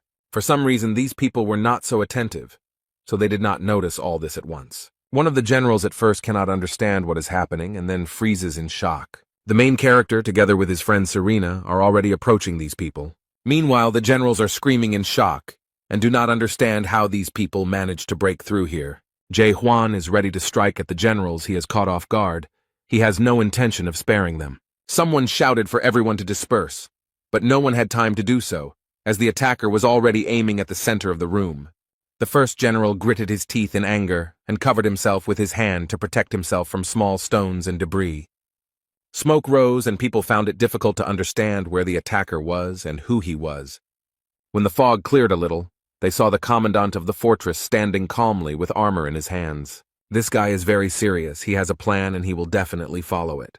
The first Dragon General approached and recognized himself as the overseer of the Gorgon Fortress. The young man doesn't say much. He just confirms that this man is right. The general is surprised that this guy came here in person and asks if he has gone crazy. He took a sip of alcohol from the glass, put it back on the table, and thought that the guy had decided to keep his word.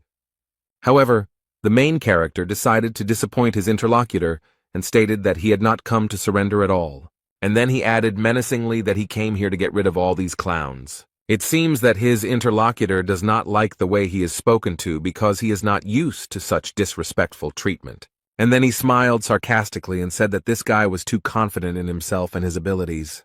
but he wonders how such a worthless soul from house dared to say such things, while he is preparing an attack from behind. The mouth of a red, voracious dragon appears behind him, and the general considers his interlocutor too arrogant. Serena is scared and tries to warn the boy that he is in danger. The main character was not prepared for such an attack, so he looks a little confused. The dragon suddenly approached the boy to destroy him, but Huang used his sword as a shield. And then he was thrown back with all his might and hit the wall hard. He tries to get up and pull himself together, but notices that he is already being attacked from above. For a moment he is frightened by what he sees above him. The boy is a little confused. He is attacked by two generals at once. They consider him a narcissistic scoundrel and declare that he had no right to even approach the Castle of Rebirth. Huang decided to act quickly and avoid these blows rather than resist them, so he jumped away from the spot. The poor guy landed hard on the ground. He probably thought it would be easier that way. But his opponents are quite strong and there are many of them, and he is only one, so it is not easy in such a fight. The first dragon general slowly approaches and asks the boy to stand up. But she declares that she will make him pay in full for ruining their fun and peace. There are 5 generals standing in front of him, and one of them is still threatening to hurt everyone he cares about. Instead, the protagonist says nothing, frowns, and waits to see what happens next. The first dragon general, in great anger, orders his subordinates to attack in unison. At that very moment, attacks rain down on him from all sides, but he still couldn't concentrate. Huang uses his sword and does what he does best. He performs his signature lunge. But the blow goes through, despite the target, and one of the generals smirks and remarks that strong attacks are pointless if they do not hit the target. The Gorgon Fortress overseer looked at them intently, a little disappointed that his attack had failed. Meanwhile, he is attacked from all sides and is not given a second of respite. This kind of struggle can become a problem for the main character. It's a little difficult for him now. One of the dragon generals wishes death on his opponent and swings his sword furiously. The fortress guard barely managed to dodge the blow and jumped back, which could have seriously injured him. But then 2 more generals appeared next to him, with whom he tried to deal. However, all this is not easy for him, because when several people attack at the same time, it is difficult to manage to repel all the attacks. Suddenly, another general strikes him and he rushes headlong towards the target. The guy noticed him at the last moment, and he didn't like it at all. It could have ended badly. He was attacked from 2 sides. He could not help but dodge and defend himself, as a result of which he was wounded. He is sure that no matter how strong he is, he still will not win this fight. Another claims that even General Mayan alone will not be able to repel all their attacks. The guy has a serious hand injury that could make his fight even more difficult, and he agrees they are right. And then he complains that it's hard for him to fight them off alone. The commandant of the fortress honestly admits that this whole situation irritates him greatly. The guy uses a sword and is about to deliver one of his most powerful blows. The dragon generals are frightened by the sight of this energy. They even feel a little dizzy. It is a powerful force. The protagonist states that he will simply blow everything up here if he cannot defeat them without him. Jae Hwan lunges forward with a powerful force, and the power and energy illuminates everything around him. The Rebirth Castle has a hard time withstanding such loads. These battles are taking a toll on it. The General of the Ring of Fire and the General of the 7 Dangers continue to fight the Divine Doctor. From this loud noise, Young-ho realized that Wang was now fighting his rivals. Inside the castle, there was serious damage after the main character's blow. The walls of this fortress barely withstood the onslaught of all the people inside. The fortress commandant had spent a lot of energy, so he was a little tired and exhaled heavily. But when he finally raised his head to look at the success of his work, he was deeply impressed. Jae Hwan is told that he must be having a bad day today because things are not going as he planned. The young man cannot believe that after everything he has done, someone managed to survive. Or rather, not just anyone, but all 5 of his attackers, all of the dragon generals, standing before him without a single scratch. In the center stands the first general, holding his arm straight, apparently having managed to use his strength as a protective shield. Serena watched all this from under the dome of the castle, and everything that happened here really impressed her. She couldn't believe that this man had managed to block such a powerful blow. It seemed impossible. No one thought that the defenders of the Rebirth Castle were so strong. It seems like Jae Hwan is having some kind of trouble. The first general is outraged that this guy came to them and is trying to somehow win with these cheap tricks. This even offends him because it seems that the fortress overseer underestimated the generals. All this made the man very angry, and he is ready to show this parasite from chaos how far he is from them. He looks very stern and focused, the general trying to pull himself together and use his technique against Huang. Meanwhile, the others stand to the side and smile slyly. They find this whole action very funny. A huge vortex of energy has formed near the main character, which can even knock him off his feet. The poor guy is trying to figure out what's going on there and what he should prepare for, but it's difficult. Meanwhile, the general enjoys the process of creating all this and considers the fortress overseer pathetic. And then he adds that Huang should consider it an honor that such good technique is used on him. The protagonist raises his head and freezes for a second, shocked by this power. A huge dragon head looks at him, ready to swallow him whole without even chewing. The general laughs sarcastically and asks Jae Hwan to give it his all, although the young man doesn't know what to do now. But if he wants to survive, he cannot stand still. He must fight until his last breath. The guy jumped high and ended up above this monster. He wants to take advantage of the moment. The protagonist grits his teeth and gathers all his strength. He plans to deal a powerful blow to the dragon. A large, bright beam of blue energy collided with the face of the huge monster. However, this strong blow did not cause any harm to the dragon, which greatly disappointed Huang. The general grins and assures him that this loser won't be able to leave even a scratch on him. Huang jumps back and the dragon is now even more angry and determined to win. He directed his energy at the protagonist, who was barely able to stand on his feet. The guy no longer looks so confident in his abilities. Now his faith has been shaken. The dragon opened its mouth wide and formed a huge and very dangerous ball. The fortress commandant understands perfectly well what might happen, so he already has his sword at the ready. And the dragon has already managed to form this dangerous ball and directs it at his opponent. Huang tries his best to block the punch, but it's not easy when you have such a strong opponent. The dragon does not give up and thinks that in a moment he will be able to defeat the guardian of the fortress Gorgon and show him who is the boss here. The main character's powers are actually no match for the first dragon generals. Jae Hwan considered himself strong enough and thought that he could easily handle this task. But it seems that this is too strong an opponent to be easily defeated. The impact was so strong that the entire building shook and the floor shattered into small pieces. The Renaissance castle is crumbling before our eyes. The glass in the windows is cracking, and the walls are almost collapsing. After the impact, a fog formed, and it was difficult to see where Jae Hwan was. He was nowhere to be seen. Even though the creature was reaching out with its sharp claws, it must have somehow sensed where the boy was. He considers the commandant of the fortress to be a pathetic creature, too self-confident. And if he had sat quietly, then perhaps he would have lived a little longer. But now he will perish because of his pride. Although the protagonist is not going to give up, he will definitely fight until his last breath. No matter how the fight went, the guy still jumps on the dragon's head. He still wants to show what he can do, so he declares that it is now his turn to strike. However, the general does not take this seriously. He asks how he is going to continue fighting. He believes that this young man has not learned his lesson and has not realized that his blows will never be able to pierce the dragon's scales. This doesn't stop the guy. He is ready to try again and see if these scales are really that strong. But then he launches a powerful attack. This time the young man tries to do it a little differently. He directs his blow specifically to one point. This can help break through this defense. The dragon realized his cunning plan and realized that it might not be safe for him. Therefore he tries with all his might to throw off this parasite and not allow this to happen. The dragon general is seriously angry and is not going to let him go unpunished. And then he tries to press the poor thing into the ground. It is clear that the general is irritated. Apparently, the general saw that the commandant of the fortress could pose a threat to him. But the main character is not at the scene of the attack. He has quietly dodged it, so the general does not understand where his enemy is. The guy suddenly jumps out from around the corner, and now Jae Hwan has much more confidence in winning. He proudly noted that the first dragon general talked too much without doing anything. The dragon looks a little confused and even scared, but this guy can still do something. The Gorgon Fortress Overseer uses his Power Strike skill, and the dragon has no way to resist it.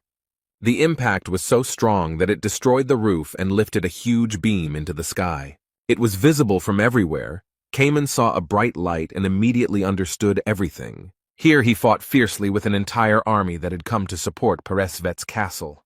But no one could defeat him. And now he sees that the Yortex keeper has succeeded. Young Ho also noticed that it had become very quiet, so he thought that the guy had already done everything. The old man complains that trying to catch up with Jae Hwan exhausts him, and that his whole body aches after such fights. Meanwhile, inside the Rebirth Castle, The fog from such a strong blow gradually dissipates. The dragon is defeated and its body slowly disappears, leaving its master in its place. Jae Hwan holds tightly to the sword that has never let him down. It is his loyal friend who will not betray him. Serena remembers that when he said that only 4 people would go to the castle, she thought he was forcing things. But now that she saw the defeated first dragon general, her opinion changed a little. The man is wounded, he doesn't like this whole situation at all, he expected a different ending. This irritated him greatly. The general gritted his teeth and looked aggressively at the overseer of the Gorgon fortress. He threatens to make this idiot regret what he did to him. The man promises that he will come back and tear Jae Hwan into little pieces. The general knows that no matter what this guy does, he won't die, so he doesn't feel much fear right now. The protagonist looks closely at the man and asks if he has passed through the narrow gate. He looked at him with fear and did not understand how this fool knew about the narrow gate. And then he laughed, sarcastically, because they couldn't do anything to him anyway, because as long as his body and soul were connected to his mind, they would never die. In the big pictures they would just return to their bodies, but Jae Hwan had already used his doubt skill. With it, he can clearly see the thinnest thread connecting his soul and body and cut it with ease. The general certainly didn't expect this turn of events. He can't believe what just happened. His life is over. He won't be able to come back many times. Hwang broke this connection. Now the main character looks extremely confident, because he was able to defeat such a strong person. But I wonder what the general feels when he finally comes face to face with the true face of death. The general is shocked that his life was cut short and cannot believe what happened. The first dragon general was incredibly strong, so he never thought that someone would do such a thing to him. He was convinced that he could pass through the narrow gate and reap the magical fruits. But now he is convinced that he does not want to die. The man begins to bargain, asking what Hwang wants, perhaps skills or status, and promises that he can ask the great monarch for it.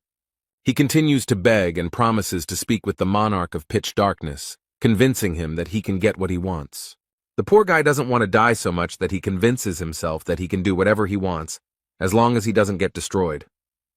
I promise that I will never lay a finger on anyone who lives in chaos again, but the main character doesn't seem to be interested in all these promises. It only took one swing of his sword to destroy this man's soul, and Hwang has no mercy for him. These are the last seconds of his life. The first dragon general cannot believe that this happened. The rat general was watching all this from behind the screen, and he was shocked that one of the 5 monarchs had just died. He wanted to check the main gate because of the strange noise, but he didn't dare, and immediately turned back. And so he saw how someone broke the connection between the soul and the body, and not everyone can do this. He understands that he must report this to the major general in any case, but he does not notice that someone is standing behind him. The divine doctor, with a crazy smile, scares the man and asks who he is and why he is spying. It looks like the rat general's plan has failed, and no one will allow him to tell his superiors about it. South Seas Detachment Commander Kamen has returned after successfully completing his mission. Young-ho also went with him, complaining of back pain because he was no longer so young. The overseer of the fortress praises his subordinates for their good work, but the old man asks why he ordered these people to be left alive. But he's in no hurry to answer, as he noticed the man the old man was dragging with him. Young-ho explains that he grabbed him because he was hiding near the entrance. Serena remembered this man. He is a weak monarch. He gained the spiritual power of a general, but everyone despises him because of his very little ability. He is the weakest among the generals. Instead, the old man repeats his question about why he needs these people alive. Hwang explains that he wanted to personally verify their irreversible death. After these words, the main character raises his heavy and extremely strong sword. But he breaks the invisible threads that connect the body and soul of these people, and now they will not be able to be reborn and return. The rat general understands perfectly well what happened here, but he cannot believe that someone has such power. Everything that happens here terrifies him terribly, because before his eyes, some of the strongest people he has ever seen were destroyed. After the creation of the Renaissance Castle, the monarchs gained immortality, unlike ordinary people. The life of ordinary people is limited, but the monarchs were given infinite life with fruits that helped them forget about the finiteness of life for as long as 900 years. Now the rat general understands that he will die at the hands of the overseer of the Gorgon fortress, but he is terribly afraid of this. So he falls to his knees and hysterically begs for mercy. because he didn't intend to fight in the first place. Serena looked at Huang in surprise and wondered why he stopped if he was really going to kill him. Meanwhile, the man fell to the floor and waits with trepidation for the protagonist's answer. Huan decides to leave the creature alive as he still needs witnesses. He then asks the rat general where the fruit is, who is incredibly glad to be left alive. So without further ado or evasion, he points his finger to the location of the fruits. He indicated that they were kept in the castle's dome, a vault called the Rift, which was created by a terrifying master. It can create an infinite number of password combinations, and will be difficult to open without the help of the owner of the revived castle, who has just died. But there is a chance to do it if there is a horror movie with great skills. Serena was glad that it was probably about her. The fortress commandant looked at the girl, thought for a moment, and said that he understood everything. The guy decided that he would try to hit him. It might not be easy, but it seemed to him that this was the only way out. The divine doctor begs the boy to control his actions, and Cayman is very sorry that they do not have a strong level of horror. However, Serena has already repeated several times that she is here and can do it, so without waiting for their confirmation, she tries to open the dome. Literally a few seconds later, the girl smiles sweetly and declares that she already knows everything. Instead, Huang notices that the vault is much weaker than he thought, although the girl emphasizes that this is all thanks to her. The place where the magical fruits are kept slowly opens and illuminates the room with a soft yellow light. The guard of the Gorgon fortress looks up in delight and watches this beautiful process. Serena also can't take her eyes off the vault, even though the lights are blinding. Cayman looks at this with sadness, because the expedition into the depths was carried out precisely for the sake of these fruits. And then he remembers what a fiasco and disappointment it all ended in. It's impossible to forget. The guy is simply torn apart by emotions. He can't hold back his tears, because this is such a long-awaited moment. The overseer of Gorgon Fortress, Huan, came and turned his world upside down. It's been so long and so much effort that this is an incredible and historic moment. Those who fought for the magical fruits 900 years ago finally got what they so desperately wanted and fought so hard for. The fruits of the smooth tree fell from the dome, and the boy carefully caught one of them with his tired hands. The commander of the South Sea detachment looked with sadness at this magical deed for which so many people had died. When all the fruit fell, it turned out that there was not that much of it.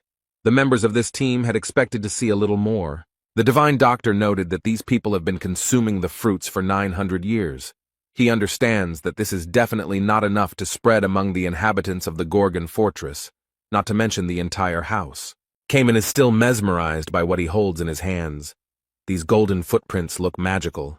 The main character noticed that his friend looked rather sad and thoughtful. So he thought for a moment and said that Cayman could have the fruit for himself if he wanted. The guy is extremely impressed by such words and the fact that such a valuable attribute was obtained so easily. The protagonist looked at Cayman with tenderness and noted that the young man more than deserved it. Young-ho looked at the boy with warmth in his eyes and completely agreed with this statement. Serena is once again amazed at how kind and fair the heart of the caretaker of the Gorgon fortress is. The leader of the South Sea team still stands motionless and cannot believe what is happening. Much time passed, and a difficult choice came in which we had to face great difficulties. And to obtain these fruits, it was necessary to sacrifice a large number of souls and suffer dishonor. And now he holds in his hands the reward for everything he has gone through, and for what he has waited for so long. But suddenly the boy clenches his hand into a fist and crushes the magic fruit, which shatters into small pieces. His action greatly surprised everyone present because it was an extremely rare and important occasion. No one can contain their emotions because a lot of work has been done to achieve this. However, the main character remains serious and calm. He does not yell at the guy, although the rest of the people in the room cannot understand why he is doing this and scream in horror. Huan looked at his friend calmly and asked him to explain why he destroyed the magic fruit. The guy knows perfectly well why he did it, and now he needs to collect his thoughts to explain it. He did this because there were only 10 fruits left, and it would be difficult to divide them among everyone. And the moment the fruit was in his hands, he realized that there would be a lot of conflict over these 10 pieces. They will all start fighting each other in the hope that at least 10 people will be able to come back to life, in which case, House will no longer be able to be saved. The main character listened carefully to her friend and realized that he was probably right. It was a difficult decision, but someone had to make it to avoid disaster. Kaimana looked closely at the overseer and asked if he could do the same with the other fruits. Jae-hwan didn't think for long. He nodded his head affirmatively and handed the fruit he was holding to Kaiman, and the boy did the same with the other fruits. No one from the team dared to stop him. The divine physician remarked that everyone would be extremely shocked if they saw what had just happened here. Instead, the fortress commandant was confident from the start that the boy would do just that, since Kaiman would prefer lonely despair. The main character wondered if the guy would later regret having decided to do such a thing. The young man smiled, because such a thought had never even occurred to him. He had never thought about it at all. Kaiman is 100% sure that he will never regret it. He knows that he is doing the right thing. But suddenly something terrible happens, and Jae-hwan tries to warn him of the danger. A strong whirlwind appeared out of nowhere. It appeared unexpectedly, so that no one could resist it. Serena and the divine doctor try to hold on and not fall into this trap. Fortunately, the next moment it all ended.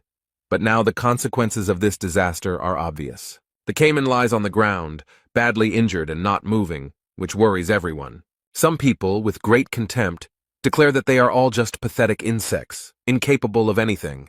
A man with white gold and seemingly weightless wings appeared before them. They were very beautiful. This man is a major general, a storm monarch, a channeler with the 10th level of adaptation. He asks how dare they touch the fruit, and Young-ho tries to yell at Kaiman to come to his senses. But suddenly someone comes up from behind and grabs the old man. He doesn't even notice this attacker. Without wasting a second, he threw the old man into the wall with all his might. The poor fellow was unable to dodge.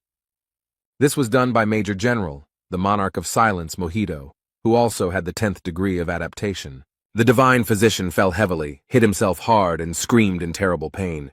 The main character looked at his friends with fear. He was very worried about them and their safety. Another man appears from the shadows and threatens to say that this guy has crossed all boundaries. There are 3 extremely strong people gathered here who have the 10th level of adaptation. It looks dangerous. One of his enemies is convinced that Jae-hwan's life cannot continue after what he did. Instead, the boy doesn't answer. He looks sternly at the men and thinks about what might happen next. The rat general watches all this from his hiding place and understands perfectly well how strong these opponents are. He is shaking with fear. Standing in front of them is Sam Yun-garam. He didn't even know that he was a major general from Region 9.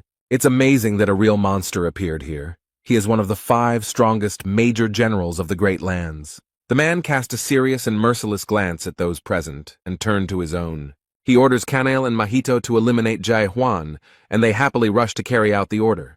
The guy asks Serena to take Kaiman and the divine doctor away from here as soon as possible.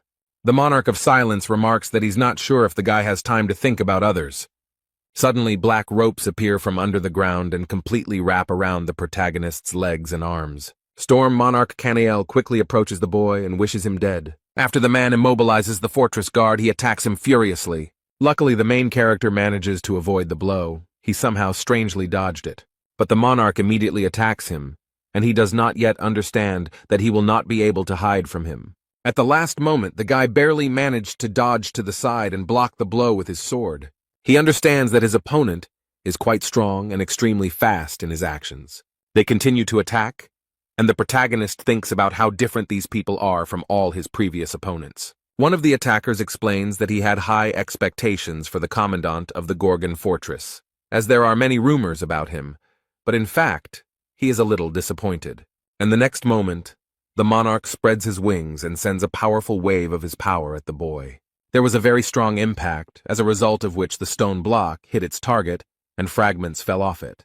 The protagonist was slightly injured by the blow, and now he too is chained in black ropes, from which he still has not freed himself. Huang's powers don't seem to impress these 3 opponents. They speculate that perhaps he used all his power on previous opponents, or that he is just an insect that thinks it is something. Yun-garam himself considered the fortress overseer to be stronger, which disappointed him a little. They agreed that it was time to put an end to this fight and destroy this weakling. The Storm Monarch and the Silence Monarch have broken free and are rapidly approaching the protagonist.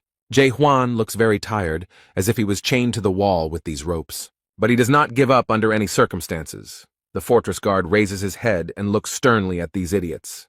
He remembers the old man remarking that the guy had divided Montecora's 1,000-year history into before and after.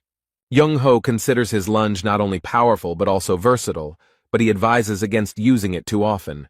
Awakened ones can use spiritual energy without limit, but in exchange they absorb a large amount of mental power. So, although using such powerful equipment is quite safe, problems can arise. These people are now at the same level that Huang was at when he first came to Chaos. They need to be gotten rid of as soon as possible while they underestimate him. So he's going to end it all right now when these two monarchs attack him. The main character gathers his strength and is ready to deliver a crushing blow capable of destroying everyone. His sword changed color from blue to an ominous red, energy swirling around it. Jae Hwan used the technique of doubt. It helps him see everything as it really is. This guy looks very scary now, and his sword has opened its mouth to swallow his opponents. His eyes glow red and a mad and terrifying scream comes out of his mouth. The protagonist performs a 5-hit combo, which he calls a universal strike, which is very powerful. No one expected to see it, so they didn't have time to defend themselves and block it, although it's unlikely they would have succeeded. There was a large and powerful explosion, in which the two monarchs had no chance of surviving. Yoon Haram himself simply watches everything that is happening from the sidelines. He is also amazed. Serena, who is guarding the unconscious Young-ho and Kaiman, is shocked and scared. Haram is surprised that Jae Hwan was able to develop such strength through physical exercise alone. It seems incredible to him, and the guy is very tired after this attack. Unfortunately, it took a lot of his strength, and who knows if he will be able to defeat another person. Instead, Sam Yoon Haram can't believe his luck that after so many years, he finally met such a strong man. He remembered that long ago, the monarchs of the 12 regions were persecuted by terror. He did not give up, even after receiving refusals from almost all monarchs.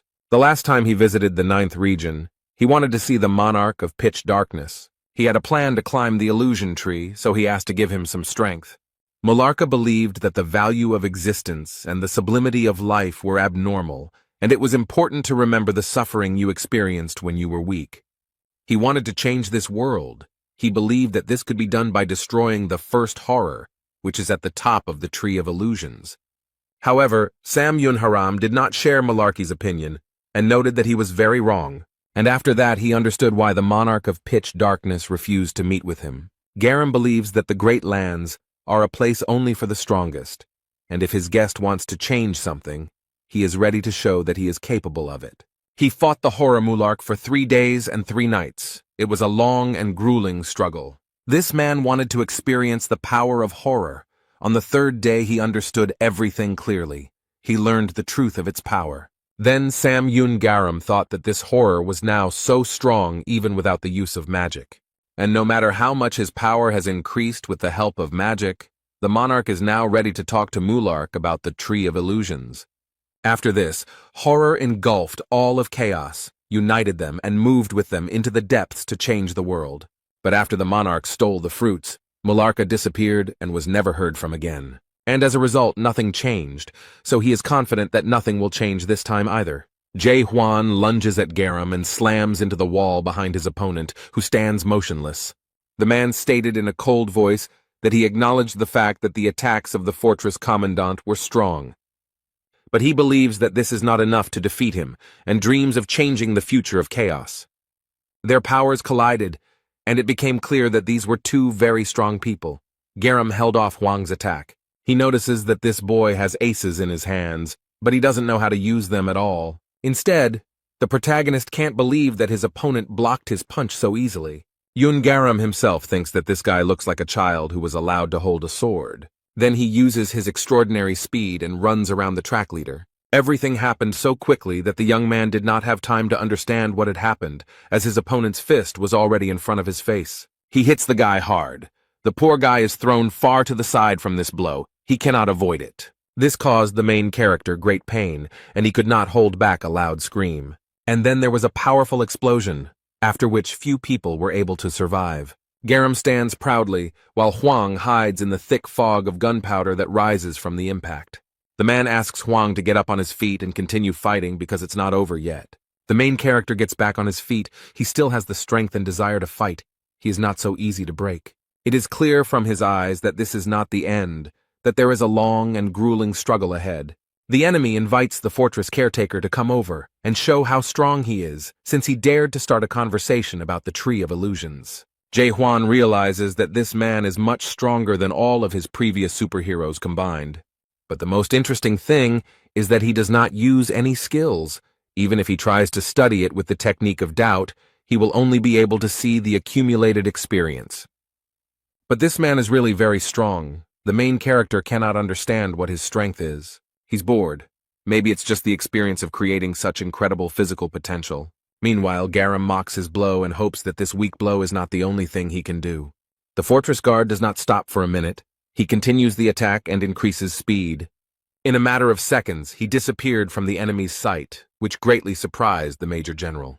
The protagonist suddenly found himself behind the man and momentarily gained an advantage in the fight. And then, right from behind, he performs the universal strike he just used to destroy the previous two opponents.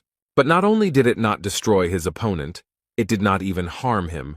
He noticed that the guy was performing cheap tricks. And then he quickly turns to the boy and clenches his hand into a fist.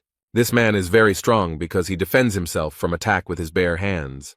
The resistance is colossal. This is definitely the most difficult fight for Jae Hwan. He can't believe this man is doing the universal thrust with just his fists, without any weapons. Then Sam Yun Garam jumps up from his seat and uses his extraordinary speed. But in less than a second he finds himself in front of the fortress guards. Such speed would confuse anyone. The guy didn't have time to do anything, or even get his bearings, before he received a strong blow and fell to the ground. The Major General does not stop. He quickly approaches the boy and is about to explain the situation to him. The protagonist can barely breathe, and then a man comes up to him and explains that the spiritual power attack does not work on him. Garam claims that the spiritual power used by the fortress overseer is not supported by the system, but he knows that the awakened ones still continue to try to disrupt the structure of this system. The man comes even closer and grabs Jae Hwan by the head. The boy has no strength to resist. He lifted the boy above the ground and declared that this was a unique world created by someone. The young man wonders, is it true that his opponent's strength is much more natural than spiritual strength? Perhaps this world itself is the root of power. This is the true truth of this system. Jae Hwan looked at his opponent closely and tried to use his move. Despite being in Garam's hands, the fortress's caretaker uses the moon eye technique. But it didn't work. The man said the guy was still using someone else's non-fundamental technique. However, he explained that a unique world without original creation is no different from banal witchcraft. The Major General hit Hwang so hard that he could hardly breathe afterwards. And then, without giving him a moment's peace, he dealt him another extremely powerful blow. Many would not have survived such a test, but the commandant of the fortress is still trying to hold on. He's still trying to get up, and his opponent sadly remarks that he's disappointed in this guy. Yun Haram himself will not stop. He intends to put an end to all this, so he is preparing to attack again. He explains that the awakening he knows about is something completely different.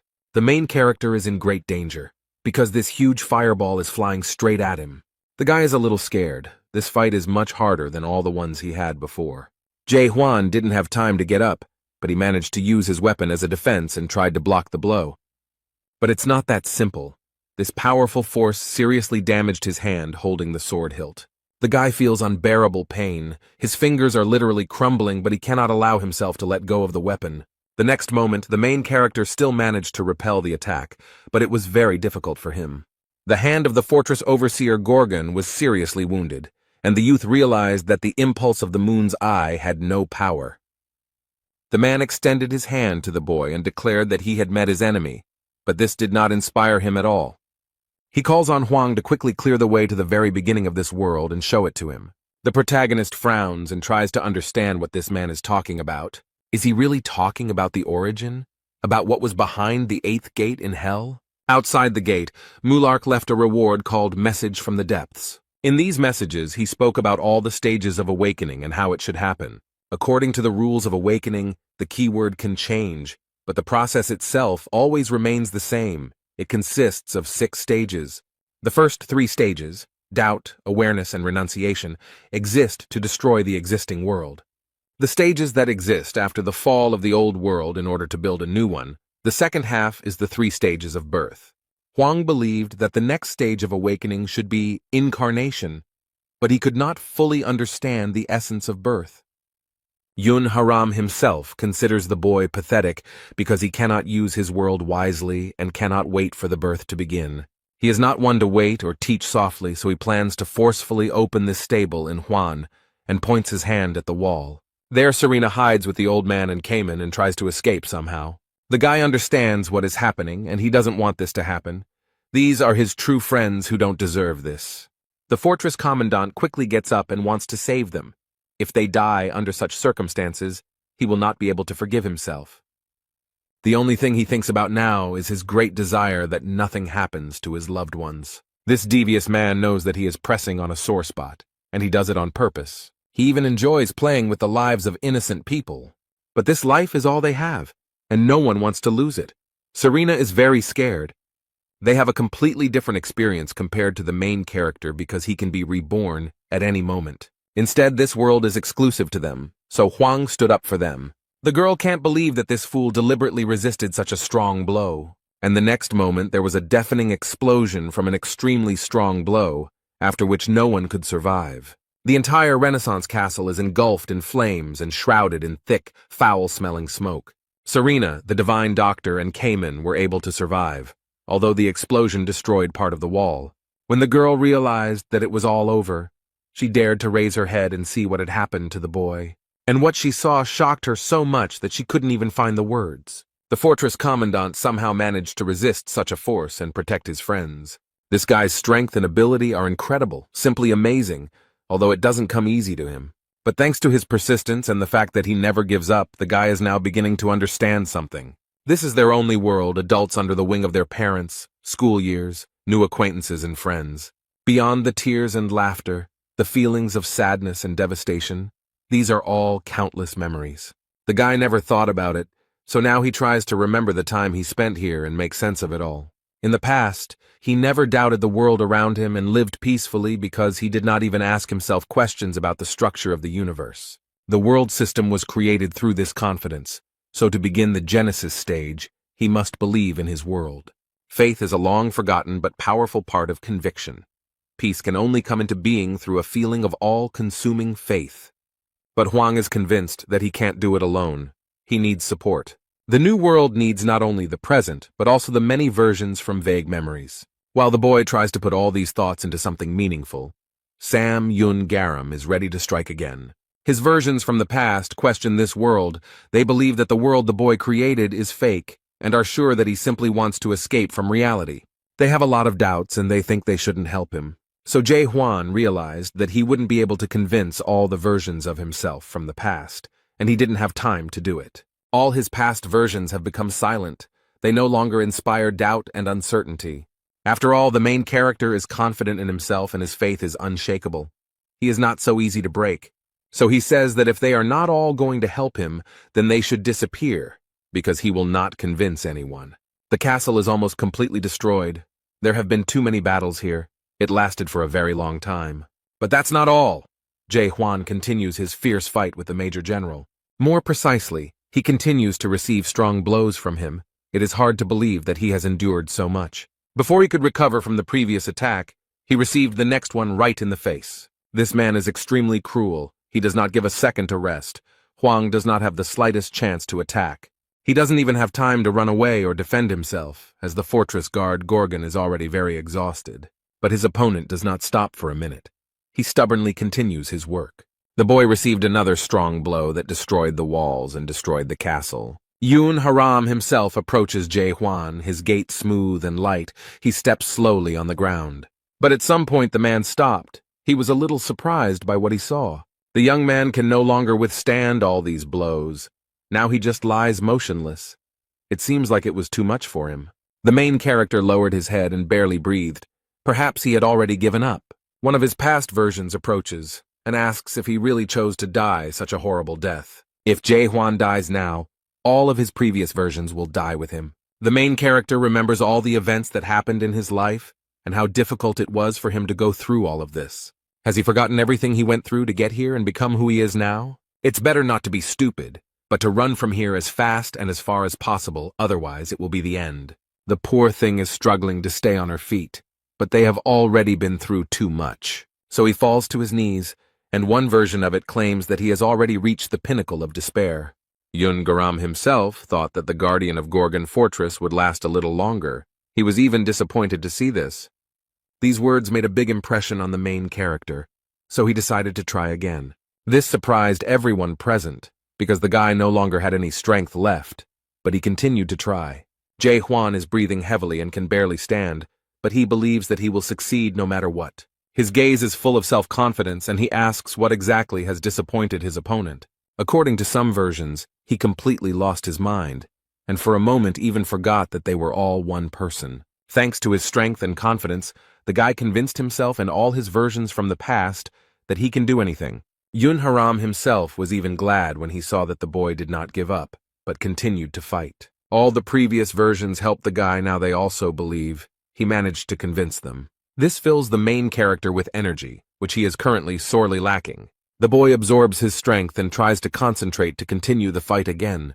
And the next moment, the fortress caretaker opens his eyes and begins the second part of the awakening. It begins the inception stage, an important and very serious step on the path of development. Serena can't believe that Hwang managed to initiate the birth process, because it's not that easy. So now the fourth station of awakening begins, which has the power to turn lies into truth.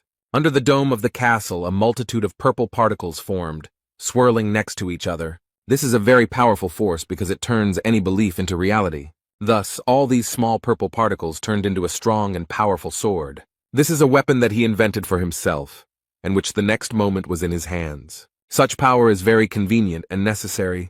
It will definitely help in this grueling struggle. The fourth stage of awakening had arrived, this training, and Haram now saw what Hwang's world was like. That which so strongly strives to renounce the whole world is called nothing other than destruction.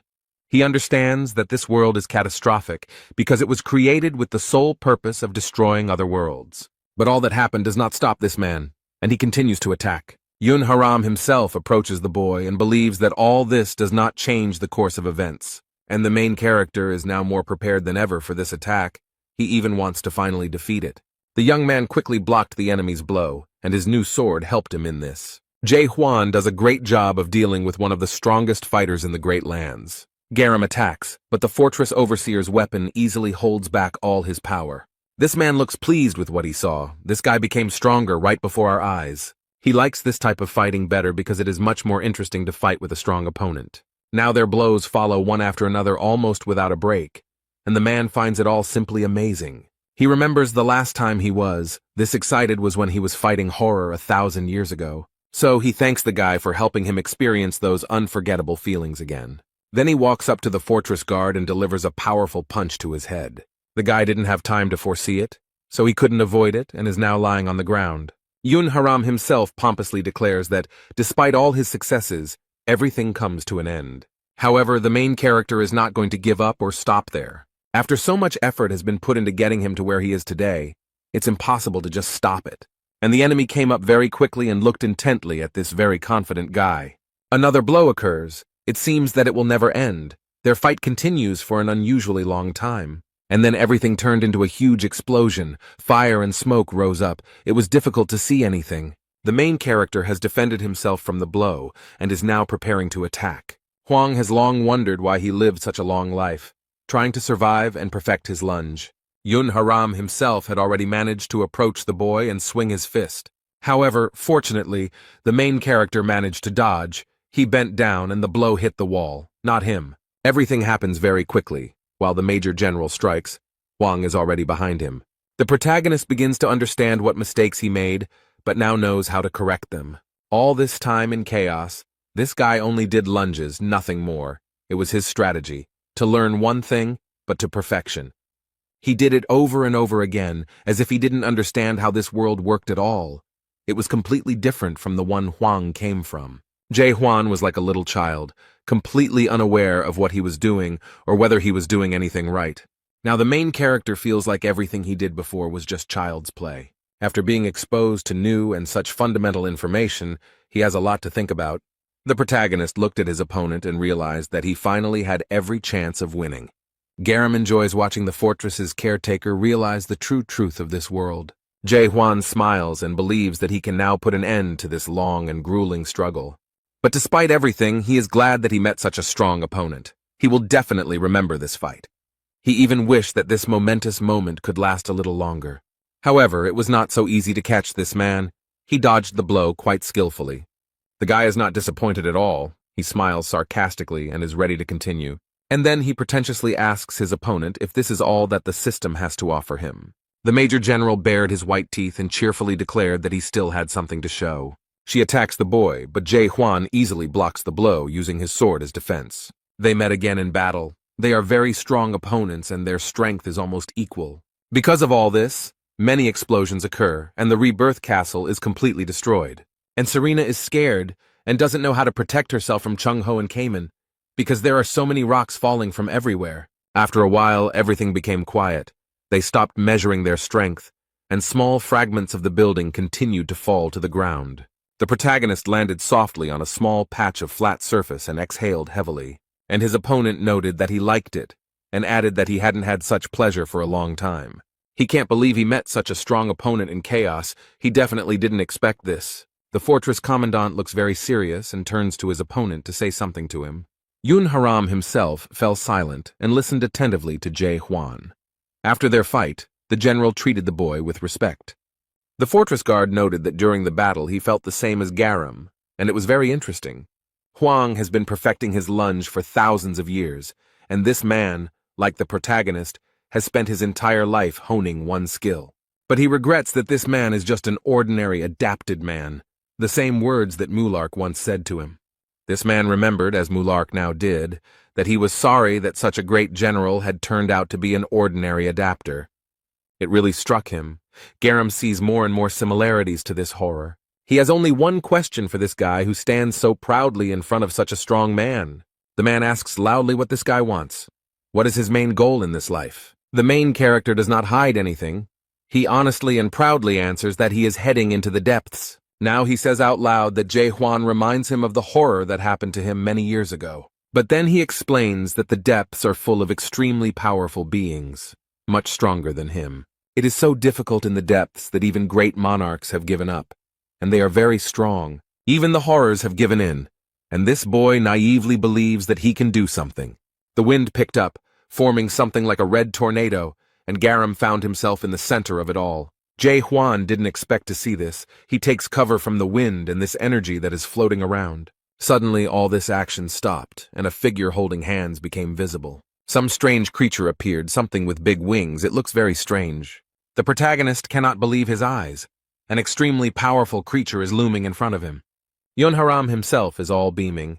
He smiles slyly, because he understands that now he is about to have a lot of fun. He challenges the commandant of the fortress to demonstrate to him a skill worthy of such ambitions. A dark guardian appeared in front of the protagonist, looking like an angel. It seems that Garam has significantly developed his abilities. Serena can't believe what she's seeing. All these events are extremely shocking to her. How can you watch calmly when a demigod guardian appears before you? It is obvious that Garam has long since surpassed the rank of general. Looking at Sam Yun Garam now, we can confidently say that he has reached the rank of lieutenant. This creature is armed with a long, sharp spear and challenges the fortress's caretaker to prove that it is worthy of going into the depths. The Dark Guardian has a very important and responsible task. He protects the system of this world. However, it is unclear how a person who has accepted this system can summon such a creature. The protagonist realized a very deep truth about his existence when he met the Dark Guardian, and the fortress's caretaker is convinced that he lived only to destroy this world. And at that moment his two swords merge into one superpower. This guy will do everything in this fight to convince everyone, and especially himself, that he is worthy of it. The battle with this supernaturally powerful creature begins, and Jae Hwan is ready. His opponent is looking forward to this fight. It should be impressive. The main character uses all his imagination to get into a fight with the security guard. Their forces clashed, and now it will be possible to see who is stronger, the Dark Guard or the simple guy. A huge, powerful wave rises, sweeping away everything in its path. Serena and her friends are barely holding on. The fortress commandant strains all his strength. His body can barely withstand such pressure. Garam is delighted by this, but believes that the boy will not be able to defeat a guardian who has been alive for thousands of years. Jae Hwan doesn't fall for these cheap manipulations and doesn't listen to this lying man. And the generals have already noticed that the boy still has a chance to stop this creature. The protagonist somehow managed to hold off his opponent for so long. The guy finds all this extremely difficult, but he doesn't stop because it could cost him too much. Oddly enough, he managed to break the powerful force of the Dark Guardian. Jae Hwan discovered a huge power within himself. The guard cannot understand how this happened, because he knows very well how strong he is. This situation made him very angry, so this creature grew large and sharp teeth. But he didn't have time to do anything, as the main character easily smashed his head. Yun Haram himself is shocked by all of this. He definitely did not expect such a turn of events. And then Jae Hwan approaches him, and this scares the man a little, because he turns out to be a much stronger opponent than he thought. The guy raises his hand up, thus controlling the huge sword that is behind his back. The fortress commandant proudly announced that it was time to say goodbye to Major General Sam Yun Haram. And the next moment he pointed his hand at him, thereby aiming his weapon at this man. The huge sword was rapidly approaching him, and Haram no longer had a chance to win. In fact, he doesn't even try, but simply watches in admiration as the sword flies towards him.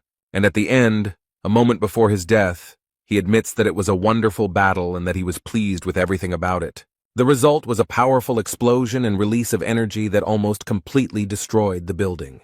When everything stopped and the smoke cleared, a human body became visible among the debris. Yun Haram himself is breathing heavily and cannot believe what just happened. It is difficult for him to understand that he has lost this fight and cannot even move after such a blow. Now he is in Jae Hwan's world and watches in amazement at what he sees above. He sees the eye that controls creation, as well as the top of the tree of illusion, which is the end of the depths. This is exactly where the first horror is located, and in the meantime the guy is approaching Garam. He looks at the fort guard and explains that this guy needs to get in there. However, the main character categorically denied the man's statement, and pointed out that he was speaking incorrectly. And then he sternly declares that he must not only get there, but also destroy everything. But the general explained that deep down his world would cease to function, and that fact was harder to accept than even the loss of hope. Having seen this world, no soul would want to live any longer. It is amazing that such an unusual world comes straight from heaven. Haram believes that it will be difficult for him to find people who will believe in his world. But if such people still exist, they will be able to find something that they lost in the past, but will burn in despair until the end of their days. And now Sam Yun Garam asks the boy to break the connection between soul and body until he returns to the Great Lands. The boy looks sadly at the man and asked if he wanted to say any parting words to him. The man explains that if he reaches the depths, he must find Hainak and tell him everything, and Mied must be careful. If he finds out that Huang has regained consciousness, there will be trouble. The protagonist takes advantage of the opportunity and asks why this man did not destroy him. After all, the Major General had many chances to kill the guy before he unlocked the final stage of awakening, but for some reason, he didn't take them. The man thought for a moment and remembered his old conversation with the frightened Mulark. Then he wanted to borrow some strength from the Major General to climb the Tree of Illusions, because in this world life is not valued at all. But he is absolutely sure that this world can be changed for the better. And this can be done if the first horror at the top of the illusion tree is destroyed, but Garam is convinced that it is impossible to change this, although these words have sunk deep into his soul. So he smiled at the protagonist and noted that in this way he had repaid his debt to Mulark, and then he said that it was a difficult fight, but very interesting, and asked the guy to finish it. Therefore, the overseer is a fortress for his weapons and is ready to do what all this was done for. On this day, over 900 years ago, the expedition led by Malarca failed, and Serena and Cayman approached the boy. And today, chaos is finally freed from the castle of rebirth that has kept everyone in fear all this time. Meanwhile, in the Gorgon fortress, everything is very quiet and peaceful. People continue to live.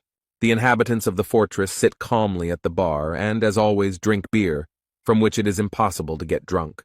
A man sits in a hospital and sadly watches the city's nightlife through the window. Someone comes in and is surprised to see that the man is still alive and looking around. The fortress caretaker entered and noticed that since Yagal had not come to the meeting, Huang thought he had died. The man remarked that he would not allow himself to die so easily, since he was one of 10 owners. The fortress overseer looked at his subordinate and smiled sweetly. He was glad to be surrounded by such people. Jagal knows that Jae Hwan defeated Sam Yun Garam and notes that he was a great master, great in everything. The main character asked in surprise if they knew each other, because he spoke as if he knew him. He explained that everyone in his family was familiar with the Sam Yun family, as they were the ones who drove his family out of the vast lands. As a result, they took an honorable place among noble families and raised strong warriors. Jagal once attacked Sam Yun Garam, and he knows his family will not be left out. The protagonist puts down the basket of fruit and remarks that there is nothing to worry about because they will not be able to get here. The man can't believe it. He wonders for a moment what happened to the rebirth castle. He then asks in surprise if Huang really took control of the narrow gate, and the guy casually replies that he did. That's why their chances of getting into the house are very small, because previously the narrow gates were the only way for them to get in alive. Yahello explains that it is too early to relax, because they can get here without the heavy gates.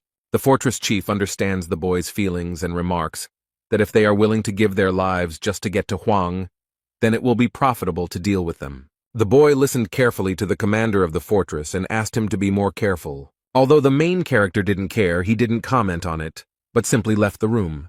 And the man thought that from the very beginning and to this day, this guy never ceases to amaze him. Meanwhile, the main character headed to his office, which he rarely visits. He stands alone at the window and thinks about how long he has been in the Gorgon's fortress. At first, everything was different, but since he came here, a lot has changed. He sighed heavily and thought that even he had changed a lot and would never be the same again. Also, unexpectedly for himself, he became the caretaker of the fortress, although he still did not like this job. And the first days in this position were very difficult for him, and not only for him. Suddenly, someone runs into his office noisily and disturbs this silence and reflection. Young Ho claims that Kaiman invited him out for a drink, although the boy categorically denies any involvement. And then the old man became angry with the boy, and remarked that at his advanced age, he would never have suggested such a stupid thing. But the young man explained that this was indeed the case. The divine doctor abruptly stops his reasoning, thinks for a second, and agrees that this is how it was. A second later, he starts arguing again and is offended that no one respects him, given his age. In his defense, Kaiman notes that he is already 1,154 years old and is no longer a child. Instead, the divine doctor shouts that he is 1,200 years old and calls the boy a clown. They continue to quarrel, and the main character does not even think about reconciling them. He just watches this cute quarrel. Jae Hwan has an idea in his head, and he knows that it will be the right decision. He looked out the window sadly and realized that it was time for him to leave this place. It seems to him that he is already beginning to become attached to this place and these people. Darkness has enveloped the Gorgon fortress. It is deep night outside, and the whole city is sleeping peacefully. But there is still light in one window. Probably not everyone in this city can sleep peacefully. The main character sits in his chair at the table and looks out the window. He likes to watch the tranquility that reigns outside the window. Carlson says something to the guard in the fortress, but notices that he is not listening to him at all. The protagonist looks around and asks in confusion why they stopped here. The man politely reminds him that they were talking about the tower and the Seize the Day squad. The guy asks in surprise what's going on, and then Carlton realizes that the fortress caretaker isn't listening to him at all. He said that time in the Tower of Terror flows too quickly, and that's why problems arise. Many pedestrians enter the tower and then commit suicide. The protagonist bows his head and thinks that this is quite possible, because time on the first floor goes 100 times faster. The passage of time too quickly can seriously harm the soul because it is not so easy to use it for several years. But awakening cannot be achieved without effort, so he orders Michael to adjust the time. And then he adds that it is impossible to wake up just by doing lunges a few thousand times, and let people not forget this. This system helps the fortress to constantly increase the number of awakened ones. The protagonist believes that it is necessary to get rid of those who do not want to awaken through training. But then he adds that awakening is not the only way to survive and that there are other ways to adapt. But she explains that awakening is not the only salvation, and someone can find themselves by becoming an adapter. The protagonist noticed that Carlton looked a little nervous, as if something was bothering him. So he looks closely at his friend and asks if something happened or if he has any problems. The man is very nervous. He is trying to find the right words to explain his situation. He explains that Huang already knows that he has recently entered the third stage of awakening. But he has certain difficulties because he was never able to see and create his own unique world. This surprised the main character very much. He looked at the man in surprise. Each person's world is different depending on his abilities, but all awakened ones who have reached the stage of self-denial receive their own unique world. This made Jae Hwan think, because he knows that even spiritual energy depends on the system. But all the awakened ones are trying to destroy this system, so it is difficult to immediately understand that this world is someone's unique world. He rushes to calm the man down and explains that perhaps his world is part of the system. Carlton is surprised and asks if this is even possible, but Huang points out that it is very possible, and he also doesn't know everything about awakening yet. The man comes to the conclusion that if his world is part of the system, then one day he will have to fight it. The fortress commandant agrees that if Carlton wants to save this world, he will have to do it. This doesn't seem to frighten him, and the man asks if Jae-hwan really wants to end this world. The main character did not have time to answer anything, because the man standing in front of him was in a hurry to tell him something else. He places his hand on the table and asks the commander of the fortress to take him with him on the next expedition. But this made the main character laugh, and Carlton was very surprised by such a reaction. The guy remembers that many people approached him with such a request, and he was already a little tired of it. Carlson appeals to the law and explains that all captains are obliged to defend the fortress, but Juan reminds him that he is no longer a captain. And then he slowly gets up from his chair and adds that soon he too will no longer be the head of the fortress. He passes the guest and explains that he will leave Gorgon's fortress in a week. The man asks again if Huang really intends to give up his position as a fortress overseer, but he understands that if Jae-hwan leaves now and abandons his post, they will be in big trouble. Carlton, you know that the fortress will be destroyed, even all chaos will collapse because of it. The protagonist tries to calm the man down and explains that he has already figured everything out. He calls Carlton along, explaining that he needs to complete his final task as caretaker of the fort. It's completely dark outside, it's raining heavily. Everything around is flooded with water and darkness. But despite such bad weather, many people are standing and waiting for something. They're all very sad, their eyes are full of tears, and it seems that the sky is crying with them. Jürgen saw the fortress guard and hastened to give him a cloak as he might get wet, but the boy refused.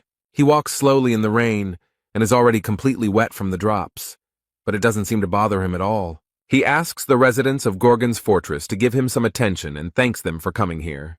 The guy says that they all did their best to save their fortress and worked very hard for it. And now is the time to say goodbye to those who gave their lives defending the fortress. All these innocent victims will be mourned at a farewell ceremony for 3 days. The ceremony has begun, and they are mourning their loved ones who died in these battles. Each of these people has lost someone very close to them in their family, whom they now miss. Their salty tears mixed with the drops of water falling from the sky, but now no one cares about the rain. But there is one strange thing that has been hidden for a long time, but it attracts a lot of attention. People start whispering and remembering that he was there from the very beginning of this ceremony. The commandant of the fortress stands on the podium and repeats his words that all these people showed themselves well in battle. However, he adds that everyone understands that this is not the end, and there is no need to relax halfway. His subordinates take the cloak, a narrow gate opens underneath it, and the protagonist explains that the war is just beginning. People are terribly frightened. They understand what it is, and ask the commandant of the fortress to get rid of this creature as soon as possible. They want him to destroy the gates. But these are not all the surprises that Jae-hwan has prepared. He explains that it is too early to be surprised. The people in the stands begin to worry and let someone get closer to the fortress guard. They saw the monarch emerge from the great lands with his hands cuffed, led by Serena. They can't believe their eyes. Is this really the monarch? People are afraid of him. The main character approaches this man boldly and without any fear. It's still raining from the sky, and the rat general looks very scared since Huang doesn't look friendly. His veins tense, the man shakes with fear and timidly asks if he is going to kill him. He begins to get nervous and asks the commandant of the fortress to do it quickly, but warns him that he will get what he deserves for this. He continues to threaten and explains that the monarch of total darkness will never forgive him for this. Jae-hwan got tired of this meaningless chatter, so he decided to punish this man. It only took one swing of his sword to leave this idiot without both arms. When he looked at his hands, he started screaming hysterically because it was so scary to see. The protagonist assures him that he will not kill him here, because he wants to return this man to the great lands. But he asks that this monarch convey to his master that if he wants war, then let him come. Jae-hwan proudly and very confidently declares that he will wait for him at the top of the Tree of Illusions. The day has come, the weather has become much better, the main character is walking around the fortress, but he can't enjoy the quiet walk because Serena comes screaming after him. She wonders how a man who is going to resign as commandant of the fortress tomorrow dared to do such a thing. She finds it hard to believe that this man is going to fight the Lord of Pitch Darkness. The girl does not understand why the man sent the monarch Reich through the narrow gate. If he was going to destroy this thing, he had to do it quietly and without witnesses. Serena realizes with horror that they are all in for a terrible and irreversible revenge. The guy tries to calm the girl down and asks her not to make noise, because if anyone comes, it will be some lieutenant. Since there is war in the Great Lands, none of the great monarchs will be able to escape it. The girl explains that she knew the guy was crazy, but she didn't even know how crazy. She realizes that someone much more powerful than the first lieutenant will come to avenge the death of the monarch of silence. She is sure that at least 2, maybe 3 will come, and if representatives of 5 large clans come, then everything will reach incredible proportions. This is exactly what the main character wants, because only his death can change reality. The girl fell silent. She had nothing more to add, and she realized that now she would just have to wait. Jae-hwan looks back and asks why she came, to cry or to ask questions, and he adds that she is even a little interested in how events will develop in chaos, which he very much doubts. The girl admits that she came to hear about something that he had long promised to tell her. She asks the guy again what he saw beyond the 8 gates of hell. She is very interested in it. The main character, without further ado, told Serena absolutely everything that happened there. All this made an incredible impression on the girl. She asked him if he was sure of what he saw there, and what he told her. She asks again if Mulark really left it there, and Hwang confirms that there was indeed a message from her godfather. But the girl is unperturbed. She cannot believe all this, so she demands proof. Jae-hwan gives her a very short answer, cold winter, which makes the girl shut up. She looks at the guy in surprise and asks if she heard everything correctly. But the guy doesn't explain anything, and again answers with the mysterious phrase, cracking egg. At that moment, Serena realized that all this meant the winter of the illusion tree, and this impressed her very much. It was a long time ago. Mularka was in winter near the Tree of Illusions, when the snow crunched under his feet. In the very center of these harsh lands, where a powerful ice storm raged, something magical was happening. This amazing story was told to the main character by Mularka himself on the threshold of the 8th gates of hell. As he approached the glow, a bright egg, like a flower bud, was waiting for him there. At first he was very alarmed because it was the first time he saw life emerging from an egg. This man assures that he will never forget such an amazing and touching moment. The birth of life appearing in a dream, a cute little creature hatching from a fragile shell. It was at that moment, when Mulark saw the child's face breaking through the thin shell, that he realized his godmother was right. The main character told the girl about all this, about the newborn child and how she found a godfather. He finds the whole story rather strange, but Serena listens to the boy very carefully. And then, with great surprise, she asks why he finds all this strange, because for her, these are completely ordinary things. The protagonist believes that this is strong evidence of something, and the girl is angry at him for speaking as if these were his personal memories. But he explains that according to these memories, all horrors emerge from an egg in the trunk of the Tree of Illusions. This is the winter base of the Tree of Illusion in the Great Lands, where horrors are born from the dreams of the Tree of Illusion and hatch from eggs. But the girl is disappointed. Did Mularka really not leave anything for her? No message or anything like that? However, Hwang answers rather cryptically. He doesn't know if there is any message for her. Maybe there is, maybe not. He explains that Mulark's message was not left in the form of a book, but rather a cluster of stars and chaotic memories. These were fragments of events from the past, which had neither a beginning nor an end. Perhaps he simply did not want his memories to form a whole story. That's why he can't tell her anything special, even though he would like to. But the girl considers him a liar. Jae-hwan looked at the girl seriously and asked why she was looking for a mason, maybe because he was her godfather? And then he added that if she wanted to return to Mulark's memories, she would be better off staying with Hwang. The girl is surprised by such a proposal, and the young man adds that her godfather disappeared into the depths, so she might be interested in it. And then he left her alone with her thoughts and realized that she needed time to think things over. Serena is very irritated by this situation, as she sees that Hwang is trying to manipulate her. And then she remembered again everything he had told her, and she realized that memories could be the key. So she calmed down almost immediately and asked the protagonist to stop for a moment. She asks again if she understood correctly that her godfather left a message in the form of memories. Jae-hwan slowly looks back at the girl and confirms that this is exactly how it happened. In this case, she had a great idea and it made the girl very happy. Serena invited the guy to her lab again, despite the fact that she didn't really like the guest's previous visit. The guy looked at her with a smile and remembered that she herself said that she would not let anyone else in here. She also stated that he fits into her personal life, but the girl explains that it was a long time ago, and she needs him now. She was making something, and when she finished, the panels on the roof started moving, and the guy watched with interest to see what would happen next. From there, a cat-shaped device appeared on metal chains looking both cute and scary. The girl briefly and without details explains that this cool thing will help them with compression. But this scares the guy a little, so he asks her to explain, and she tells him that this device attaches to the soul and squeezes out memories. This is often used by horror films that have lost their spiritual strength. It allows them to gather all their emotions and memories together. Thanks to the use of compression, horror always has enough ideas. She then adds that this is her first experience using this method, but others say that squeezing is the best thing you can do to induce terror. Surprisingly, the main character quickly agreed to this experiment and realized that she wanted to use this technique to look into the memories of her godfather. The final preparations are already underway, but this waiting is a little tiring for the guy. He wants to finish everything as soon as possible. It seems that he was right to ask Serena about this technique, but it was too late to back out. She smiles and wonders if he will remain as calm once the procedure begins. She knows perfectly well that squeezing causes incredible pain to a person, but she did not warn him about this at first. But this pain only affects the victim to whom this technique is applied, so she was not interested in talking about it. So the girl began the procedure, which required considerable strength and concentration. But something didn't go as she planned or imagined because she also feels pain.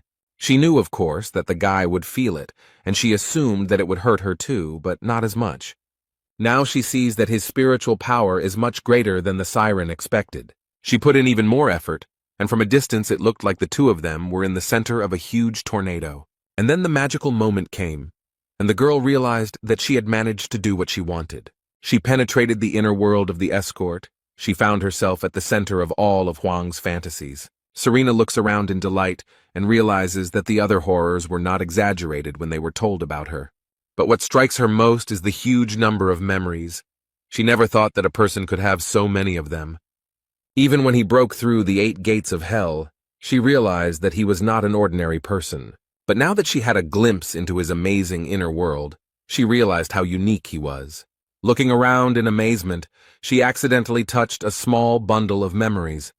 This touch hurt the girl, and she turned away sharply and pushed him away from her. She got seriously hurt from such a small and innocent touch, so Serena should pull herself together. If she makes a mistake here, she might be stuck in his memory forever, so she needs to read the memories of her godfather and leave here immediately. But this mission turned out to be not as simple as the girl thought. It will be a little more difficult, because the deeper she dives into consciousness, the more memories she has. Serena is almost completely trapped in the balls, making it difficult for her to see or move. Well, she has no choice but to do whatever it takes to get out of here. Instead of sitting back, she will gather strength and break through the fragments of the past. So she uses her power and quickly breaks through the large and small memory balls. The passage is very narrow, but this does not stop Serena. She continues on her way. And when she finally got outside, she was absolutely delighted with what she saw there. The girl found herself right in front of a huge ball with the memories she was looking for. She finally found her father's memories, and they seem very sweet and tender to her. The girl remembers her childhood and how they spent time together, and how loving her father was. The poor girl hasn't seen Mallarka for an unusually long time, so now she can't look at it calmly.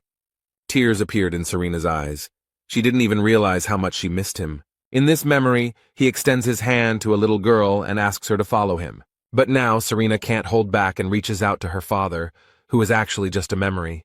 She cries and screams in despair that she has been looking for him for so long, that she misses him so much. The poor woman has been searching for him for over 900 years and promises that they will definitely meet again. Due to this despair and regret, the siren couldn't help but melt into Jae-hwan's memories. And the next moment, she came to her senses with tears in her eyes, and everything in her head was somehow very confused. She sits up and tries to understand what happened to her because she remembers how she got into the boy's mind, but she doesn't understand what happened next. It turns out that the siren was on the roof of one of the many high-rise buildings and does not understand where it is. Changing her appearance was the right decision, and she doubted the correctness of her guesses. But it turned out that all her guesses were correct. She understands that she is in the 194th world, that is, on Earth. The place is occasionally visited by horrors that move illusions across the tree's bark. and due to the horror's many attempts to protect the Earth, it has been forced to remain hidden from the authority. It seems she has entered the supernatural, the foundation that was formed when the Earth was created. Mularka said that there is a subconscious entity called the supernatural, that it is formed along with the place of birth, and that all the illusions of the world are formed through it. There is only one way to get out of there. You need to find a particle of consciousness in the subconscious world, that is, a guide. Serena is wondering where to find this manual when a boy quickly runs up to her. He runs away from someone and asks the girl not to disturb him and get out of the way.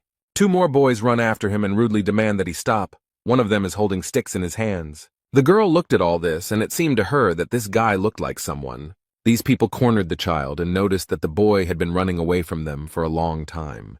They say it's time for this little one to give up, but it seems the child is not ready for that. The boy bared his teeth and prepared to fight the two men. Instead, a man in a police uniform waved a stick and declared that the only problem was the children. Serena couldn't take it anymore. She stopped the fight and screamed for them to stop. She asks why these men are harassing the poor child, and her comments surprise the workers. One of them looked at her and asked the girl to leave, as it could be dangerous here. And then they explain that this boy refuses to grow up and use this to justify their behavior. Another explains that refusing to become an adult is a serious crime and carries the death penalty. She adds that it is their duty to run after him, but Serena does not understand how being a child can be a crime. She doubts that such laws exist on Earth. The police looked at the girl, then at each other, and noticed that she was somehow different from everyone else. They find her pronunciation unusual and even very strange, and the girl does not like this situation. One approaches the girl to show her passport, and the other notices that Serena has horns on her head. She realizes with horror that she forgot to hide her horns. Now she is in a very bad position. Mularka warned that if she suddenly found herself in such a world, she had better not stand out in any way. This place is brutally repulsive to anyone who is even slightly different from the mainstream, and no one knows what might happen if they notice that you are different from others. Serena remembered with despair how her father had told her to be careful, but now there was nothing she could do about it. She understands that she is in serious danger, so she will have to use magic. People can't believe they are seeing a fire in front of them, controlled by an unknown girl. She suddenly points her hand at the attackers to take advantage of the situation, but it seems like something went wrong. The poor thing realizes with horror that her magic does not work in this world, and now she has no idea what to do. Suddenly, the city siren began to wail at the top of its lungs, announcing an impending emergency. These people in police uniforms begin to turn into terrifying monsters. Their clothes become too small for them because these creatures begin to grow.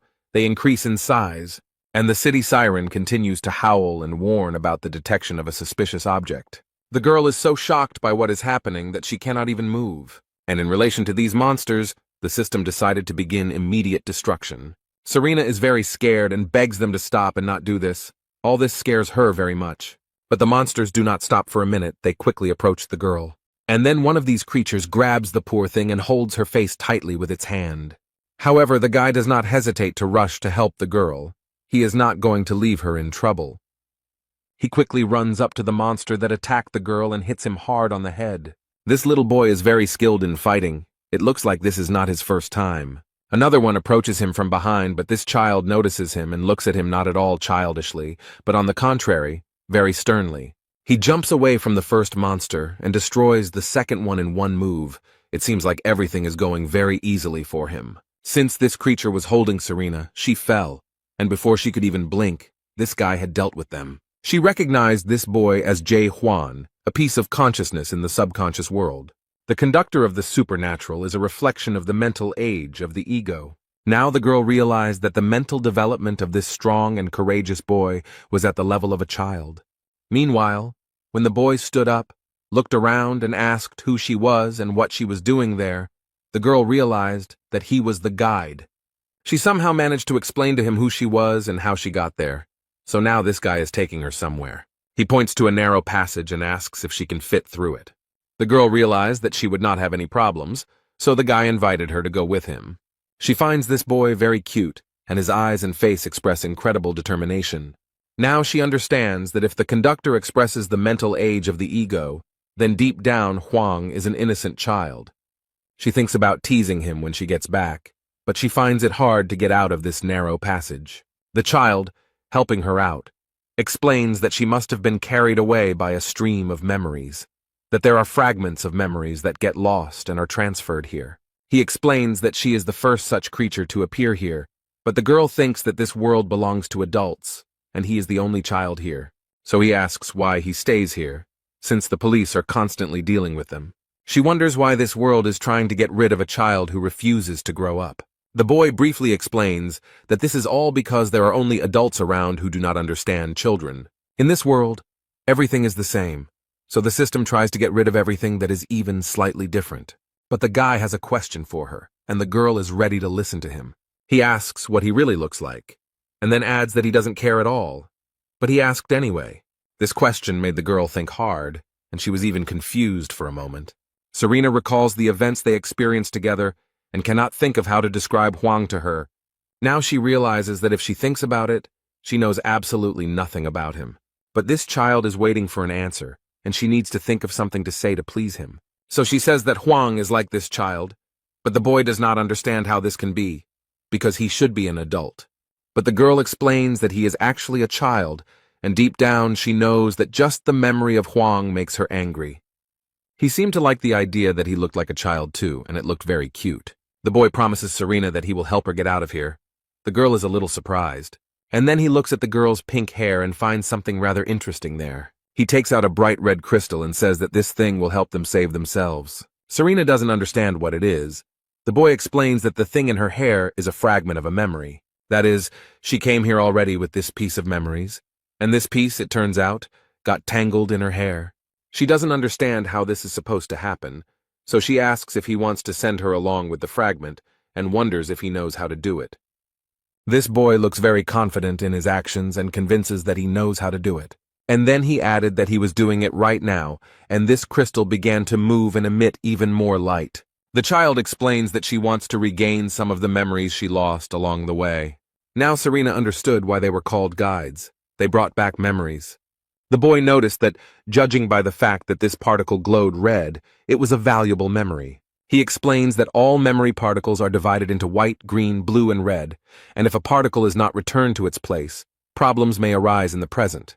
The girl looked closely at the particle and realized that it was a memory of the threat to the monarchs of the 12 regions.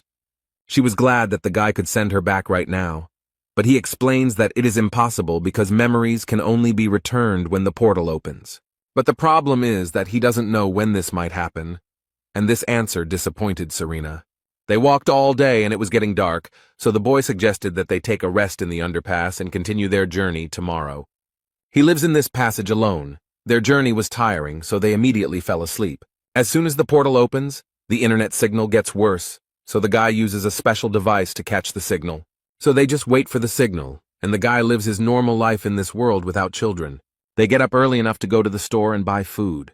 He looked down and said that this is an enemy that is impossible to deal with, or a strong opponent. By what criteria is the evaluation done? But then it dawned on him that he still had some guesses. It seems that spirits associated with such concepts as gods or apostles are considered high-ranking. Finally, the assessment was successfully completed, and it was confirmed that the vampire count is power. The extraction of power from the spirit is performed. After some time, a notification appeared that the power of the sacrifice of faith was engraved on the soul of the main player. Then he was surprised and mentally asked again. At that moment, someone came up to him from behind and addressed him. There were team members who said that the priests protected people with the power of protection. It turns out that many more people survived than they expected. People saw what happened there and began to shout, did this hunter really defeat the vampire count alone?